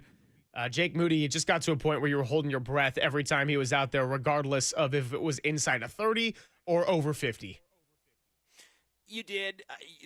For him to calmly hit the 44-yarder after he'd missed the extra point, I think was huge. And I think a lot of 49er fans, after Pinheiro misses the extra point, and he had missed, I think, 11 or 12 extra points throughout the course of his career, even missed a couple last year. So extra points have been a little bit weird for him, even though he's been relatively consistent. in terms of percentage, especially on kicks inside of 50. And I think that's really what the 49ers, the conclusion that they came to, Greg, was that they just wanted somebody that's going to consistently hit field goals inside of 50, because everything with Jake Moody, as has been well chronicled, has turned into this. It's just turned into where you don't have any confidence. It's kind of a circus, right? It just turns into like something that you have to sweat out with every kick. And so his ability to hit to hit the 44-yarder, to go up 9-0 in the second quarter, and then hit a 46-yarder late to put the 49ers from 2-5 at 19-14 there late in the third quarter. Everybody could kind of relax, I think, and it washed away the missed PAT. Yes. And if he can just do that, hit the short ones, you get down to the 15 or the 20, and you're in a position where you have to take the field goal. The one thing I think Kyle Shanahan wants more than anything, Greg, is just to have those kicks basically be 9 out of 10. Those kicks to be automatic makes, and they were automatic makes yesterday. And I think it proves to be week 2 already a very positive decision. But he's got to make the PATs. He's got to make the extra points. Stop making 49er fans have to sweat it out there. But I do think that the other two left everybody with a good taste in their mouth. You know, I joked that what was the more glorious sight right before halftime? Christian McCaffrey finding the end zone for the first time in 2 seasons, or a made extra point by Eddie Pinheiro that was to follow that soon after? No, obviously McCaffrey, if he's in form, then this team has an entirely different ceiling. They have an entirely different way of functioning on offense around either Mac Jones or a Brock Purdy. By the way, I'm not getting too deep into the Saints are bad and the 49ers were lucky that was on their schedule. Okay, whatever. But where I will say on the Saints and where they really left an opportunity on the table was that opening drive. As we're getting into this kicking discussion with Eddie Pinheiro, we mentioned Rattler throwing it behind Olave and him not being able to hold what should have just been a walk-in touchdown after he shook Renardo Green. But to not even get 3 out of that and then miss the opening field goal, it allowed the 49ers to score first. The Saints seemed like for the first half, it was like, are you guys going to score at all? What's going to happen here? And that really got them off to a slow start that at least allowed the Niners to control the game. To the Saints' credit, they fought hard. They played a relatively clean football, and Spencer Rattler was able to make plays that I wasn't sure he was capable of making under pressure. But to start the game with the ball, that is the whole reason right there why Kyle Shanahan defers the coin toss. If your defense can come away with a stop and you get the ball right after halftime, after executing a 2-minute drill like that, major advantage to the 49ers.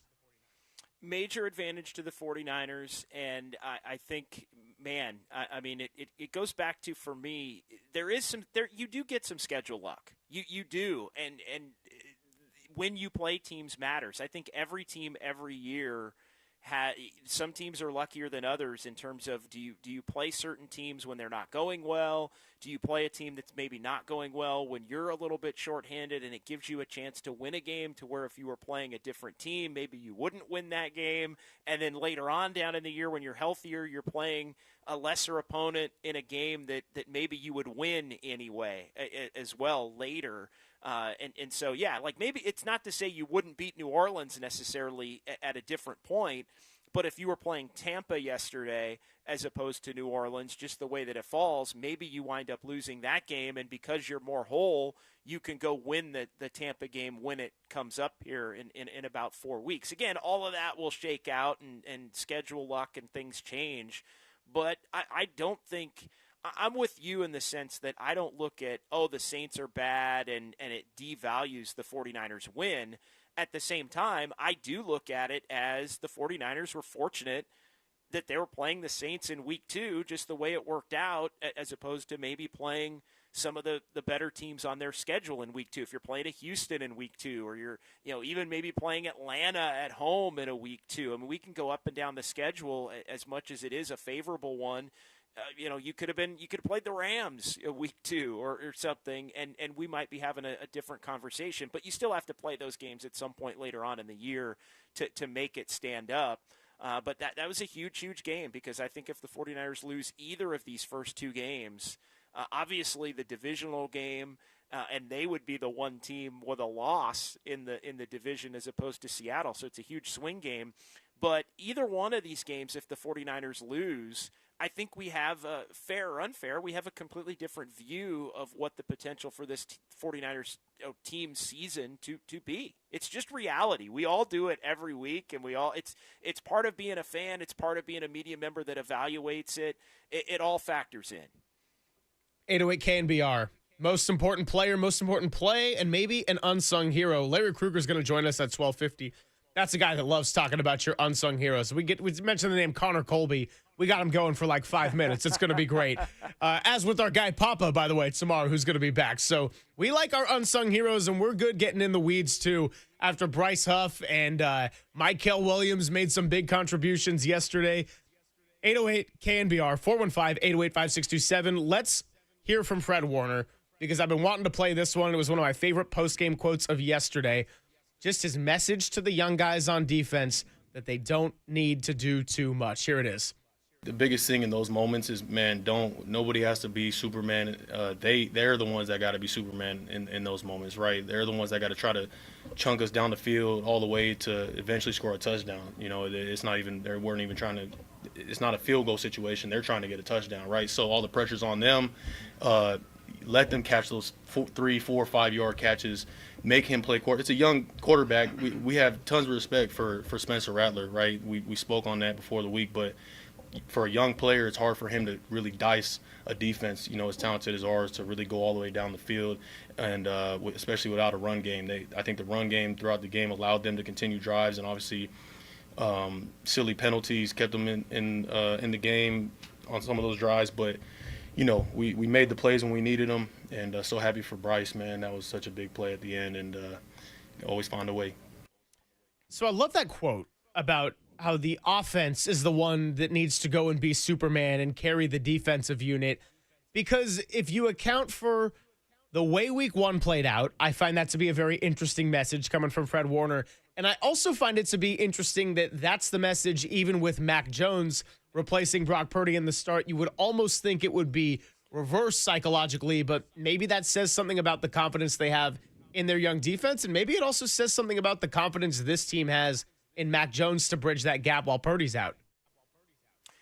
That's why we've talked about, that's why you go get Mac Jones. That's why you go get Bryce Huff, because he has the ability, opposite of Bosa, to get home. And if you can get home in the big moment, whether it's a sack or in this case a turnover, it would have been a turnover on downs regardless because it was 4th down. It's why you go get somebody that wasn't necessarily a fit in Philadelphia, but somebody that Robert Saleh loved from his time with the Jets. So you bring him in and you allow for him to play opposite of Bosa and have a chance to make plays. I think that was something I jotted down. We talked about it on postgame. That's why you go get somebody that can get home. The 49ers really since Dee Ford have not had that alternative option of a pass rusher that can get home when there's so much attention in other areas of the 49ers defensive line, and it wound up being a game-saving play from Bryce Huff. 2 game-saving plays on the defense to close the door 2 Sundays in a row, and then they got a challenge with Kyler Murray later this next Sunday. We'll be getting into that matchup, of course, throughout the week.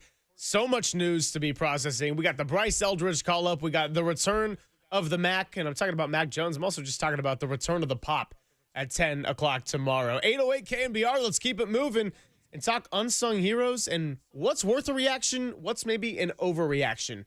Heading into Larry Kruger at 12:50. It's Papa and Silver with JD on the Sports Leader.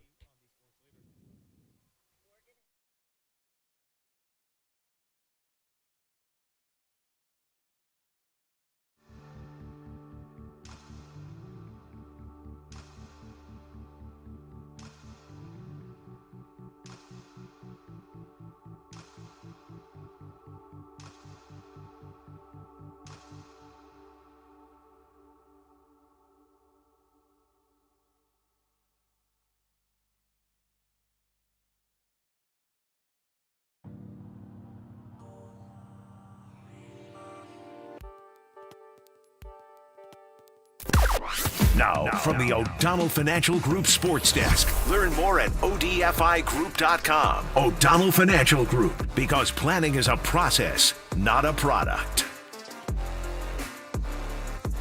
After months of speculation, the San Francisco Giants are calling up top prospect Bryce Eldridge to join the team in Arizona tonight. It'll be Kai-Wei Tang on the mound for the Giants going up against Zach Gallen, and all eyes turn to Bryce Eldridge. Tune in at 6:40 on the Sports Leader for first pitch or for a little pregame action an hour before at 5:40 p.m.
Always good to get the week going with our guy, Steve Moskowitz, founder and tax attorney at Moskowitz LLP, helping you with the best finance saving tips out there. And Steve, if you're struggling to pay your taxes, what should you do? You should call us, especially today. Today is the extended due date for S corporations and partnerships and LLCs. And a lot of people this weekend got an unhappy surprise, and they just can't pay their taxes. And next month is the extended due date for the personal returns, and there's a lot of people who are going to get unhappy surprises. Don't stick your head in the sand. There's so much we want to do for you. There's so many good solutions. We have so much experience with this. We're familiar with all the solutions. We have free consultation. We'll explain everything to you. And then if you want us to, we'll do everything for you so you don't have to deal with the government. The only thing you have to do is pick up your phone for your free consultation and say, "Hey, Steve, get me out of this mess." Pick up the phone now and give Steve Moskowitz a call if you're struggling to pay your taxes. 1-888-TAX-DEAL is the number, 1-888-TAXDEAL, or you can also go online to MoskowitzLLP.com.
And now it's time for the Protect Your Assets Business and Technology Report with me, David Hollander.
Papa and Silver now continues live from the KNBR Casino Matrix Progressive Jackpot Studios. Casino Matrix. Progressive jackpots are here. Where are you? Just drop in. Please play responsibly. 1-800-GAMBLER. Filling in for Greg Papa is John Dickinson on the Sports Leader.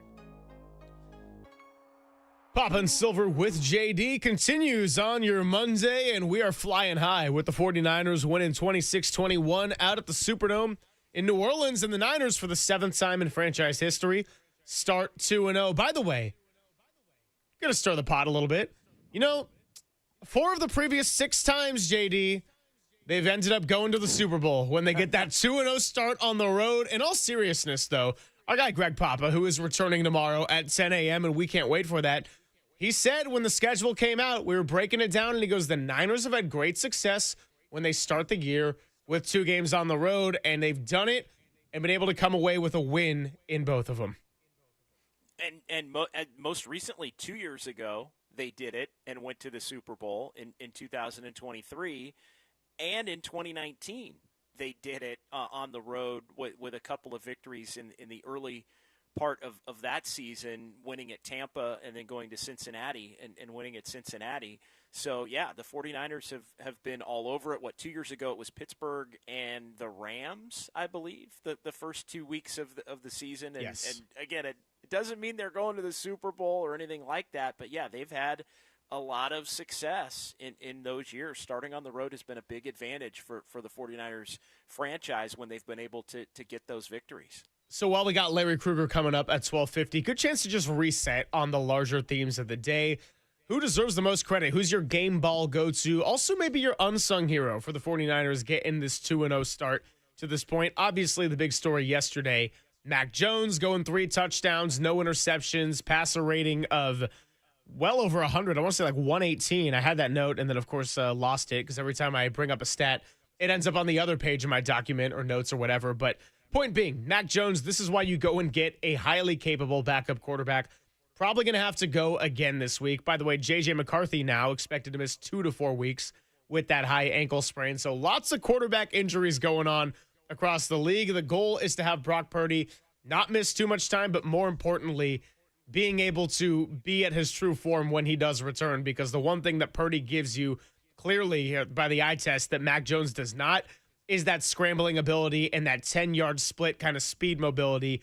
Mac Jones, the game plan worked great yesterday. He was able to stay in the pocket, offensive line protected better than they had since that game in Las Vegas in 2022.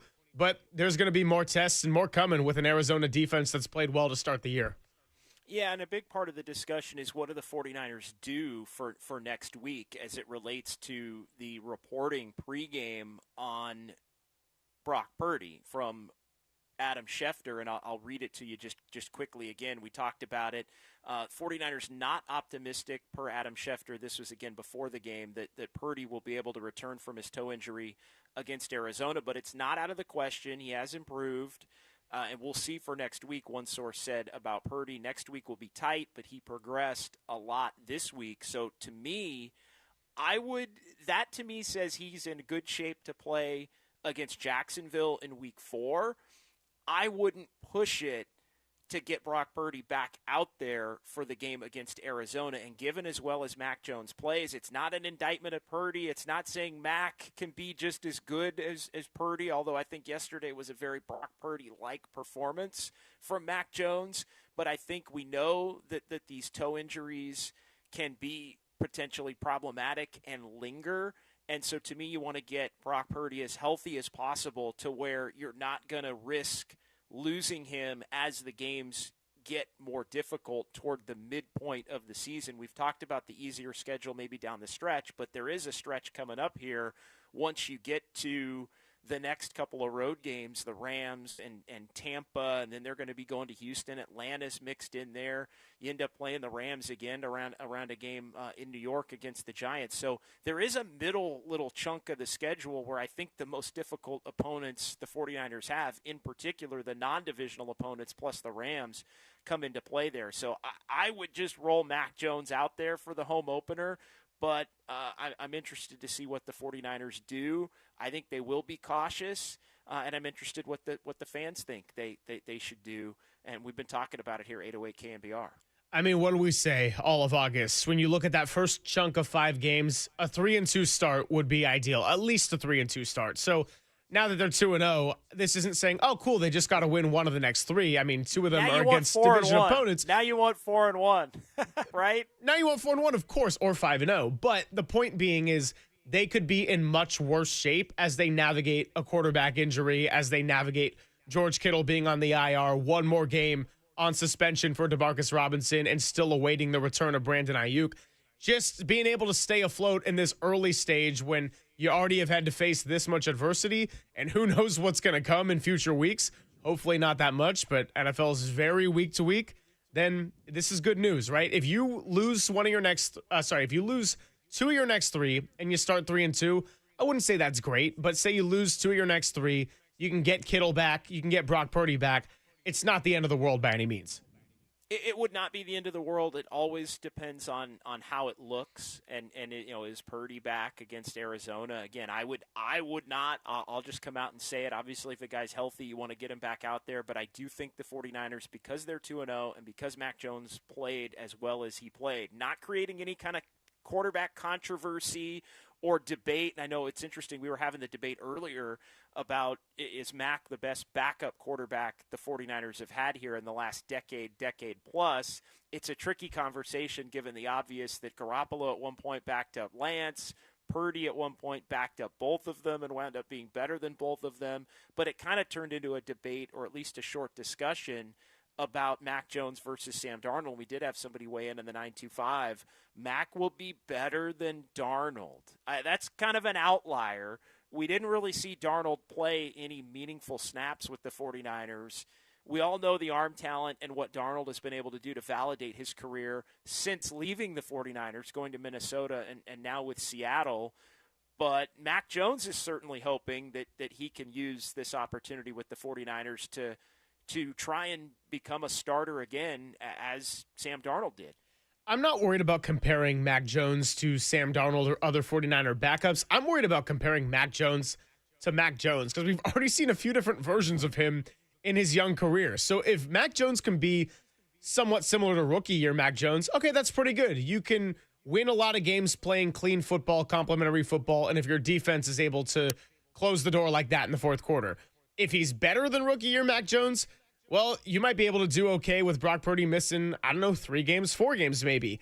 If Mac Jones is a little bit worse than rookie year Mac Jones, but say better than the end of his time in New England, you're probably going to need other things to go right, but he could maybe get it done for you.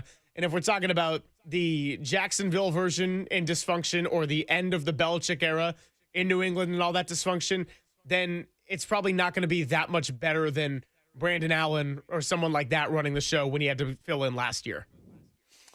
It's all about the catastrophic mistake. I think he looked really comfortable yesterday in all the big third down throws. He just looked comfortable in the 49ers offense and knowing the space that he needed to get to when he needed to create space. It was very natural. He just looked like a natural fit in the Kyle Shanahan system. But it always comes down to, with Mac Jones, Greg, the catastrophic mistake, cruising along, having a great game. And I hate saying it, and 49er fans maybe don't want to hear it, but from watching Mac Jones throughout, and yesterday was his 50th start, in the back of my mind, I'm thinking as this game is playing out and the Saints are hanging in against the 49ers defense, and the Niners just cannot put them away, and Spencer Rattler looks good, and they're running the ball, and I thought the Saints played pretty well, although they, like most losing teams, made some critical errors. I was just thinking in the back of my mind, as well as Mac has played, how many times in his career have we watched him make a mistake that can prove costly, and it didn't happen. And it's a testament to Mac Jones. And you can say the fumble was that, and the Saints went down and scored off of it to make it a 2-point game. But there wasn't that, threw it to the linebacker. What did he see? Oh, no. Kind of. He has a little, at least in his career, has had a little of the Jimmy Garoppolo oh, no throw at different points. That's just reality. Yeah. He avoided that yesterday. He played pretty excellently otherwise and was able to guide the 49ers to a win. But I think that in terms of what can Mac Jones become, and to me it's about limiting the catastrophic mistake as much as it is anything else, because he has had a lot of games where he's looked solid. You can't not to be somebody who gets an opportunity to make 49 career starts before yesterday's number 50. I think what you're getting at as far as the mistake he made with the strip sack, not to say that wasn't a pivotal play and the Saints did end up capitalizing off of it, but that's one of those turnovers that's like, hey, that's football, right? Sometimes defensive linemen get to the quarterback and everyone's trying to come at you.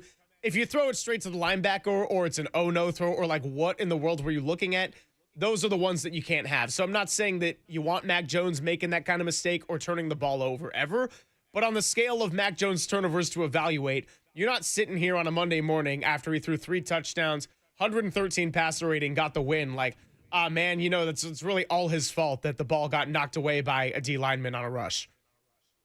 Exactly. I think you said it right. I mean, that's football. He could have gotten it out. Again, to me, it's more the interceptions, although fumbling has been a problem too at times. Like, he has to be able to protect the football. I think that if you are looking as well as he played, and again, he played exceptionally, there were a couple of plays where maybe he held the ball a little bit longer than you'd want. Didn't necessarily impact the game other than the one play to the negative. But he did so many things well. He looked so comfortable. He moved around when he needed to. The third down throws, I mean, he made it happen. It was far more positive than negative. Just look at the stat line. I mean, we're really talking about a couple of plays, less than 5, count them on one hand, that maybe you'd like to have back. And he made repeatedly impressive, important, winning football quarterback type throws yesterday. 808 KNBR 415-808-5627 to dial us up or shoot us a text or hit us up on YouTube. Your game ball and your unsung hero, Larry Kruger, joining us at 12:50, and I referenced that Tim Kawakami piece in the SF Standard. There's one quote I isolated that I want to get into because I think it opens the door into hitting on a lot of different names and the larger theme of why they're 2-0. We'll do that next. It's Papa and Silver on the Sports Leader. KNBR, the Sports Leader.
Greg, Papa, and Silver. This is KNBR, the sports leader. Filling in for Greg Papa is John Dickinson on the sports leader. Yeah, exactly. I think it's just like not making it bigger than it is, and like sometimes when you have them, like you fight them, but like you can't really do that. You just gotta let them come and figure out how to work through it, and a lot of it's just breathing and slowing down your pulse. And obviously worked on that this off season, and got to continue to grow in that area. But really, the guys around me, like Trent, came up to me. He's like, "You're good, dude. Just go out there and hoop." And I was like, "I got you. I can go hoop." And then once he said that, I was like, "All right, let's play ball." So that was kind of cool. How about a little veteran leadership there from Trent Williams? Just go hoop, man. And Mac Jones certainly did that. So there you hear from yesterday's QB1 and the offseason acquisition of a Mac Jones and route to 3 touchdowns and getting the win. And did a lot of work with a mental coach over the offseason, JD. And, you know, Frank Frangie, the Jaguars play-by-play voice, we had him on, Papa and I, the day after the 49ers acquired Mac Jones and kind of completing this full circle moment from the 2021 draft evaluation process. And just kind of tried to get a read, not so much on Mac Jones, the player, and the sample he got to play in Jacksonville last year when Trevor Lawrence went injured, but it was just about what he was like in Jacksonville, that transition from New England, and a lot of it was he was miserable at the end of his time in New England, and he's generally a pretty social guy, generally pretty happy guy, but his confidence was shot in a major way, and so he comes to a system with a trusted coach like a Kyle Shanahan, ends up getting that opportunity and was able to calm some of those nerves, which, to be fair, you might have been able to see it early. 0 for 4, a little rusty, a little nervous, whatever it was. But once he dialed in and the way he executed that 2-minute drill at the end of the first half in particular, once he got going and Trent Williams just told him to go hoop, he did just that. It was a very human acknowledgement of the fact that the time in New England and the expectations and the way everything played out had weighed on him and became something that he needed to be able to address, and he was able to address. And I think he's hoping, being with the 49ers is obviously going to kind of reset the view of him as potentially being a starting quarterback somewhere in the future down the line. But yeah, he was really poised in the game, and yeah, calm, maybe a little overshot a couple in the early part of the game, but definitely didn't let it shake his confidence as the game went on or ability to execute the game plan. It was an impressive performance on so many levels from Mac Jones, and it was nice to see him with a smile and having a good time and enjoying playing football again at a really high level. The quote I wanted to isolate from Tim Kawakami's piece in the SF Standard was the 49ers won on Sunday largely because they did not screw up their offseason acquisitions. And if they win another game or two like this, it could be a defining stretch of the season. Isn't it interesting the way we're phrasing it about not screwing up the offseason acquisitions? It wasn't that they nailed their offseason acquisitions. It wasn't that everything was some big splash of a free agent. They just got some under-the-radar guys that have been able to fill in nicely.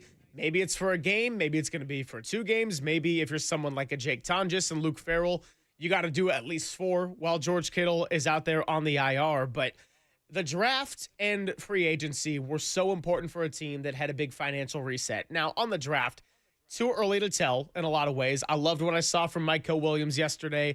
Upton Stout has got a lot of potential. I really like Marquise Siegel, Connor Colby, we mentioned, the way he filled in. And then your guys like an Alfred Collins, Nick Martin, CJ West, just still way too early to make any kind of determinations to this point. But considering that you had a draft that theoretically could work well, and then you had veteran offseason acquisitions that could come in, plug in, and play right away, and in some cases sooner than they expected, like a Mac Jones, that's a big difference. And I think to Kawakami's point, it could ultimately be a defining stretch of the season if they're able to stay afloat early in the year, already facing so much adversity. It's a tone setter. The 2-0 is a tone setter for the whole season. And I think, yeah, having capable veterans come in to play their roles and be steady while they get the rest of the roster either healthy. And you're always going to lose players. I mean, that's the other part of this thing. I'm always reluctant to say, hey, a team in the middle of the year is going to be healthier than a team at the beginning of the year, because inevitably it's the NFL.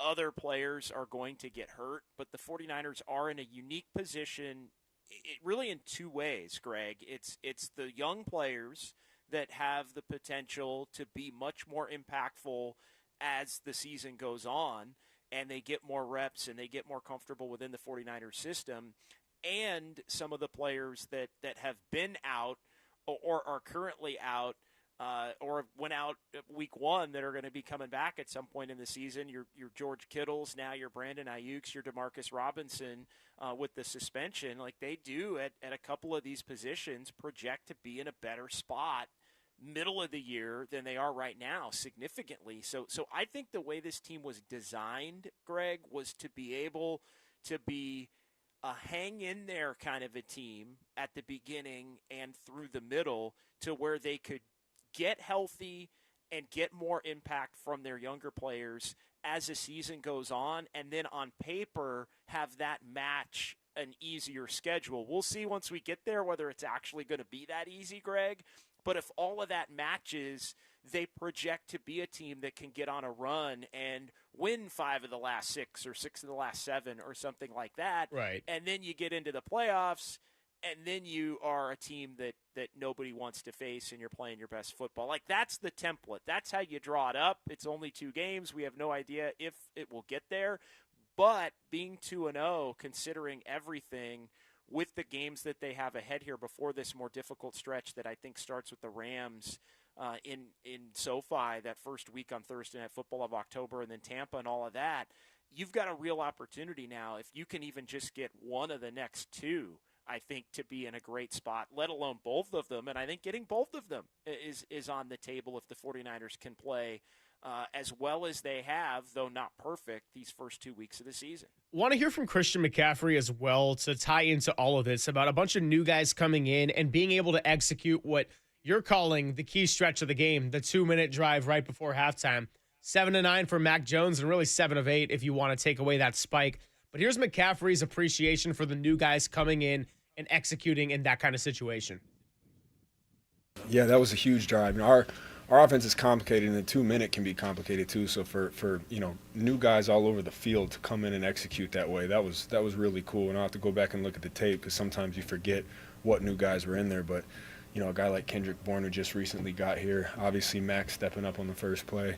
We had new guy at left guard, like new guys all over the field who, when they come in and you can execute, that's rare. That doesn't happen everywhere. It is rare, and it doesn't happen everywhere, but I'll add to that, too, for Christian McCaffrey and the man that finished that drive with the touchdown catch. You had your steadying forces that can elevate to level beyond just consistent, like McCaffrey, like Jawan Jennings, and the ones who made the big plays on that drive. Yeah, you did. And Jawan, I think, is probably after Mac, and there were so many individual plays, but just I keep coming back to Jawan Jennings yesterday. He just put out there exactly why he's so beloved in that 49er locker room. All the contract stuff aside, to go out there clearly at less than 100 and just come up with the biggest catches of the entire game consistently with the backup quarterback. He showed all of the dog that everybody knows he is in the best way. Let's catch up with our guy, Larry Kruger, because Krug was originally going to get fresh off a plane tomorrow and come and do the show with me, but then we had some other developments where, hey, might be able to make it a Greg and Greg program once again. So we'll have Krug make the most of this 20 minutes he's got. We know he's not going to have a shortage of things to say on Mac Jones, on Connor Colby, on Mykel Williams, on Bryce Huff. A lot of guys that Krug loves and a lot of guys who showed out yesterday. We'll talk to him next on The Sports Leader.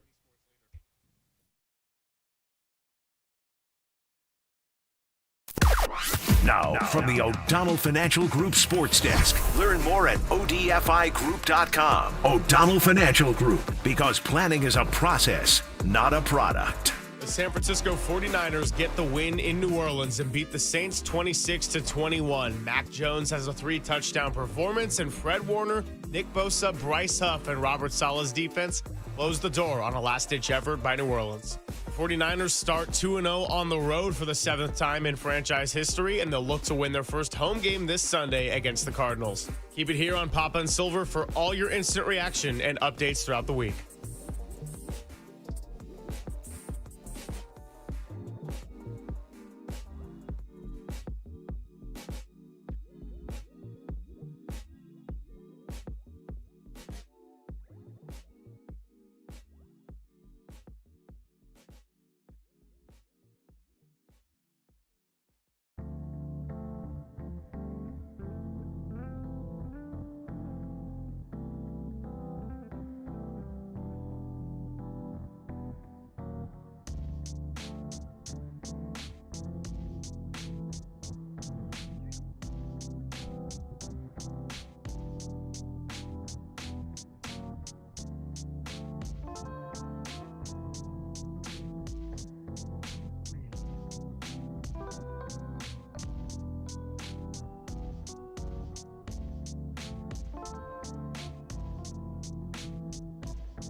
back to Greg Papa and Greg Silver on KNBR, the sports leader.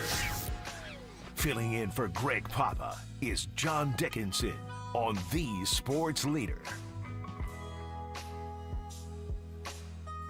Rattler with the snap. Here comes pressure. Loose fumble by the 49ers, and they're going to head this football. On 4th and 2, the pressure came. Rattler fumbled the football. Cesar Ruiz got it back. It doesn't matter. On 4th and 2, the defense comes up big again, Tim. You got to have finishers, and Bryce Huff finishes around the corner. He runs right by Fuaga. Bosa is destroying the left guard, Ray Duns. They both converge on the quarterback. That ball comes out. Would a get off, would a dip, would a rip. Sack, forced fumble by Bryce Huff. 2 weeks in a row, defense has finished games with walk-off sacks. Everybody was wondering where Bryce Huff was opposite Nick Bosa on the defensive line after week 1 in Seattle. I found him. Ball out, says Tim Ryan. And yeah, Saints end up recovering, but it doesn't matter because it was 4th down, and that sealed the deal as the Niners moved to 2-0 and beat the Saints 26-21.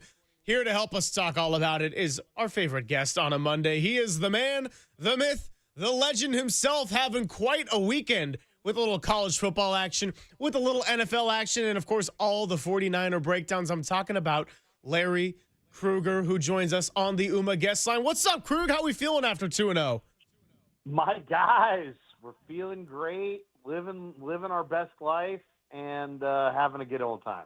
Yeah, I said the fact that you and Kev were down in Louisiana, there was no doubt that NorCal was going to take over the French Quarter. I wasn't sure about actual seats in the stadium, but it seemed like that worked out pretty well too. Let's get right into the play we just came in with, Bryce Huff and the defensive line in general. Just talk about at large the difference between week 1 and week 2, Mykel Williams, and Bryce Huff making his presence known. I know you were really high on this offseason move. What did you see in Huff that would work so well opposite of Nick Bosa like it did in the 4th quarter yesterday? Well, I think, it's funny, Greg. I think everybody was asking that question. What happened to Huff last year? Like, he was on the Eagles. How come he stunk? How come he didn't play? How come he was a total zero non-factor? And this was my question, and I asked it to Chris Kasarik when we had a chance to talk to Kasarik at the beginning of training camp, and he gave me an answer that was so satisfying and so inside football to a point that I didn't even really understand it myself at first. And he basically just said that Bryce Huff, that the step sequence for a 3-4 outside linebacker is quite a bit different than the step sequence for a 4-3 wide 9 defensive end, and that he just is a much better fit for this scheme in this front than he was in Philly. He's not a drop and cover linebacker, even a half dozen snaps a game. That's not his game.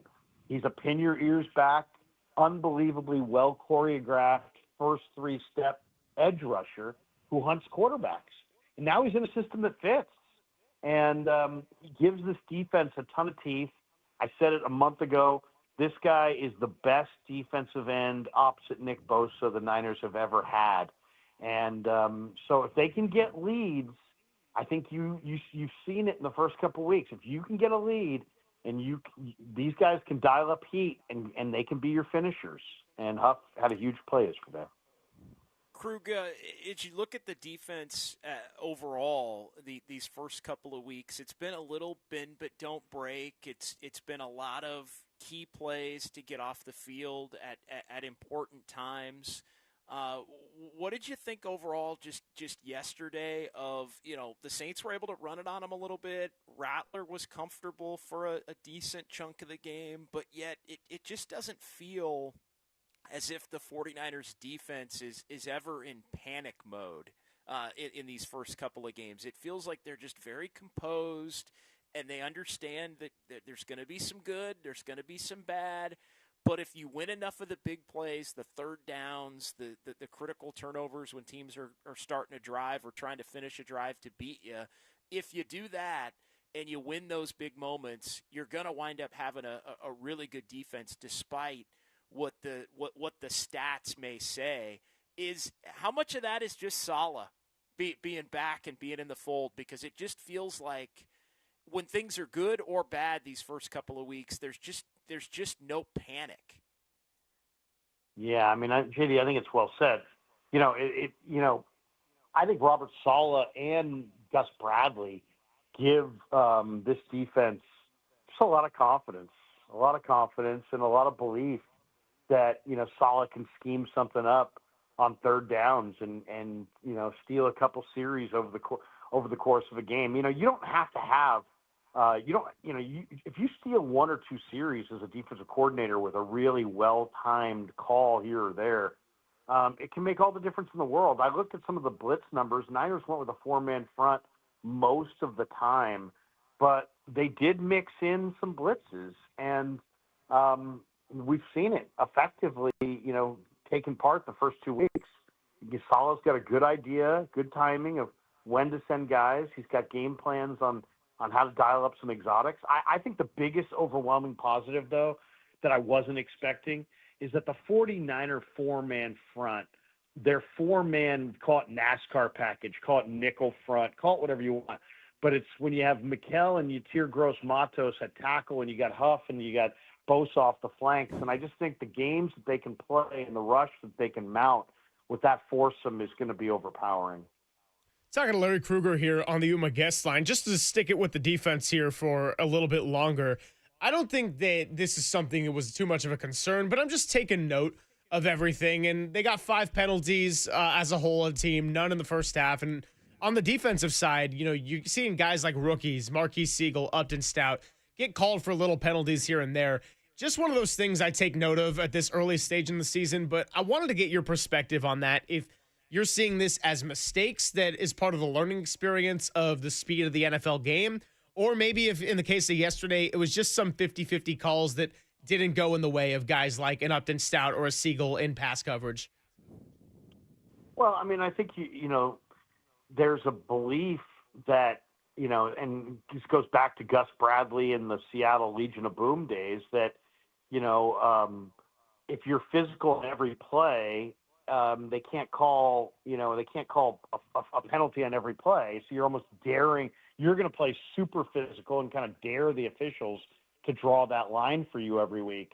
And I think you're seeing a little bit of that. And also you're seeing, you mentioned Siegel and Upton Stout. They're also young guys who are trying to figure out what they can and can't get away with at this level. The only way to know where the line is to walk right up to it all the time and have the officials kind of define it for you. And I think that's what you're really seeing from the young guys early. They want to be aggressive. They want to make plays. They have that mindset, but they also they have to know where that line is drawn for them, and the officials have to kind of define that. Switching gears to the offensive side, just got to get your take on Mac Jones. I mean, just a solid performance. I think better than solid performance. He avoided the critical mistake. I know there were a few balls early, a few balls really throughout the game that he missed, a few that you noted that we could all see that sailed on him a little bit early in the game. But he seemed to play with a lot of poise and a lot of comfort in the system, and Kyle really was in lockstep. It was there are games where you can get a little frustrated with Kyle Shanahan's play calling. I think if you're a 49er fan, I know we were both looking at each other and texting like, what's going on with the runs or not running the ball to start the game, the 3 straight passes to start the game. But it was a game where the Niners, I think, believed that they were going to need to pass the ball to win, and Mac was able to do it. I think it's just Kyle's feel was that Arizona ran it for 5-4 a carry in that first game in week 1. And that the Saints coaching staff was going to sit there and harp on those guys all week. Hey, we got to stop the run. We got to stop the run. We got to stop the run. And so I think just to keep them off balance a little bit, they came out throwing. And then eventually, of course, achieved the offensive balance that Kyle Shanahan often achieves. But as far as Mac Jones, I mean, I loved Mac Jones. I love the way he played. I love the fact that he's having fun. I love the fact that he's, one of the popular guys in the room. I love the fact that he's dancing with the boom box up front. And I mostly loved the way he played in this game on third down. He threw for 121 yards, 3 touchdowns, no picks, and a passer rating of 132.3 on third down. That is better defined as the quarterback down. And he just absolutely played really, really well. And, it does make you wonder, if the Niners had just gone with Mac Jones instead of Trey Lance, where would they be right now? Would Mac Jones be the guy? Would they have even drafted Purdy? Would they, how would Niner history have been different? I don't know, but I'll say this: he looks like a perfect fit here. I think after watching him for 2 weeks, my number one takeaway is I'm thrilled that the Niners signed him to a 2-year deal and not a 1-year deal, because I have a feeling if he continues to play well, there will be a market for him, like a significant market for him in the offseason. So I think it was a genius move, really. Yeah, well, Krug, I mean, it's likely that Mac Jones is going to go again, at least for another start against Arizona this week. So when you think about building off of that performance and the game plan that Kyle Shanahan created for this week, what's the big challenge for both Shanahan and Mac to replicate that against an Arizona team that's coming in and also got a nice 2-0 start to their season? Well, Arizona's built up, on defense. Jonathan Gannon, I think it's pretty obvious now watching Shane Steichen in Indy and Gannon in Arizona that Philly lost 2 really good coordinators there. And those guys are going to have success running their own programs. So as far as, the challenge this week, the Niners are going to be challenged on a lot of fronts. On the defensive side, you got a big physical back in James Conner, and you have a really hard, maybe the most difficult quarterback to defend as far as the run. You also have one of the NFL's best tight ends in Trey McBride and some big receivers who can catch the ball. So I think offensively they're interesting. Defensively, Baron Browning is a converted linebacker who's at defensive end, so he's a speed threat off the edge for sure. And, they've got Josh Sweat, who's got a lot of talent. They've poured a lot of resources into their defense. This is a really physical, defense that Arizona has. So Niners are going to be challenged on both sides of the ball in this game. I want to get your take on just what the 49ers should do this week. The report before the game from Adam Schefter on Brock Purdy, making it sound, the Niners not maybe optimistic about Purdy's availability for the Arizona game, that he could play, but it's going to be tight. But to me, the big takeaway is that bodes well for the Jacksonville game for week 4. And I look at Mac yesterday and the way everything functioned, and you're going to need Brock Purdy. I'm not creating any form of a quarterback controversy. That's not where I'm going, Krug. I'll leave that to you if you want to do that down the line. I'm kidding, but we can do it. But for me, it's a no-brainer that you let Brock sit against Arizona, because you're going to need him against the Rams and Tampa and Atlanta, and you've got that middle chunk of the schedule that is, I think, the most difficult. Houston is in there, difficult part of the schedule. Is there any benefit to getting Purdy back out there against Arizona as opposed to just letting him rest, letting him continue to get healthy, really targeting that Jacksonville game, which seems like it's realistically on the table, and just go see if Mac can put together another quality performance against, without question, a better Arizona team than the team they just saw in New Orleans? Well, this is where it's, you need some of the leaders in the organization, the Lynches of the world, to kind of demand the macro view of this season. Yes, I bet you anything, Brock Purdy watched that game and was like, I want to be back in there next week. And he's real adamant about it. Say, Brock, sit down. We want to be playing games that are meaningful at Levi's in February, and we need you for that game. We don't need you to beat the Arizona Cardinals or the New Orleans Saints. And if it was the kind of injury that there would be no chance of, hurting it worse, then it would be one thing. But if you have a groin strain, if you got a hamstring, in this case, you've got a turf toe. Turf toe, if exacerbated, can be awful. It can be career altering. If Brock Purdy loses, 3 steps of speed, because of turf toe, he's not the same guy. And that's a big part of his value proposition is his escapability. So I would say no. Take the macro view of the world. Tell Brock, hey, you know what? I know you're competitive as hell. I get it. I know it's hard to watch this guy succeed, and I know it's going to complicate things, so on and so forth. Let's not worry about that. You got paid. You're the guy. Let's do what's right for your toe. Let's do what's right for the team. And let's give that thing, if doctors say it needs 3 to 4 weeks of rest, let's give it 5 to 6 weeks of rest and make sure that when you come back, you're a full go. That's how I play my hand of cards. If you had no backup quarterback, if you couldn't win without Brock Purdy, it'd be one thing. But I think you can win without Brock Purdy. I think that was proven yesterday. A few more minutes here with Larry Krueger. And look, one of our questions on Friday was who's going to be the 49ers leading receiver? I did not expect it to be Jawan Jennings given his questionable status, the shoulder injury, the lack of time he's had to build chemistry with Mac Jones. Leads the team in yargets as in yards and targets. I did a little combination of word right there. But with the game he went and had, being questionable going into it, does that make you think any differently about the impending free agency he'll eventually be going into and the importance for the Niners to keep him around? I mean, this guy is just consistent time and time again, and whether it's third down or whether it's taken on a larger role because other guys are out or suspended, he's just found a way to always answer the bell. Yeah, I mean, I don't think we should overthink this. I mean, do the Niners like JJ? No, they love JJ. If they could clone him, they would. So yeah, they're gonna do whatever they can to try to extend him. Now, if he has the kind of year that gets him north of $20 million, they're probably going to draw that line in the sand and let him walk and grin and bear it type thing. It's like I don't know how it's going to shake out, but Shanahan loves him, the players love him, the coaching staff loves him, the general manager loves him. It's all going to be about where does his market go, where does the market go.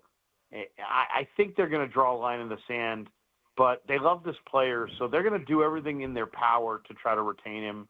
As I said, they would clone him if they could, and I would too, because, I mean, let's be honest, man. There's good players, there's great players, there's tone-setting players, and then there's the guys who are they just show up. They're money players, and you put money on the table, and these guys show up, and that's that guy. So, how fast is he? I don't know. How good is he? I don't know. All I know is I want him on my team and not on the other team. He's a big money player. Would there be any doubt in anybody's mind? I mean, if Purdy somehow, if somehow the Niners beat the Chiefs, we're talking about a Super Bowl MVP. Yeah. So, I mean, And it's so hard to find the Madison Bumgarners of the world, the guys who are going to elevate in their moment.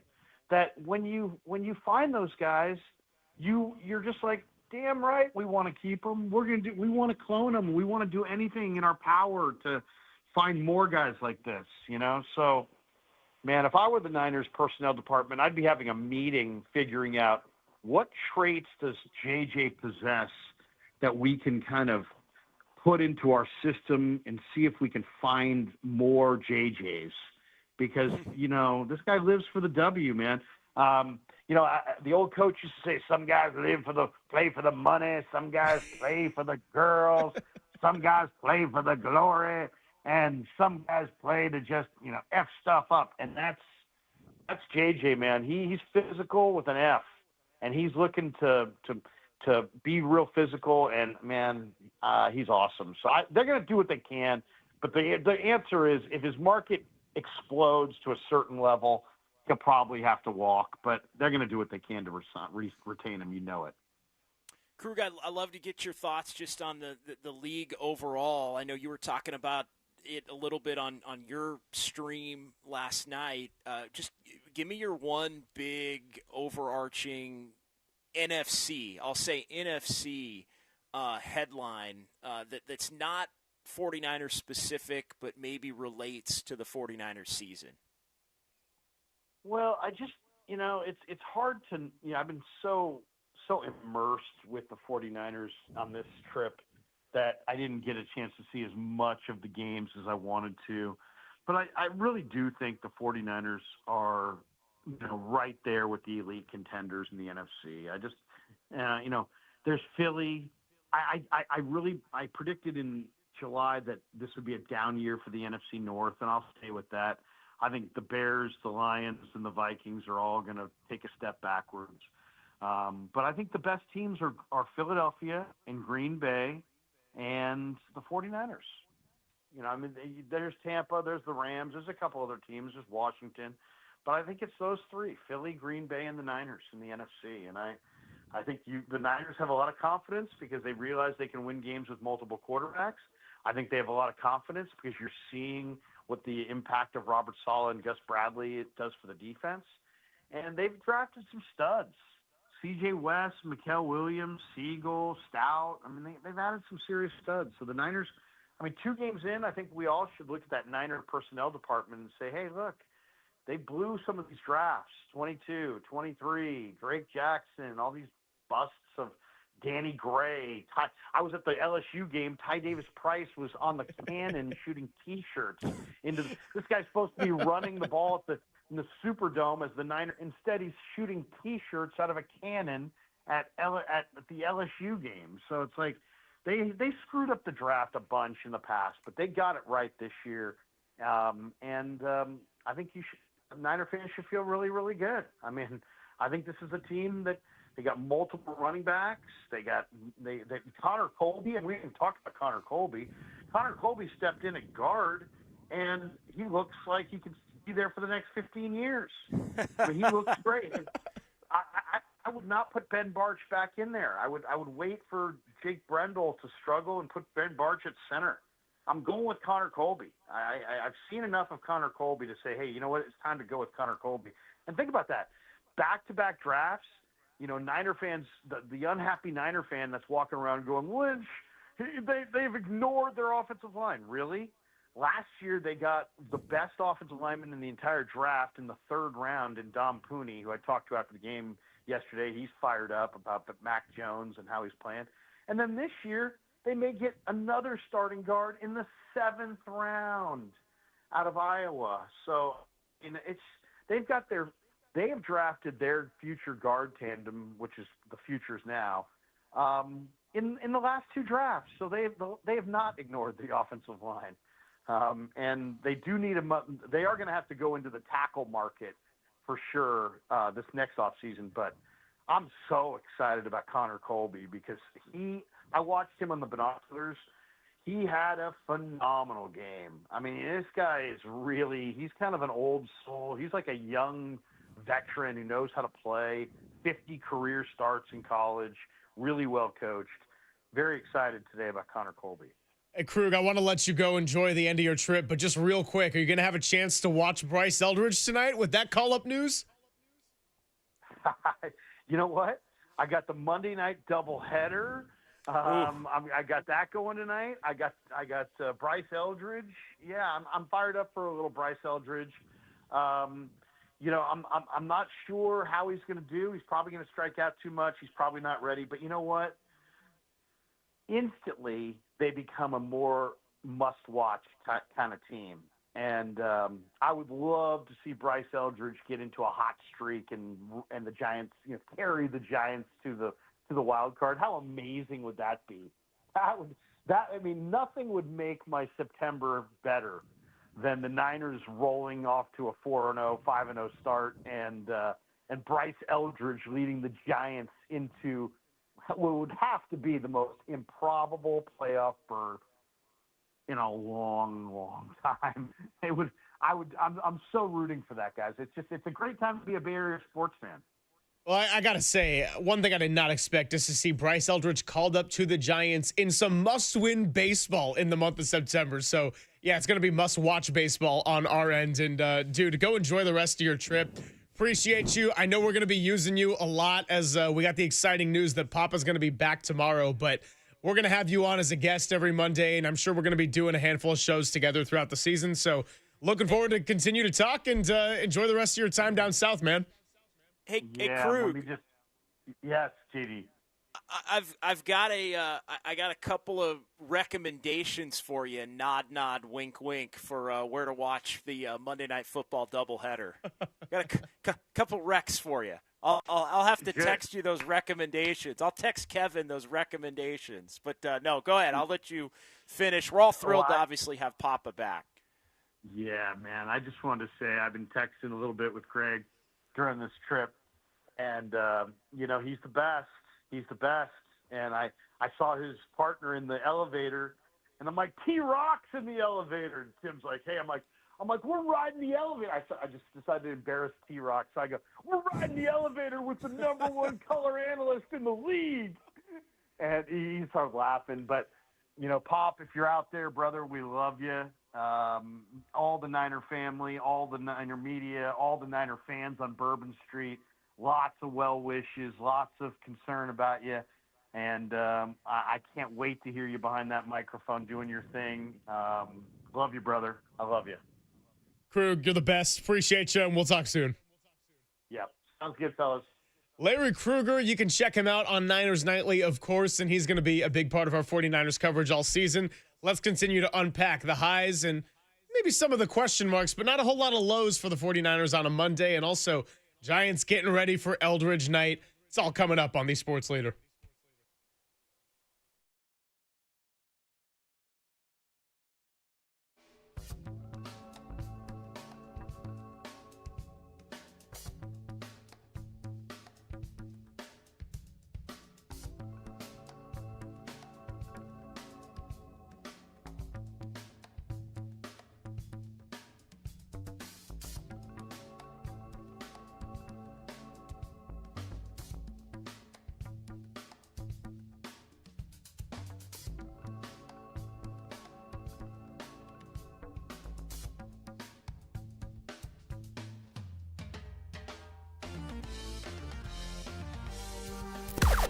Now, from the O'Donnell Financial Group Sports Desk. Learn more at odfigroup.com. O'Donnell Financial Group, because planning is a process, not a product.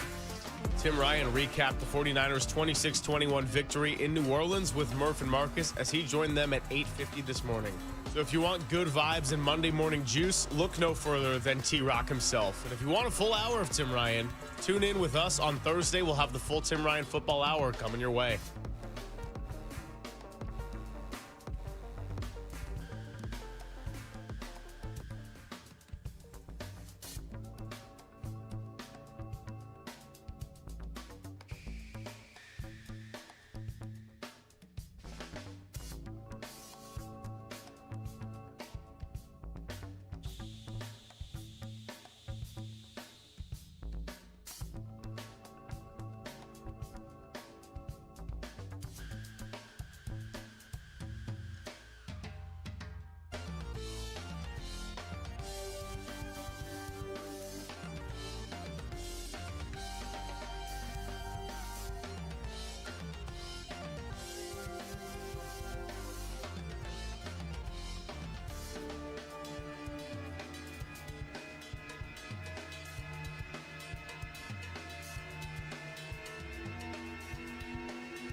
And now it's time for the Protect Your Assets Business and Technology Report with me, David Hollander.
Papa and Silver now continues live from the KNBR Casino Matrix Progressive Jackpot Studios.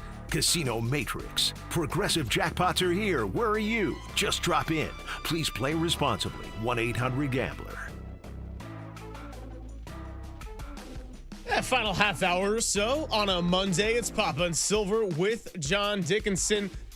A lot of big 49ers news to react to. And, of course, the Giants calling up Bryce Eldridge today. So that's going to be big. 6:40 tonight. You can hear it on the Sports Leader. Pregame starts at 5:40. And kind of crazy, JD, that, by the way, I know that I know the weekend with the Giants did not end in the fashion that a lot of us wanted. Losing the Webb start and Ray start on back-to-back days. And the Dodgers going 35 hits combined in those 2 days. Ridiculous, but Friday was pretty magical in and of itself, and I know both of us have always been locked into those Justin Verlander starts just because he's one of the best to do it. I mean, that was vintage Justin Verlander, and he is showing that even at the age of 42, for all the ups and downs of the season, he's been a big game pitcher, man. He still is a big game pitcher. He is, and the Giants are going to need a couple of more big games from Justin Verlander, including the finale of this series against Arizona as they line things up with Kai Tang tonight. And they've obviously aligned it where Logan Webb and Robbie Ray are going to be able to pitch the first couple of games down at Dodger Stadium for the big 4-game series, and they can get another Logan Webb start maybe the final weekend of the year with the way they've tweaked it against the Rockies. But I'm looking at it right now, Wednesday for Justin Verlander, and then Monday he would slip in a week from tonight against St. Louis and then pitch the final weekend. So as good as Justin Verlander has been for the Giants, they're looking at, 3 more important Justin Verlander starts here over these final 13 games. By the way, I saw this note today. The Giants in the last 10 games are 5-5. In their last 150, they're 75-75. In their last 200, they are 100-100. In their last 444, they are 222-222. And in their last 500 games, they are 250-250. That is a remarkable trend right there. Oh my goodness, that's yeah. Well, I don't even know what to say to that, Silver. Well, the good news is that tonight, one way or another, that's going to be tilted in the scale of, it's going to be a winning side or a losing side on all those marks right there. The good news is they still have a shot to get into the postseason, which is not something that anybody would have anticipated going back to 3 weeks ago. Hell, maybe even a week and a half or 2 weeks ago, and the Mets' struggles continue. I know the Mets did pick up a game yesterday because they got a walk-off homer from Pete Alonso. But as you look at it, the Mets are still very much struggling, and the Giants have an I don't want to say have an opportunity they shouldn't have, because they earned the opportunity with the 14-4 stretch. But it became an unexpected opportunity with how well they played and how hot they got there in the last few weeks. Yeah, exactly. And it's like, we can debate, and we don't really need to, but it's like, should a team that's won over 500 be in it, with 2 weeks to go, like legitimately in it? I mean, it doesn't matter. is the right answer. They're in it, and it would be truly improbable if they wind up making it.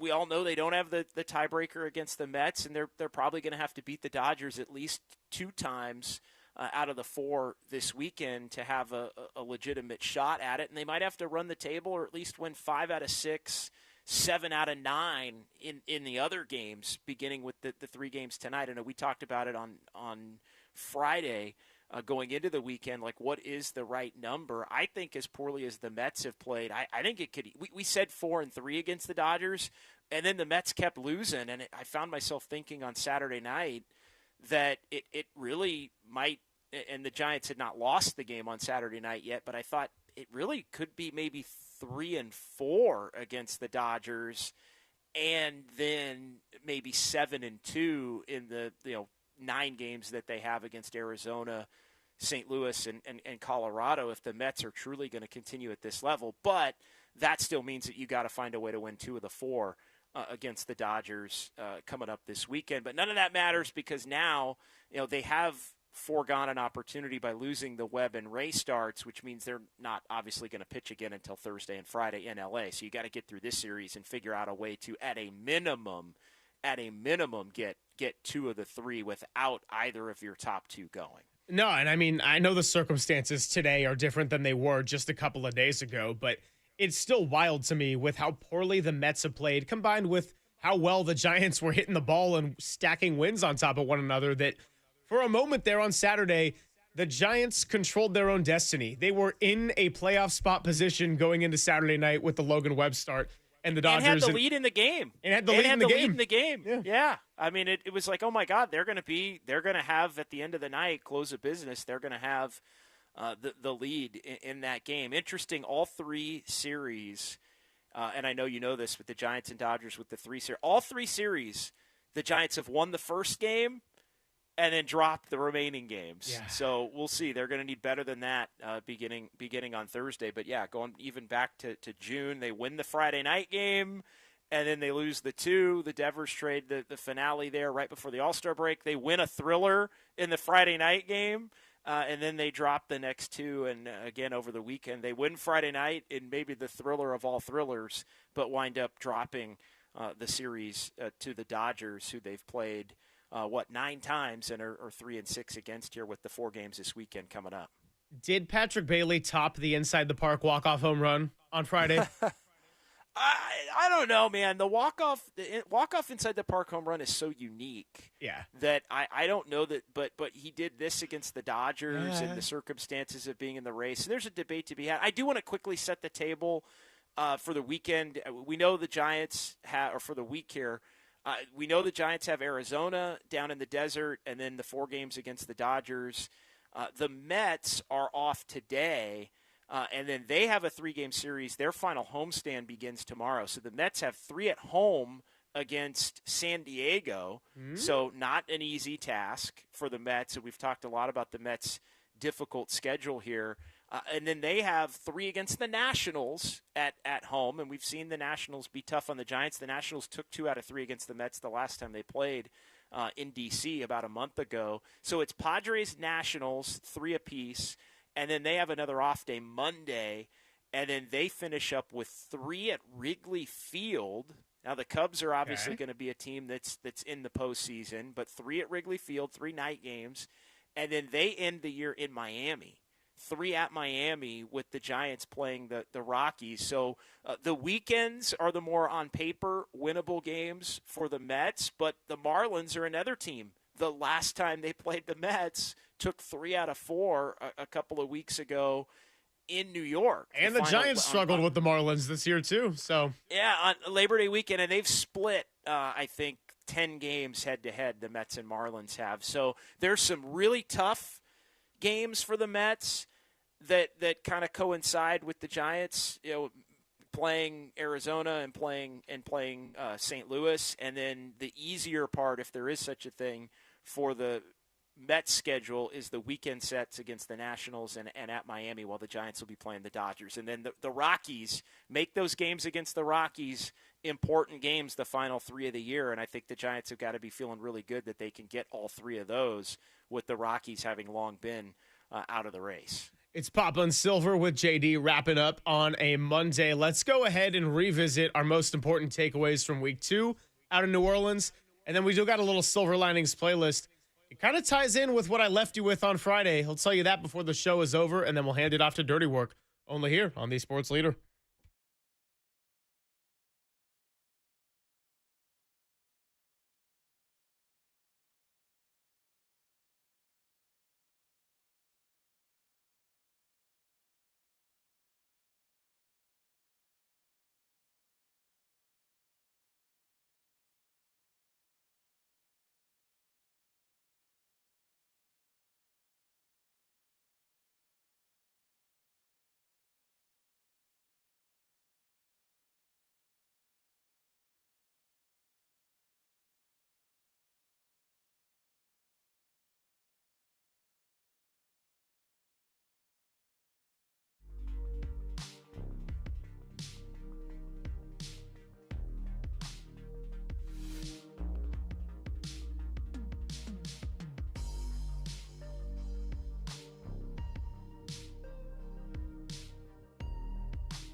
Hey, it's Greg Silver. Did you know that many of the attorney ads you've seen or heard aren't based in the Bay Area and sometimes not even in the state?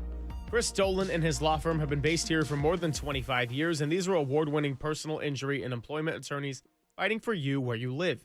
So if you've been discriminated against at work, wrongfully terminated, or sexually harassed, your rights matter, and you can go to dolanlawfirm.com to learn more about your rights. Over the past year, Chris and his team saw a sharp increase in no-fault injury accidents. And remember, with all the motorcyclists, pedestrians, cyclists, and children around us, please be careful and let's work together to make the Bay Area as safe as it can be. But if life gets in the way, feel confident that you're in good hands with award-winning California Lawyer of the Year, because the Dolan Law Firm has secured more than $1 billion in verdicts and settlements on behalf of their clients. You don't have to pay anything up front, no hourly rates, no upfront fees, and they don't get paid until you get paid. They live here, they work here, most importantly, they win here. DolanLawFirm.com.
Check the mic and make sure it sound right, boys.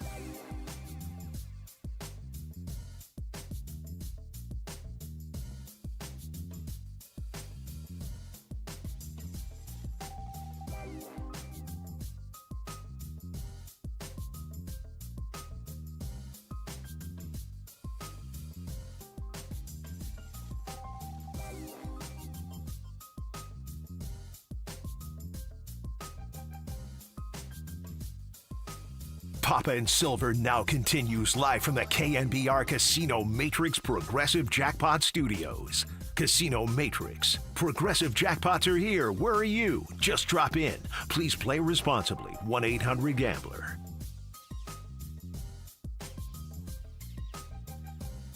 Pop and Silver with JD continues on. Final couple of segments here, and then we'll get you ready for a Monday edition of Dirty Work. JD, lots to unpack with the 49ers and a big win out in New Orleans, 26-21. Mac Jones throws for 3 touchdowns in his 50th start. Robert Saleh's defense closes the door again. And with all the ups and downs and all the injuries and all that Kyle Shanahan may report on his conference call later today, the 49ers go home to Levi's for the first time to face their fans on Sunday with a 2-0 record. They're 2-0. They're in great shape, and really the tone has been set, I think, for this season. And for them to be able to go into New Orleans and get a win, I know New Orleans may not be the best team. I think they played a highly competitive game on Sunday. But for Mac Jones to play the way he did, for Juwan Jennings to get out there on the field and play through the injury that he was playing with, to get enough from the offensive line. And you look at the job Connor Colby did, as our buddy Krug laid out, filling in at left guard there for Ben Barch. They just got enough of everything. The game plan was solid, and the defense was maybe a little bit up and down, or as you say, bend but don't break, but they won the big moments on third down and got the big turnover when they had to, when it looked like it was going to be difficult for them maybe to get a stop or two down the stretch, considering that the Saints had been moving the football on them. But the huge play from Bryce Huff there at the end, the huge punch out from Fred Warner there to force a key turnover with the Saints trying to go down and maybe take the lead in the game. The 49ers just solid, I think. And, one thing that we didn't talk about here in the first 3.5 hours of the show that we did get into last week in kind of the lead up and the prep, but it does relate to the Seattle game. Yeah. We really, when the game became chaotic and frenetic, the 49ers just they just are so comfortable with that fight. Like, the good or bad doesn't matter. Just win the next play, win the big moment. And I think that's been on full display in both of these games, right? Not perfect games, not even smooth games at times. A little more offense yesterday than in Seattle, but the scrap has been there for this team in both games to put bad plays behind them in an attempt to make good plays that can still win it, and to make enough big plays on the positive side to win these games. It's the mark of a winning football team that has the ability to do it. They're confident. They're believing that they know they can. And I think that's been a trait that's been such a big aspect of these teams when they've been good, that has been there, and I think is promising in many ways here moving forward as the season continues to unfold. Well, on that notion right there about the chaos of the game and the 49ers having the experience and joy of enjoying the fight, right? Like, we've talked about this with the Warriors. Sometimes it's now gotten to a point really where with Jimmy Butler, Steph Curry, Draymond Green, they want the high stakes game where they have to have their backs against the wall because they're adrenaline junkies for those big moments right there. So I think about Christian McCaffrey, and when I wrote down my big takeaways of yesterday, and I passed along to you, Christian McCaffrey continues to be the ultimate steadying force for the offense when the game starts to maybe get a little bit chaotic. And I'm not saying he's just that. He's not just a solid, consistent presence. We know who he is when he's right, and he's an offensive player of the year type of player. But even in these first two games, hasn't really had a lot of explosive plays. He's had to go against a couple of good defenses. But just to be able to move the ball, and also seeing as Brian Robinson hasn't really gotten going, it just further illustrates how efficient McCaffrey has been with his touches, how important he is as a wide receiver and a running back. And 50 touches through 2 weeks is a big, big, big part of why Brock Purdy has a win to his name and Mac Jones has a win to his name, and why the offense was able to score enough points to get the victory. You're right. I mean, CMC became somebody that we have kind of hardly talked about today, which doesn't mean he didn't have an impact. I mean, they were using him as a wide receiver. I know you joked about he might be their best wide receiver. The touchdown catch was huge. But, yeah, even though the numbers weren't the same, and I think everybody loves the fact, if you're a Niner fan, that they had the ability to win this game with McCaffrey getting fewer touches because everybody's so concerned about keeping him fresh. But still, 13 for 55 and over 4 yards a tote. They threw it to him 6 times. A lot of those are the dump-off variety, and he ends up with the touchdown on what was such a beautiful throw and a beautifully designed play with Christian McCaffrey basically in the slot on that play. So I think CMC is always it's the what type of team are the Niners when CMC's available versus what type of team the 49ers have been when CMC hasn't been available. And it's just, you're spot on. I mean, his presence is always of the utmost of importance. No, and it really is all the difference when you don't have George Kittle. You had Jawan Jennings, whose status was unknown all the way up until yesterday morning. You don't have Demarcus Robinson, who's a veteran who can be solid in this league. You don't have your $30 million wide receiver. And so if you're Mac Jones and then you have to go and replace the QB1, well, you still have Christian McCaffrey, and that's a big difference between having him and not having him. And I would say that only gets heightened when other key pieces like Kittle and Ayuk are out of the game. It does. And so now they move forward, and what do they do against Arizona in terms of Brock having the potential to come back? We'll keep an eye on that when they get back on the practice field on Wednesday and the install and all of that. And is Brock able to get out there? I know it's been reported as could be done, but might be a bit too tight. Again, I think as Krug pointed out and we discussed earlier, I think the right call here, knowing that Mac Jones is capable enough to execute the game plan, would be one more week of Mac Jones. And then really, since Brock has improved so much, set your sights toward having him be available for the Jacksonville game coming up on the 28th. We'll wrap up the show in just a bit. I got a Silver Linings playlist coming for you. But first, week 2's not done, and it is time to make you some money.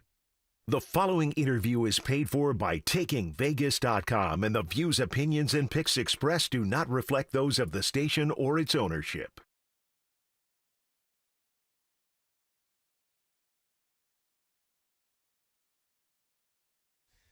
Yeah, we're starting our weeks with a way to get a little bit of money. You spend too much this weekend, you lose a couple of bets, you get Amon-Ra St. Brown facing you in fantasy. No matter what happened, you got a chance to win it back, and we welcome in our guy, JR of Taking Vegas. Give him a call at 888-9-WIN-NOW or text WIN to 545454.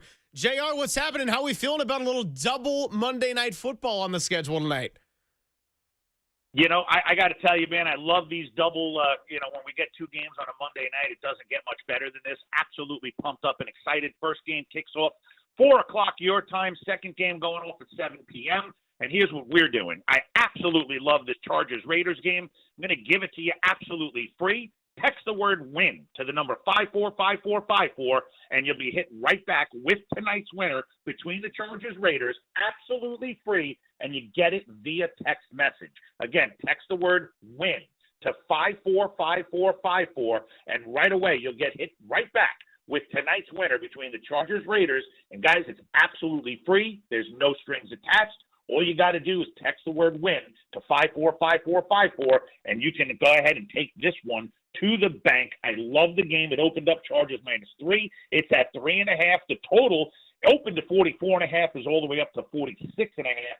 So don't waste no time on this one. We've got it locked up. Again, text the word WIN to 545454. Chargers-Raiders game going right back to you via text message, absolutely free. You know, JR, every Thursday we do our shows down from Levi's Stadium at the 49ers headquarters, and so I get a little bit of a longer commute home, and I got to hear you spend some time with our guy Derek Papa and talk about the Rams-Titans game, and the Rams end up winning it by a pair of touchdowns, 33-19, and a funky score right there. But what do you got for us ahead of week 3? And sounds like you made the right call in that Rams game too, huh? Yeah, you know what? I should be, and I'm going to stick to this one. I should be 2-0. We used the Steelers in that first week against the Jets. They scored 34 points. They were -3. They only won the game by 2. I know it's a loss, but you know what? There's some of those games. When you lose a game and you only lose by a point or two, it's almost like, wow, you know what? I know I'm doing something right. We're close. And then, to come in this past weekend, with that Rams winner, we hit everything in sight between college and pro football. It was a phenomenal weekend. Our false favorites are absolutely red hot. Had a big winner yesterday with the Indianapolis Colts, beat the Denver Broncos outright. And that'll lead me into this week's repick on air because, we're going to go obviously in the NFL. It's almost a week away, but man, look, the Titans have been absolute, and they're in rebuild stage, right? Cam Ward looks okay, but this team is not going to win a lot of games this year. They're at home this week against a Colts team that's got real momentum built up. Not only a big, big win in week number 1, but then to come in this past week Sunday and get that W against a really tough Broncos team that was expected to have one of the best defenses in the league coming into the season. To get that W yesterday and outright win, now to go on the road and take on a team like the Titans, I think is going to be just easy pickings. The line opened up originally, if you go back at the beginning of the season, Titans was supposed to be a favorite in this game, and now they find themselves a 3-point underdog. Love the Colts, minus the 3. That's the free pick on air. Now, I'm going to tell you this, guys. It's the beginning of the season still, and there's too many guys I'm talking to that have just blown through their bankroll early on in the year. Those are mistakes that you can't be making. You need a voice of reason, and more importantly, you should have someone in your corner that knows what they're doing and can win like crazy. That's what we do over here at Taking Vegas. Not only do we win like nuts, but when it comes to strategy, you're not going to find somebody that understands it better than what we do right here. And I mean, look, even clients that got involved with us, I mean, we have bad weeks, right? It's part of how we do this and how we approach it. We're going to have a lot more weeks that we win than we lose, but it's those losing weeks, keeping it at minimal losses and taking advantage of big time, making scores the weeks that we're winning. That's what we do down here at Taking Vegas. So, look, I'm going to start you off with a blowout winner. I love this game tonight. Raiders-Chargers. I'm giving it to you for free. There's no strings attached. All you got to do is text the word WIN. That's W-I-N to the number 545454. You'll be hit right back with the winner of tonight's game. Again, between the Raiders and Chargers, there's 2 games tonight, guys. But one of them I've got locked up. It is absolutely free on the text line.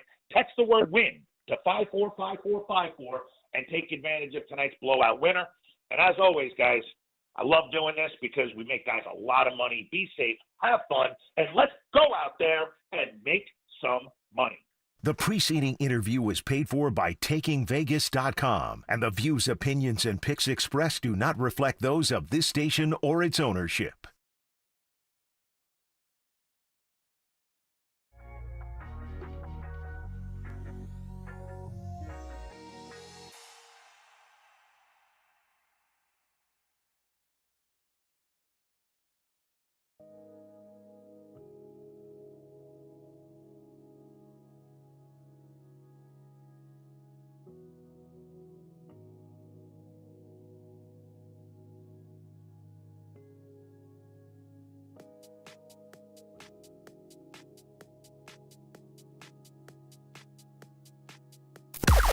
Now, from the O'Donnell Financial Group Sports Desk. Learn more at ODFIGroup.com. O'Donnell Financial Group, because planning is a process, not a product.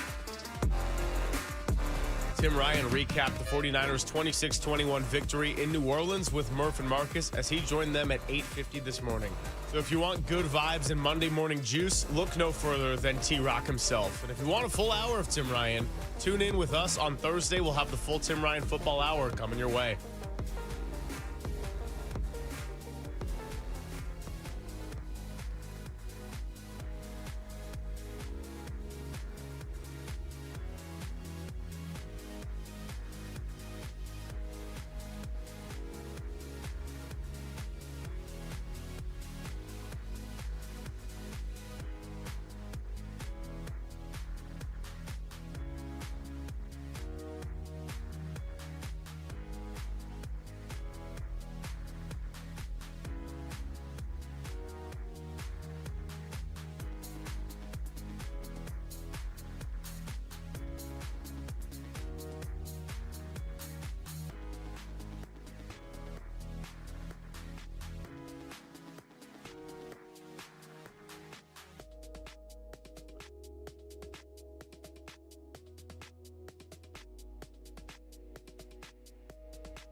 This is Papa and Silver on KNBR, the sports leader. Silver Linings Playlist, the tunes and lyrics that define the stories of the day. Drop the mic, Silver. All right, well, on Friday, I said, let's go shut it down in New Orleans with the help of the Counting Crows and their song Miami.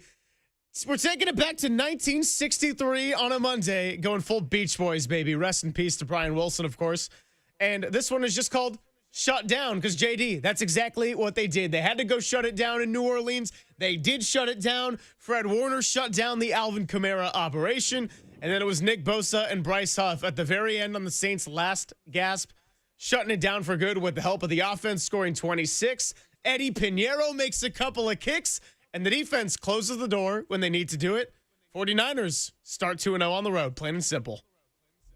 Yeah, great win. Great win, great song. Man, you like to throw it back, man. I respect that. Oh, wait, hold on. Walter, turn it up. We're about to get their own edition of the San Francisco Foghorn. Yeah. So good. So good, my man. Great day with the 49ers getting the win, and it's been a blast to talk about it, and great to have Papa back tomorrow. Can't wait for that. I'm going to be in the air tomorrow, but best of luck to you guys as I'm headed back to the Bay. And I just appreciate you, and I'm here for you, and it's going to be great to hear Papa's voice back on our airwaves. No, I appreciate you a ton, man. And look, Papa's going to be coming back tomorrow, but everything's going to be a day-by-day, week-by-week operation, and we're obviously here for Papa every step of the way. So Stay tight and keep that phone close because you're not going anywhere as far as the show is concerned, and you're a big part of what we're doing here on the middays on the Sports Leader. Let's hand it off to Mr. Derek Papa on a Monday with Copes and Tim Webb. You're listening to KNBR and KNBR FM San Francisco, the Sports Leader, a Cumulus media station. Oh. And Dirty Work starts now. Okay, the fun's over. They've done the dirty work of the radio business. Anybody messes this thing up for me tonight is through. Engineering, board operating, and producing. Not only are you fired, your life is over. And now they have the microphone.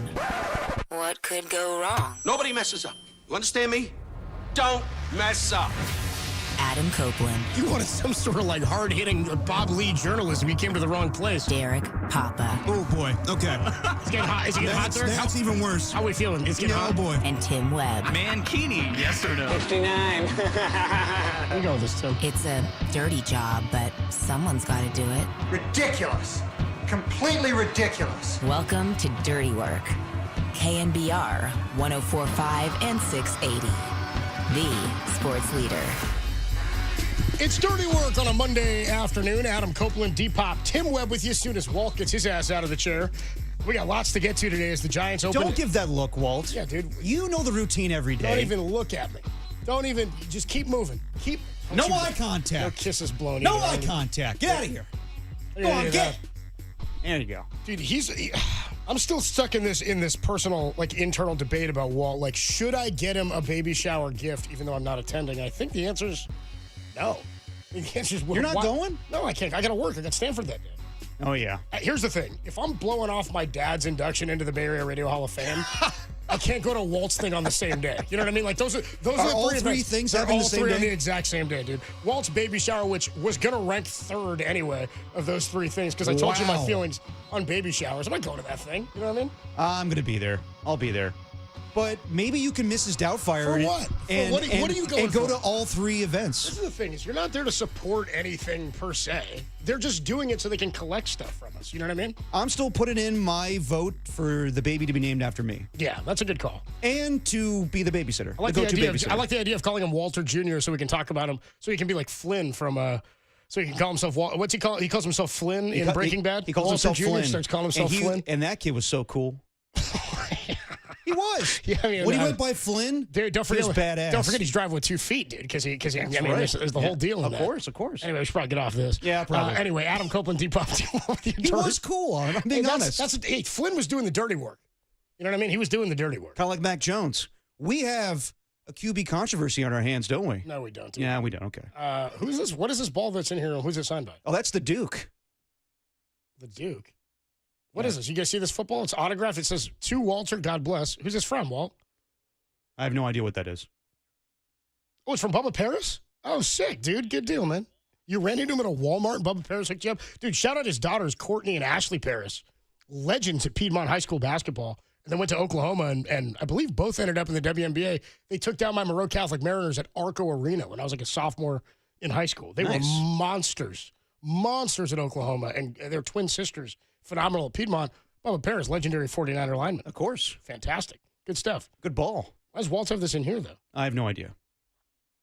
No clue. I don't know. Lots to get to today. We do. Giants and the D-backs tonight, 6:40 first pitch, 5:40 pregame. Friday was cool. We'll get you to that, dude. Friday, we'll talk about it in a minute. Yeah. But Friday was one of the all-time great Giants-Dodger games. What's becoming frustrating about these Giants-Dodger series at home, even on the road, it's kind of like they give us one, and they blow us a kiss, and then they kick our teeth in for the next 2 days. Dude, that's what I said on Friday. That's exactly how it's gone, dude. Every series has been the Giants win, and then the other two games are crappy. I mean, you know, the one at Dodger Stadium, Logan Webb dealt in that Friday night game. Giants jump up into first place with the Dodgers, right? Yep. And then the next day, Saturday, they lose.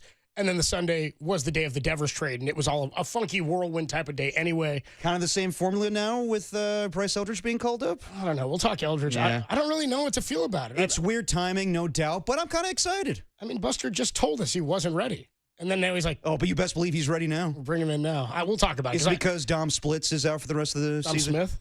I call him Don Splits on Friday. He did the splits when he caught that ball. Okay, Dom Splits. All right. Nicely done. You like that? Susan Slesser joins us at 3:50. She had the news on. She did, yes. She broke the story, and she did say if they were going to call him up, she and Bags both did. It would be like now because it doesn't count against your service time. so he can be called up. The other thing, too, and we need to make note of this, it's talking about the postseason run. He won't be eligible. He's not eligible for the playoffs. He's not on the roster by August 30, which is when you got to be on the roster to be playoff eligible, as we spoke to Rich Aurelia about on Friday when I talked to him about K-Rod in the 2002 World Series. He came up at the end of August in 2002, I want to say, mid-August. So he was eligible, but he really hadn't been around the league enough for anybody to even have a book on him. Richie said somebody on the team heard from a buddy in the American League and kind of gave us his pitches and what to look for. But his stuff was just so filthy. And it's still one thing to know a guy's got a slider and a fastball with late movement. It's another to actually see it and know how to make that adjustment to it. That's why I don't think this move is for the postseason. It's more akin to like what happened with Buster in 2009. It's for next season. It's basically to establish him as a guy for 2026. Maybe. I don't think you're going to gauge him properly in 13 games to make an assessment, but yeah, I mean, it's interesting, and it makes these last 13 games exciting. And after what happened this weekend, a little something to look forward to. Susan Slusser at 3:50. Matt Mayoko, 49ers insider from NBC Sports Bay Area, joins us at 4:50. I got to change this camera here. What's going on here? The angle's all weird. Okay. And then, by the way, since Susan joined us on Friday live with a beer, she expects a beer every time she comes on now. Okay, well, so Tim may have she's to gonna drive. have to come to Daly City to get it. Well, Tim may have to do a delivery here during the show. You gonna leave? Tim made a lot of deliveries lately. Yeah, Tim made a couple of food runs for me yesterday when we were doing the show. So tell me how it went at Tim's apartment, part 2. The pre- and post-game 49ers broadcast yesterday, live from Tim Webb's apartment. Dude, how about this? The 49ers pre- and post-game show live from Tim Webb's apartment on Mike Holler's KSFO 810. How about that mouthful? Yeah, it's a All mouthful. things that didn't exist last year. Tim's apartment did exist, but it just wasn't a part of a radio broadcast. It wasn't a broadcast center. No, I know. No, it went great. Look, Tim's a great host. Nice rugs, too, Tim. Tim's a good host. Rug count, yeah. Really tie the room together. I'll tell you this. Oatmeal far more active yesterday. How so? I don't know. Oatmeal was like at one point during the pregame, Oatmeal was like trying to stir. He found some food that had left over under one of his rocks or something. Was he making noises? Yeah, he flipped the rock over. He was like spinning around in the tank, like making noise and making things happen. Loud? No, it was like loud. He was in a tank. He was just like spinning around. I don't know how loud things. turtles are. They're not loud. Yeah, you do. Have you ever heard of a turtle noise? No one's ever like impersonated a turtle and then makes a sound. I don't know. Like, some turtles could be just really quiet or some could scream cowabunga. Moving on. I'd say that got the silence it deserved. Yeah. I think that got the... That was definitely a Murph... I think that got the silence it deserved. No, it went Yeah, well at clean up Tim's the dirty house. work. At one point, though, we were on at 7 a.m., so I rolled up to Tim's house at 6:40. And Tim opens the door for me, and we both still got sleep in our eyes. You know what I mean? Like we're trying to get it, act like we're more awake than we are before we flip this thing on. And we get up in there, and I think the first thing I said to Tim, we said, "Hey," and then I said, kind of tough having to put jeans on in your own apartment before 7 a.m.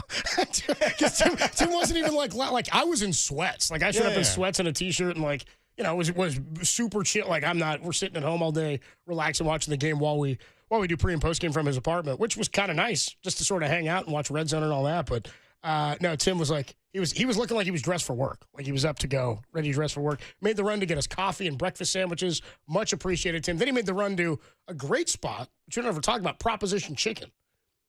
Great spot. They got chicken fried, flipped, which is rotisserie, or fake. Yeah. They've got tofu-based sort of chicken dishes. Anyway, phenomenal place. We got some chicken sandwiches.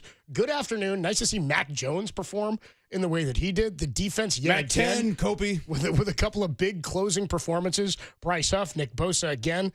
Saw a note from Josh Dubois of the AP that said, last year the 49ers were one of 3 teams who did not have a win when they led by at least one possession, or by a possession, which is 8 points or fewer, in the final 3 minutes of a game. Meaning they never held on to a lead, is effectively what he's saying. Right. They didn't have a win when they were up by a possession in the final 3 minutes of a game. That's insane.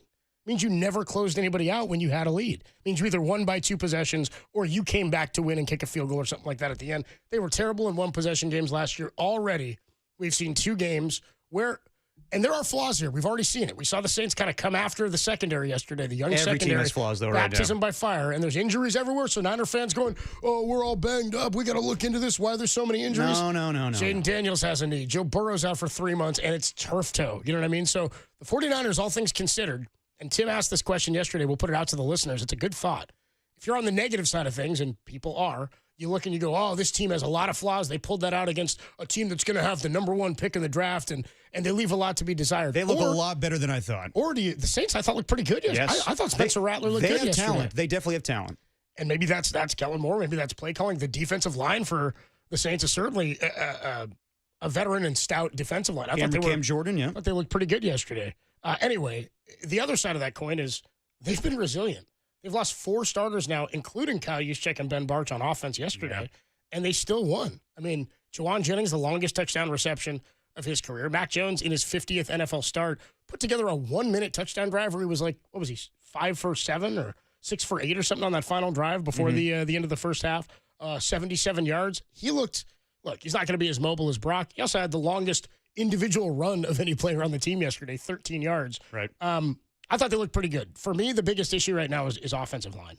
Yes. I think that's where my I don't even want to say concern. I think that's kind of where my focus is. Now Barch is down. We'll see how Connor Colby performs and how long this is going to be. But McCaffrey didn't have a big explosive performance or any big explosive plays yesterday, but had a major touchdown grab. Absolutely. In a situation where, again, they're out of a fullback right now. So it's hard for me to get on the run game when you're like, well, Jake Tonjes and Luke Farrell have to sort of slot in and out there, cycling in a week after they were part of the game plan in a way they didn't expect to be because George Kittle goes down. Then Kyle Juszczyk goes down. So now these guys are rotating in and out playing fullback, after he's out with the concussion. So I thought it was a resilient win. There was that note at the end of the game. The Niners have started 2-0 in weeks 1 and 2 on the road 7 times now in franchise history. And made the postseason? In the previous 6 times that's happened, they've made the Super Bowl 4 of the 6 times. So, again, I'm not going there yet. But no, I'm not going that far. I'm saying that winning 2 games on the road out of the gate is big time. Winning 2 games against an NFC opponent and an NFC West opponent, just as big. And now you've got an opportunity to to separate yourself against an inferior, I think, Arizona Cardinals team who almost let one slip yesterday to the Panthers. No, definitely, but I don't know how good they are, and I really don't know how good the 49ers are, but they've... Nervous about Kyler's mobility because of what I saw from Rattler yesterday. Yes, but they've passed the assignment the first 2 weeks. Like, to go on the road in Seattle and win that game, and yesterday, given the conditions, obviously, with all the injuries and whatnot, absolutely, I think it's impressive, but... as we've been saying with the schedule, I don't know how truly tested the 49ers will be in quite some time. Maybe when they play the Rams in a couple of weeks, maybe when they go on the road and play the Buccaneers, but I don't think it matters. I think they just got the job done. They're 2-0, and that's a big deal. In the first half, Tim said that to me. He goes, oh, man, I don't know how they're going to look when they play a good team. And I said, they don't play a good team. Exactly. The Rams, and that's on the Buck. The Rams and the Bucks are the 2 that I look at and go, and the Colts are maybe a little bit better than I thought. Daniel Jones definitely benefited from yesterday, but yes. Well, no, they won because of a mistake yesterday, but they didn't look bad throughout the game. My point is Daniel Jones... They're not a bad team. No, Jones played pretty well. The defense, I think, for them is going to be okay. They a huge mistake at the end of that game led to them getting the victory, but still... Leverage. Would have been a 1-possession loss. Yes. And it would have been a game where they kind of let it get away because they were up. Bottom line... My point is, I don't think that... Like everybody said, the schedule is going to play out differently than the way it looks on paper. We're starting to get a little bit more clarity on that. Rams... didn't look great early against Tennessee and then ended up putting it together. And then the second half, they pulled away. We'll see what happens. That's week 5. Big tilt week 3 against Arizona, who comes to town. And the Jags aren't total pushovers, I don't think, either. Just win the games on your schedule. That's the bottom line right now. It's true. No, I mean, seriously. It's simple, but yes. I mean, not to be too simplistic about it, like Mike McDaniel yesterday being like, you can win games in the NFL or you can lose games in the NFL, but that's their schedule. The Niners won't be tested, but you won the first 2 games of the regular season. Mac Jones is filling in. I think they're pretty comfortable right now with him playing quarterback. I'm gonna peacock for just a minute here. I told you guys Joey Chestnut was gonna just obliterate 99, right? Yeah. You were like, by the 6th inning, you thought he'd finish 99 nuggets. I was like, no way. Yeah, that was stupid thinking by me. No way. The guy did 76 hot dogs in 10 minutes. It wasn't gonna take him that long to eat this many nuggets. In 9 innings of the impossible nuggets, and I don't know how fast he was going. But I think in total he got 275. 275 was the number. Yes. In 9 innings. I don't know if he went extras, but I'll just say this. What do you mean he went? If he did, they said through 9 innings was the last count. So I don't know if he went into the 10th. Yeah. To your point about the walk-off. Well, during the 9th inning, I thought that Rich really would text me about the game. No, Rich just texted me, how did Joey do? Rich really hit you during the 9th. Rich was invested in the Joey Chestnut stuff. And then I told him he went well past 99. He goes, why? Why would he keep eating? And I'm like, to prove that he could do that? He goes, prove what? They're plant-based McNuggets. He's also the king. He doesn't have anything left to prove. What's he got? 17 mustard belts or something crazy? Exactly. It's unbelievable. The guy sitting next to him the whole time too was just like he was done after I don't know how many he had, but like I think it was like 68 maybe or something. Pretty good run. But Joey Chestnut's like, this is child's play. What'd you put away, 6 or 8? On Friday? Yeah, you did him fast too. I ate him fast in about 10 minutes. Yeah, there was like 6 of them. I definitely didn't have any of yours, though. Dirty work on a Monday afternoon. Adam Copeland, Depop, Tim Webb. Niners get the win in New Orleans. We'll talk about that. Susan Slesser joins us at 3:50 to talk about Bryce Eldridge getting promoted. We'll get to your calls in Cheers, Jeers, and Beers on the Niners. We'll get to Cheers, Jeers, Beers on the Niners and your thoughts on the Bryce Eldridge call-up. It's kind of weird. Honestly. I feel like that it's happening at this point. Matt Mayoko at 4:50. Giants and the D-backs pregame coming up at 5:40. It's dirty work. It's a Monday, and it's like summertime weather, even in Daly City. Only here on the Sports Leader.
After dropping 2 of 3 to the hated Dodgers this weekend, seriously, go yourself, LA. The Giants return to action tonight on the road in Arizona. It's Derek's man crush Kaiwei Tang versus tough righty Zach Gallen as San Francisco looks to keep pace in the hunt for the final wildcard spot in the National League. Pre-game 5:40, first pitch 6:40 right here on the Leader.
And now it's time for the Protect Your Assets Business and Technology Report with me, David Hollander.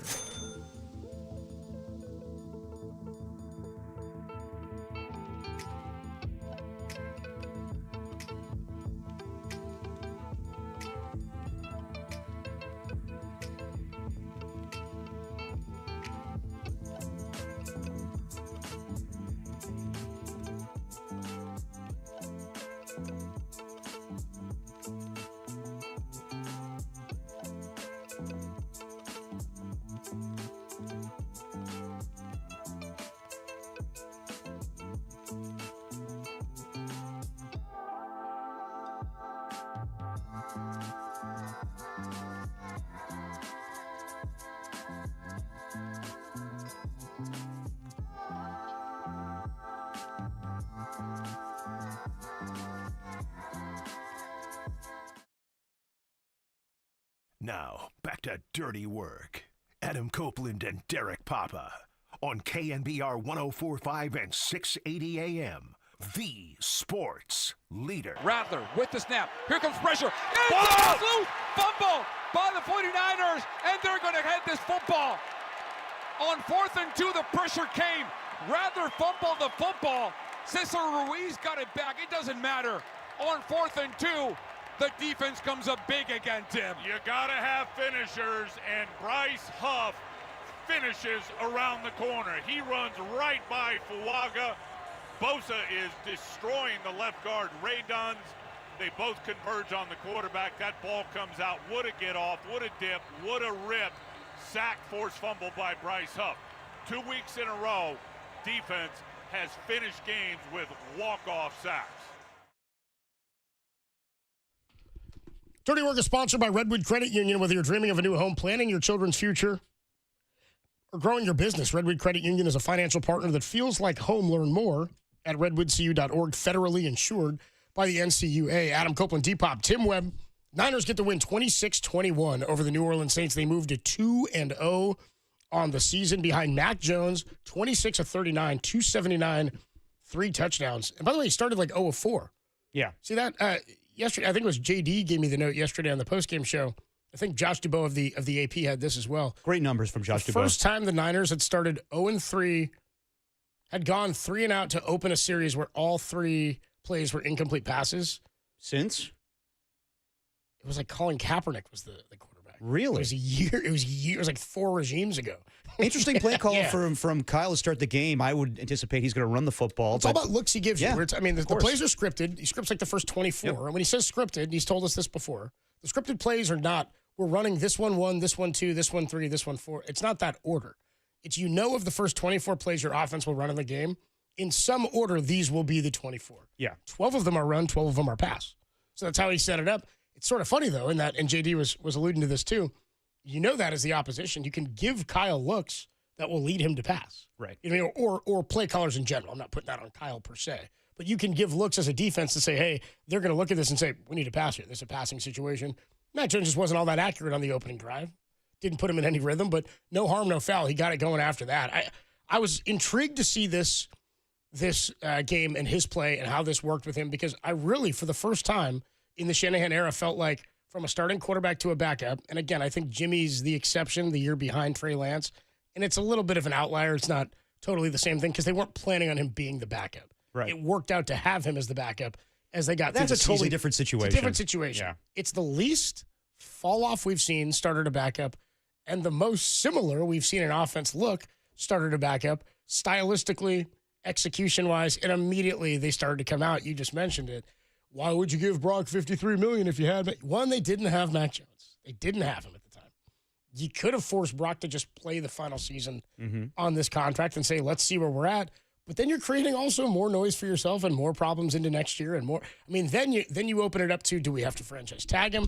Has your price tag gotten more expensive because now you've told the player to bet on himself, which players would say, hey, I gave you the best value of any quarterback or any player in any sport over the last 3 to 4 years. I've earned this contract, even though there's a year left. I say all that be damned. If you end up with a guy who's just as good or as qualified for the position, it's the best case scenario for the franchise. Absolutely. And then you go from there, because then you know what that's going to net you?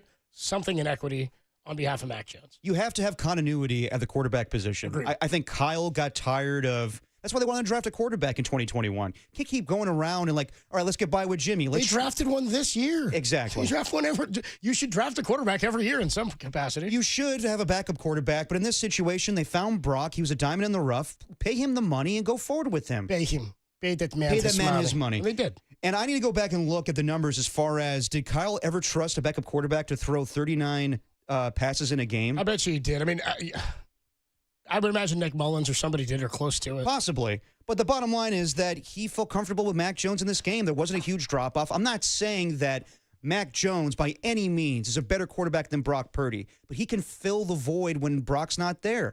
I thought that the offense really didn't skip a beat. The impact might have been more of George Kittle not being out there. But as long as Christian McCaffrey's out there, that's the gravitational pull of the defense on him, where I know that it's not the same rushing numbers, but if he's just a Swiss Army knife and he's the satellite running back for them, doing everything as a wide receiver, as a running back. That was a great – I love the play design on that touchdown grab. Tim was talking about it with me before the show today, where he's lined up as a wide receiver. In the slot, yeah. And he's going in between the routes of Ricky Pearsall and Juwan Jennings. They run sort of like little post, like I think it's Pearsall runs like a slant, then Juwan comes up and runs a post a little bit higher. He runs right underneath them, like in between those two guys. He's also on the right side and slips out to the right. The defense was like, who's on who? It was incredible to watch that play. It's a beautiful play, and that's why the play callers of Sean McVay and Kyle Shanahan and Matt LaFleur are all great, because of the misdirection before the snap. You don't know who's getting the football. You don't know where it's going. And that's why Christian McCaffrey's such a great player. As long as he's out there, I think this offense is going to thrive. And, maybe the rushing numbers are not the same, but as long as Christian McCaffrey's that guy that's going to get you over 100 scrimmage yards a game, I'm good with that. I don't need him to be the Christian McCaffrey of 2023, the Christian McCaffrey in Carolina, where he got 1,000. If he's just that guy, that's a Swiss Army knife for the offense, I'm comfortable there. The defense coming up big, I question marks of whether or not it was more the ineptitude of the Seahawks offense, like I told Tracy Sandler on Friday, or if it was just the defense coming to play. I think the defense is good, despite having so many rookies on defense. The D line looks pretty good. Nick Bosa looked okay. Yeah. Dude, Michael Williams made some really nice plays in the run game. And really, that's kind of where my focus has been on the line. Is Bosa, get to the quarterback, dude. I've been saying this. You got to fill up the stat sheet. So far, 2 sacks in 2 games. In clutch moments, too. In clutch moments, and he's making plays, dude. I've loved what we've seen from Bosa in the first 2 weeks. It's at a different. It's a different level than we've seen the D-line play at in the last 2 years. And again, going back to last year, we did not see them close games on either side of the field. So for the defensive line, and we keep talking about this, when your defense is your calling card and your head coach is your offensive play caller, and you've got the weapons that they do, that's a great spot to be in. Defense is not yet the calling card for this team, because there's so many unknowns and unprovens. Right. But what we saw from Williams in the run game, I thought was awesome. Still not sure about their level of trust and some of the depth behind that, and they're going to need that to come some point in the middle part of the season, because you can't run these guys out there for 80 to 90% of the snaps a game. But Bryce Huff, he's supposed to be your third down, kind of come in and make a play. Huge Did it play. yesterday. Huge play, forcing a fumble to win the game yesterday for the Niners. And really, you needed David Lombardi. I saw this tweet from him. He called it a 6-out save, where the Niners needed 2 stops from their defense on 2 series where there was enough time on the clock after they didn't pick up a first down. So first you get Bosa, who picks up the sack to force them to punt. Then they end up forcing the Niners to punt back. 2 huge punts by Thomas Morstead, by the way, to pin them deep. And Kyle shouted him out after the game. And then Bryce Huff comes in on third down. It's the 6-out save. So the second inning, they come out and have to get the 3 outs, and they do, and they force the 3-and-out and the fumble. By the way, real quick, you were asking what's the most passes Kyle Shanahan has had a backup quarterback throw? I don't have the most ever, but this has got to be up there. In 2018, Nick Mullins threw 48 times in a 43-16 loss to Seattle. He threw for 414 yards, 2 touchdowns, and a pick.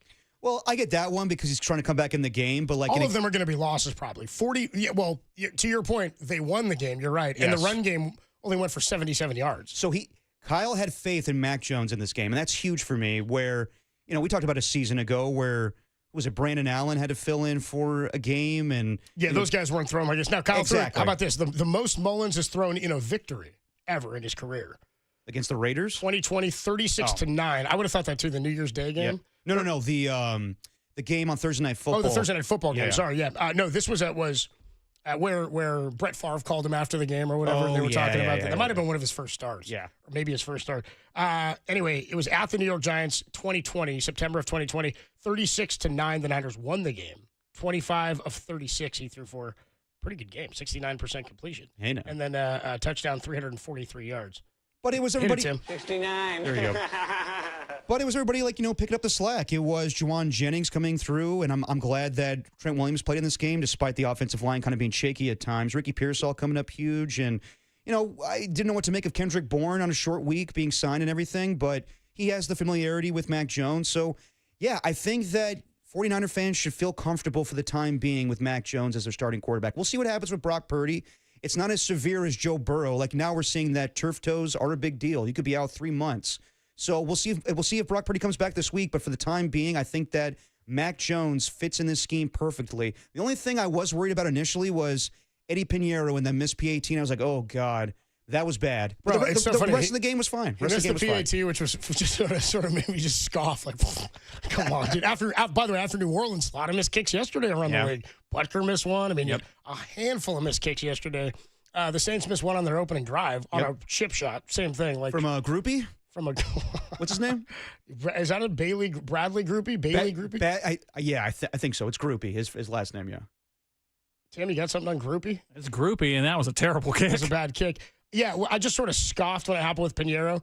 But then, dude, the field goals that he hit and the extra points he hit, what did he hit, a 44-yarder at one point? Just money. Sliced it down the middle. 46-yarder. Yeah, 44-yarder and 46-yarder. Yeah, two. And then the extra point he had from the right hash the next time out was pretty good. I'm not really concerned about it. What's funny is that's his first missed extra point ever in a dome.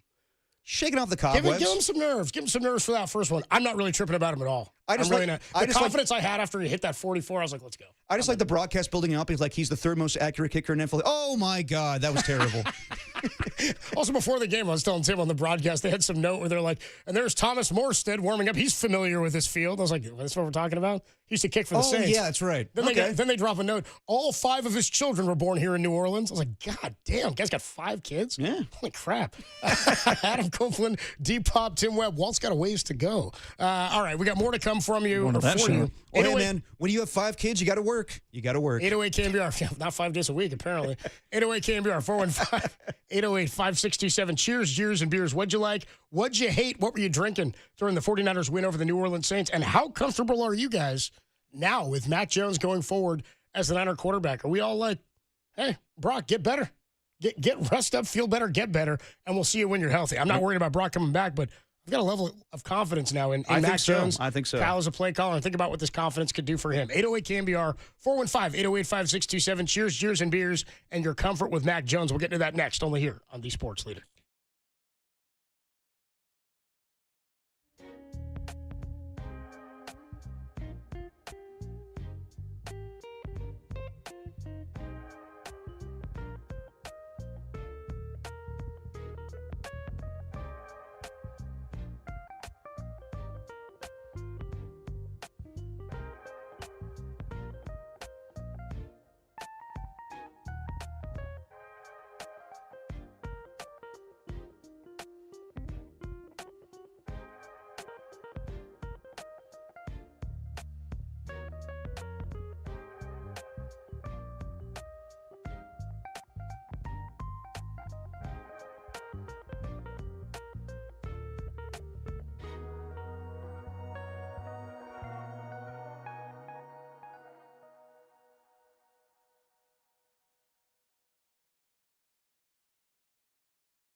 Now, back to Dirty Work.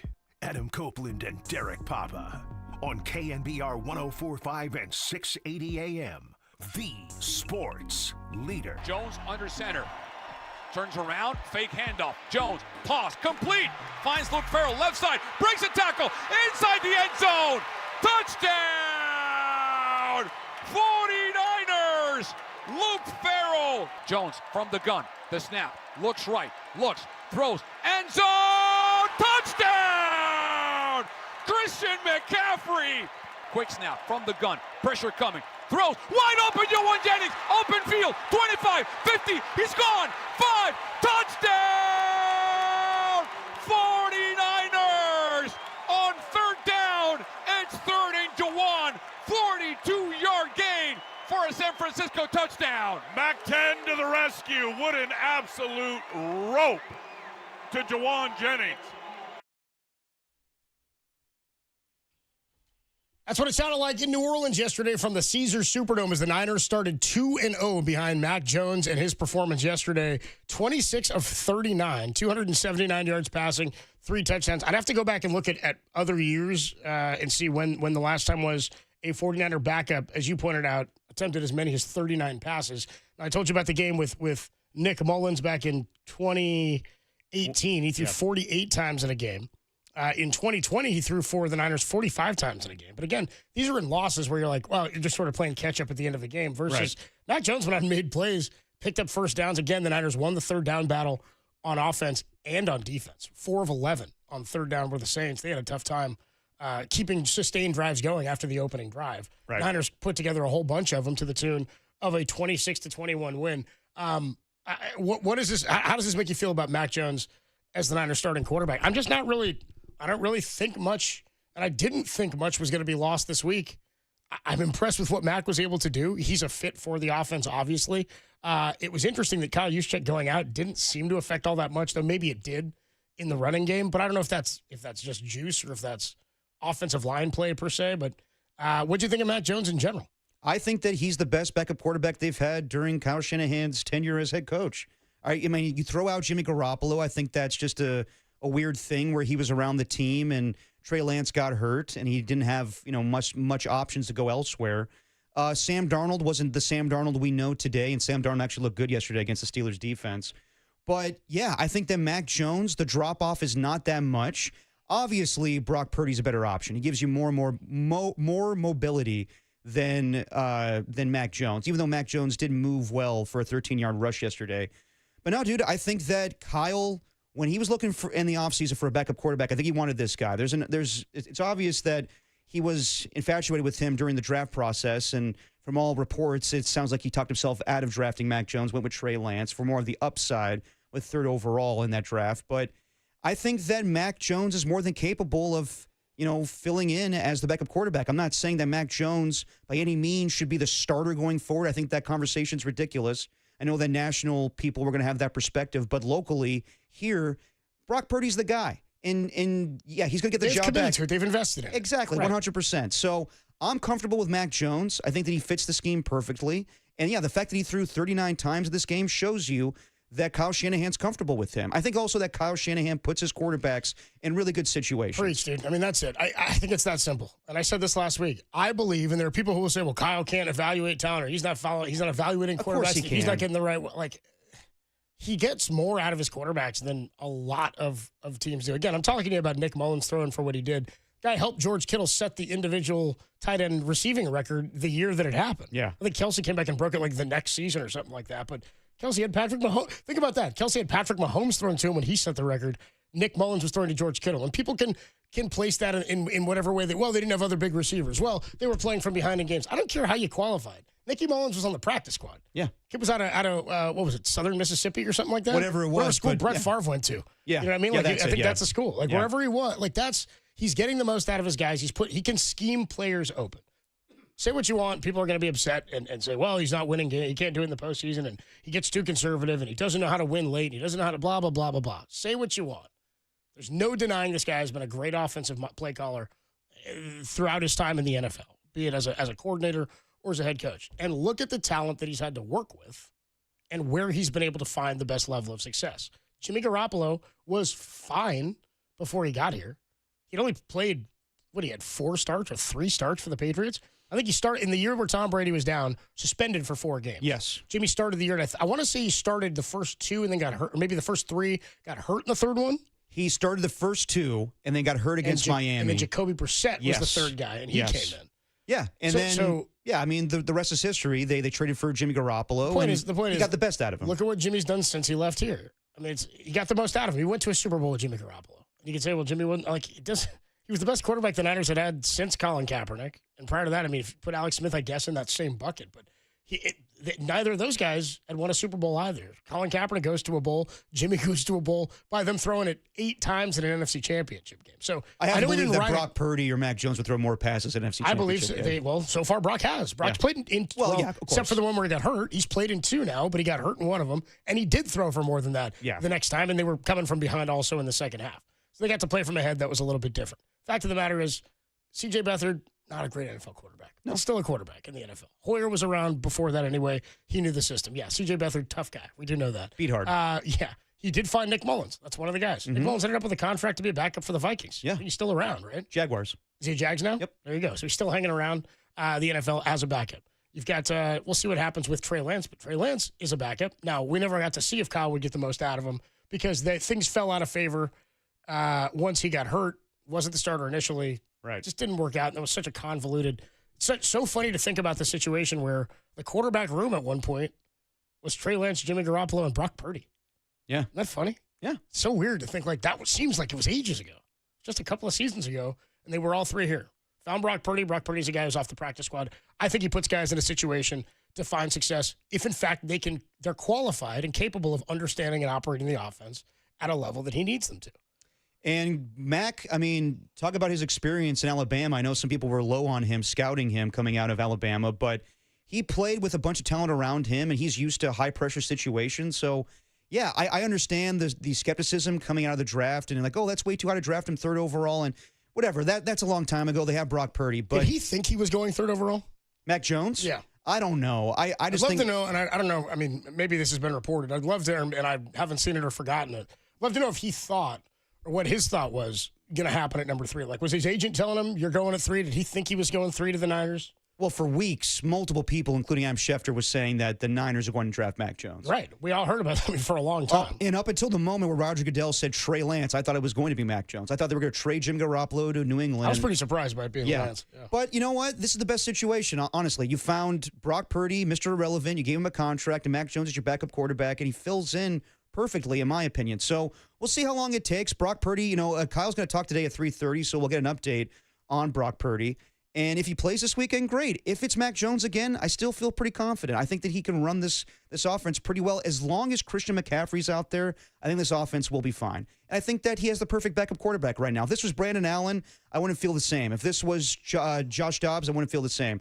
Mac Jones is basically the same type of quarterback as Brock Purdy as far as the skill set. You want to have Brock Purdy out there. But if you have Mac Jones, you feel comfortable with it. 209 checks in my Golden State Lumber and Showroom text line and says, Mac played well enough to win or good enough to win. I think they won because of Mac. I think they won. I mean, that final drive, they closed the game because of the defense. Yes. Defense put it away. Mac could have put it away had he made some better plays there, but they were running the ball and trying to make the Saints use their timeouts as well. So it wasn't all on Mac. But they survived the turnover.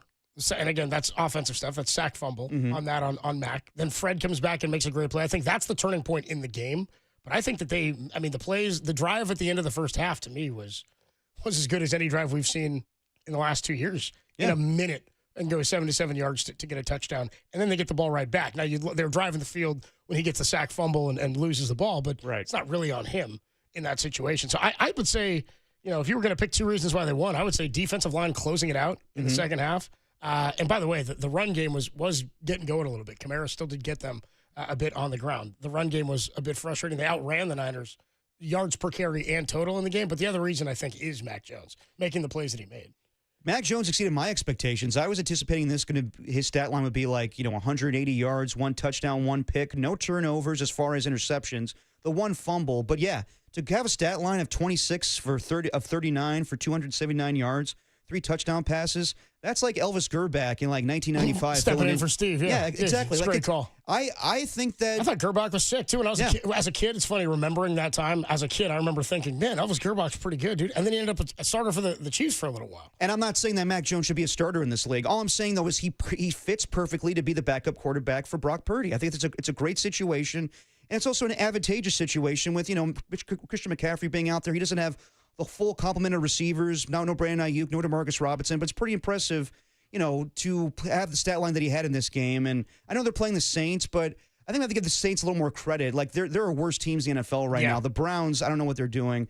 But, yeah, I think, to have the quarterback duel that we saw yesterday between Mac Jones and Spencer Rattler, a total of 6 touchdown passes and 0 interceptions, it was a fun game. But, yeah, I think Mac Jones did a fantastic job, and I feel comfortable with him being the backup quarterback or the starting quarterback for right now. Yeah, before the game, we were playing a cut from Robert Saleh saying, at one point, Rattler, this kid's going to be a household name in this league. And me and JD... He kind of already is with that QB show. Well, me and JD kind of scoffed at it. We were like, oh, dude, I was like, maybe. Is he on his QB show? Is he on quarterback? Years ago, you're talking about the one where when he was a young player. And it did not portray him very well. Right. Yeah. The college, yes. I know exactly what you're talking about. Sorry, I was thinking about the Netflix quarterback. Yes. No, but he says he's going to be a household name in this league as a player, right? Is what he's talking about. That's just coach speak, yeah. Right. So we were joking. This is very Bill Belichick going up against, Blake Bortles and the Jags being exactly. like, they're a dangerous team. They can get you. We're like, dude, they have one win, Bill. Dude, that's what are you talking about? That's like Belichick team. now, like talking about Richmond or Charlotte going up against UNC, but like, yeah, they got some good players. He starts naming all their players, starts talking about how they can get him. Like, Bill, you're not going to lose. You're not going to give him 3 points to this team. This is a tune-up game. You're right, exactly. But then Rattler came out, and I was like, he looked pretty good. I mean, again, so much is about the match and the fit between the player and the play caller and the system and the coach. And if the coach knows he can get a lot out of that player or thinks this is the type of guy I want, a lot of times that stuff works. And so maybe Kellen Moore is the guy for him. Maybe he's a mobile quarterback. Right, it's the guy who was just running the Jalen Hurts offense. No, absolutely. I think he's got passing weapons. I think the same could be said for certain play callers. Like with Kyle Shanahan and Mac Jones, or like the word out of Rams camp is that if Matt Stafford goes down with an injured back, they're comfortable with Jimmy Garoppolo. I don't think that's Sean McVay blowing smoke up anybody's butt. I think that's him just being honest and saying, I see the skill set of Jimmy Garoppolo, and he could thrive in my offense. It's the same thing with Jimmy with the 49ers. Kyle sees something in Mac Jones that the New England Patriots weren't able to tap. So I do feel fine with Mac Jones being the quarterback for right now. Do I want to see Brock Purdy come back against the Rams and Bucks? Yes, but for right now, Mac Jones is a good understudy. 415 checks in and says, it's funny how the NFL works. People overreact to everything. It's so true. He says, last week, everybody's crowning J.J. McCarthy and Justin Fields. Both were terrible yesterday, and now they're injured. He says, Mac did a very good job yesterday. I hope he wins games when he's needed. Brock is our quarterback now and for the future. That's well said. I mean, that's the recency bias of the NFL. Somebody else checks in here. 415 says, hi, guys. I missed how many nuggets Joey Chestnut ate on Friday. 275. He was on with the morning show and apparently said he hit the 99 mark by an inning and a half. I told you. I was taking the under. Yeah, I know. By an inning and a half. 808 KNBR, 415-808-5627. I see Joe is in Manteca. We got somebody else hanging on the line. Our call screen sheet. Our page is acting a little funky. Dino and Pacheco's Dino and Pacheco. We will get to all you guys. I want to hear from Dwayne. Cheers, jeers, and beers. Nope. What did you like? What did you hate yesterday? And what did you drink? We will get to all your calls at 808 KNBR 415-808-5627. Cheers, jeers, and beers next on the Sports Leader.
The Giants recalled top prospect Bryce Eldridge today as the team remains in the chase for the final National League wildcard spot. The 6'7", 240-pound first baseman hit .260 with 25 homers and 84 RBI in 102 games in the minors this season. And as Krugs would say, big man. For everything Giants, keep it locked right here to the sports leader. Big man.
Oh, what? Hello?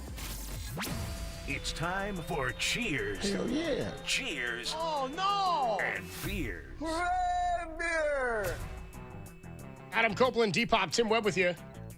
It's a Monday afternoon. Following a Niner win, they're 2-0 to start the 2025 season. I don't think anybody's mad either. I don't think there's anybody who's like griping or bitching and moaning like, oh, there's some people. Well, there's even this week with the win, it's not like, yeah, they won, but what are we going to do about Moody? You know what I mean? Like there's not really any of that going on. We'll hear more from Kyle today about the injuries from yesterday. Yeah. Juwan at one point got banged up and then came back into the game. Trent grinded through that game yesterday on the offensive line. Between the two, there was more skepticism that Trent Williams would play in this game, and I didn't know about Spencer Burford. But the offensive line, even though it was shaky at times, they held up. So, yeah, good win, man. I mean, you for what the schedule presents, it's not like huge opponents. I still think the Niners will be tested in their own division. That's when they'll have their big games. But can't be mad with 2-0. Yeah, I need 3-0. I'm going to need 3-0 against the Cardinals on Sunday. 808 KNBR, 415-808-5627, the number to call and to text. Cheers, jeers, beers. What'd you like? What'd you hate? What'd you drink? Yesterday's game. Let's go to our guy Joe, who's in Manteca. What's up, Joe? You're on the Sports Leader. What's up, man? How you guys doing today? What's up, doing, Joe?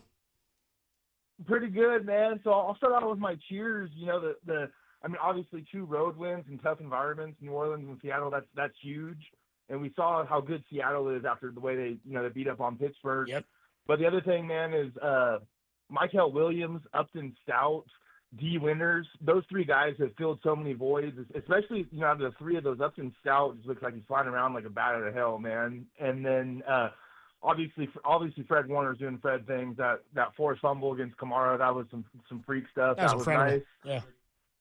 It was, right? And then the only jeers, though, I'd really have from this game, Moody's out of the picture, so it did look like, Spencer Rattler, he had that scramble on 3rd down. There was a few missed tackles. That was when Stout missed him in the backfield. Stout kind of jumped at him, and he jumped right around him. Was that the play? Right. And he busted to that 1st down, and, Kyler Murray coming into town, that's got to be cleaned up. But other than Kyler Murray, looking at the schedule, only Baker Mayfield's the only real elusive guy, I'd say, they play, so... and Jones maybe a little bit. The Mac, yeah, right. And then so going to the Mac Jones conversation, man, like you guys said it perfect. Like the guy fills in better than any backup they've had. I mean, yeah, sure, there's a few plays where he could have got rid of the ball faster. In the NFL, you got that 3-second window, and those I wouldn't blame those on the O-line. You know what I mean? And the Saints were only rushing 4 most of the game. It seemed like they rarely blitzed. But, that Granderson dude and Cam Jordan, those are good players, man. Yeah. And the last thing I'll say, though, is, man, it makes us really appreciate what we got in Brock Purdy with his improvisation and ability to extend plays and how smooth he looks. Because Mac's obviously not as smooth as Purdy. But I like what we have, man. It's feeling pretty good, and I was drinking on a Victoria's. Oh, yeah, that a boy, Joe. Nice. Appreciate the call, man. Thanks so much, dude. Dude, he brought something up that we're going to need to address real quick. D. Winters, bro. Dude, they solid player. They were talking about this guy. Think about going to the draft, and we talked about how much they needed. It was all about D-line, of course, but it was also like, are they going to shore up some of the O-line? How many of these 11 draft picks will they use, and will they find enough talent in however many they use to warrant the exodus of the roster that we've seen over the last year? Do they have enough? Can they find enough in one draft to retool? We went through the 2023 draft the other day, and we were like, ugh. Yeah. There's no, there wasn't a whole lot. There's Jair Brown, and we're like, oh, this isn't the best draft here. Not too thrilled about this, about the way it's gone down. Well, they got one linebacker, Nick Martin, right? Mm-hmm. They got a couple of guys in the secondary. So far, Siegel and Stout look awesome. Even though they had bad penalties yesterday, they are solid players. And, yeah, this defense with all the rookies they have, I'm pretty impressed. Like, when they figure it out, it's going to be a pretty formidable defense. D. Winters, dude. Yes. Bringing the energy that we thought could only be found in a Dre Greenlaw, and I'm not dubbing him Dre Greenlaw, but I think you'd be amiss if you weren't feeling that kind of energy with the way he's flown around the field. And the crazy thing about it is they talked about him a lot last year, that he kind of needed to hone some of that in, that he was going to be a better coverage guy, they knew and they thought, than Devondre Campbell, even when and he was their 3rd choice. Remember, they wanted Eric Kendricks, but D. Winters wasn't ready, I don't think, for that role. He dealt with some injuries as well. But his speed, the way that they talked about him throughout camp, the way he played throughout the preseason, and now that we're seeing it on the field, it was so much like Greenlaw. We saw him light up Spencer Rattler after he exited the field of play yesterday, a la Justin Fields in Chicago against Greenlaw back in, 2022 or whatever it was? Right. 23, the game they lose on the Pettis touchdown the rain and the monsoon in Chicago. So I think he's been fantastic for the first 2 games. I've also thought Robert Saleh's blitz packages have been incredible. I think the timing of these are something that are noticeably different than what we've seen over the last 2 years with Sorensen and Steve Wilkes. It's equally impressive what Kyle Shanahan did yesterday with Mac Jones, putting him in a great position to succeed. The same thing with Robert Saleh, putting his young players on this defense in positions to succeed. So, yeah, a lot of question marks going into the season as far as rookies playing on the 49ers, but I think so far they have definitely passed the assignment, and we'll see when they play, the likes of the Rams or the Bucs, these other really better offenses. But right now, it's pretty impressive. And yeah, I mean, give kudos to Robert Saleh. He's definitely scheming it up. Tim, what you got? I was just going to say, I'm stealing directly from our guy, Brian Peacock, but he said, is there any position group that benefits more with being coached up than Robert Saleh is than the linebackers? Because Fred Warner's, playing at maybe his best level ever, but D. Winters, from what he was last year to what he is this year, especially that closing out speed, it's unbelievable. You guys, Tim, you sip a Victoria? You like a Victoria? If it's cold, dude? If it's cold, I'm drinking it, buddy. Yeah, dude. Derek, how about you? If it's cold, I'm drinking it. Damn. If it's cold, I'm drinking. Well, anything? Tim's going best beer's a cold beer? Wow. I said the best beer is the airport beer, the vacation beer, but cold's right up there. I'll give you my beers yesterday. I was watching the game with my little brother. We were sipping on some Micheladas, the Modelo Tall Boys. Those things are tasty. Thank you, Derek. Tell you what I was drinking. We were sipping on those Micheladas. Damn right. Tall Boys. Yeah, the Michies. Modelo ones. Yeah, they're good. Michies. Okay, yeah. All right. Let's. Don't be hating. I'm not hating on. Don't be yucking my yum. I'm hating on. I know what you had was delicious. What I'm hating on is your delivery of. What do you want me to say? You want me to say cooler? I didn't think you could. Me and my brother was sipping on some Michies. No, I didn't think you could make Micheladas sound less not attractive. But right. You did. You kind of did. I'm kind of that person. Do you? Yeah. Yeah, I just make everything sound less attractive. Kind I guess. It's not a flex. You know what I mean? Yeah. You're a wet blanket. Is that kind of it? Let's take this call. Let's go to Dino and Pacheco. Tim was working on something. Okay. That's why I was trying to give him some time. It's Cheers, Cheers, and Beers, 808 KNBR. Dino's in Pacheco. What's up, Dino? You're on the Sports Leader. Hey, Adam. Hey, Derek. Good to hear you guys. You too, brother. What's up, Dino? First, you know what? It's kind of ironic. I can't believe you just did that, Adam. Again, I remember a long time ago. I can't even remember, but when you started giving Derek a bunch of garbage by the way he was talking about hot dogs and all that stuff. How he eats them sideways? Yeah, he eats them the wrong way. Here you go with what he was drinking now. That's funny, man. Yeah. But anyway. But anyway, I want to get serious. I don't even want to talk about I want to talk about something. I want to talk about something that's not pretend. I've been wanting to do this for a while. Derek, I want to talk about your dad real quick, and I hope Greg, you're Mr. Papa Greg. I'm 67, 67-year-old kid, big kid myself. Yeah. And I grew up. I was lucky to grow up back in the day, way back in the days where Derek, you would have loved it. Your dad, I know, has told you all about those days. Raiders, A's, all that kind of stuff. I lived it, man. I lived it. But anyway, first of all, like I said, the serious stuff is, Greg, we're pulling for you, and you'll be back in no time. I already know this, okay? Because you're just too good of a man, Greg, and God's with you, and that's just the way it is. And we'll see you soon, buddy. Can't wait to see you and hear from you. And second of all, I want to talk about. Once we all heard about Greg and starting to have a battle and this and that, people were starting to talk about all-time Bay Area announcers and this and that, okay? I never thought I would say this in my life, guys, okay? I grew up with the great Bill King, and with the A's and with everything. I mean, that guy was the Raiders. I mean, the Warriors. I never thought I would say this ever, but I started thinking about this a few months ago, and Greg Papa is by far not the GOAT of Bay Area. I've heard of them all. I grew up with them all. Lon, you name them, and I grew up with them. Greg Papa, Greg, if you're listening, you're not the GOAT of the Bay Area. You're the King Kong. I've told this on many other shows, but I got to finally tell it to your son, Greg. You're the King Kong. Forget the GOAT. You're no Billy Goat. You're King Kong of the Bay Area announcers, and you're right up there in either first or second best announcers that I've ever heard. And the way you deliver things and your voice and the way God blessed you as an announcer, you're at least you're right up there with number one. I mean, you're right up there with number one. I mean, there might be one other guy that I can think of. I won't say his name, but other than that, you're the King Kong, Greg, and I just can't wait to see you again soon, Greg. And Derek, dude, we appreciate the time, Dino, thank you, man. Dino, thank you. Man. King Kong ain't got S on me. Dude, I was like, where can we go with Papa and King Kong? I'll climb this building and bang my chest. Yeah. Dude, by the way, he said he's going to hear him he wants to hear from him in no time. Yeah, I mean, my pops will be back tomorrow on the mic with Greg Silver, and I think that's great news. I am excited to hear what he has to say about this this football season so far, and, you know, it's good to have him back on the KNBR airwaves.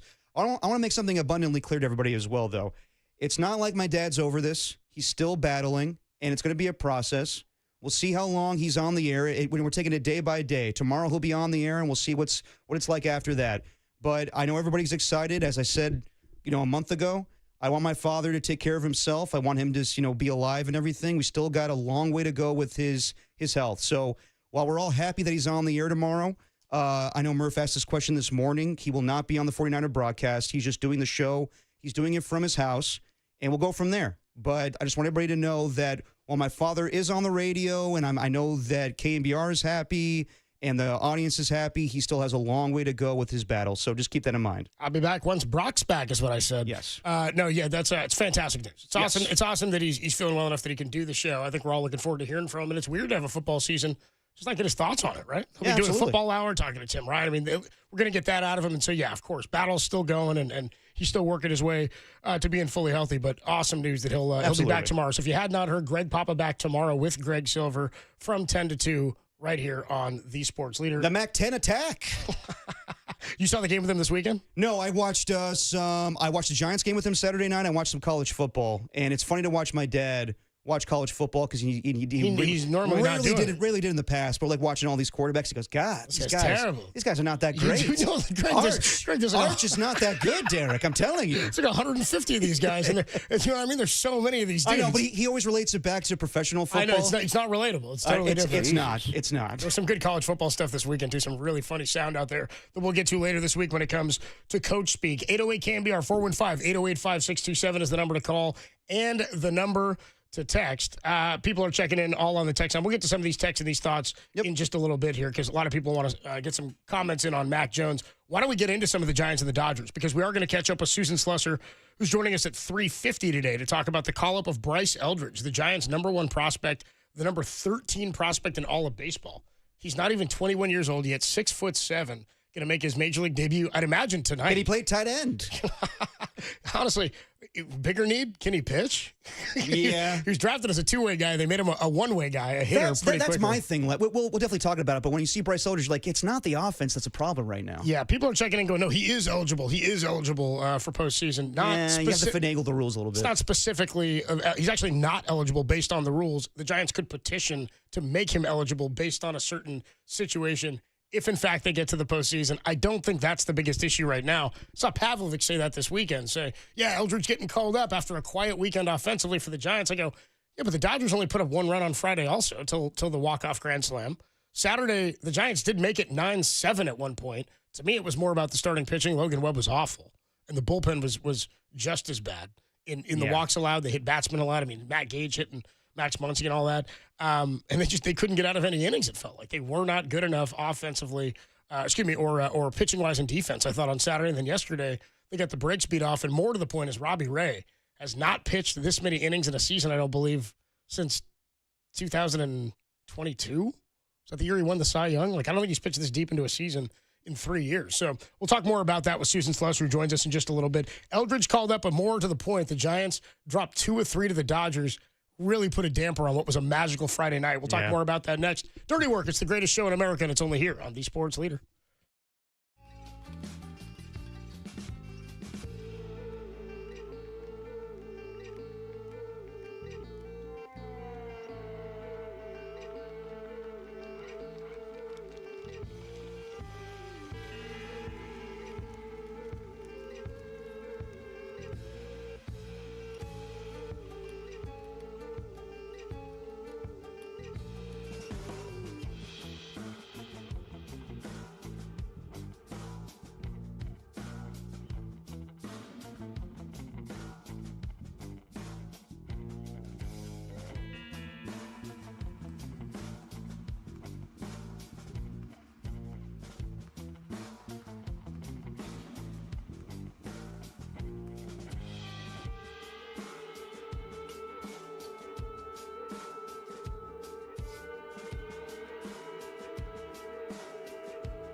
The 49ers are now 2-0 after a 26-21 victory in the Big Easy yesterday, despite losing Kyle Juszczyk and Ben Barch to injury early in the game. Mac McCorkle-Jones had a strong performance, going 26 of 39 for 279 yards and 3 TDs, while fumbling once and finding 8 different receivers in the game. For everything 49ers, keep it locked right here to the McCorkle leader.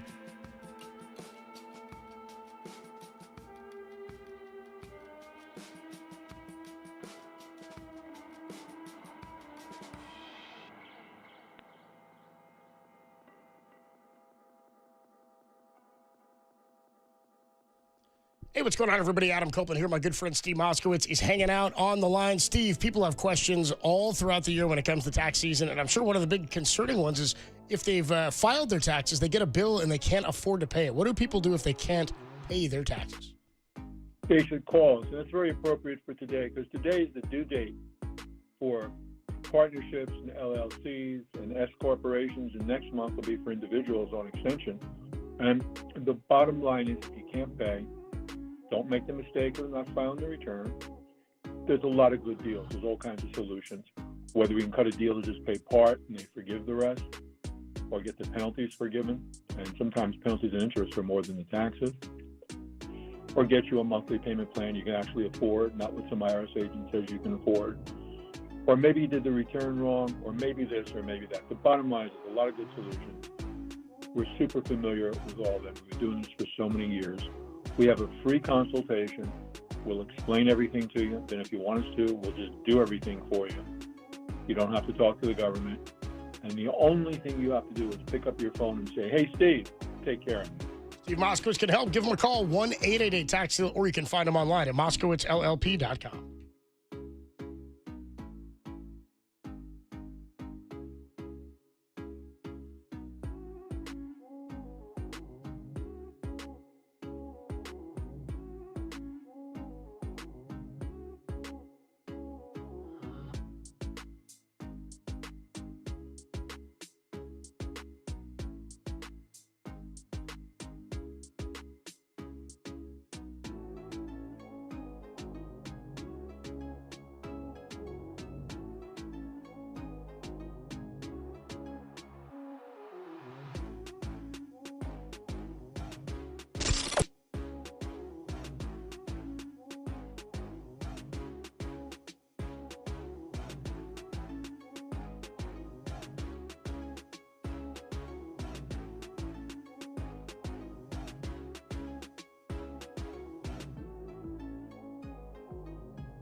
If it's Giants baseball, it's Dirty Work with Adam Copeland and Derek Papa on KNBR, the sports leader. Here's the 1-0 pitch.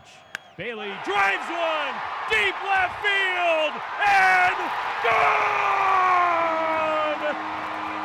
Patrick Bailey! Another walk-off for him, and this time it's a grand slam! Everybody at home plate, and Bailey touches home and gets crushed by his teammates. His jersey getting ripped off. A moment that he'll never forget against the Dodgers in a pennant race. I mean, one of the coolest moments, no joke, in the history of Oracle Park, in the 25-year, 26-season history of Oracle Park. That's one of the best moments of all time. A walk-off grand slam from Pat Bailey. I did a home run right-handed like a year, by the way. Dude, he's been fantastic for the last month and change. Think about his moments this season. Even though, like, offensively it wasn't great for the majority of the season, but that inside the park walk-off home run against the Phillies. But Friday night... You heard the note on that, right? No. He's the second player in baseball history to have a walk-off inside the park and a walk-off grand slam in the same season. Now, what's interesting is he's the only player to do that over 2 games. Okay. Because the only other player to do it in the same season was Roberto Clemente, who had a walk-off inside the park grand slam, which is an alarming moment to think has happened in baseball. What the hell happened in the outfield? And there's only been one of those in the 140-some-odd year history of baseball. There's only 3 players or 4 players now ever to do that in a career. Yeah. A walk-off grand slam and a walk-off inside the park. No, those are just funky, sort of interesting notes. But the way that went down on Friday night, dude, from the play at the plate where Grant McCray comes in. By the way, sorry, just 3 grand slams against the Dodgers this season, 2 from Casey Schmidt, 1 for Patrick Bailey. Yeah, one of them was off of Kike Hernandez, though, from Casey Schmidt. It's kind of tough to get all hyped about that. Remember we had Casey Schmidt on like the next week? Yeah, he was like, I was like, did you hit your first grand slam and then your second one the next day? And he's like, yeah, but it was off of Kike. Second one, yeah. I was like, yeah, you're right, dude. Anyway, the 9th inning, I guess would have been the bottom of the 9th, right? There was the grand slam in the 10th?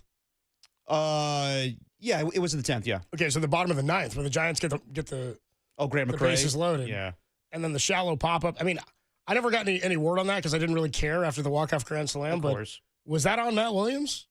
It's a good pinch run decision there. And by the way, Buster kind of in his bag with some of these September call-ups. You only get 2 guys to expand the roster. Right. Grant McCray's helped them in a couple of different situations now, as has Peguero, who didn't pitch great on Saturday, but or pitched okay, I guess, on Saturday late. But Peguero is the second one who comes up to expand the roster. Tim, you got something? How about what's going on back there with you, man? How about Yoel Peguero's innings? 3 pitches. He gets the double play on McCray's throw, which you were just mentioning and everything, and then he gets a 1 pitch out. He gets 3 pitches. Incredible. 3 pitches. Yeah, and then Grant McCray makes the play at the plate where he at third base. Right. Where he threw the ball. What did he throw? How hard was he throwing? Somebody had the velocity on that. And it was the hardest throwing ball in the StatCast era for the Giants. How about that? From the outfield. Used to be Casey Schmidt when he first came up. He had an electric arm at third base. So a really fun Friday night and then an absolute collapse on Saturday from the pitching staff. I mean, that's the game where I want Logan Webb to be the ace. I know he wants to be. He didn't have it. He just did not have it. He said as much after the game. He said, I really let everybody down. And I was like, I mean, you're the guy. You're the bulldog. You're the dude. It's just so frustrating because no ace goes undefeated, but you kind of expect him to. And you sort of expect it when moments like Friday night happen and they galvanize a roster like that and Logan Webb's getting the ball under the lights. Dude, it had such a good vibe. I went out there Saturday night, dude. The sun's going down now. We get that sort of September sky. It was beautiful outside like it is. I mean, not as hot as it is today, but you get that sort of pinkish sky. Plus, it felt like it was playoff, energetic baseball against the Dodgers after the vibes of Friday night. The Dodgers put up 1, then the Giants go 4 in the bottom of the first. I thought, oh, boy, here we come. Yep. This is going to be an exciting weekend, an exciting last 14 games of the season. And then Ohtani. And then Shohei hit one of the most incredible home runs I've ever seen in person in my life. Yeah. I mean, it was unbelievable where he hit that ball up the net. I mean, that thing was like 2/3 of the way up the net towards the hitter's backdrop. His longest home run of all time, right? It was like 454 or something. Yeah, it is. It left his bat at 115 miles an hour. I mean, it wasn't super hot outside. They said people can't hit in this ballpark. all Ohtani's done since he's become a Dodger, he's incredible. He's hit the crap out of the ball at Oracle. And that's Juan Soto came here last year, was hitting like flipping Oppo bombs into the left field bleachers. He did it this year too. Like Bryce Eldridge, you're the dude. Next man up, man. You're the next big power dude. We hope with that short swing he's got and all that range and all that size and all that power, he could very well be a 40 homer guy. But after Ohtani hit that ball and the wheels came off for Logan Webb, I mean, they got to Kershaw. Lefties, they haven't hit him all year, and they got to Kershaw, ran him early, and Logan could not settle down and figure it out, and then the wheels just came off. It was a missed opportunity. It was all there for the taking. I was watching the Mets and Rangers early on Saturday, and I was like, God, this team is imploding. And this is all set up perfectly for the Giants to get that third wild card spot. From the good vibes of last night to the leading into Saturday, and when the way the game started, scoring 4 runs in the first and having Kershaw throw 40 pitches, I thought it was a recipe for success. And then, as you said, Copes, Ohtani just kills you, and the Dodgers come back in that game. So it's just the fact that I said to you, I thought they had a good chance to win that series, win 2 out of 3, and it felt that way Friday and Saturday night. But when your aces are not nails, and you put enough runs up, like I hear people saying like, well, Eldridge's going to help them out. It's not about the offense right now. The offense is getting things going. It's the pitching rotation. It's the bullpen that may do you in, and you got to play this team 4 more times. So it's equal parts the Giants missing a golden opportunity, but also just playing a better team right now. And we'll see what happens with Eldridge. We'll talk about it more next segment. But, yeah, it just sucks. I thought that they had a good recipe for this weekend, and then just to see Robbie Ray not have a good performance. Logan Webb got them out of jams, but also just not having a good performance. He put himself in jams. So he puts himself in 3 singles to start the second inning there, and then strike out. Oh, no, he didn't strike it. He got somebody play. He got somebody to pop out. Yeah. And then that guy, the catcher, Rortvet, came up, and I said, if I'm looking for a double play from anybody on this roster, it's Rortvet. Sure enough, he rolls over one. And then, by the way, later on in the game, he's ripping balls in the gap, and he's doing that stupid Dodger dance. I'm I got Rortvet shaking his ass in my ballpark. Rojas and Rortvet getting RBIs. Probably a problem. I got Rojas and Rortvet shaking their ass on second at Oracle Park. Yeah. So good. It goes from that quickly for me, at least, and I wonder how Giants fans feel, when on Saturday afternoon you're like, they might actually do this, to then Sunday afternoon be like, I don't know if they could pull this off. That's what I'm saying. I saw Pavs tweet that, like the offense a quiet weekend, and I was like, they scored 8 runs on Saturday, right? Were they 8 runs or something? They made it 9-7 at one point, and then again, bullpen just kind of let it slip away. And again, I know the bullpen's been really good for the last month, but again, a lot of these guys weren't on the roster opening day. It's not good enough. And I don't know that it's good enough. They certainly are in a tough spot at the back end of the rotation right now. And, of course, like tonight, you have Kai Tang going, and, I love the guy in the song, but I don't know if he's good enough. I don't know if Carson Seymour is good enough. Kai Tang! Yeah, I don't know. He's got an incredible voice, Terry. Thank you. Voice of an angel. Thank you. Aren't you Jimmy's brother, man? Can't you? Sing for us. Sing for us. Aren't you Jimmy's brother? That's songbird of a generation. Yeah, I don't think this is my concern. I don't know that they have enough pitching, which is the hilarious part. Because I'm like, now I'm sitting here, offense ain't a problem, really. They'll put up the offense. I'm like, because they show now that they can do it offensively. They weren't doing it all August and most of July, second half of June. And now I'm like, they don't have enough pitching? This was the thing I was so excited about. How much pitching they had. Has this been one of the more frustrating? We have breaking news? We have the roster move for the Giants and Bryce Eldridge. Okay. Bryce Eldridge was selected from Sacramento. Luis Montos was optioned to Sacramento. And Brett Wisely has been DFA'd. Wow. Brett Wisely off of the 40-man roster. Brett Wisely DFA'd. Okay.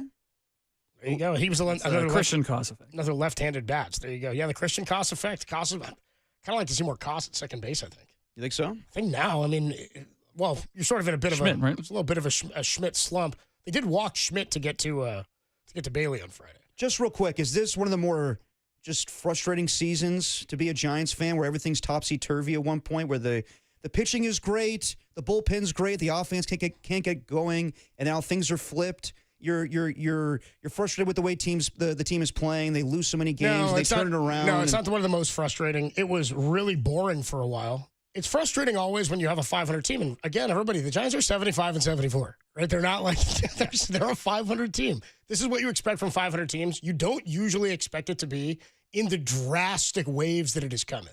Right. Where they were really good for a while, pretty damn good for a while, gave you hope early on, and then were just really bad and couldn't score at all, and then got pretty damn good again, but still aren't faring well against superior opponents. Like, I I don't know. I wouldn't call it one of the most frustrating because frustrating baseball seasons are seasons where it appears your team not only is not good or is very boring, but has no future. Right. And I don't believe that. You can see what the direction is. This here. team has a direction. They have a future. There's hope. There's players that you can root for. There's guys you like that you can get behind. There's some long-term contracts that whether you're in on the amount of money they spent and I could give a damn or not.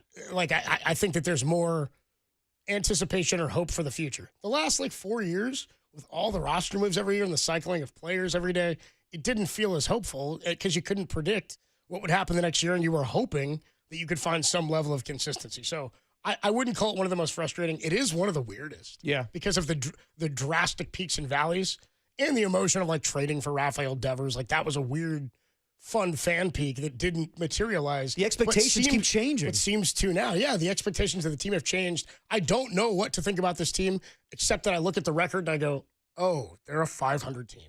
That's why I don't know what to think about. They're fun to watch. You can see the direction that they're going in. And so, frustrating to me is just, boring and expensive and old. And they were that for a long time. That's not what they are now. And so you're seeing every player at, pretty much every day. See what the big contracts and the players that they hope to succeed.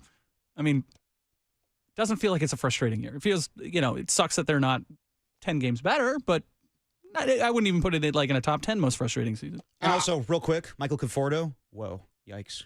What? I mean, well, yeah.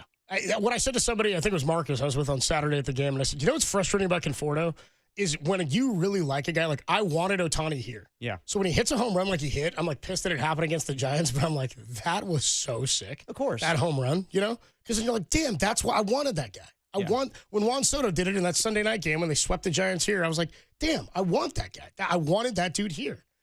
And then I see Michael Conforto do it, and I'm that's what really pisses me off is I didn't want him here because he couldn't do that here. Yeah. He wasn't doing what he did to the Giant. Guy is 5 homers all year. So more than that probably, but he's 3 of them against the Giants or whatever. Yeah. I don't know. That's what it pisses me off more when I'm all right, good. We moved on from this guy. He was a Giant. He wasn't successful and then he left and now he's good against the Giants. That's some frustratingness. Yeah, and it'll be frustrating if James Tibbs pans out for the Dodgers now. So when Ohtani beats you, no, because you got Devers. What are you gonna do? Yeah, of course. And you didn't trade him to the Dodgers. You traded him to the Red Sox. I know, but it's a little different. It wasn't the Giants' doing, but if he does pan out, you're damn, that guy was on the roster at one point. But yeah, you would always get Rafael Devers, of course. Somebody says here 8-3-1, dude. What are the Giants now? It's like you go to the ballpark and you never know what you're going to get. You might get epic history. Nothing like it. You might lose 10-2 to the Dodgers on a Sunday behind Robbie Ray, who was an all-star. 808 KNBR 415-808-5627. I've not yet seen a Giants lineup. Neither have I. Not yet seen a Giants lineup. They just put out the corresponding roster move for the elevation of Bryce Eldridge. Bryce Eldridge, the top prospect in the organization, called up from AAA Sacramento per Alex Pavlovic when he gets his first at bat today. Eldridge will join Madison Bumgarner and Matt Cain as the only 20-year-olds to play for the Giants in the last 40 years. He'll be the first he's only 20. 20-year-old position player since Jeff Ransom, or is that random, in 1981. Jeff Ransom, not to be confused with Cody Ransom. Eldridge is in the lineup. You got it for us, Tim? You got the lineup, Tim? I just have the Eldridge news. I'll get the rest of it. Eldridge is in the lineup, batting 5th at designated hitter. There you go. Welcome to the show, kid. Zach Gallen is who you'll be facing tonight. They see 5 righties on this road trip. You got the lineup, Tim? Here's the lineup for tonight, Giants on the D-backs. Jung-Hoo Lee's leading off, followed by Adames, Devers, Chapman, Eldridge, Ramos, Bailey, Schmidt, Gilbert is your 9, please. There you go. Okay. I like that lineup. Eldridge in the middle of that lineup. By the way, how similar is this lineup going to look to the one that they roll out almost every day next year? We'll see. Give it to me one more time. Again, Lee, center field, Adames, shortstop, Devers, first base, Chapman, third base, Eldridge at DH, Ramos, left field, Bailey catching, Schmidt at second, and Drew Gilbert in right field. And on the bump, hit the music, Tim. On the bump tonight against Zach Gallen for the debut of Bryce Eldridge. We'll hear from Bryce Eldridge next. We'll hear what he had to say about the home runs he's hit in the minor leagues. Plus, Buster Posey said he wasn't quite ready to be patient. That was 3 weeks ago. And now he's here. We'll talk about it next. Dirty Work rolls on a Monday afternoon. It's Eldridge Day on The Sports Leader. I'm in love with Kaiway Tang.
Now back to dirty work. Adam Copeland and Derek Papa in the KNBR Casino Matrix Progressive Jackpot Studios. Casino Matrix Progressive Jackpots are here. Where are you? Just drop in. Please play responsibly. Call 1-800-GAMBLER. Off with a double. Eldridge. Deep fly ball toward the pole. This is way gone. Bryce Eldridge almost off the top of the home bar. Home run number 16 for Eldridge. It's his second of the series. That was hammered. Here's the pitch. Eldridge swings and drives it deep to right. That's going to wind up near the Tower Bridge, and it's going to end this ball game. Bryce Eldridge walks it off for the River Cats. Dirty work on a Monday afternoon. Adam Copeland, D-Pop, Tim Webb with you. Bryce Eldridge going to make his Major League debut tonight. Big man. There we go. Thank you. For the Giants, he's in there batting fifth at designated hitter. Nice. That's where he's going to be. I mean, that's the ideal scenario. You know, with everything we heard about Bryce Eldridge playing first base, in a situation where you want to make the postseason, you don't want him out there and potentially having errors. So it's good that he's just going to be a DH for the time being. Yeah, he'll be DHing at wearing number 78, by the way. Interesting number. Okay. It's that rookie number they hand you. Yeah. I kind of like the idea of like making a guy earn it. That's fine. I don't know. Even though they know he's going to be around for a while, I kind of like it. Like, you haven't been with the team really. You just joined the 40-man roster. You were with us in camp. Next year, you'll get a real number. That's kind of the way it used to work. That you come on up, and when you make the team, you solidify, then you get your spot. Anyway, in there batting fifth, the part to me that's just odd about it is I was into what Buster was saying. Like, in the age in baseball, in the era in baseball where everybody gets rushed to the major leagues, and I'm okay with that. I like that the game has gotten younger. I like that it's gotten more athletic. I think it's odd when a guy like plays in the College World Series last year and is here immediately, but it's also intriguing. It's fun. It's made the game more, I don't know, you see a guy play well in college, you know he's getting drafted high, you might see him quickly in the major leagues. Paul Skeens is a guy, flew through the minors, right? For the most part, Buster was through the minors pretty quickly. Right. Tim Lincecum through it pretty quickly. I was at Madison Bumgarner's major league debut in August of 2009. He graduated high school in June of 2007. So within one summer, he was up the summer after. Or 2 summers. It's pretty cool that happens. I was buying that with Eldridge. If you're telling me he's not quite ready, and maybe that means to play first base or to be an everyday guy. Maybe that's what Buster meant when he was talking about that. But he was preaching patience, right? That it wasn't necessarily going to happen this year. I really didn't think it would happen this year. And I thought there's too many guys on the roster that play the position he plays in where you'd need him. Now, left-handed hitter, I guess, in the final couple weeks where they're going to see expected 5 right-handers on this road trip in these 7 games they're going to play between the D-backs and the Dodgers. Cool. Give him a taste. This was something that I think has really been lost in the changing of how the 40-man roster works. That in September, you used to be able to call up all 40 guys on your roster if you wanted. Mm-hmm. And it gave teams a lot of guys in the bullpen. And then people go, well, it's unfair. They've got so many guys that can play and so many pitchers now and blah, blah, blah. And I go, how's it unfair? You have the same ability to do that with your roster. It's the same as any 25-man. You just get 15 more. How you decide to construct that is your prerogative. You know this happens every year, so I've never bought into that argument. What I do like and did like was that in 2009, in a year where the Giants won 88 games, a guy like Buster Posey got a chance to come up and play some games. He got a chance to play a little bit. Now, if they were in a pennant race till the final day of the season, would he have been out there? Probably not. But you gave a guy who you knew was going to come up at some point in the next year an opportunity to get a taste of the big leagues. They did it with Bumgarner at the end of 2009, but he earned his way to the bigs. I'm not suggesting that Bryce Eldridge has not earned his way to the major leagues. I'm just saying it was interesting to me that 3 weeks ago, Buster said, you got to be patient about this stuff. He's not quite ready yet. And now he's here. Now, in Sacramento this year, and he spent time at both AA Richmond, 34 games, and AAA Sacramento, 66 games.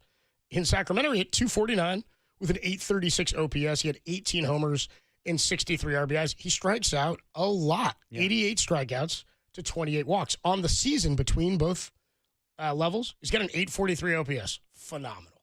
Awesome. The home runs are playing everywhere. He's right now a big strikeout or homer guy. He's athletic for sure, but 127 strikeouts, 42 walks. He's driven in 84, 25 homers and 21 doubles, 100 hits. 46 of his hits have gone for extra bases. Any triples in there? No. So 46 of his 100 hits have gone for extra bases. That's awesome. and this is a ballpark that is clamoring for a guy with this type of power. It's still a little odd to me what the logic is behind it, because they didn't have to do it now. It does it help you now? Maybe. Is he the best guy to be in the lineup for them? It's tantalizing. But I guess this is kind of where you want to be with a team that is soft-sold, where you've given up a lot of your bullpen. Yeah. You're in it. You are in it. You're only a game over 500. You are in the mix for sure. We talked about it on Friday. You're in the mix, but it's not the part of the team that needed the biggest help or most help right now, right? So it gives you a chance to take a look at this guy going into next year, but it's not going to change, I don't think, anybody's perception of who Bryce is or what they're hoping he'll be in 2026. Before the season started, we did the roundtable. You kept bringing up the 2009 season about how this season could be the stepping stone for them to be better. Like it could be where they win 88 games and they miss out on the postseason. And at the end of that season, it was Buster Posey being called up. And I think that, I don't think Buster's doing that intentionally, but it is similar.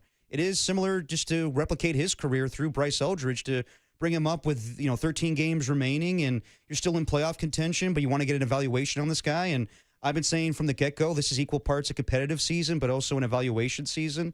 And yeah, when I saw the news last night, I was like, why are they doing this now? Why didn't they do this a couple weeks ago when they were kind of out of it, and now they're back in it and they're going to rely on Bryce Eldridge? But, it makes sense with Dom Smith being hurt. And, yeah, I guess you want to change things. I don't think they're reacting because they lost 2 out of 3 to the Dodgers. No. I don't think it has anything to do with that. I think it also has to do with it being September 15th, and it doesn't count against Exactly. It doesn't count against it all. Like, it doesn't hurt them at all. It could be something very simple. Dom Smith got hurt. We want another left-handed bat. Why don't we just call the kid up because he's been hit? Yeah. Could be that simple. And it doesn't count against service time. And Buster Posey was on with Murph and Marcus a few weeks ago saying that he's just not ready. And I can't believe that he's even more ready now in those 3 weeks than, what he was before. So I think it's out of necessity. I think they want to change some things up.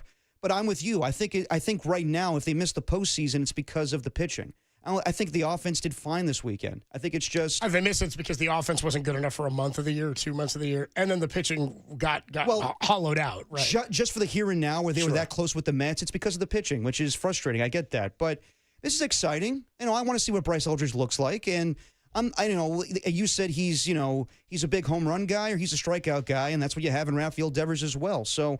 I wonder what the future holds for Dom Smith. It's funny now. It's not funny, but it's an ironic situation where he gets hurt, and you wonder about his future with the team, and Bryce Eldridge gets called up. So, it's just like Buster Posey in 2009, where they're trying to make the postseason, but they want to see what they have in this guy as well. So I think this probably solidifies that he's going to be a part of the team in 2006 or 2026. Any of the speculation out there that they may trade him in the offseason, I don't think that's happening now. You really can't I don't think there was ever any speculation about that. I think you and Kerry talked about that. I remember, but I was like... yeah, Kerry brought it up. But there's not any... I don't think there's any talk out there about Bryce being traded this offseason. There people do bring it up. I haven't heard it anywhere but from you and Kerry discussing it in this room. I haven't heard it anywhere. All right, just because you haven't heard it, I'm just saying. But I'm like, who's legitimately reporting that that's on? Everything's always on the table. That's it. That's but what I'm we're like, saying. I haven't heard but trade Eldridge for who or what? Like, it's what I mean. It's like if you're saying we're trading him, like, what's the end game here?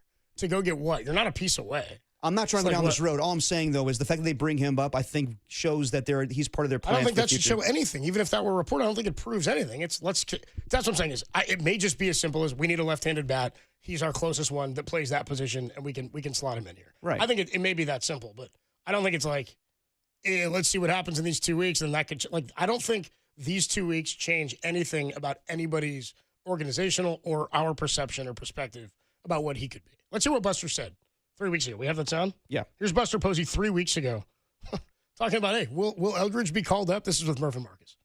I'd say most likely not. I feel like I've said it 100 times, but Bryce is still 20. He's still getting his reps as a first baseman. He's getting his reps as a hitter.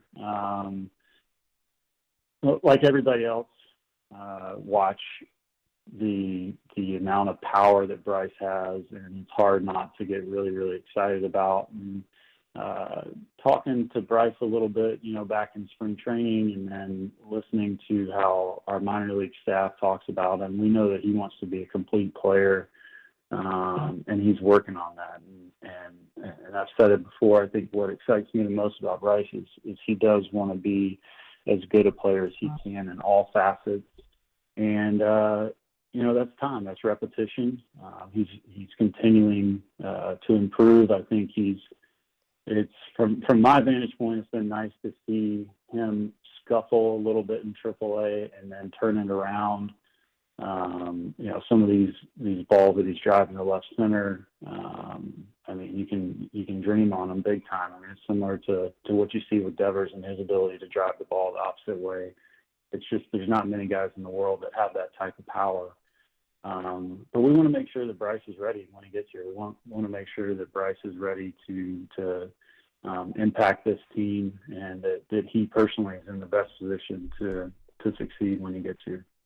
That's Buster Posey back on August 28th talking about the future of Bryce Eldridge. And that's kind of what he was saying, the complete player element of it. I found an article from the New York Times a couple of weeks ago that said, or from a couple of hours ago. Oh, no, it was back in August that said why the Giants should not call up Bryce Eldridge. If they decided they wanted to trade him, what if he performs bad and then you lose some shine on him? Sure, I guess that's something that could happen. Kerry Crowley checked in, too. Yeah, I saw. He said, Cope's ripping us for being illegitimate. I stand by our conversation. I didn't say it was illegitimate. I said, I have not heard anybody, but you guys said. Bottom line, that's not the point here. I don't think this is going to change anything about how anybody thinks. I love you, Kerry. I miss you. About Bryce Eldridge. I love Kerry, too. Kerry's the man. Even when he's making up stories about trading Eldridge. It's sort of that Robbie Ray talk about, they might trade Robbie Ray. Well, you might trade anybody. Like again, if you're going to trade Eldridge, you better be getting like a haul of dudes back or somebody else like they wouldn't give up Eldridge for Rafael Devers for 8 years of Devers. So no. Who's the player you're getting back for that is kind of my point.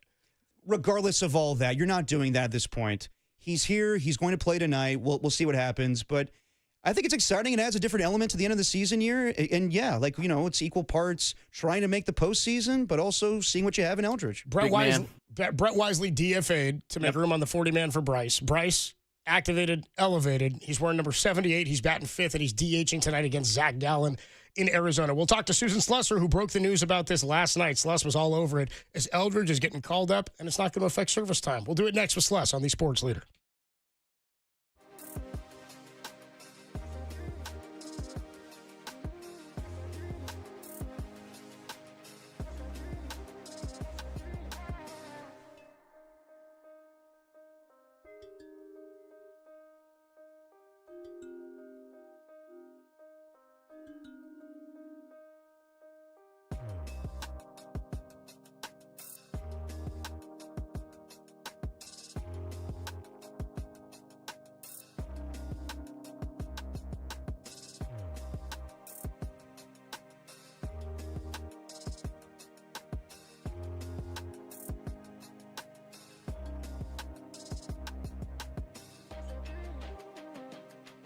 The 49ers defense came up huge in their 26-21 win over the Saints Sunday. Fred Warner notched a team-high 11 tackles and forced a critical fumble in the second half, while Nick Bosa, Bryce Huff, and rookie Upton Stout all recorded sacks as the team registered 7 tackles for loss in the victory. Up next, Kyler Murray and the 2-0 Cardinals at Levi's this weekend. For everything 49ers and random defensive stats, keep it locked right here to the Sports Leader.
Now back to dirty work.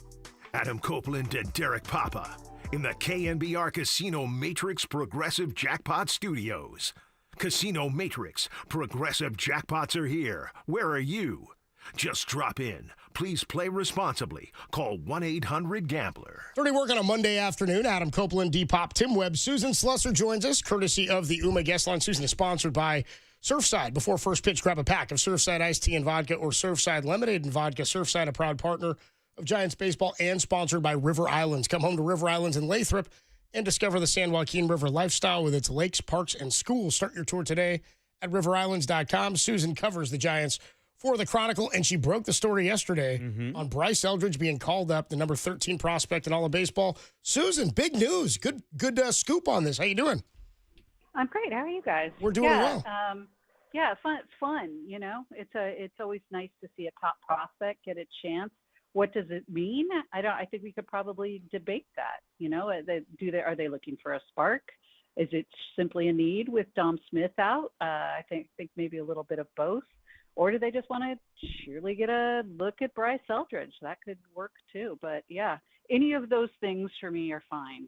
But the spark would be very nice if that works. The spark would be nice. I didn't think the offense has been pretty good over the last few weeks, and I don't think this weekend was necessarily indicative of how they've played. I mean, Friday was one of the most exciting nights in the history of the ballpark.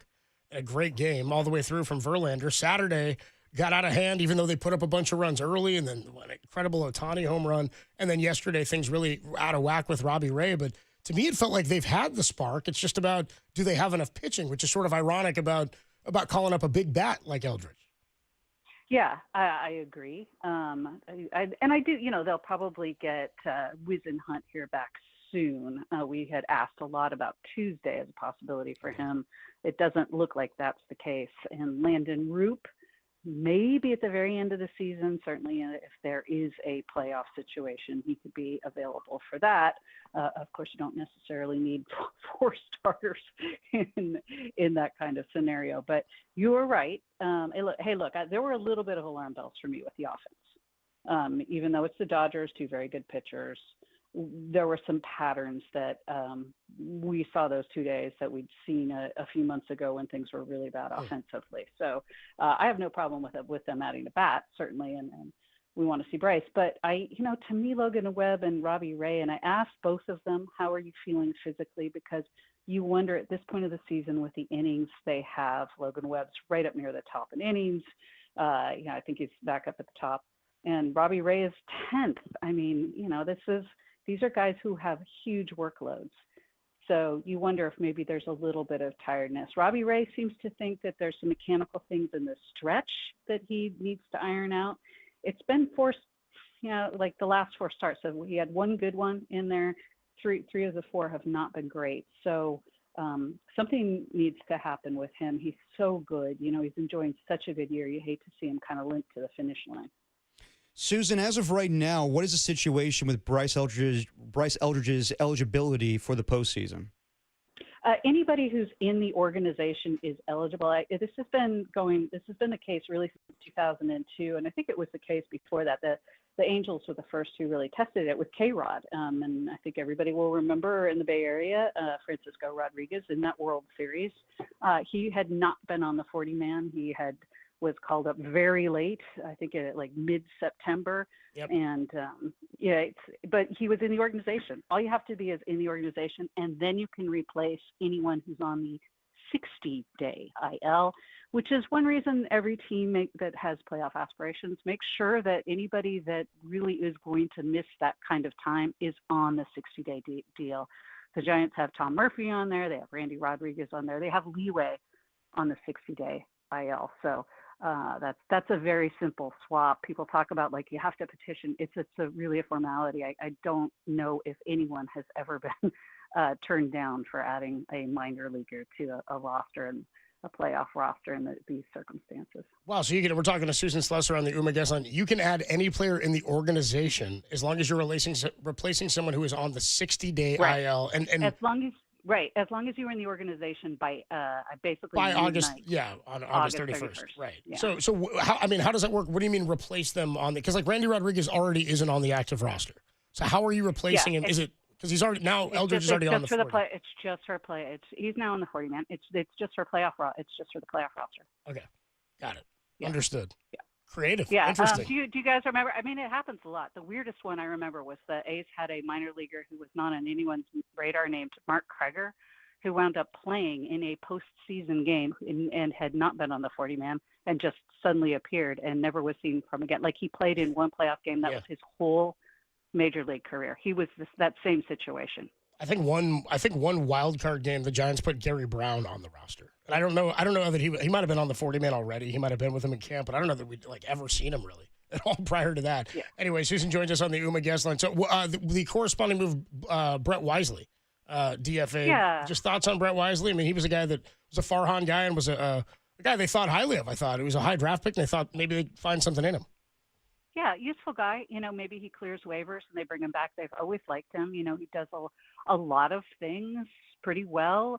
That I don't always like that 4A term. I think he's a better player than that. I think with a team that was not in a pennant race with a need for a utility type guy, I think he's really useful. He's just kind of moving out of prospect kind of range. I think the Giants have identified a lot of their younger guys that they really want to emphasize when they're looking for future roles, and Brett Weiss is not part of that. Probably good if he gets picked up by another organization, but really good work ethic, really good guy, willing to do anything. Coaches love him. I think everybody in the organization thinks the world of him. It's too bad, but there was not really going to be a shot for him to be a regular contributor at the big league level here. Talking to Susan Slusser on the UMA guest line. So you brought it up, when we started the interview, saying there's a lot of reasons why they're doing this. It could be Dom Smith. It could be to have a spark. So you personally, why do you think they're doing it right now with 13 games left in the regular season? Well, I think one reason he probably didn't come up in the Dodgers series is, like if you're looking at those matchups, maybe Arizona's a little bit better, a little bit less pressure. I know a lot of people would like to see a top prospect make his debut at home. Those things don't really factor in for teams. If anything, maybe do it where there's a little bit less hoopla. I'm very much of the these things should not affect young players. But I know there a lot of people on the internet were like, oh, they shouldn't bring him up. He's too young. He's not ready. They're going to ruin him. I don't think that happens. I think a guy's either good or he's not. And if his career was derailed by bringing him up, with 2 weeks left in the regular season, he probably wasn't going to be a good major league player to begin with, right? So I think that's silly. But I do think that maybe avoiding the Dodgers series was kind of wise, and to look at kind of the roster at that point and what they were looking at going into this Arizona series, and another big left-handed bat. Give him some time, probably at DH. I think that Devers would probably be the lefty hitting first baseman. I don't think there's quite that much pressure. If you're getting some DH at bats and getting your feet wet and maybe providing the spark, see what he does. And, moves can be, they can make more moves tomorrow if they feel like they need to. I'd love to see him the rest of the year here, and I'd love him to succeed. But if he doesn't, he'll be fine. There's already a lot of similarities to the 2009 season for the Giants, and that, of course, ended with Buster Posey being called up. They just missed the postseason. I don't think Buster Posey is doing this on purpose, but do you think he's kind of channeling from his own career in getting Bryce Eldridge ready for his Giants tenure?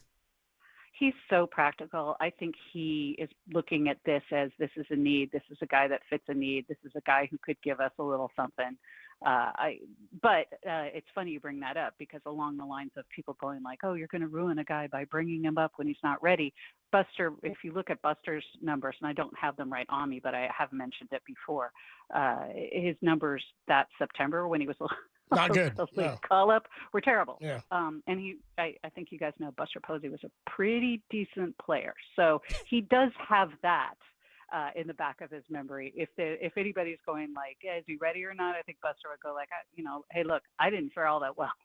And it was probably good. You do get that experience, and you're in the big league clubhouse. You're there during the spring. It's such a different atmosphere during the regular season. You're in the big league clubhouses, and you're on the road, and you're getting to know guys a little bit better.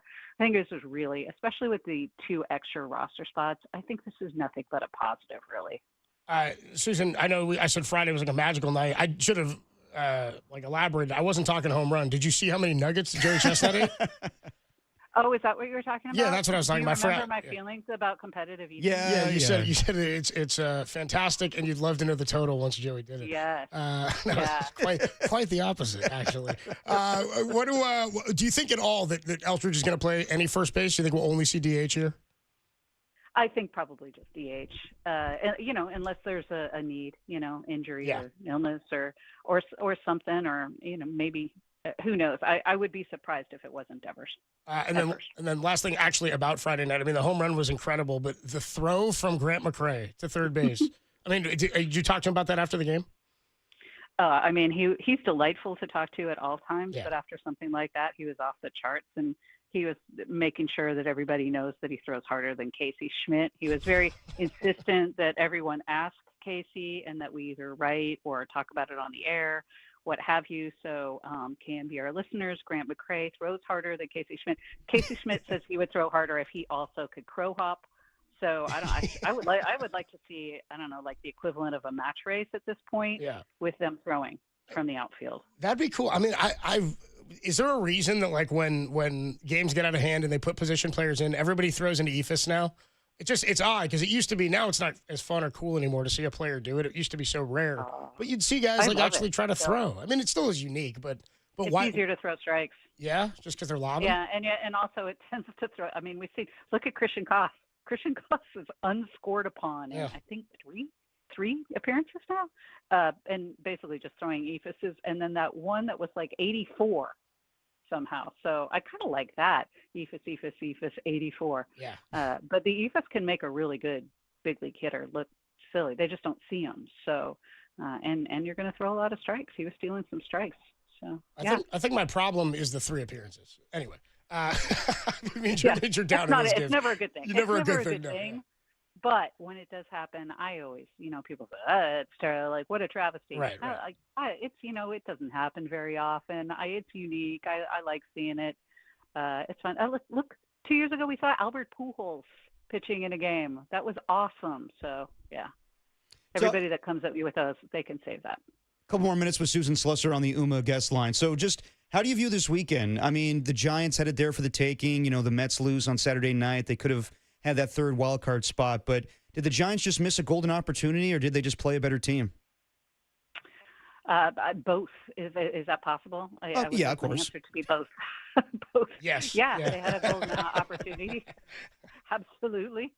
And the Dodgers are the better team. We've known that. That is not. There's no mystery there. I mean, for me, they're still the best team in the National League. They're well-rounded. Their pitching every now and then is a question, and their health seems all over the map. But when they're healthy and the pitching is together, wow. It really is quite a team, and they're a force. Still, that was a series the Giants could have at least taken the series, and going up 4-1 in the first inning. Yeah. When you got your horse on the mound, that's when you should win. Susan Slusser, the voice you hear, she covers the Giants for the Chronicle. We do it with her every week. Susan, enjoy the debut of Bryce Eldridge, and we'll talk to you soon.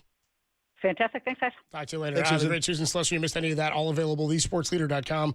And the Sports Leader app, she says it's all of the above. It's some evaluation. It's that Tom Smith is hurt. It's a why not situation. And she said if this makes or breaks somebody and I'm with her, it's probably not going to end up well for you anyway. This isn't, I don't think, a major down the stretch pressure thing for him.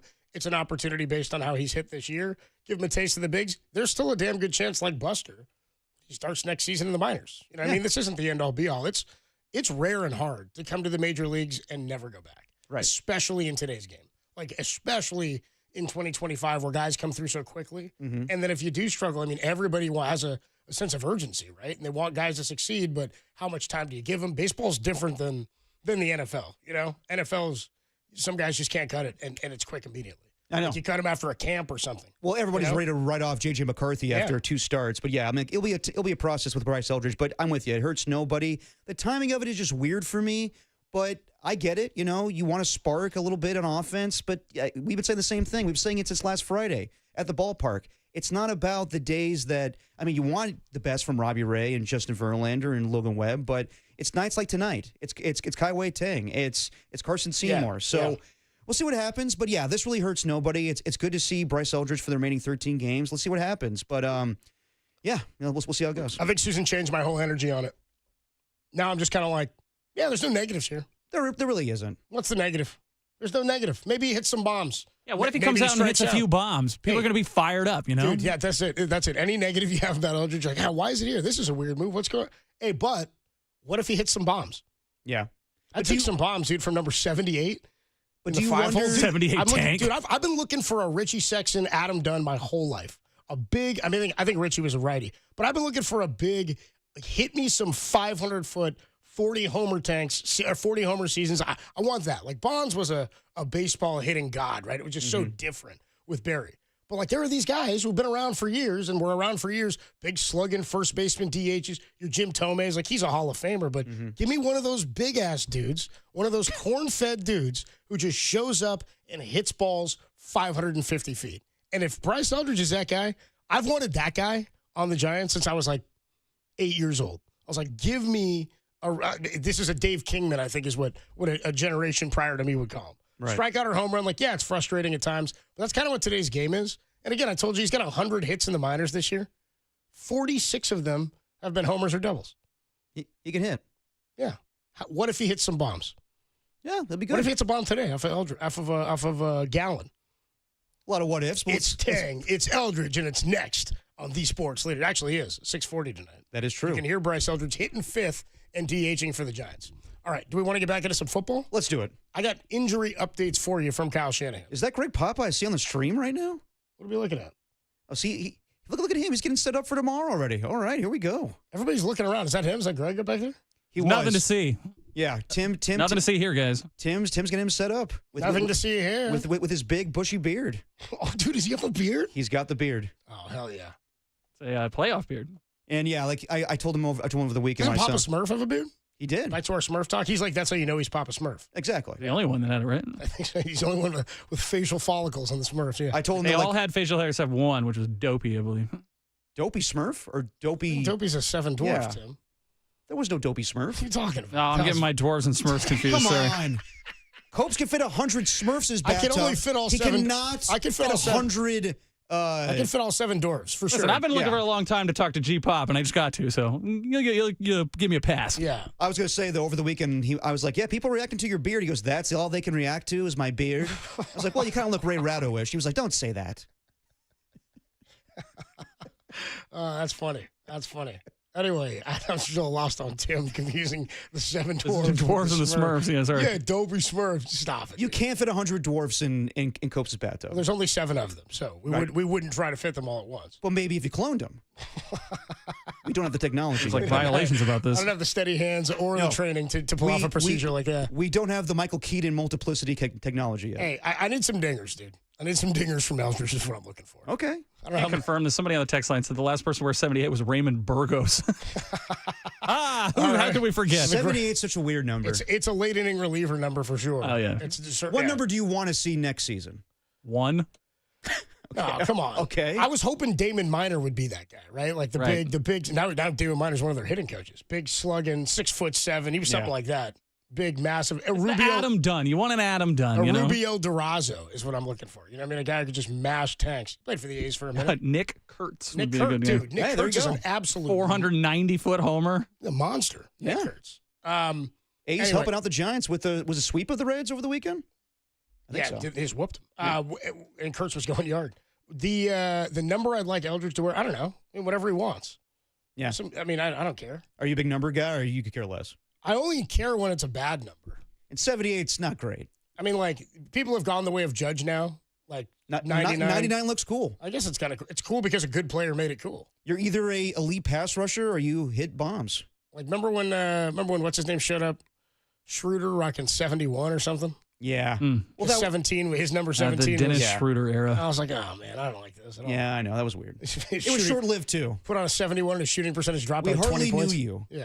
For like 7 teams last year.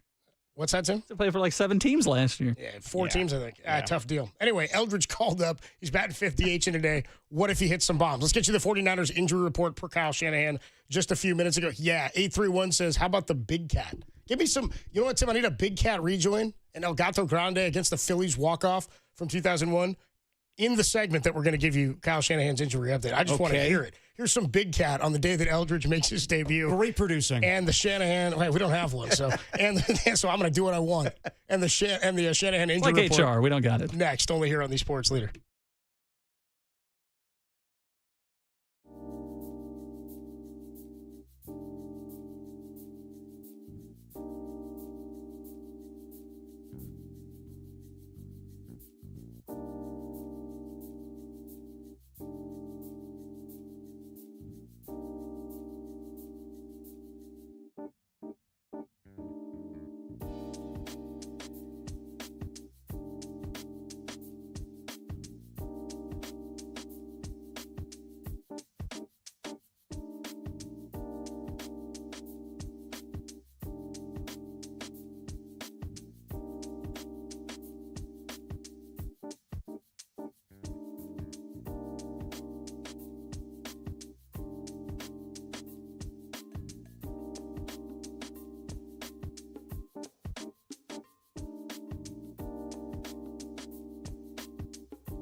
After dropping 2 of 3 to the hated Dodgers this weekend, seriously, go yourself, LA. The Giants return to action tonight on the road in Arizona. It's Derek's man crush Kaiwei Tang versus tough righty Zach Gallen. San Francisco looks to keep pace in the hunt for the final wildcard spot in the National League. Pre-game 5:40, first pitch 6:40, right here on the Leader.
Now, back to Dirty Work. Adam Copeland and Derek Papa on KNBR 104.5 and 680 AM. The Sports Leader. It's to Galarraga. There's a swing and a high drive to center. Drifting back Glanville. Onto the warning track. In front of the wall. It's gone! A home run! It got up into the wind and kept going and going and out of here. And the Giants win the game. That was Galarraga, huh? Big Cat? There you go. How about that? 2001. I was like 10 years old, 11 years old or something like that. I was hyped about that. Then Galarraga gone in 02. Didn't really have a DH to the Giants in 02. Not a good enough one to beat the Angels. And then 03, they get Galarraga back. How about that? Anyway, talking big slugging dudes who hit monster home runs. Galarraga was one of those guys. He was a righty, though.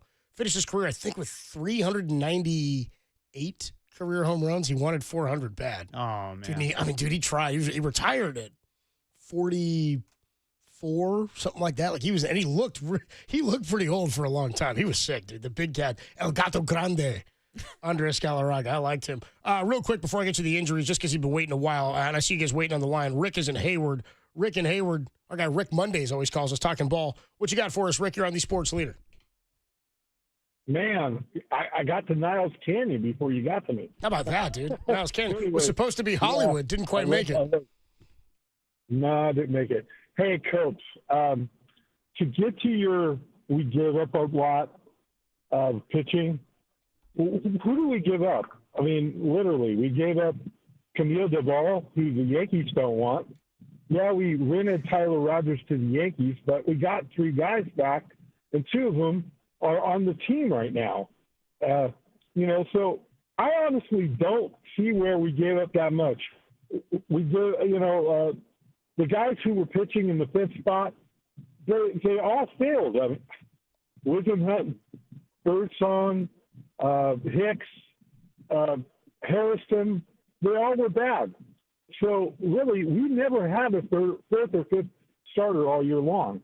So to say that we've given up pitching isn't accurate. The Dodgers are just a better team.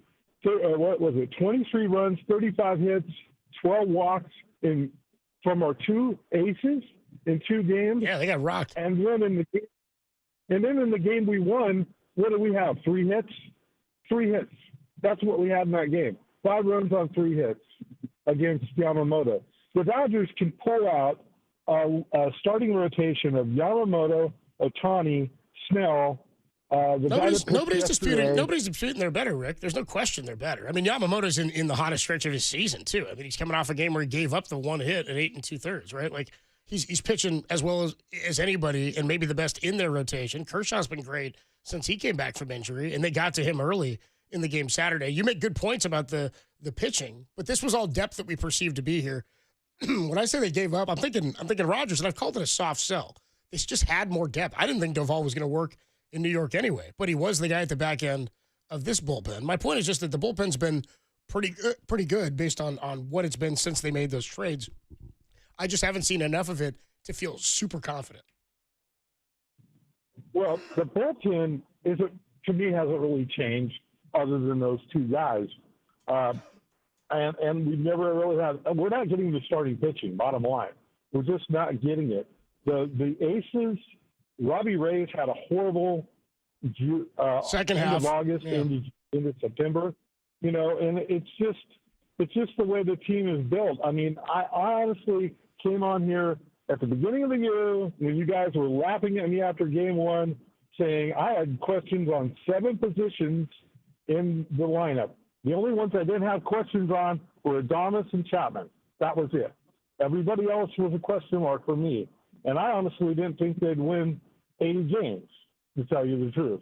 So, and you know, this Bryce Eldridge call up to me, I think it's, hey, we're not going to beat the Dodgers 4 out of 4 times in LA this weekend. So honestly, to have him come up now, I think the pressure is off. Yeah. And I don't think this would have happened if Dom Smith was still healthy. Yeah, So I think you're right. take. Yeah. Appreciate you, Rick. Always appreciate the time, man. Thanks so much, dude. Thanks for the call. No, he makes good points. Big Giants fan. Has his numbers down always. Like, yeah, I'm not anticipating. What did I say? Like, what would they go in the final 7 of the year against the Dodgers? 2-5, maybe. Yeah. 3-4 would be, I think, optimistic thinking. This is based on what I was thinking coming in. The Dodgers are a better team. They have deeper pitching. They've got guys in their bullpen that are electric. You hung with them on Friday, and you beat their ace. And that's about it. And they beat up your 2 aces on Saturday. It's incredible how each series this season has gone the same way. You have an electric win on a Friday night, and then Saturday and Sunday you get kicked in the ass. Yeah, it's been tough. Real quick, let's get into the injuries here that Kyle Shanahan put out earlier today when he did his media session, his Monday conference call, as the 49ers got the win yesterday, week 2 of the 2025 season. Kyle Juszczyk left the game with a concussion. He is still in the concussion protocol. Saron Neal, the special teams player, left the game in concussion protocol. He remains there. Ben Barch, a high ankle sprain. Not great. Not good. He's going to be out for a while, says Kyle. And with the offensive line shaky to begin with right now, not good to hear that. Yeah, so left guard Connor Colby, who's a guy who we kind of thought might have been the starter out of camp anyway. We thought he might earn it because Barch had been Barch had been banged up with a knee throughout preseason. Wouldn't be surprised though if you see Spencer Burford just because of his his flexibility to be a swing tackle there, or a guard in that position, obviously. But real quick, let me get to that. Yeah, Spencer Burford, a knee. He's going to be evaluated this week. Never mind. All right, Connor Colby, come on down. Yeah, no, I was like, why don't you hold that? Yeah. Hold my beer for a moment. Here. I've got more. And then the last one, Juwan Jennings, now dealing with an ankle. Remember, I told you he left the game briefly. He did limp off. Yeah, under his own power. He was like waving somebody on, and then he ran off.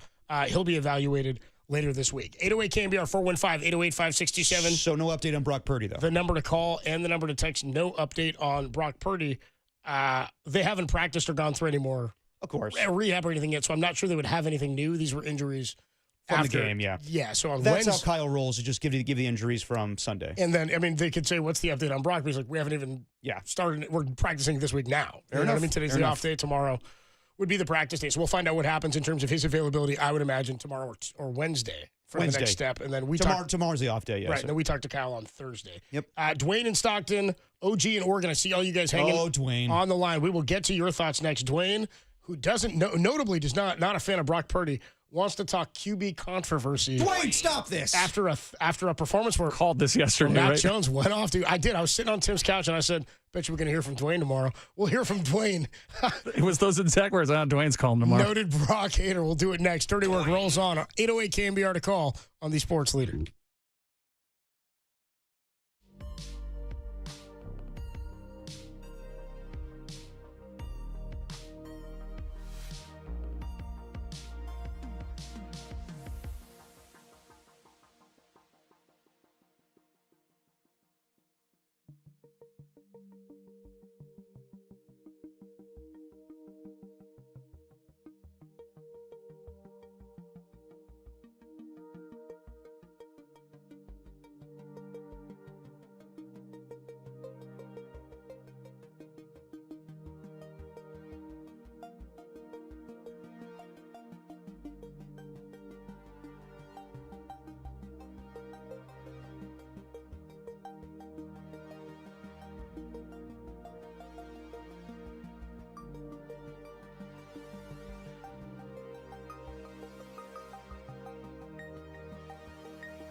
Check the mic and make sure it sound right, boys.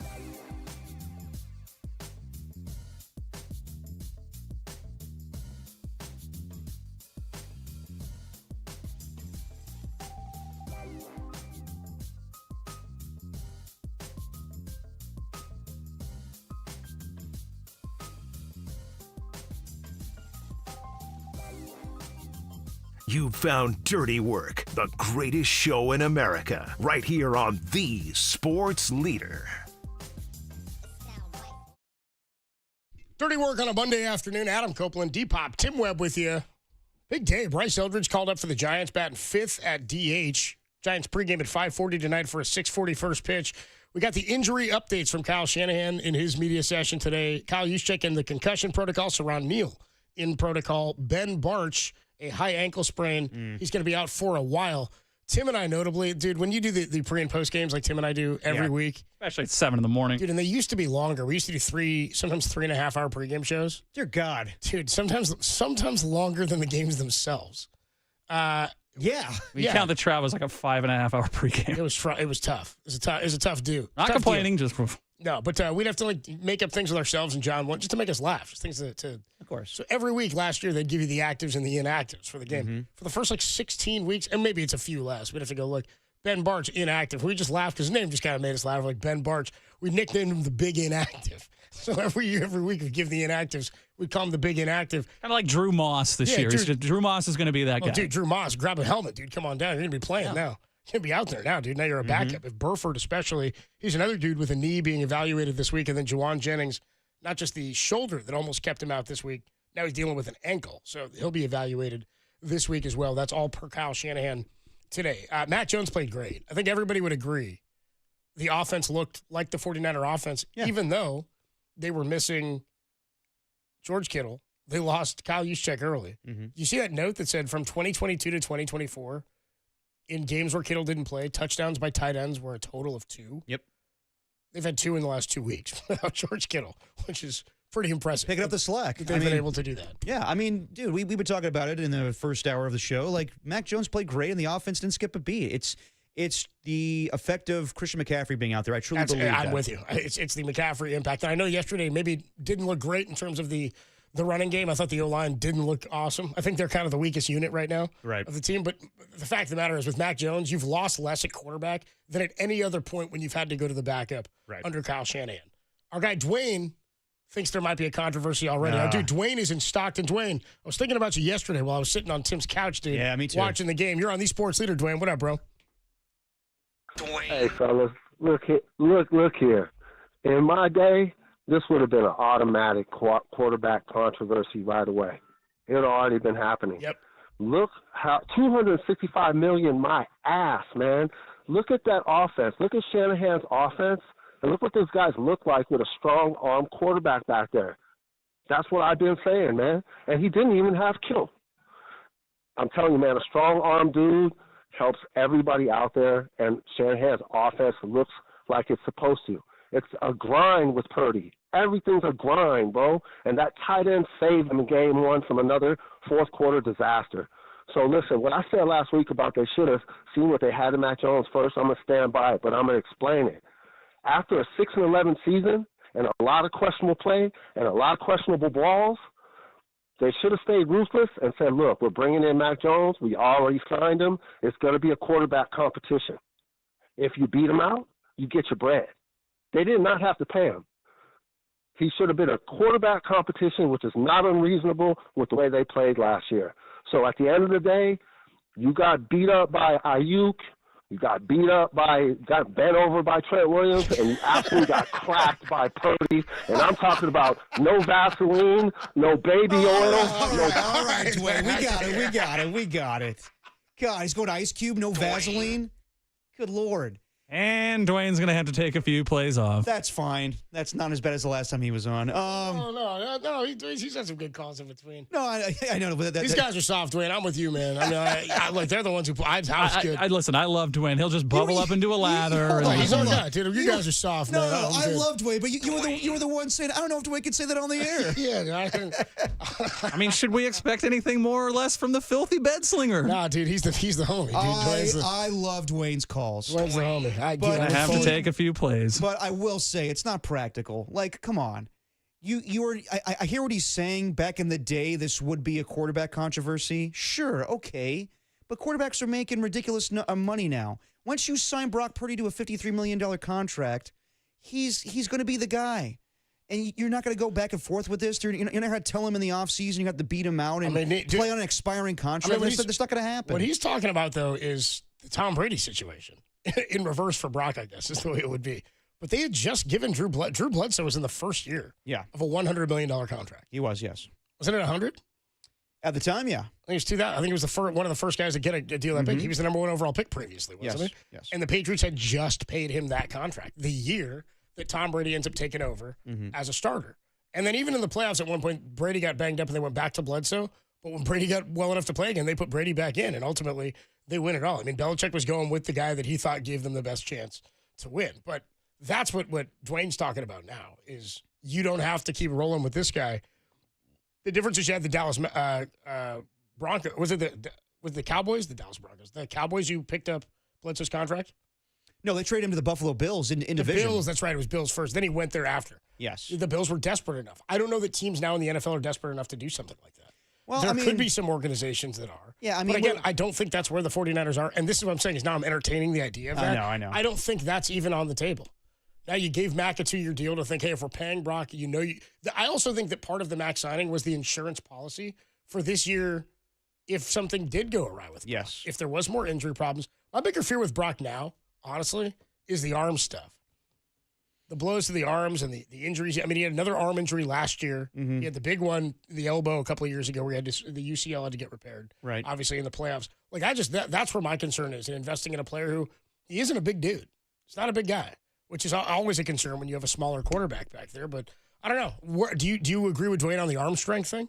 Not yet. I want to ask Mayoko about that, who talks Darnold being the best thrower of the football. Oh, yeah. I mean, Darnold definitely had better, skills as far as, like, stuff you see on the combine and whatnot for just a quarterback in general. But I hear what Dwayne's saying, and we make these arguments because Brock Purdy was taken with the last pick in the draft. He's not the same as these guys, the elite quarterbacks of the NFL. But when Mac Jones plays well for the 49ers, eventually you have to give him a contract. You'll have to give him more money. It's never going to be perfect. You're never just going to have a cheap quarterback for the rest of your time with Kyle Shanahan. So I understand what he's saying, but it's just not practical. You're not going to trade away Brock Purdy right now to the Cleveland Browns. We don't have to entertain the I know. We don't have to entertain it. It's a fun thing on Sports Talk Radio, and I know that Chris Brockman brought this up on Rich Eisen's show just a week ago, but it's not happening. They're going with Brock Purdy. I know. When he gets healthy, the thing that people have talked about, too, is, and you just saw it yesterday, Joe Burrow now down with a much more severe situation with the turf toe. So, again, who knows how long Brock is hurt. Jake Browning's better than Joe Burrow. The worst, nobody. The worst case scenario is something, that everybody thinks of as a Niner fan, is turf toe ended Patrick Willis's career effectively. Yes. Right? So people think about the worst case scenario of it. Joe Burrow's going to have surgery. I don't know if Brock will get to that point. The controversy starts when a team has a great level of success for a wide period of time. Like with Kaepernick, it was different because he played so different than Smith. So it unlocks something in the team that you're like, whoa, in this 4-week window, we've seen a completely different explosive offense, right? Exactly. He was electric when he played relative to Alex Smith, who operated in a much different style. Versus Mac and Purdy are so similar. You'd have to have great levels of success over a period of time, I feel like, to where Brock would have to be more hurt than we think he is now or kept out for a long period of time to see them go with Mac and be like, well, they were winning with him. Why would you go away? But even then, that's a down the road, cross that bridge, worst case scenario when you get there. And also the Tom Brady and Drew Bledsoe thing, that's an anomaly where I think Belichick's one of the unique coaches of football to say, I'd rather go with Tom Brady. Most coaches in that situation would have stuck with Drew Bledsoe. And, of course, it led to... I think most, Cowboys stuck with Aikman. Or didn't go with Aikman. They went with the... Oberline? Oberline, yeah. Yeah, and that backfired in their face. Too, yeah. But I think the most... I remember, dude, Gruden in the Tuck Rule game before in the pregame, I remember him talking to somebody, or my pops tell the story where... He was talking to me? Yeah, he was talking to me, where he said before the game, he's like, do you believe they're going with this guy Brady, man? Can you believe this? Like Drew Bledsoe's a great quarterback. They're going with Tom Brady. This is ridiculous. So in a different time and era, I think maybe this would happen with the QB controversy, but no, they solidified that Brock Purdy's the quarterback going forward. Let's go. It's fun, Dwayne. I get it. Let's go back to the phone lines. Is this OOG? OOG. OOG. Is that the name, Tim? OOG? I took the call here. Oh, yes. you did. OOG is in Oregon. Power of the Flamethrower. You're on the Sports Leader. Yeah, it's old guy. Oh, I got. Okay. Oh, it's not. I thought it was a typo, dude. Yeah, go ahead. No. But first of all, I mean, after listening to Dwayne, I mean, who the bleep does he think he is? He's a Cowboy fan. Why does he have any care about a quarterback situation with the 49ers? I don't know. I don't know. It's everybody's got a take, dude. Everybody's got a phone and a mic and a take and a podcast. I don't know, man. Well, I want to talk about Eldridge, but before that, I want to let you guys know that I was laughing my ass off driving in my car last Friday when you brought up the subject of Derek and no dresser. Why is that so funny? OOG. Oh, it was just a little. It's like. I mean, if you just moved there like a week ago, I'll give you a break on that. But how long have you had the apartment, Derek? Coming up. How long have you had that apartment? Coming up over a year now. Come on, man. Yeah, you got to get. Okay, all right. Okay, so, but what it reminded me of, there was a show that I used to watch with my wife when it was on the air that you've been a perfect fit for, and some of you guys probably remember it. Queer Eye for the Straight Guy. Yeah, dude. Yeah, we got to get him. We got to get him a makeover, dude. He does. I think he needs somebody to come in. Oh my God! Come in and get him, dude. Just a dresser. Oh my! Well, no, it's not just a dresser. There's just a whole. I mean, the guy. I mean, yeah. I mean, just regarding home decor, nutrition. I mean, what you eat on your lift days. I mean, obviously, I listen to you guys a lot. But anyway, no, seriously. If it comes back on, you got to get Derek to that show. Yeah, dude, I'm out with your petition to get him back. Lastly, about Eldridge, JT Snow was on.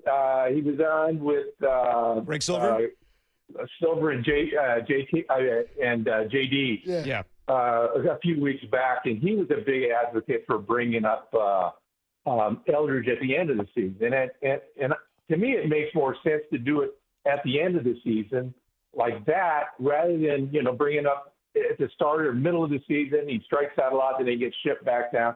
This way, he can stick it out for the rest of the season. Have some introduction to what's going on in the big, in the big clubhouse, as well as just get to know more people and all that on the current roster. And then he can, have a bunch of things to work on in the summer, and then. Hey, we got a budding star with maybe a little better chance of making it work next season. Anyway, that's what I say. Appreciate the call, OG. Call anytime, dude. With tips for Derek, I'm all for it. Yeah, please. I'm doing pretty well without the dresser, everybody. All right. Look over Derek, and he's like, "Yeah, go on." For those who missed it. The part that OOG, he's just like, yeah, I mean, with this guy, like everything. I'm like, everything. Dude, that was everything. Pretty incredible. Everything. Dude. He goes, I mean, all kinds of. He's like general decor, nutrition. Nutrition. I eat pretty well. He goes, yeah, you're cheating on your lift days, dude. Alan, we got to do a Derek apartment review. Dude, how many rugs do you get? How many Tims do you get? OOG is a part of the filth, no question. That's fine. Dude is deep filth. By the way, shout out to the filth. Who sent us? We'll talk about it tomorrow. We're gonna do it tomorrow because we got something we got to do with it. All we'll right. do it tomorrow. Okay, you don't get to just ruin this too after you're so rude about this. Today. Oh, come on now. Somebody left a gift for us at the station. The show Dirty Work. Myself, Tim, and Derek. I texted them a photo of it on Saturday because our guy, Ryan McCarthy, texted me on Saturday. I said, hey, this guy dropped this off for you guys. Sent the same photo to me as well. Yeah, nice. Yeah, so I texted Derek and Tim, and I was like, check this out. Somebody dropped something off. All three of our names are on it. And then Derek decided he got here first, and he just opened it up. A gift for all three of us. And Derek was like, no, I'm opening it. Get here early, everybody. No, it's not, you didn't have the right to do that, dude. And then he has the audacity, Tim, to say to me, what, you never just opened a present that was for you, your brother, and sister before they got home? No, I didn't. I would have gotten in trouble for that. Did all the time. See, this is... some big brother you are. It was open by the time I got here. I'm not even surprised that you were. Practically raised those kids, and if a package came in, practically raised those kids. Yeah, Greg was calling games. I was raising all these kids. That's why You didn't I'm raise any raising kids. Walt Jr. You best believe. You didn't raise any kids. The crass Derek returns, dude. Dude, we already did the poll on who would most likely be allowed to watch their kid. Derek, you finished behind Mr. KNBR. He's a psychopath. That's an indictment on the filth. Come on. Dude, you got to get your own license plate. Cosmo Kramer, the ass man. Yeah. Derek Poplar, the crass man. That's me. I don't have a dresser. I'm so crass. Dude, he tried to play it off too, Tim, where he's like, "No, dude, I'm like your bodyguard. I did it to check if there's anthrax." Yeah, it's a thing, Copes. You never know. I was like, It didn't bother me too much that he opened it up. But again, if I had opened it up, both of you guys would have never let me hear the end of it. So I would have been fine with it. I don't need your Kevin Costner bodyguard ass near me. You know what I mean? Oh, so rude. So rude. So rude. All right, we'll take a quick break. OOG. Yeah, OOG, call anytime. You're the man. Please, Copes, please. What? You're rude all the time. Oh, I'm not rude, dude. I'm super polite. Where have I been rude to you? Come on, I'm not rude. Yeah, I'm not rude. Play back my question for Tracy Sandler from Friday. I asked a funny riff. I was joking. It was all in good fun. When I do it, it's funny. You know what I mean? Yeah, sure. It's affectionate, you know? Yeah. It's all out of love. Okay. How could I be wrong? It's everybody else. It's everybody else. It's not me. All right, we'll take a quick break. When we come on back, is it Matt Mayoko time? Yes. Matty Mayoko, one of our favorites, NBC Sports Bay Area, loco. 49ers insider. We have to play the Mayoko song. We haven't played it in a long time. Does he hate it? No, he doesn't hate it. He just wonders why it exists. It is funny. I wonder too, but it's good. That's part of the bit. It's like, maybe we play it since we got the Kaiwei Tang song and it seems to be going over so well. Okay. Have people commented on the Kaiwei Tang song? They said it's the greatest contribution Derek has made to the show. Thank you. 916 says, so D and D-pop stands for D-bag, huh? I guess so. Thank you, 916. Guess Derek isn't getting many royalties from his prestigious acting career. No. Says the 415. We all could be in Moneyball. Yeah. 707 says, cry me a river, build a bridge, and get over it. I think that's to me. Yeah, I think so. Yeah, well, not yet. All right, when we come on back, Matt Mayoko joins us, talking 49er football plus. We've still got Giants pregame coming up at 5:40 for a 6:40 first pitch, where Bryce Eldridge makes his MLB debut batting fifth at DH. But we'll talk to Matty next on the Sports Leader.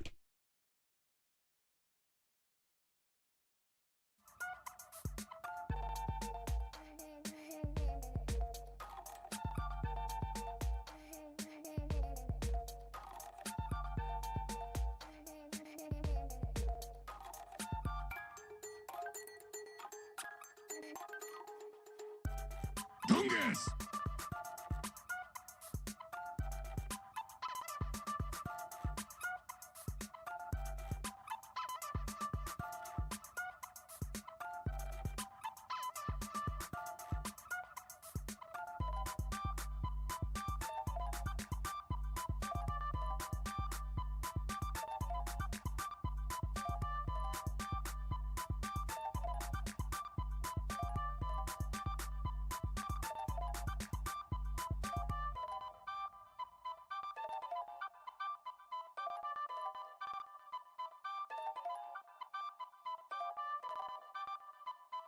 The Giants recalled top prospect Bryce Eldridge today as the team remains in the chase for the final National League wildcard spot. The 6'7", 240-pound first baseman hit .260 with 25 homers and 84 RBI in 102 games in the minors this season. And as Krugs would say, big man. For everything Giants, keep it locked right here to the Sports Leader. Big man.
If it's lift day, it's dirty work. Right here on the Sports Leader. Dirty work on a Monday afternoon. Adam Copeland, Depop, Tim Webb, and we'll be enjoying one of our favorite guys on the UMA guest line and, of course, on our YouTube and video streams and over on the Sports Leader app. It's Matt Mayoko following a 49er victory, 26-21 in New Orleans over the Saints. Matt, what's going on, man? How are you? I'm doing great. How you guys doing? We're doing well. I guess I'd open by asking, like on a scale of 1 to 10, 10 being the biggest possible, how big of a mistake was it to give Brock $53 million when Mac Jones was just right here? Yeah. Oh my gosh. Yeah. I think they should have just given it to Mac Jones. Yeah. Just to, instead of signing him to just a 2-year deal, you could have wrapped him up for 5 years. Just give him $265 million. Yeah, that would have been the way to go. I mean, I think that the bigger note here is it felt to me, and I know we're being facetious, it felt to me, though, in watching, like it's how I felt going in and it's how I felt after watching the game.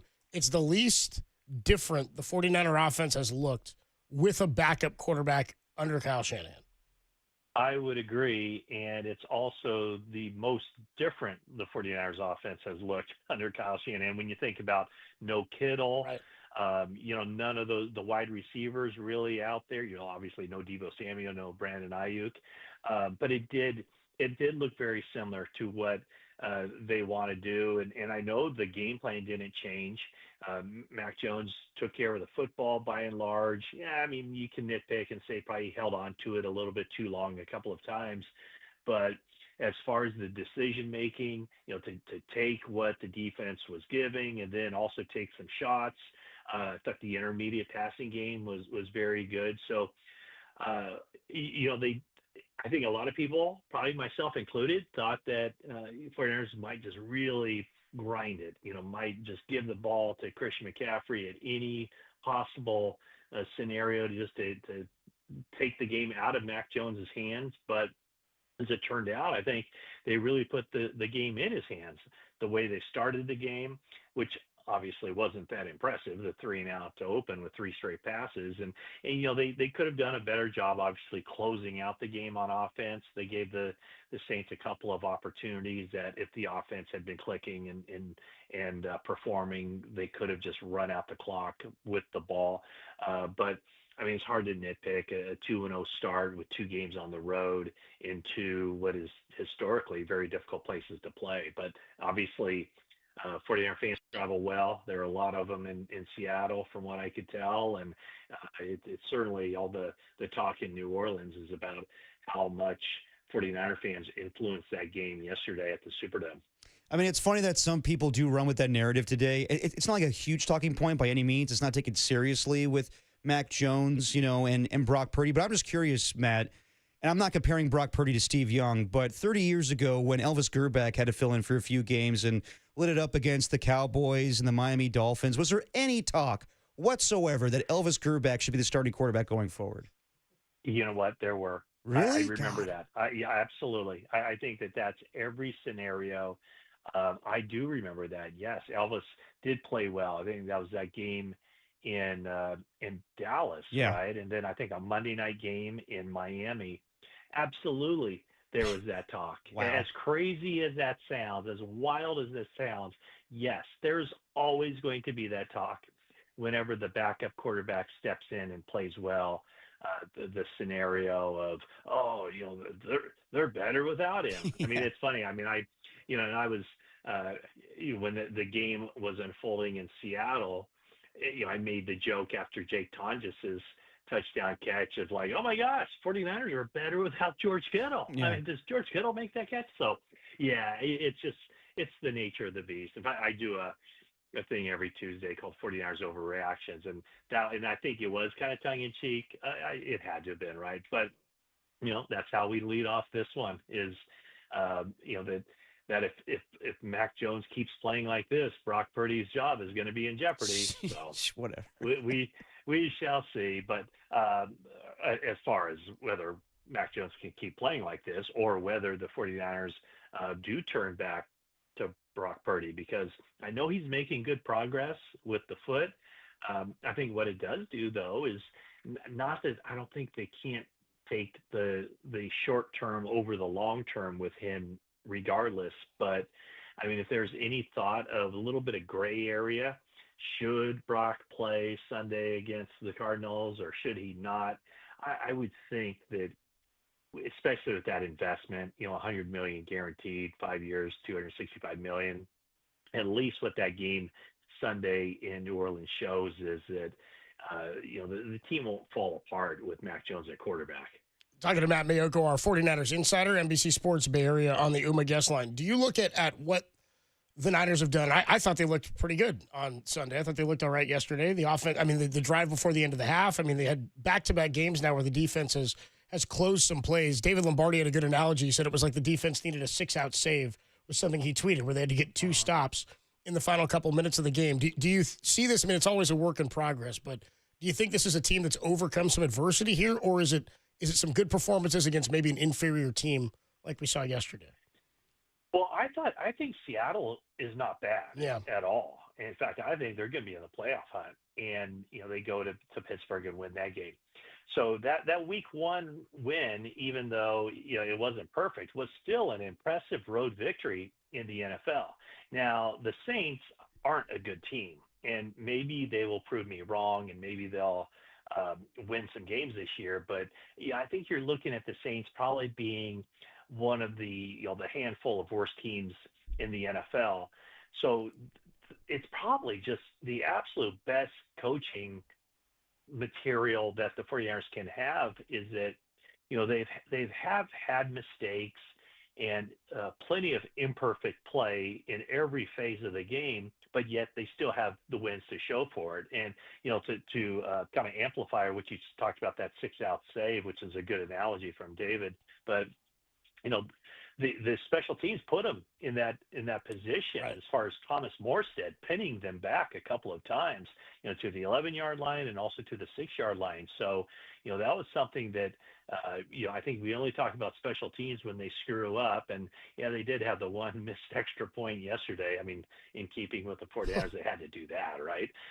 But with Pinheiro making a couple of kicks beyond 40, and his kicks were like right down the middle. He was good. I'm not used to seeing that. I'm used to seeing that kind of dovetail, speeding car on wet asphalt kind of kicks that go through when they go through.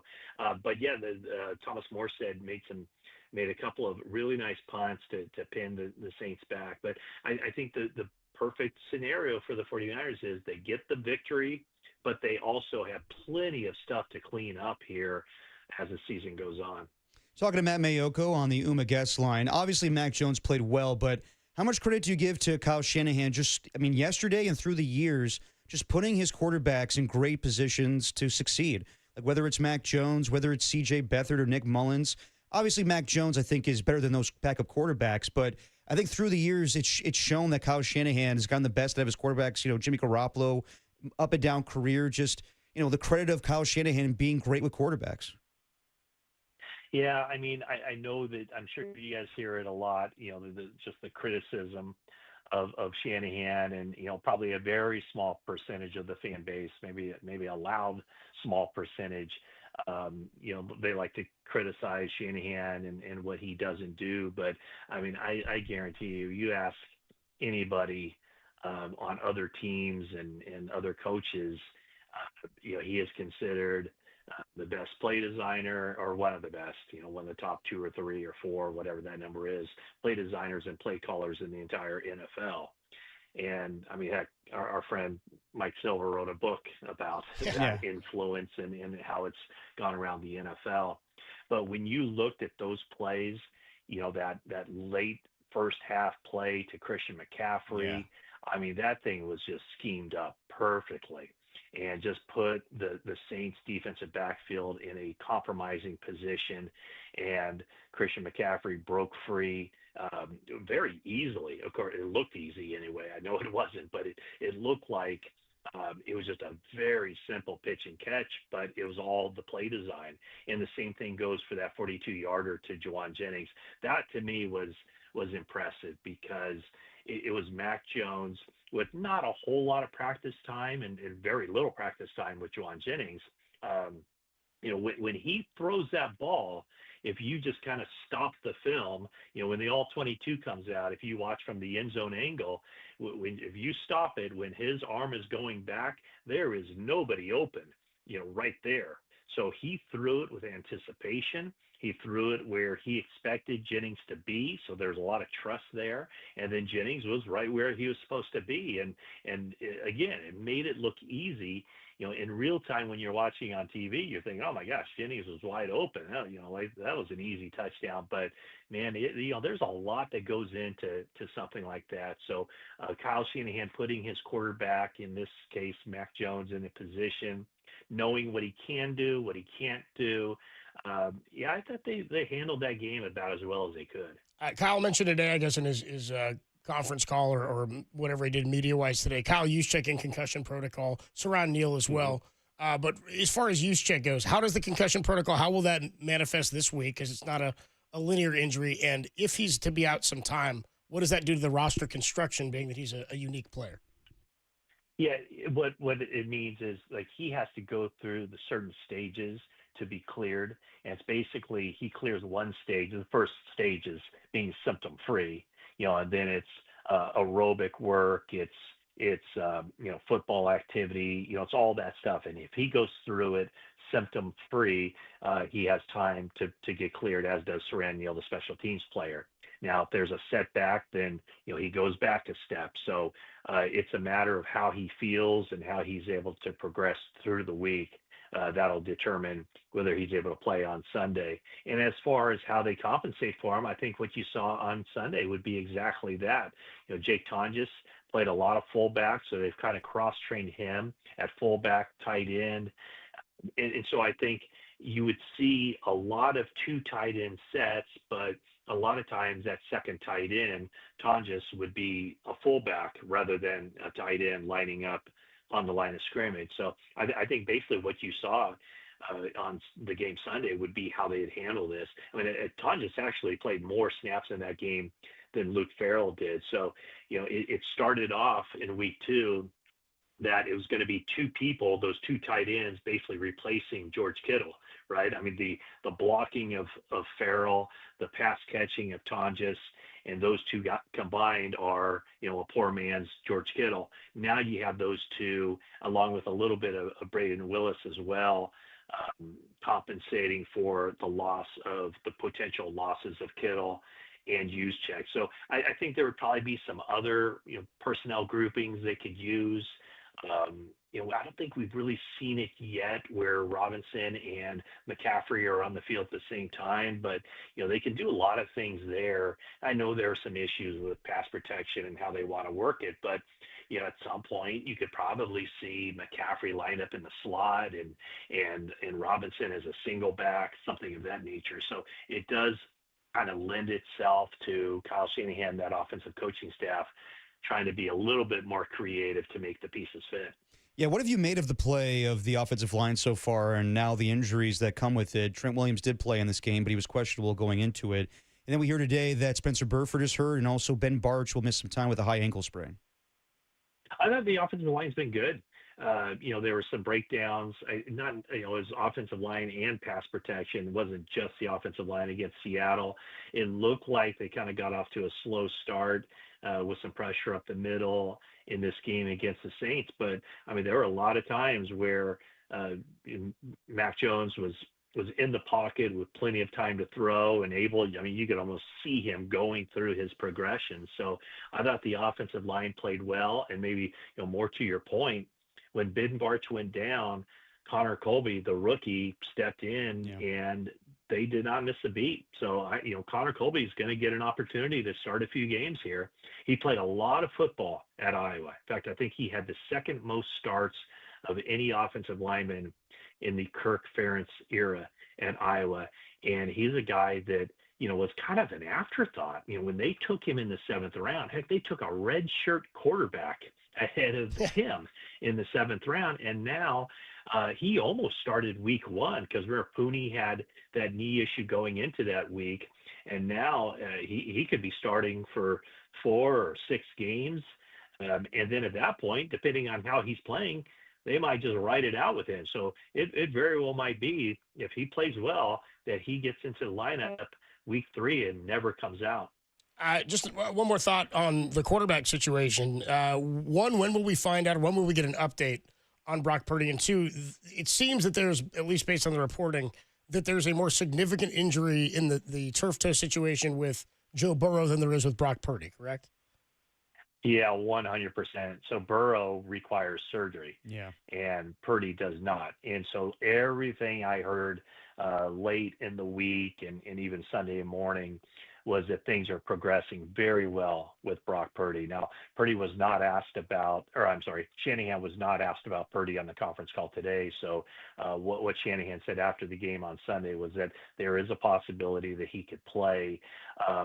From what I understand, initially it was kind of thought of after the second opinion and his rehab and physical therapy later in the week. It was originally kind of thought to be a 2 to 3 week injury. And now after the way he was progressing, what was told to me is looks like more of a 1 to 2 week injury. So he's already missed the 1 game. I would think it's still, the odds aren't super high that he can play on Sunday, but nobody was ruling it out that I talked to. So there is a chance he could be available for the home opener. And whether Mac Jones plays Sunday makes them, think about, there's no reason to urgently rush him back or not, but it is a division game. I would think, and this is just a guess, I would think for sure he'll be back for the Jacksonville game. Okay. And kind of an outside chance of him being available Sunday. But I think we'll find out a lot more on Wednesday based on his level of participation in practice. Good deal. Matt Mayoko, our 49ers insider, NBC Sports Bay Area. Make sure you're watching him and you're reading him and you're listening to him on the 49ers Talk podcast. Matt, great stuff. We'll talk to you next week. Okay, thanks, guys. Appreciate it. Good deal there, the great Matt Mayoko. Dude, how about that update? That he's hearing that it's not ruled out, at least from who he was talking to. It's not out of the question Brock could play week 3 coming up here against Arizona. Not surprised. But as he said, the positive about the way Mac Jones plays is, well, now there's certainly no rush to get him back. It wasn't a disastrous situation where things were like really bad, like, and you're like, oh man, how long do we have to go with this for? Right. Certainly not at that point. No, it'll be sooner than later, and I think that we'll see what happens in practice on Wednesday. But if it's still kind of, a nagging thing with Brock Purdy, then play Mac Jones. But at least you know that Mac Jones is more than capable. I would feel very comfortable with Mac Jones playing against. I think the Arizona Cardinals are better than the New Orleans Saints. They beat them week 1. But if Mac Jones has to go again, great. If Brock Purdy is healthy, you start Brock Purdy. There's no question about it. They just showed a graphic on Monday Night Football. Yeah. 5 quarterbacks already injured or in a concussion protocol. Yeah. J.J. McCarthy, Brock Purdy, Joe Burrow, Jaden Daniels, and Justin Fields. Yeah. Daniels with a knee. I have to believe, though, I think that J.J. McCarthy's hurt. I also think that it's Kevin O'Connell just being like, let's rest you a little bit because you need the rest, my friend. You look a little rusty. I think so. Don't you want him to play them? Just got to play through this stuff? They also want to win some games. I think he's hurt. It's a mix. I think 100% he's hurt. Could he play through it? Maybe. But I think last night, I think that... Yeah. You saw the Norm Macdonald, maybe. Yeah.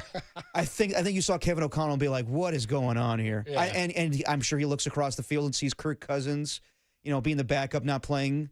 And he's just like, oh, God, why does my GM put me in these situations where I get the best out of Kirk Cousins, I get the best out of Sam Darnold, and I'm rolling with J.J. McCarthy, who we hope is good in time, but Not Gonna be that good with 3 guys in a row. I mean, Kirk is good. But I know. Anyway, more to come. Adam Copeland, Depop, Tim Webb with you. We are about 25 minutes from Giants pregame. Giants and the Arizona D-backs coming your way at 6:40. We've got a 5:40 pregame. Kai Tang against Zach Gallen, but most notably, I should say, the major league debut of Bryce Eldridge, who was drafted by Farhan Zaidi, a parting gift from Farhan. How about that? Hey. Bryce Eldridge called up out of AAA Sacramento, where this year in AAA he hit 249 with an 836 OPS, but on the year over 102 games. He's got 25 homers, 21 doubles, hitting 260 with an 843 OPS. 6'7". He'll make his debut tonight, hitting 5th at DH.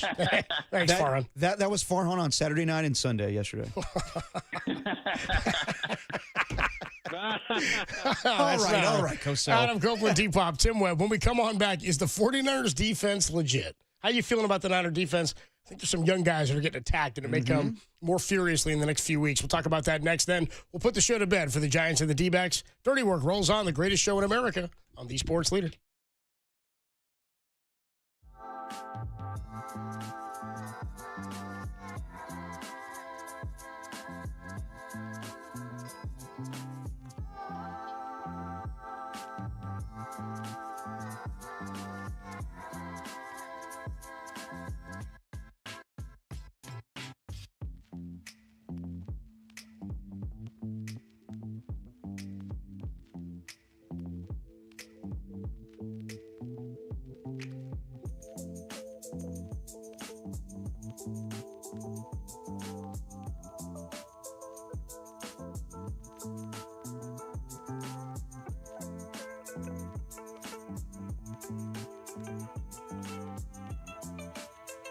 The 49ers defense came up huge in their 26-21 win over the Saints Sunday. Red Warner notched a team-high 11 tackles and forced a critical fumble in the second half, while Nick Bosa, Bryce Huff, and rookie Upton Stout all recorded sacks as the team registered 7 tackles for loss in the victory. Up next, Kyler Murray and the 2-0 Cardinals at Levi's this weekend. For everything 49ers and random defensive stats, keep it locked right here to the Sports Leader.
Now back to dirty work. Adam Copeland and Derek Papa in the KNBR Casino Matrix Progressive Jackpot Studios. Casino Matrix Progressive Jackpots are here. Where are you? Just drop in. Please play responsibly. Call 1-800-GAMBLER. Rattler, play action, looking right, throwing, complete, somehow catches it along the helmet. The ball's out. There you have it, a massive momentum swing. Jair Brown with a huge tackle. Fred Warner with a peanut punch midair against Alvin Kamara, who put the left hand down. The football got dislodged, and Fred Warner came down with it for a massive 49er stoppage. In a sort of a wildcat formation, Rattler from the gun takes the snap. Look, pressure coming. Sacked by Nick Bosa in the backfield. The small bear comes up big in Louisiana. Fred Warner, man, for as great as he is, like he's added that element to his game a lot in the last couple of years, too. The forced fumble situation. Oh, yeah. Remember weeks 1 and 2 last year? I think it was week 1 against the Jets.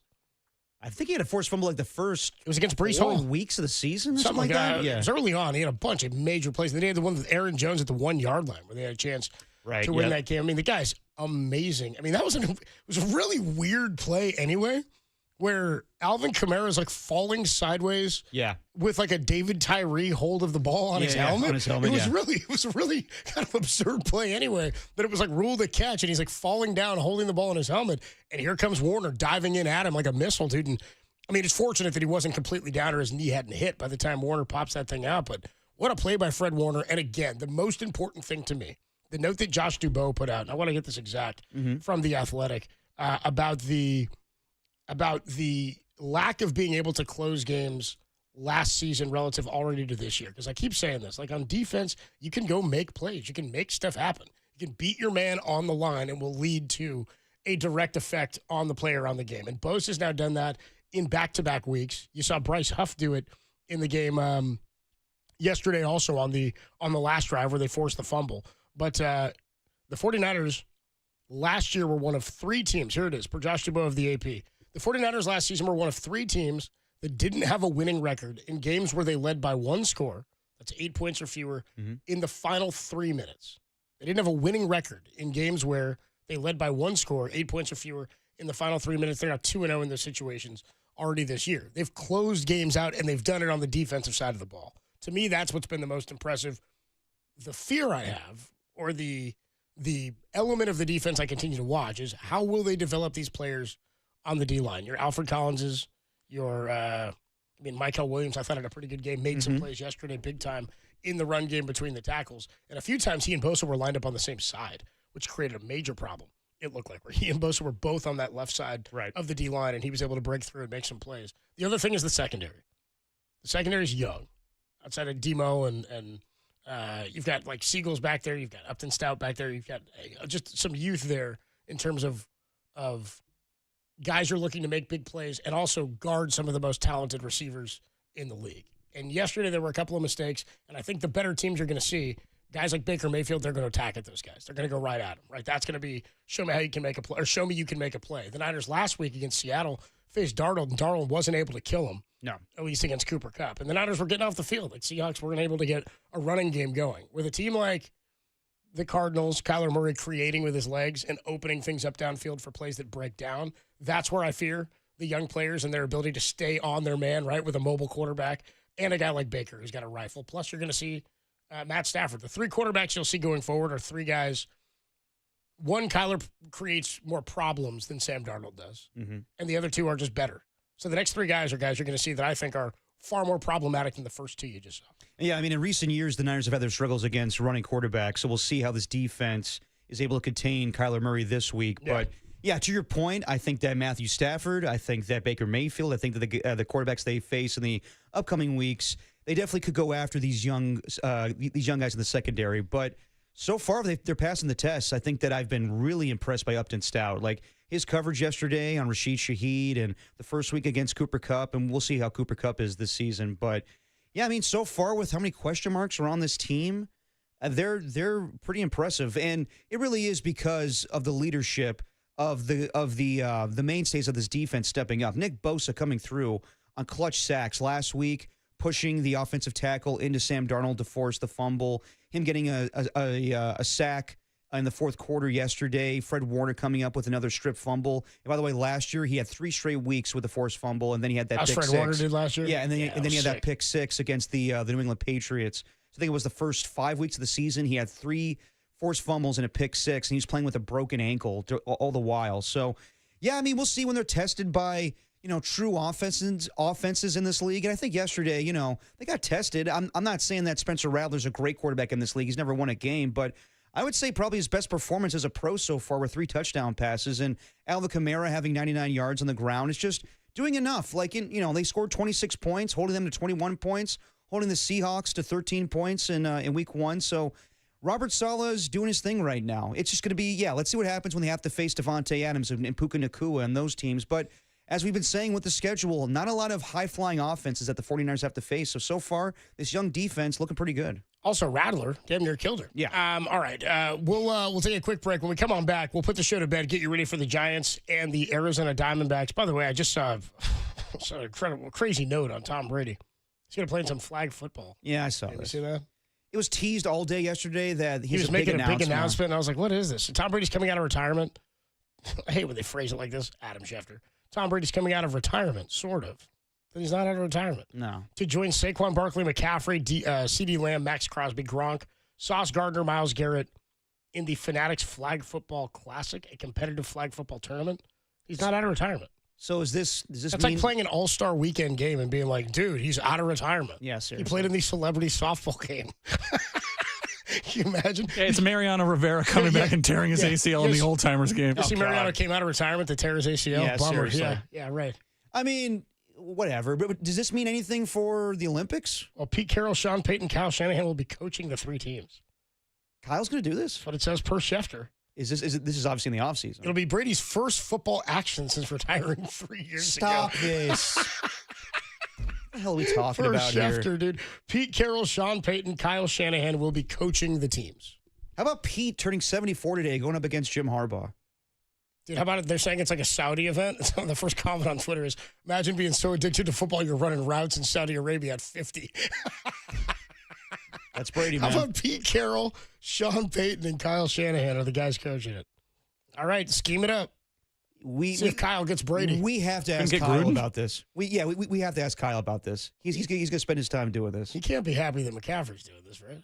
Probably not. This is weird. I don't know. Probably not. It's not going to happen until 2026. Okay.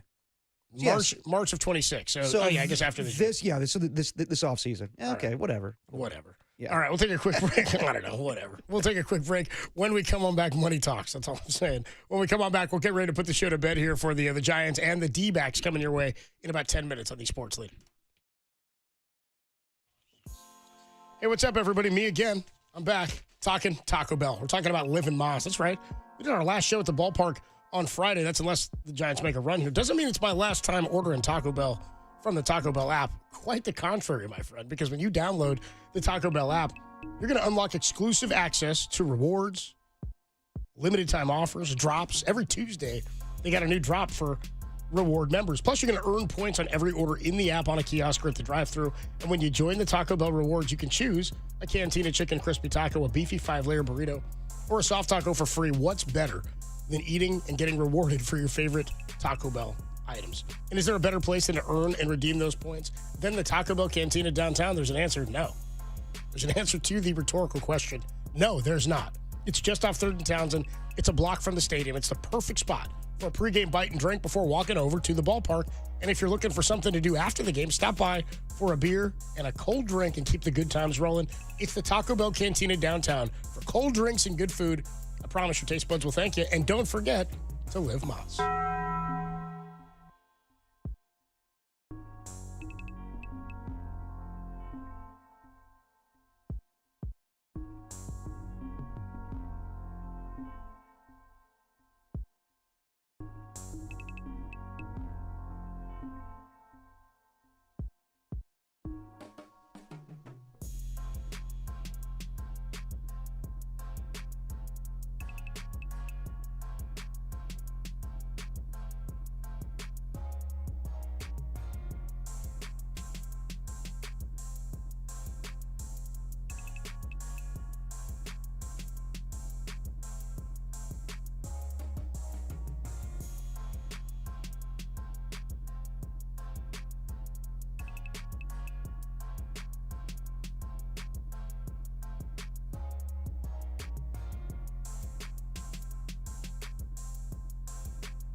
time for dirty work to put the show to bed.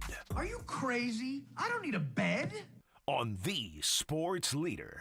Now you will go to sleep, or I will put you to sleep. I'm a fool to do your dirty work. Oh yeah. I don't wanna do your dirty work no more. Dirty work putting the show to bed on a Monday evening. Adam Copeland, Depop, Tim Webb with you. Giants pregame coming up in about 5 minutes here at 5:40 for a 6:40 first pitch. Bryce Eldridge's major league debut. He's batting fifth. He'll be the designated hitter tonight. Tim and, Derek and Tim and I were talking on Friday about how Derek, it's so funny that we're all so fascinated with the way Derek lives. I don't know, people are interested. All right. Clearly, based on an open book, ask me. Clearly, based on how much people have retained about your living situation. Yeah, I know, it's weird. I like to call it a situation. Yeah, shout out OOG. Yeah. Our caller, OOG, today said he was dying laughing up in Oregon, don't you know? Okay, when he was listening to the show on Friday about you not having a dresser. And he's like, I mean, come on. If you just moved in, I get it, Derek. You've been there for how long? Derek said a year. I'm a busy man. A year, Derek. He said, as Marcus Thompson asked about where you put your unmentionables. They're unmentionables. You should put them on a shelf. You just said to me during the break you're thinking you're going to make a bed purchase and a dresser purchase? Yeah, I've had the same mattress. God, how long should you have a mattress for? Are you crazy? I don't need a bed. I do need a bed, though, Artie Lang. I do need one because I think about changing out my mattress. How long should you have a mattress for? 808 KNBR. You've asked too big of a question with 4 minutes to go here. Yeah, I know. I've had the same mattress, I think, for 5 years now. I want to splurge a little bit because they say it's good to buy, like put down like a G for a good mattress. So I don't know, like it sort of depends. Yeah, I guess, but a G, I don't know. Well, you were talking about how you experience some back pain, and I'm like, yeah, I do that when I'm getting older now. I do have some back pain. I do have my bed though. Yes, so I need to improve my bed situation and just get a dresser in the first place. It's 7 to 10 years when I just a quick look up says about every 7 to 10 years. Some people say you could do it a little more frequently. I say until you put a hole in it. Oh, hey. Thank you. Thank you. You're going to do a dual purchase, you think? I think so. New mattress and a new dresser. Yeah, one of these days. Maybe I'll get around to it. 2026 is your year. Yeah, probably the off season as well. Things are coming up, Derek. What do you mean probably the off season? You don't play football. What do you have to do? What do you mean the off season? I have a busy schedule on you Saturday don't have and Sunday. anything going on. I'm tapped into Texas football. What are you doing tonight? What are you doing tomorrow? What are you doing? I'm watching the Raiders and Chargers. What are you doing Wednesday evening? I got to watch Bryce Eldridge. Oh, wait, no, are they playing that night? No, it's a day game. Wednesday, show's over. It's why can't you go to the store? Why can't you place an order unless you want to go lay on the bed? You want to go to the store and lay on the bed. He's got a podcast. Why don't you call Dwayne? Dwayne sells beds. Ooh, maybe the filthy bed slinger. Maybe me and Dwayne can work something out here. I mean, you have to try out the bed before you take it, right? Dwayne, sell my guy a bed. We got to get you a dresser sooner than that. That should be delivered to your house. Yeah, that's a couple of clicks on the old IKEA website. Yeah, you can sit on your floor with that Allen wrench and get to work while you're watching. Well, that's a whole thing. While you're watching Pete Carroll smack that gum. It definitely has to be a weekend thing because they have to deliver the dresser and I probably have to put it together. Although, can they deliver it where it's already put together for me? That's the question. Do something. Yeah, I know. Do something. All right, let's put the show to bed here. Tim, you got a note to self? Note to self. Yeah, note to self. Tomorrow, Tim's Tuesday Takes and Trivia might have an anniversary-esque flair to it. Tim, it might be an anniversary-esque flair? Oh, it might, yeah. Oh, you know what? Today's the day. Well, it's a football Monday, so we'll postpone. Yesterday was the day. I thought it was next week, by the way. I thought it was next week. Tim, happy 20th anniversary here at KNBR. We can do it tomorrow. It's football Monday today, buddy. Oh, my God, dude. We forgot the date after all that, dude. It's a lot. I thought it was next Monday. It's a lot going on today. Bryce Eldridge is being called up. The Giants lost 2 out of 3 to the Dodgers. Dude, I'm baffled. It is a par for the course of this show. Dude, Tim's 20th anniversary was yesterday at KNBR. We knew it was a Sunday. We were going to celebrate on a Monday. I thought it was next Monday. You don't have to admit that. I did. Because I was like, dude, I feel bad. We didn't say a word to him. Now Tim's got to say happy birthday to himself like he just did. Yeah, I know. Yeah, we'll do it in the takes. It's fine. Note to self. Derek, you got it? Yeah, note to self. Next time a package comes in for all 3 of us on Dirty Work, I probably should wait for the other 2 members of the show. Note to self. Note to self. I'm an a-hole, Tim. I'm so sorry, man. I forgot. Dude, happy 20th anniversary at KNBR to Tim Webb. Oh, I guess we'll do it tomorrow. It's fine. What's the date anyway? Oh, dude, at least Tim planned that dinner for himself at House of Prime Radio we'll get next month. Oh, I'm so sorry, Tim. For anybody who needs to hear it gets easier. Every day it gets easier. Tim, we love you. Just got to do it every day. Tim, that's the dirty work, brother. Sorry, man. It does get easier. Oh, man, dude. Tim's 20 years and nobody even knew. Did Mike know today? Giants baseball's next. New sports leader.